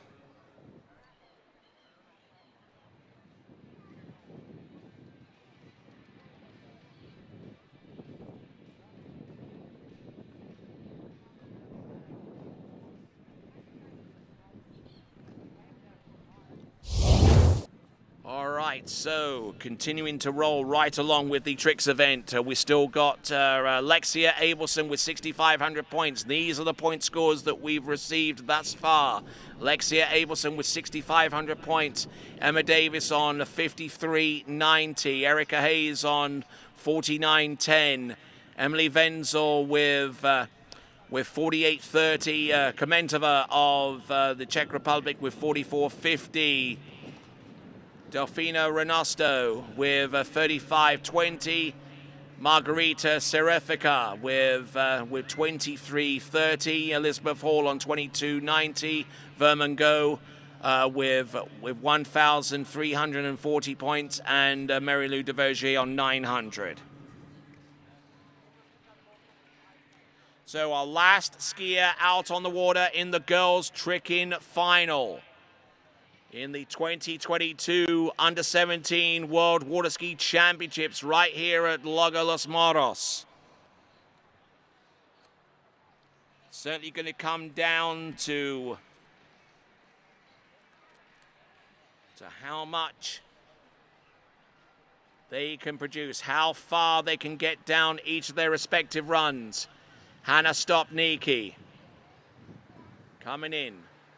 Second and final 22nd pass. Looks like she's going to get her foot set on the back of that ski with the line in between her legs, because this is going to be the wake line 5 front. Beautifully executed. Always nervous moments doing that trick. Certainly high risk.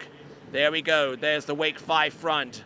Hop to the back. Wake 5 front reverse. Here goes. Wake 5 back. Now turns away from the boat. Here she goes. Backflip. Nicely done. Recovers well. Here comes the backflip reverse. Cases the top of the wake. Yeah, and she throws the fist. There you go. Hannah getting through that pass. Confident in having scored enough points to take the championship win. Is it gonna be enough though?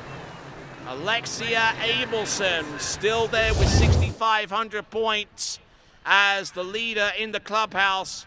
Could this performance here from Hannah Stopnicki be enough to overhaul that total? The pink sheets will be available in a few minutes for our skiers and their coaches to review, to see if there are any discrepancies in the scoring before the point scores are made official after that 1.5 hour review period.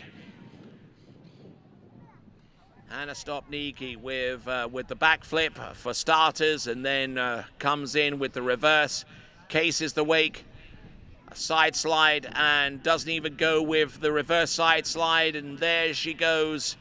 Instant replay, shaking her fist, and she's confident, she's happy. Whether it's enough to take the world title or not, it's yet to be seen. All right, so with that, let's have a look at the leaderboard. Alexia Abelson with 6,500 points, still your leader.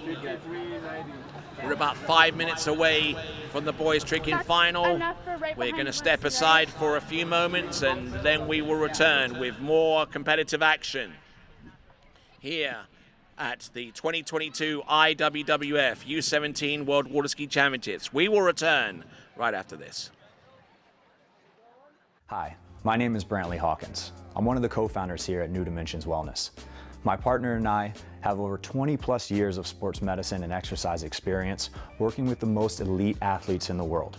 Together we have developed a proven system that has been sought out by these professional athletes and is now available to you. You will move your body and loosen your joints in ways that you haven't before. It's not your typical weight training, it's not CrossFit, and it's not crunch fitness. Once I got in here, it was a big eye-opener how much different that they go about everything.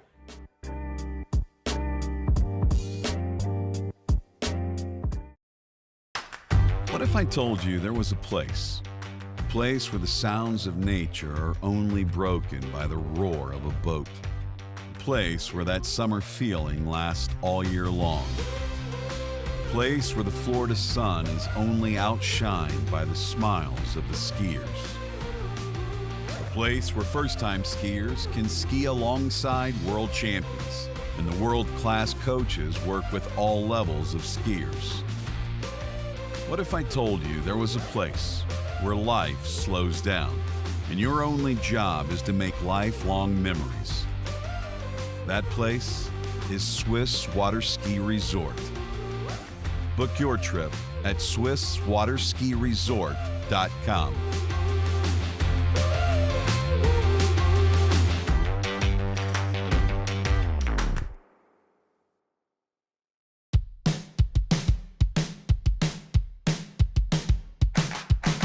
Today is gonna be a little something more.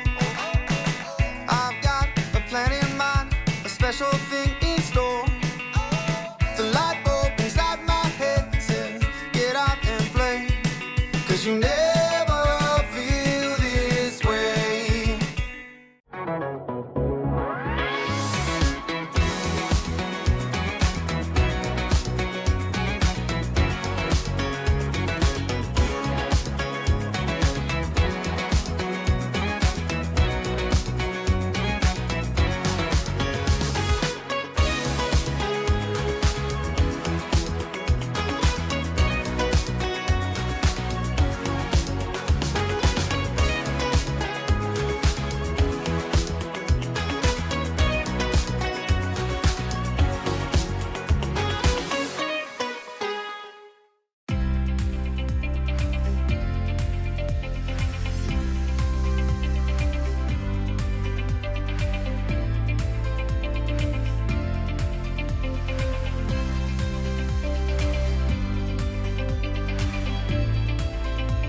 For skiers and water enthusiasts, Florida lakes are what dreams are made of. Combined with world-class golf, remarkable weather, natural beauty, theme parks, and so much more, it's easy to see that Florida is paradise. For more than 30 years, I've enjoyed Florida's lakes and many offerings. If you are interested in Florida real estate, let me be your guide and trusted advisor as you search for your paradise. Together, we can make your dreams a reality.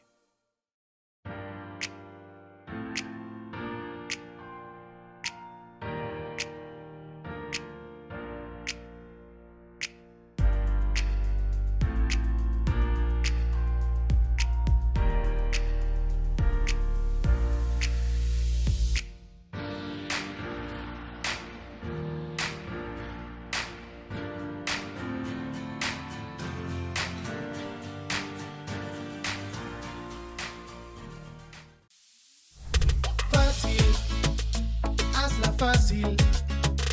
Con PF te regala tiempo, te regala vida. PF.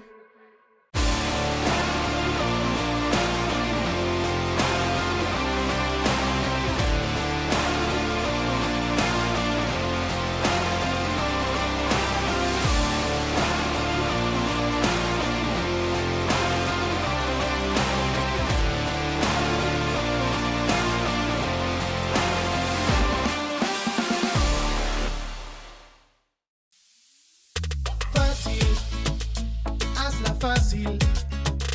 Con PF te regala tiempo, te regala vida. PF.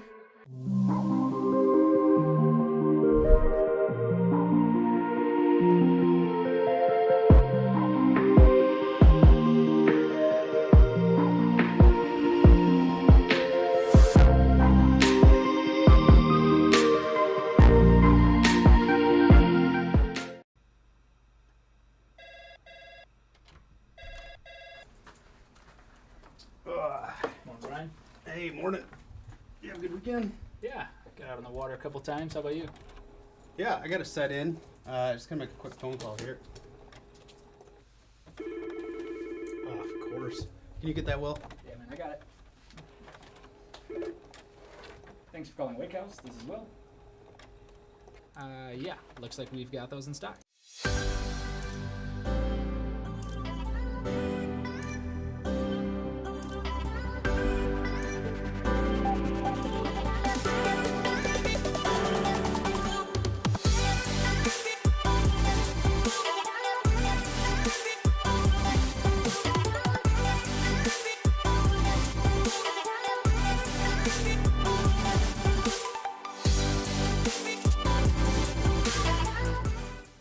I'm involved with the Flow Point method because I think it's a really strong program. We've been working on a couple things and it's just fine tuning, and I want to be able to make sure that I can do those movements no matter where I am, so I can feel confident skiing at any site. It's just really all encompassing, and I think that's really beneficial. It's very helpful to keep on those keys and have a support team behind you that you can ask questions to and are there for every step of the way. For skiers and water enthusiasts, Florida lakes are what dreams are made of. Combined with world-class golf, remarkable weather, natural beauty, theme parks, and so much more, it's easy to see that Florida is paradise. For more than 30 years, I've enjoyed Florida's lakes and many offerings. If you are interested in Florida real estate, let me be your guide and trusted advisor as you search for your paradise. Together, we can make your dreams a reality.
Try match play at bplayfield.com. Fácil, hazla fácil. Con PF te regala tiempo, te regala vida. PF.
Fácil, hazla fácil. Con PF te regala tiempo, te regala vida. PF.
Fácil, con PF te regala tiempo, te regala vida. PF.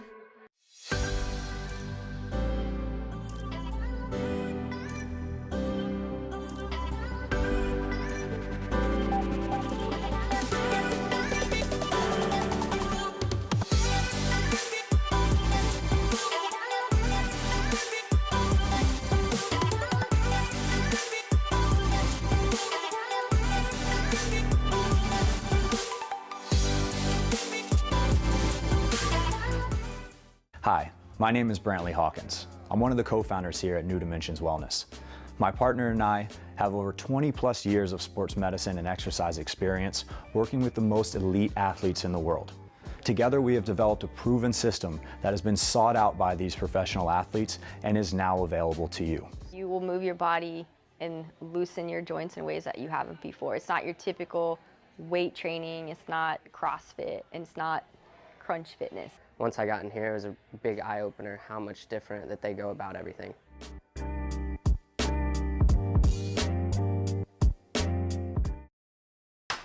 What if I told you there was a place where the sounds of nature are only broken by the roar of a boat? A place where that summer feeling lasts all year long. A place where the Florida sun is only outshined by the smiles of the skiers. A place where first-time skiers can ski alongside world champions, and the world-class coaches work with all levels of skiers. What if I told you there was a place where life slows down and your only job is to make lifelong memories? That place is Swiss Water Ski Resort. Book your trip at SwissWaterSkiResort.com.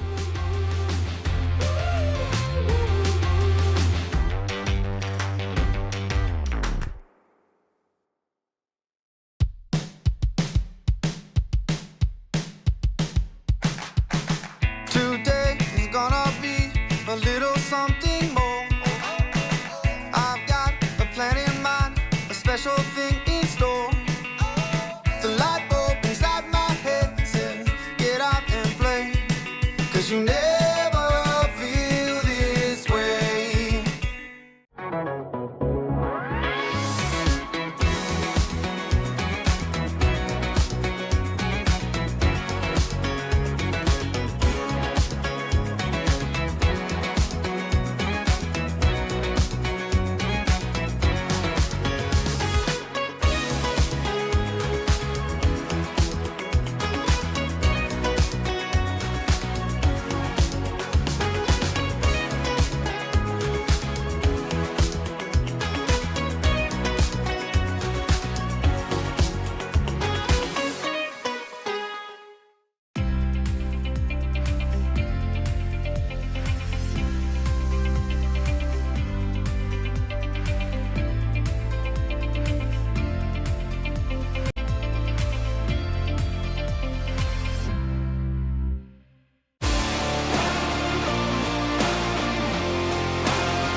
Fácil, hazla fácil.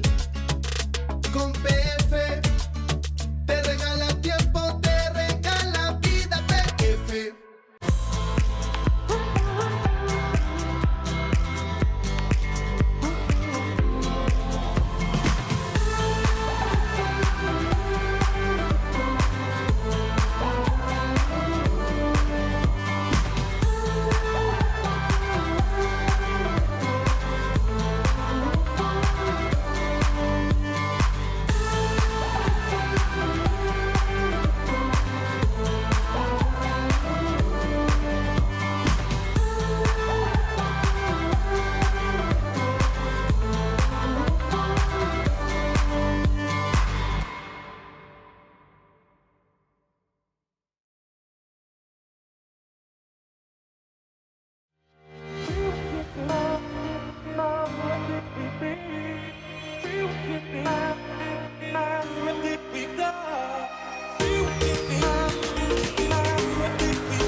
For skiers and water enthusiasts, Florida lakes are what dreams are made of.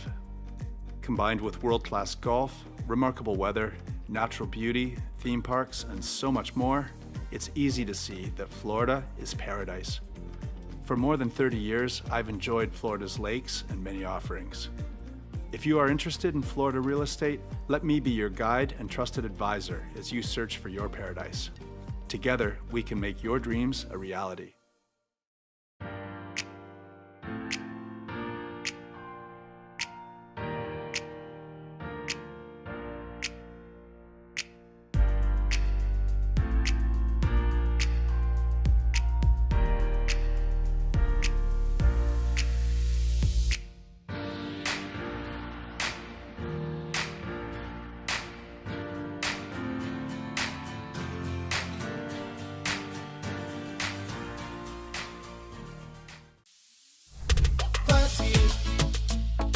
Fácil, con PF te regala tiempo, te regala vida. PF.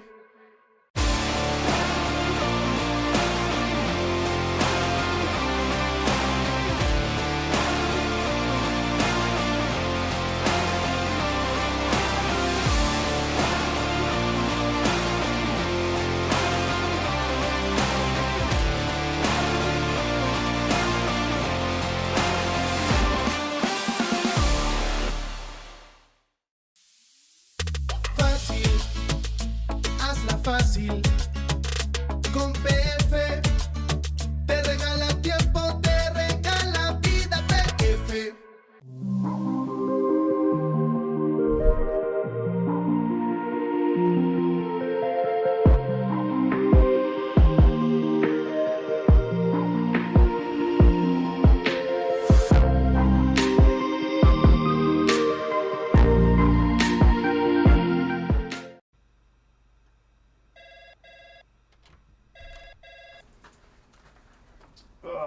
Morning, Brian.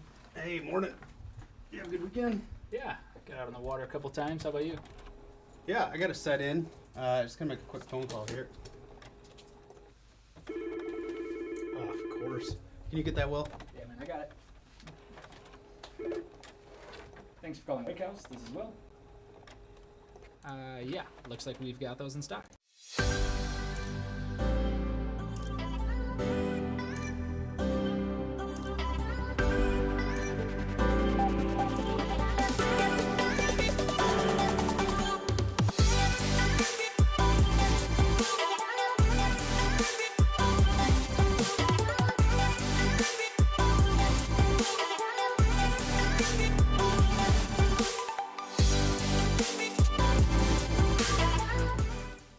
I'm involved with the Flow Point method because I think it's a really strong program. We've been working on a couple things and it's just fine tuning, and I want to be able to make sure that I can do those movements no matter where I am, so I can feel confident skiing at any site. It's just really all encompassing, and I think that's really beneficial. It's very helpful to keep on those keys and have a support team behind you that you can ask questions to and are there for every step of the way. For skiers and water enthusiasts, Florida lakes are what dreams are made of. Combined with world-class golf, remarkable weather, natural beauty, theme parks, and so much more, it's easy to see that Florida is paradise. For more than 30 years, I've enjoyed Florida's lakes and many offerings. If you are interested in Florida real estate, let me be your guide and trusted advisor as you search for your paradise. Together, we can make your dreams a reality.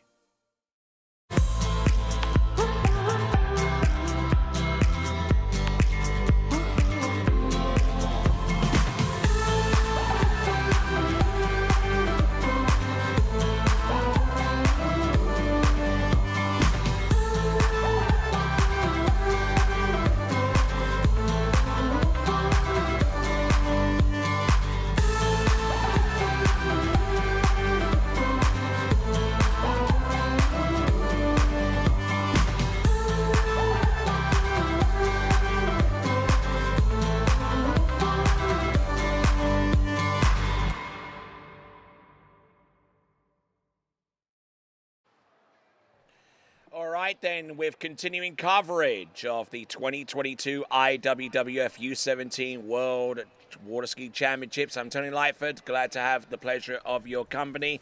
We took a little bit of a break so that we can go through some video reviews so far as the girls' trick and final was concerned. And as a result of those video reviews, the world champion provisionally is Hannah Stopnicki from Canada. Hannah Stopnicki from Canada, your world champion.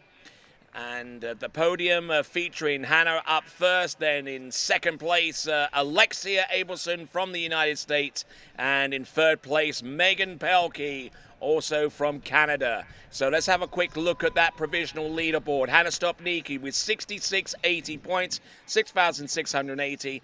Alexia Abelson from the United States, 6,500 points. Megan Pelkey in third place with 5,820. Now the remaining positions: in fourth place, 49.10, Erica Hayes of Australia. Emily Venzel with 48.30 for fifth. Claudia Komentova with 44.50. Emma Davis with 36.30. Delfina Renosto with 35.20. Ninth spot for Andrea Vermongo with 25.70. Margarita Serefica with 23.30.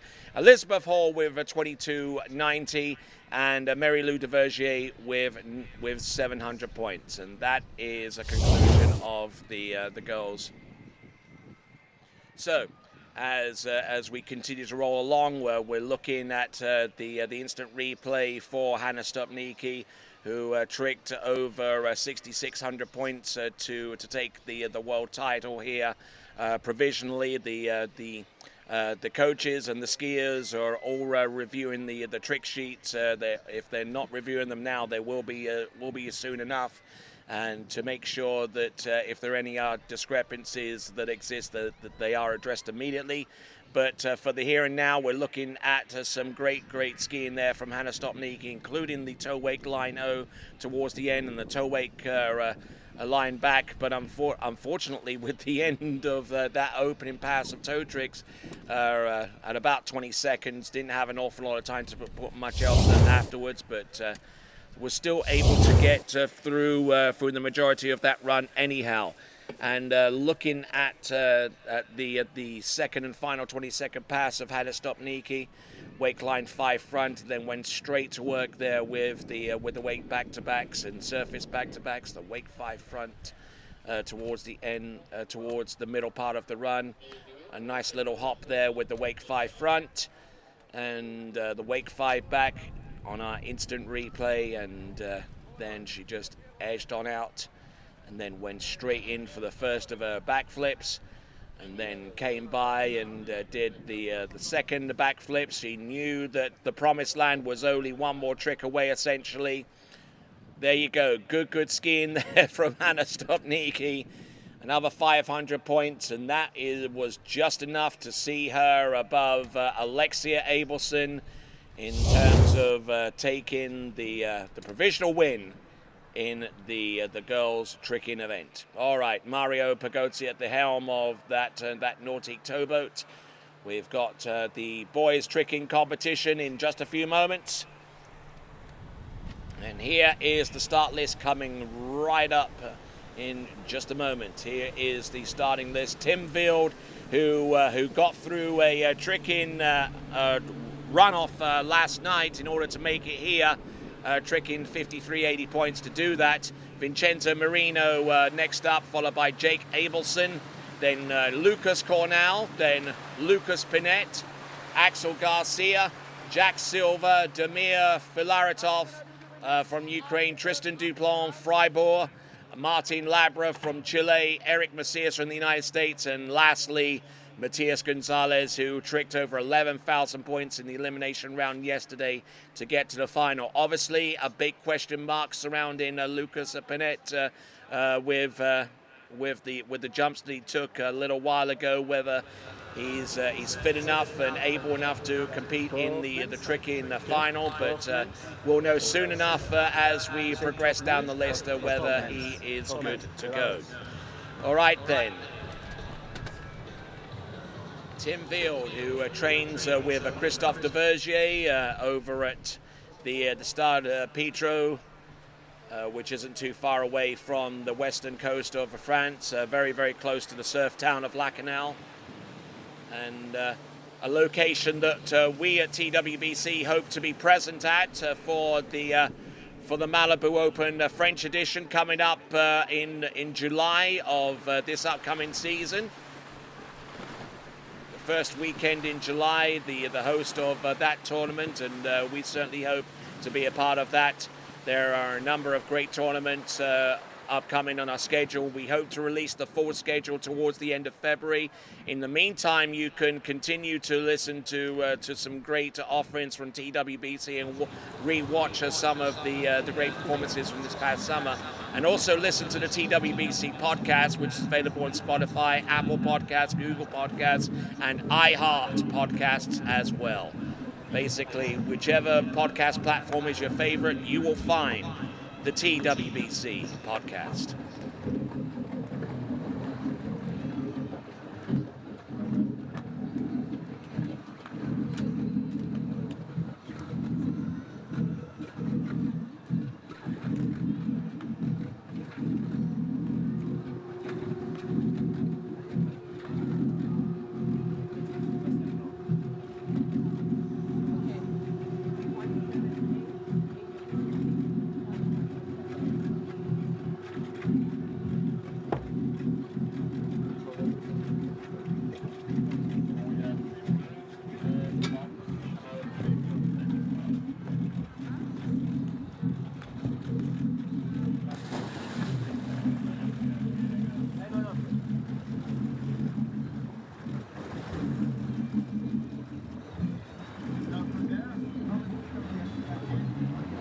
Working away towards our first competitor on this list, Tim Field, for the Championship of the World. Let's see what Tim Field can do. He tricked 53.80 to make it into the tricking final and had to trick some more against Tom Parkin last night in the tricking runoff, which took us a little bit unawares, but there we go. Tim Field.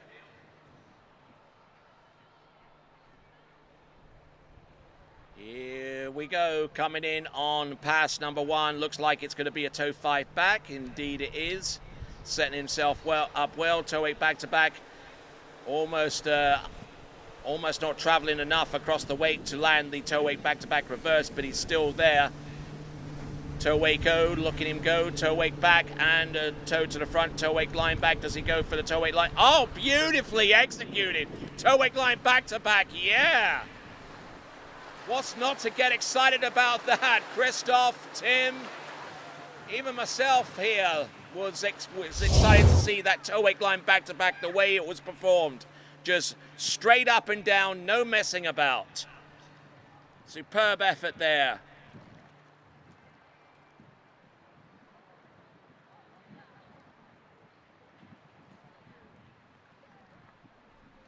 Fantastic trick skiing there from Tim Field from start to finish there, including the toe 5 back to get things up and running, and just looked very focused, very much dialed in with the wakes of the ski nautique. Then looking towards the end, and then this was the major move, toe wake line back to back. Takes the snap of the line, goes forward, and there we go, double fist pump. Right at the end. The Nautique brand offers a variety of superior quality inboards. To see the complete 23 Nautique product line, visit nautique.com today. All right. Wind starting to gust up a little bit, which could play into the strategies of each of our skiers that will take their turn in the tricking final.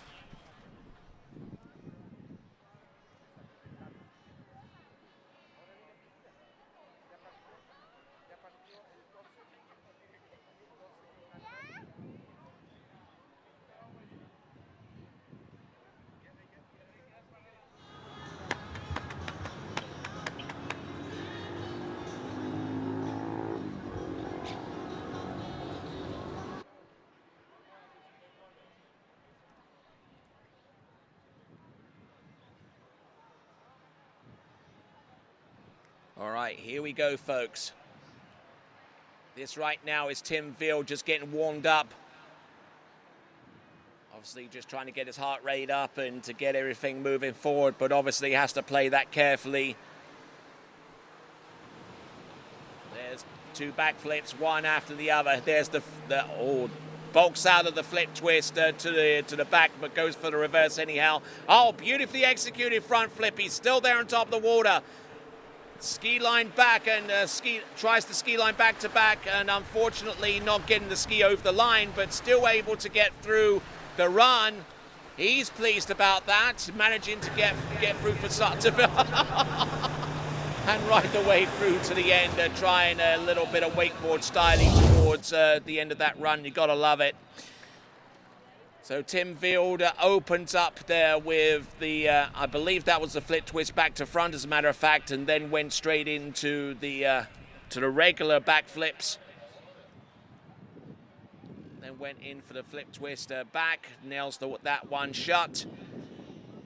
And then fifth flip is the front flip, just absolutely stomped the landing, and I reckon that the point score for Tim Veal is definitely going to be in excess of what he produced yesterday, especially when you're considering that he had two more ski lines, missed the line for the ski line back towards the end, almost dropped the handle there with the Waco going out. But there, wonderful trick skiing there. Our first skier out, and already we anticipate an improvement upon yesterday. That's Tim Veal of Germany. All right, skier coming up next is Vincenzo Marino of Italia, who tricked 61.20 yesterday to make it to this section of the competition.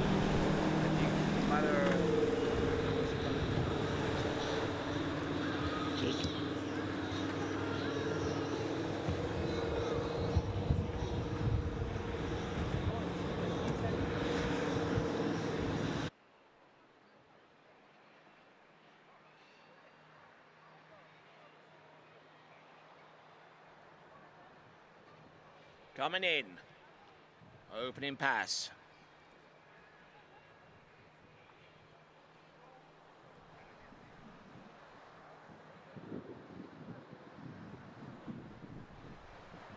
Looking good, looking strong.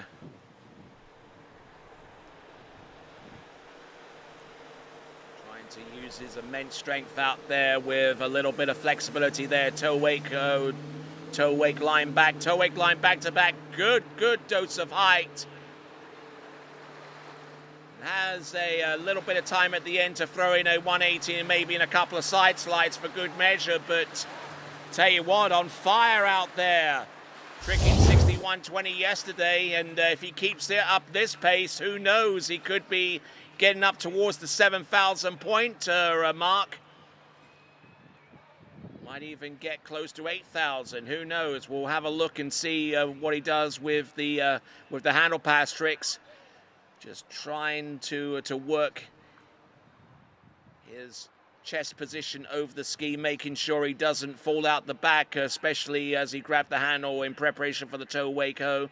Then he does the toe wake line back and then just stomps that ski all the way around for the toe wake line back to back.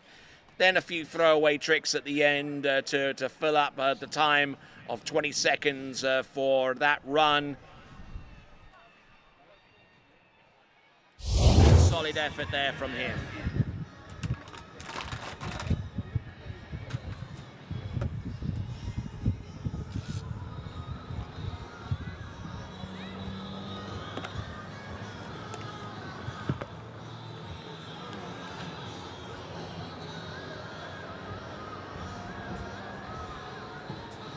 As we look over towards the starting dock and see our next competitor, who is Jake Abelson from the United States, taking a look at some of the movers and shakers in the girls' overall competition. Not too much to play between the top two contenders, Megan Pelkey and Christy Appleton. But Emily Venzel increases her point score and is currently in third place at this time as a result of her increased point score in the tricks event.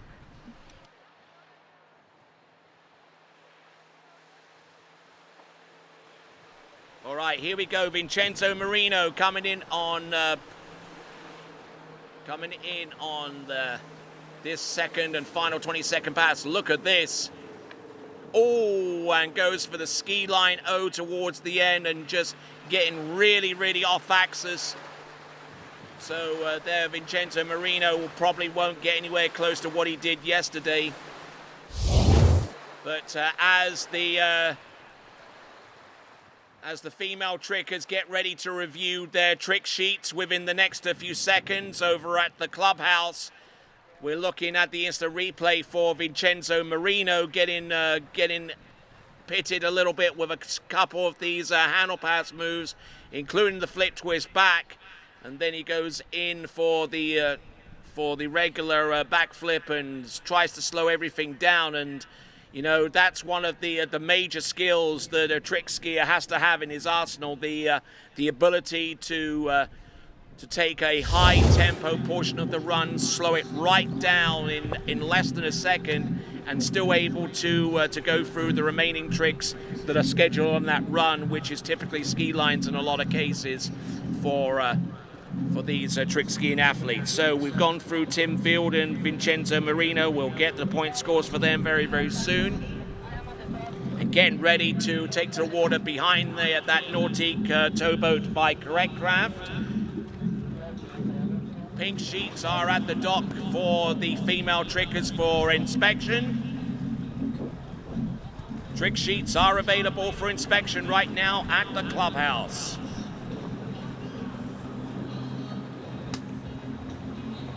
So, waiting on our next skier to take to the water, it is none other than Jake Abelson. Stay connected with Nautique Boats via Instagram, Facebook, Twitter, and YouTube for the latest updates. Join the conversation using hashtag Nautique Boats. So redemption time comes into play for Jake Abelson, lucky enough to make it through to the tricking final, falling very, very early on his second and final 20-second run. To the best of my recollection, going with C3, no ballast in the towboat. One of the unique features of the Nautique towboat is the ability to quickly put some ballast in there to beef up the wakes for an event such as tricking. There we go, toe 5 front, toe out, toe straight back in, grabs the line, launches himself for a toe wake O. Toe wake line O, look at himself, toe wake line back, toe wake line 5 back, stops the landing, toe wake line back to back, redemption time, continuing to roll, toe wake line front. One of the hardest toe tricks you can ever imagine performing. The toe wake line front right to the very end, and should just be within time as well. Wonderful skiing there from Jake Abelson. Getting the score for Tim Field, 78.60. So 78.60, redemption has happened once already, courtesy of Tim Field. Fortunate enough to be in this tricking final and taking full advantage of the opportunity to excel with a 78.60 point run. But looking at the instant replay, just absolutely launched himself, and you knew what was going to come next. Toe wake line 5 back, stomping the landing there, then went straight into the toe wake line back to back, and then worked on the reverse, and then traveled across the wake, toe wake line front, and there double fist pump. And he deserves every bit of it. On the dock, getting ready to trick, is going to be Lucas Cornell of Australia. You got the camera on us. Just trying to get settled down and get ready to go for the tricking final. Jake Abelson getting ready for his second and final pass of tricks. This will be a handle moves, and he's switched from the MK1 from Good to the Avalon, a new purpose-built ski built especially for handle tricks. Here he comes. This is Jake Abelson, a rotational positional outer course. There we go.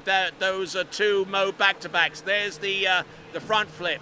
front flip reverse, 2 more that he can do. Flip twist to the back, half jack, beautifully executed. There we go, there's the ski line O to the back, ski line back to back, to the front. There he goes, wake 5 back, out of sorts there. Ski line 5 front, he has enough time for it, yeah!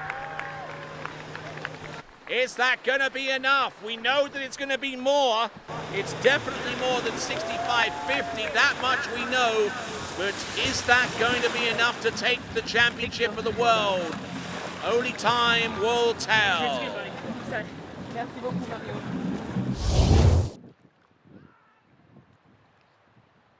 Already a great start to this men's trekking final. We've seen Tim Wild come through with an improved score, waiting on the score for Vincenzo Marino, and just trekking like an absolute mad person out there. Jake Abelson with 2 front flips, one after the other, then the flip twist to the back, and then goes straight in on his inside edge to do the half jack to the front, and just continuing to go, and hardly needs to transition with that much tempo and with that much control. Goes straight into the ski lines almost instantaneously after landing the half jack, and then just working his way towards the ski line 5 front. Had a few seconds to play with, try his one side slide, a second one comes shortly afterwards, and all extra points, and will be greatly received by Jake Abelson.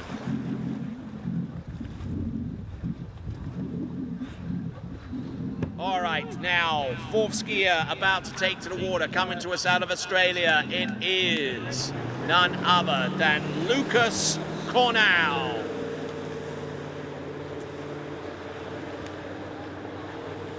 One score on the board so far. We've got from Tim Wild of 78.60.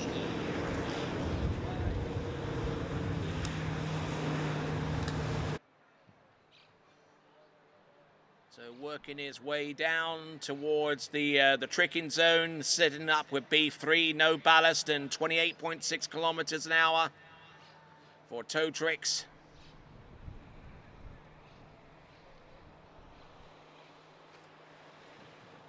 Boat speed is definitely going to be a little bit higher when he gets around to doing his hand tricks, but for the moment, let's concentrate on what he's doing with toes. Bulked out on the reverse toe wake back to back.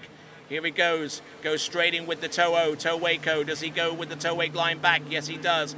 Goes to the front, toe wake back. Does he go for the toe wake line? Oh, nicely done! Yes! Almost every time we've seen that trick attempted, it's been performed to perfection. Wonderful trick in there, courtesy of Lucas Cornell. Keeping that toe foot close to the standing leg. Just a surge of adrenaline there, just continuing on during the course of this toe pass. Every single trick bringing him closer to his favorite move, which was the toe wake line back to back. We'll see that towards the end of the instant replay. So looking great.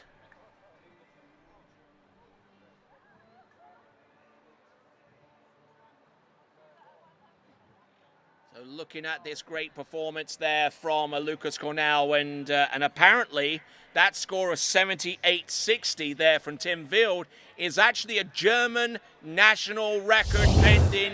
And guess who had the record before? Stefan Wild. Well done to Tim Wild.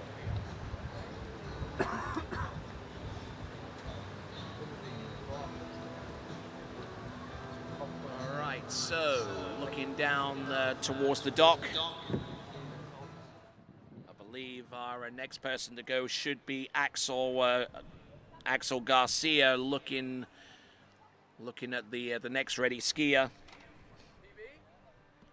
which would mean that Lucas Pinette would not be competing due to a possible injury he sustained jumping. The boys' tricking final continues right along with Lucas Cornell.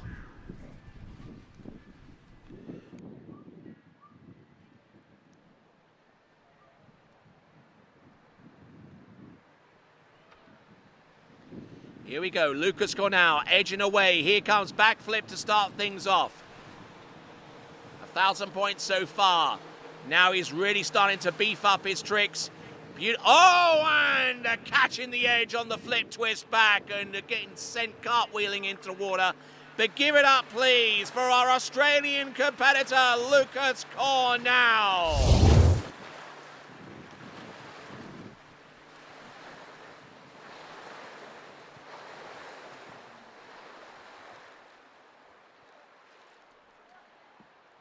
Just looking for the first few tricks. It's certainly appreciated being able to get through the toe pass relatively unscathed, but just line tightened on him as he transitioned from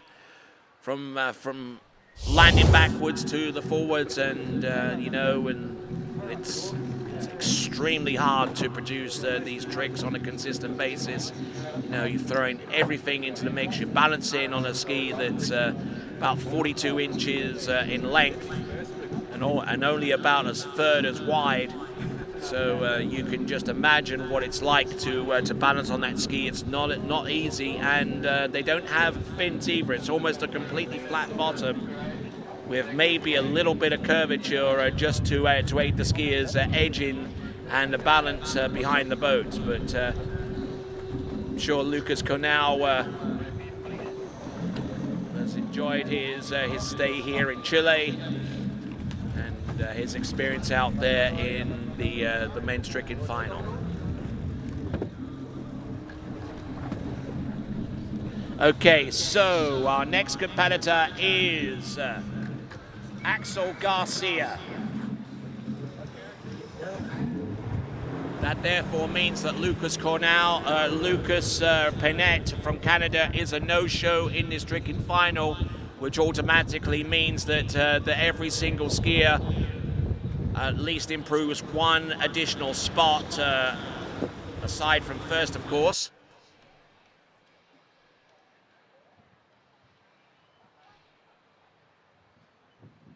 Axel Garcia,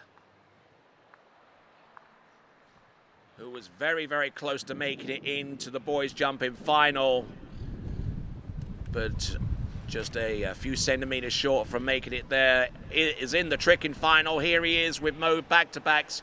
Wonderful elevation here. There we go with the front flip. Actually, the half jack, there's the front flip. Flip twist to the back. What has he got? Nicely done with the flip twist back reverse. Ski line O to the back. Ski line back to back to the front. There we go. Wake 5 back. Does he have anything more? 5 front. Couple of sides. Wonderful. Axel Garcia. High tempo stuff. And absolutely on fire out there. No two ways about it.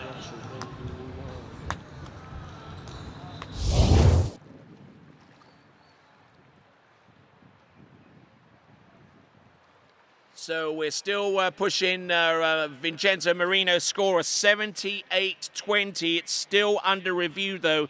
78-20, that's only 40 points less than Tim Field. And we're still waiting on the score for Jake Abelson. Now, the rub with Jake Abelson's score is because it's such a high potential score, it means that any score over 10,000 points is subject to an immediate video review. And I would certainly anticipate that score from Jake Abelson meeting and exceeding that threshold. So it could be a while before we see the score from Jake Abelson. Not so much Lucas Cornell will get his score relatively soon, and we'll see how Axel Garcia pales out.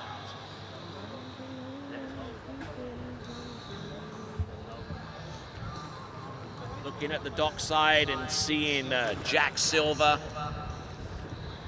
Jack Silver out of New Zealand. He's certainly had a good showing in these championships so far. And we'll see if that continues on with Jack Silver's tricking coming up next. Here comes Axel Garcia from France with some warm-ups out of course. Trying to shake the nervousness out. And just going with a reverse toe back. Here it comes. Toe wake back to back, and it's reverse. Toe back to backs. There we go. Toe 5. Oh, off kilter there with the toe 5. No, he goes in for the toe O. Here he goes for the toe wake O, toe wake line O. He's all over the show here, but he's still able to still in a position to try and recover himself, but unfortunately didn't get off to an auspicious start. And once things start going downhill, it's very, very hard to stop the rot. Just like a snowball, once it starts rolling, it's almost impossible to stop. And just looking at Axel Garcia, and things just went pear-shaped on him with the toe 5 front. Recovered well enough for the toe O into wrap, and just turned that one out of sheer anger and frustration. Did the toe wake O, and then tried the toe wake line O. A slow rotation over the line. He got that trick, but then he went for the toe wake line back. Just unable to soften up the knees on the landing and ride that one out. And that represents the effort there for Axel Garcia. As we prepare ourselves for Jack Silver of New Zealand.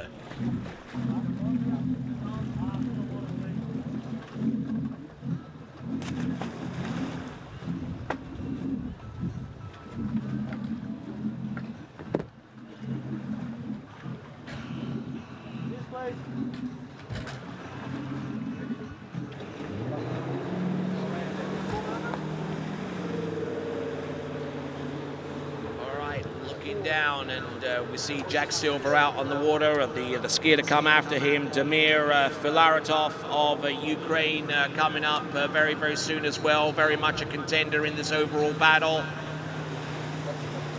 And we'll try and get to some overall prognostications in a few minutes. But in the meantime, on the water as it stands, coming in with the opening pass of toe tricks. Dressed in the Kiwi colors of black and white, this is Jack Silver.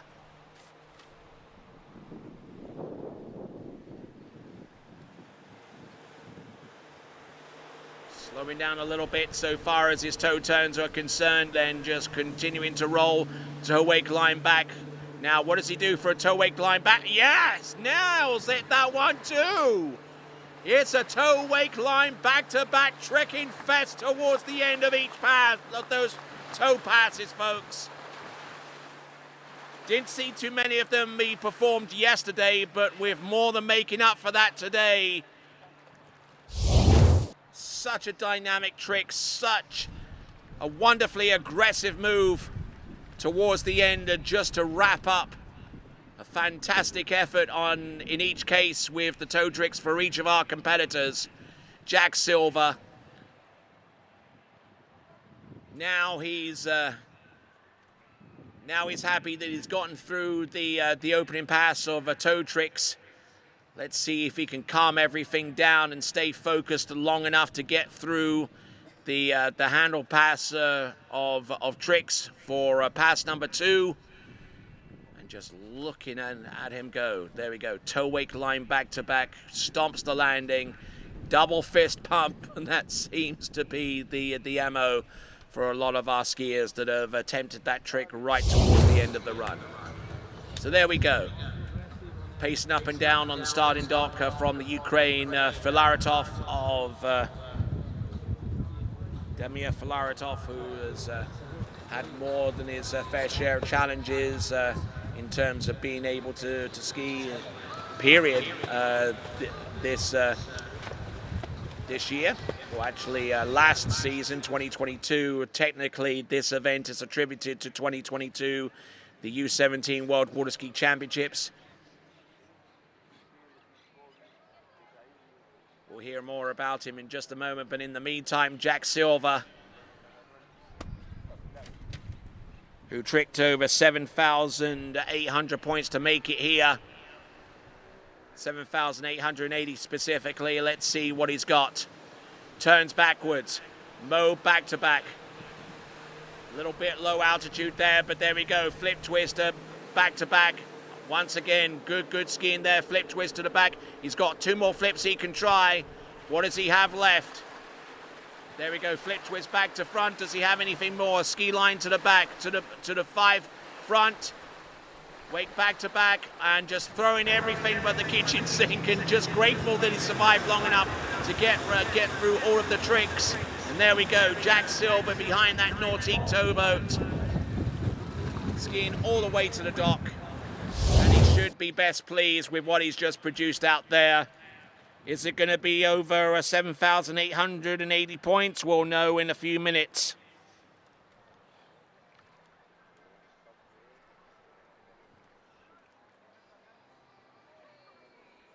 So still waiting on the score for Jake Abelson, and obviously, of course, the point score for Lucas Cornell. Axel Garcia's point total is yet to be revealed, and of course, we would wait on Jack Silver as well.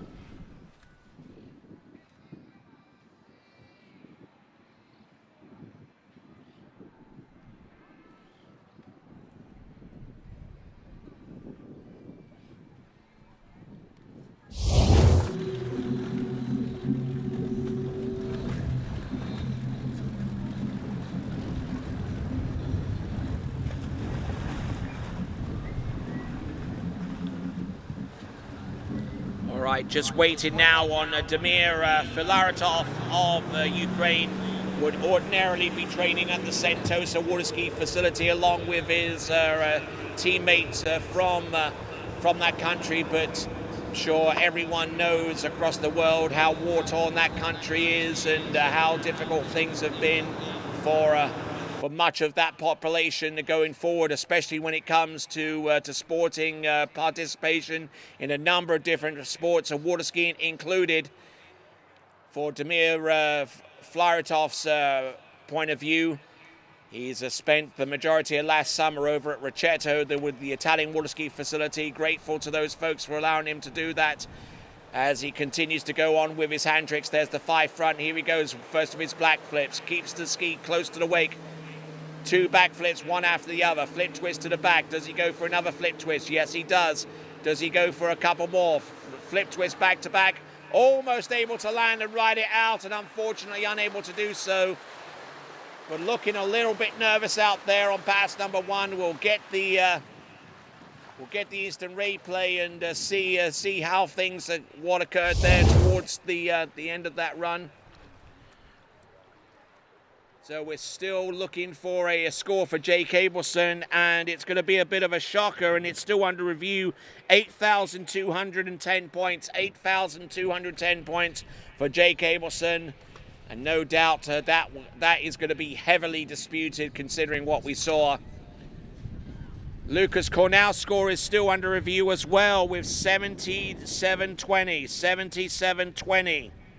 Of course, there is that review period at the end of the tricking event. Once the pink sheets are available, the skiers and their coaches are more than welcome to review them to see if there's any discrepancies in scoring.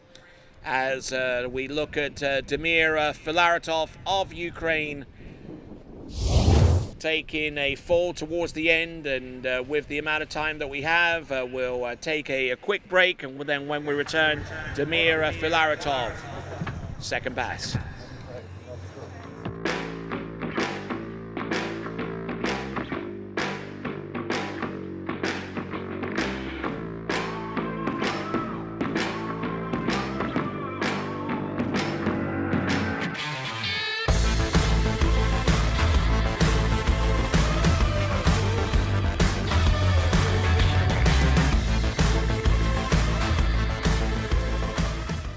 Try match play at bplayfield.com. All right, continuing to rock and roll through the tricks event. We've just had the women's tricks event. We've provisionally crowned our winner in that discipline, Hannah Stopnicki. And Alexia Abelson in second, and Megan Pelkey in third. Provisional placements there, but here we go. We're still rocking our way through the tricks event in the men's competition. Just look at this guy go. Incredibly fast toe tricks. Here we go. Toe wake line 5 back. Stomps the landing. Toe wake line back to back. He's got the reverse coming up. Nails that one. Oh, he just slips out on the landing. But ladies and gentlemen, let's give it up, please. Great trick in there for the Ukrainian athlete, Damir Filaretov. Ooh. All right, Damir Filaretov. Working his way from trick to trick. And you know, between the Ukrainians and much of Eastern Europe, we got a revised score for Lucas Cornell. It is 55-70, 55-70. Revised score for Lucas Cornell. I'm sure that's going to come under a closer inspection when the trick sheets become available. And just looking at Damir Filaretov with the toe wake line 5 back and then toe wake line back to backs, just trying to take a little bit of time to recover off the reverse toe wake line back to back, and just unable to get it happen. But you know, ordinarily he would be annoyed and disappointed, but I tell you what, the events of the last 12 months certainly provide plenty of perspective, and even though he may be a little bit disappointed, I'm sure that he's fortunate enough to be in the position where he's at right now, competing for his nation at international level. All right. We got the provisional score for Jake Abelson of 82.10. Provisional score for Tim Field of 78.60. I'd say provisional all the way across the way here, because until the end of the review period and for the opportunity for our skiers and coaches to expect these sheets, these scores and prognostications are preliminary. An important trick performance for the overall competition. We saw that from Damir Filaretov. Here we go with Tristan Duplan-Fribourg coming in with pass number 1 of toe tricks, keeping everything on an even keel, moving forward from one trick to the next. Toe wake line back, toe wake line 5 back. Does he go for the toe wake line back to back? Yes, he does. Oh, and he goes down as he tries to recover off the toe wake line back to back. But there we go, Tristan Duplan-Fribourg. Now he's going to really have to go hard and trick exceptionally well with the handle pass tricks. Tristan Duplan-Fribourg.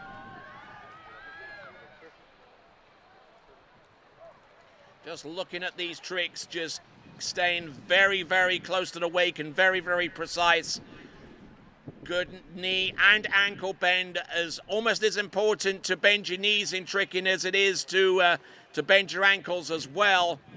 That keeps the center of gravity lower towards the ski and allows for greater control and faster tricking, which is certainly the case whenever he performs a toe wake line 5 back and then the toe wake line back to back, and he turned towards the front.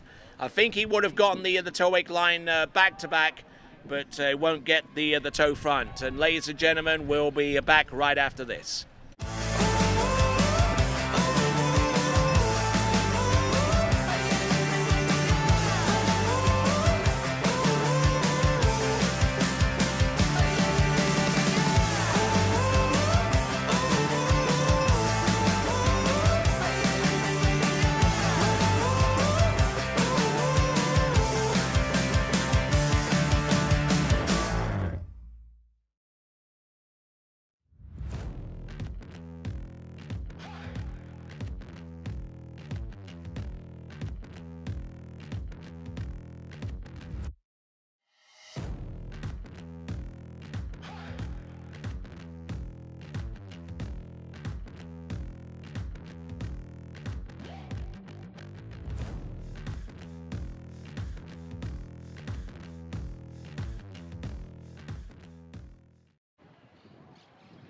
All right, keeping an eye on the trick scores as they become available. Looks like we got a revised score for Jake, for Jake Abelson.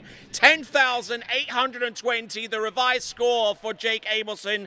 10,820 points.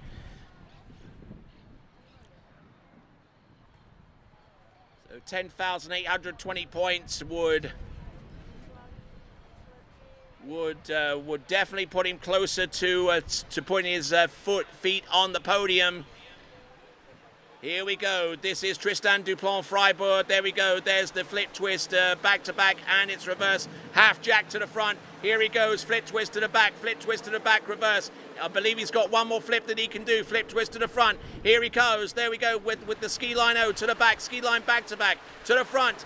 Wake 5 back. Does he go with the Wake 5 front to the back? Yeah! Nails the second and final 20-second pass. Tristan Dupont-Freiburg. Yes. And he's infused on that one. Tristan Dupont-Freiburg, who tricked 94.60 yesterday, looking for a bigger shot in the arm this time around, not only for the trick skiing purposes, for that specific title, but also for the overall competition as well. And let's not forget the overall team competition, which is still a fiercely fought battle between the likes of France and Chile at this time. Also throw the United States into the mix as well, so far as the team overall competition. Let's not forget the Canadians. So here we go, folks. We're going down to the last 3 competitors. 2 of those competitors are Chilean.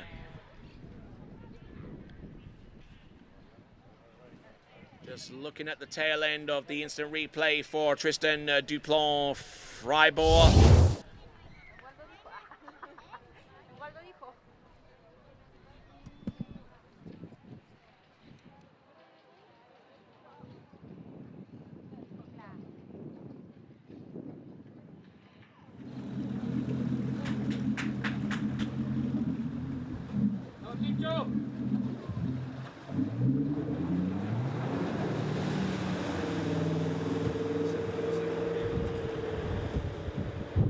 Okay, folks, coming in. Pass number 1, the current world junior overall champion and the current world junior record holder in the overall competition. Here he comes. This is Martin Labra.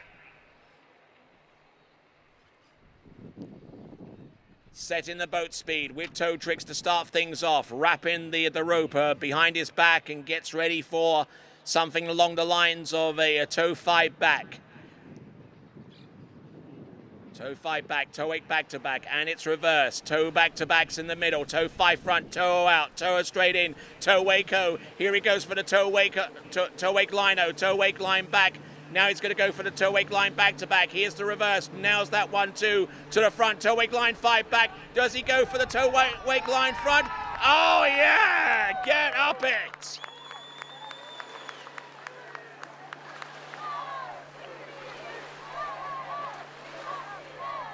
Haha!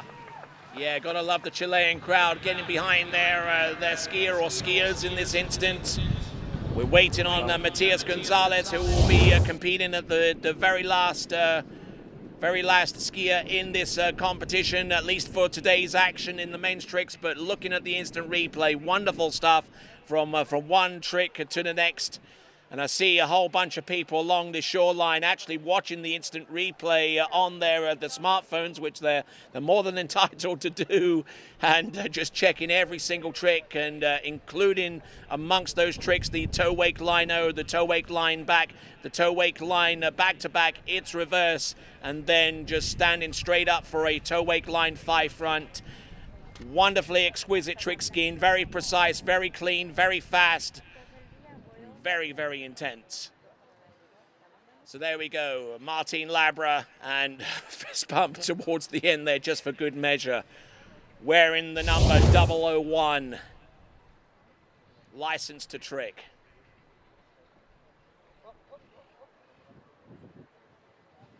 All right then.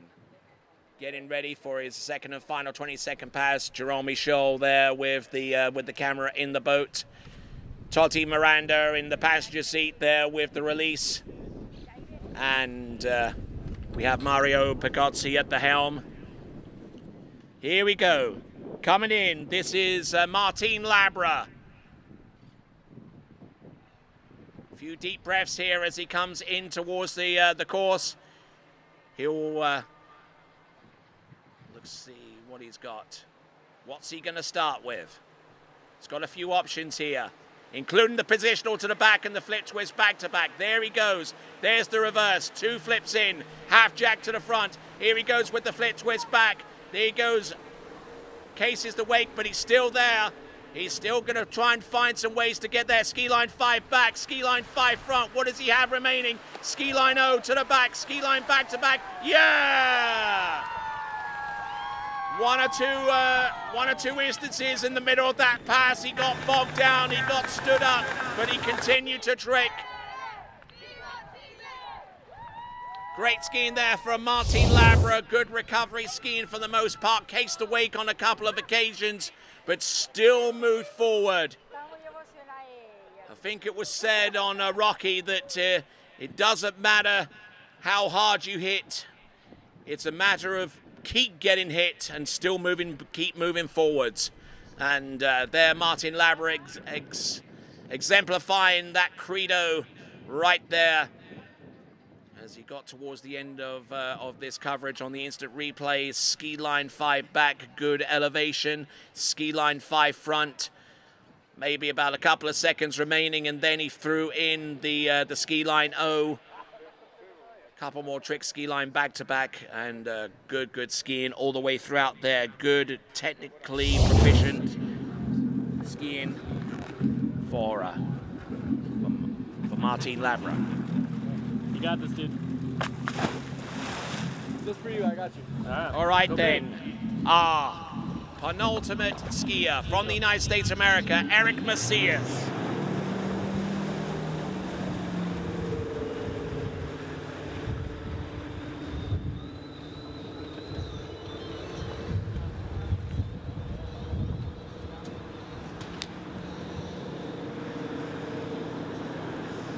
All right, here we go, folks. We've got Eric Macias. We're still yet to get some point scores from the likes of Axel Garcia and Jack Silver and Demir Filaretov, Tristan Duplon-Freiburg, or indeed Martin Labra. But on the water at this time, we continue to run unabated here with the toe 5 back, toe wake back to back. It's reverse. Now keeping a good steady foot there. Toe 5 front, toe 0 out. Toho straight back in, mirrors the pass that the Martin Labra just produced. Toe wake line, bulking out on the toe wake line back to back, the initial one in favor of that reverse. But a good special looking run, a great effort there.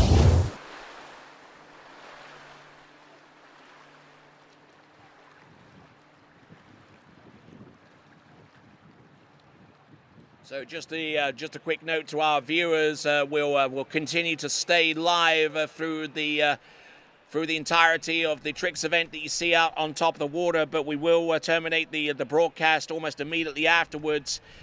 We won't have the complete scores available to you by the time that we terminate the broadcast, because the trick scoring, as intricate as it is, does take a while to perform. And our officials are only a third the way through the scoring of the available skiers that we've gotten scores performances for.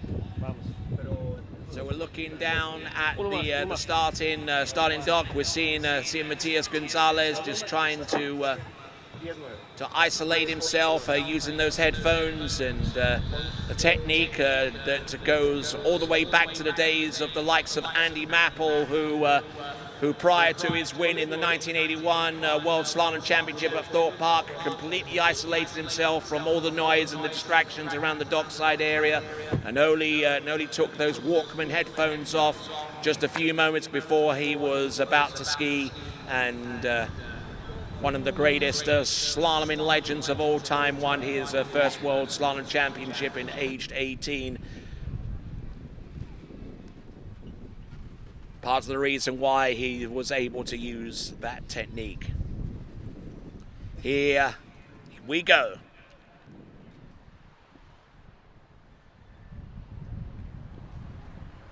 Coming in, Eric Macias from the United States. Turns backwards, here he goes, flip twist back to back.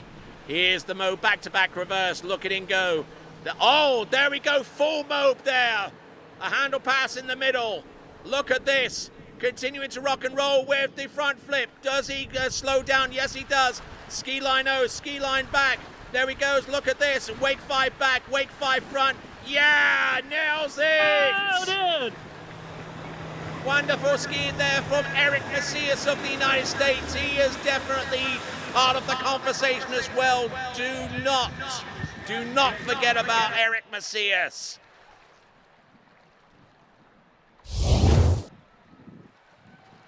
Starting off with the position duel to the back. This is going to be a tricks event for the ages, folks. Amongst the junior boys competition here at the Under-17 World Championships. Just look at this. One trick to the next, no worries there. Front flip.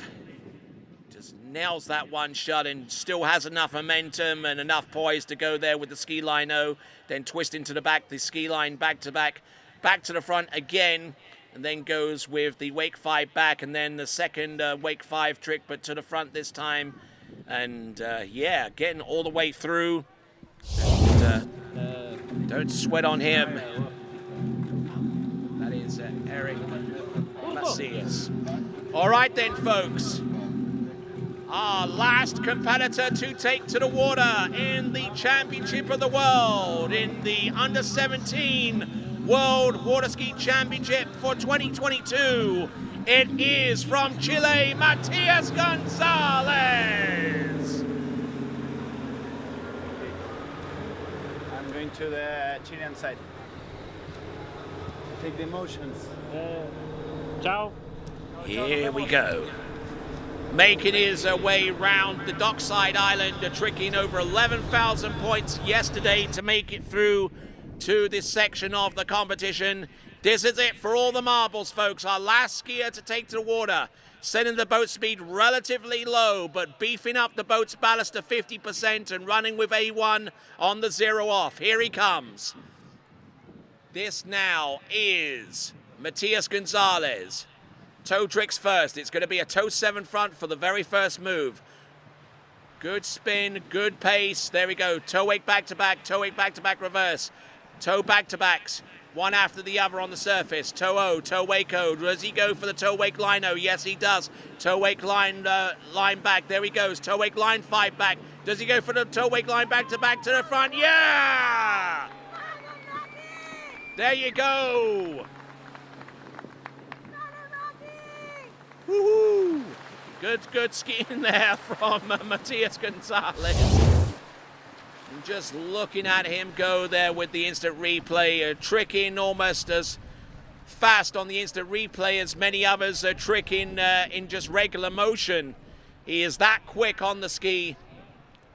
Looks like we got a score for Jack Silva, 83.20, 83.20 for Jack Silva, 8,320 for Jack Silva, which is an improvement upon yesterday. We're still waiting on the score for Axel Garcia and a number of other competitors, and I'm sure those other competitors have scores that break the 10,000 point threshold, which requires an instant video review as per the rules.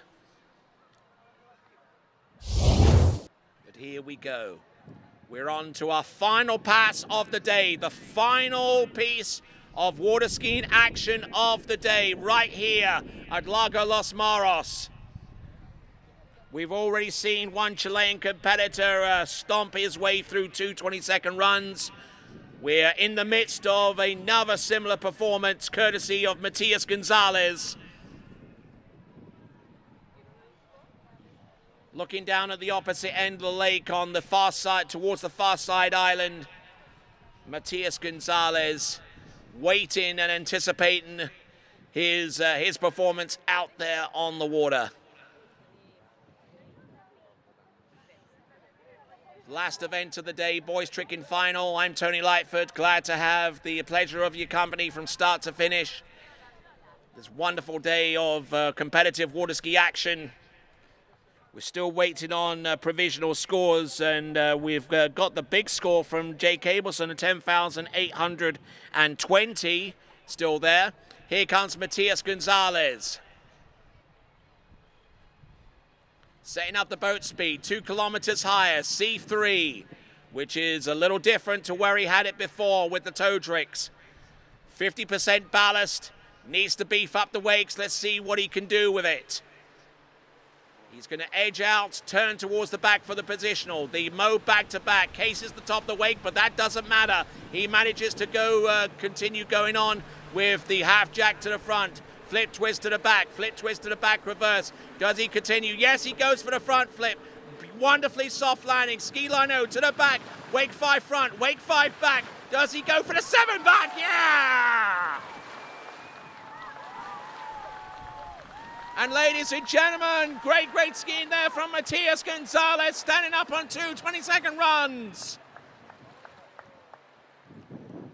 Could that be enough for the World Championship title? It'll take a while for us to figure out all the complexities, all of the points, and everything else that has to happen in terms of trick point scoring. But I tell you what,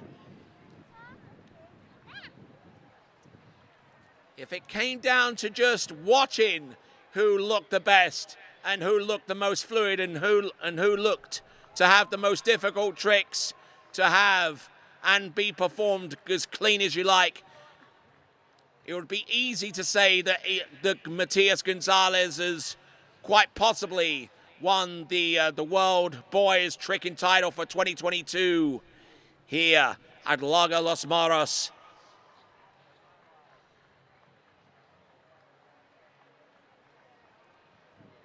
And there we go, taking a fall towards the end. He was busy celebrating, and who can blame him? All right, so that continues. That concludes the coverage of today. We'll terminate the webcast for right now. We'll try and I'm sure that there will be plenty of people keeping you updated so far as the results are concerned as they become available. There will no doubt be that 30-minute review period for the skiers and the coaches to look over the trick sheets. So even though the on-water action is complete, the action so far as the judging is concerned has only just begun. Ladies and gentlemen, that concludes day 3 of action here at the 2022 U17 World Water Ski Championships. I'm Tony Lightfoot, and until tomorrow morning, where we have 4 event finals, the slalom in girls and boys, the jump in girls and boys, it is ciao for now.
Fácil con P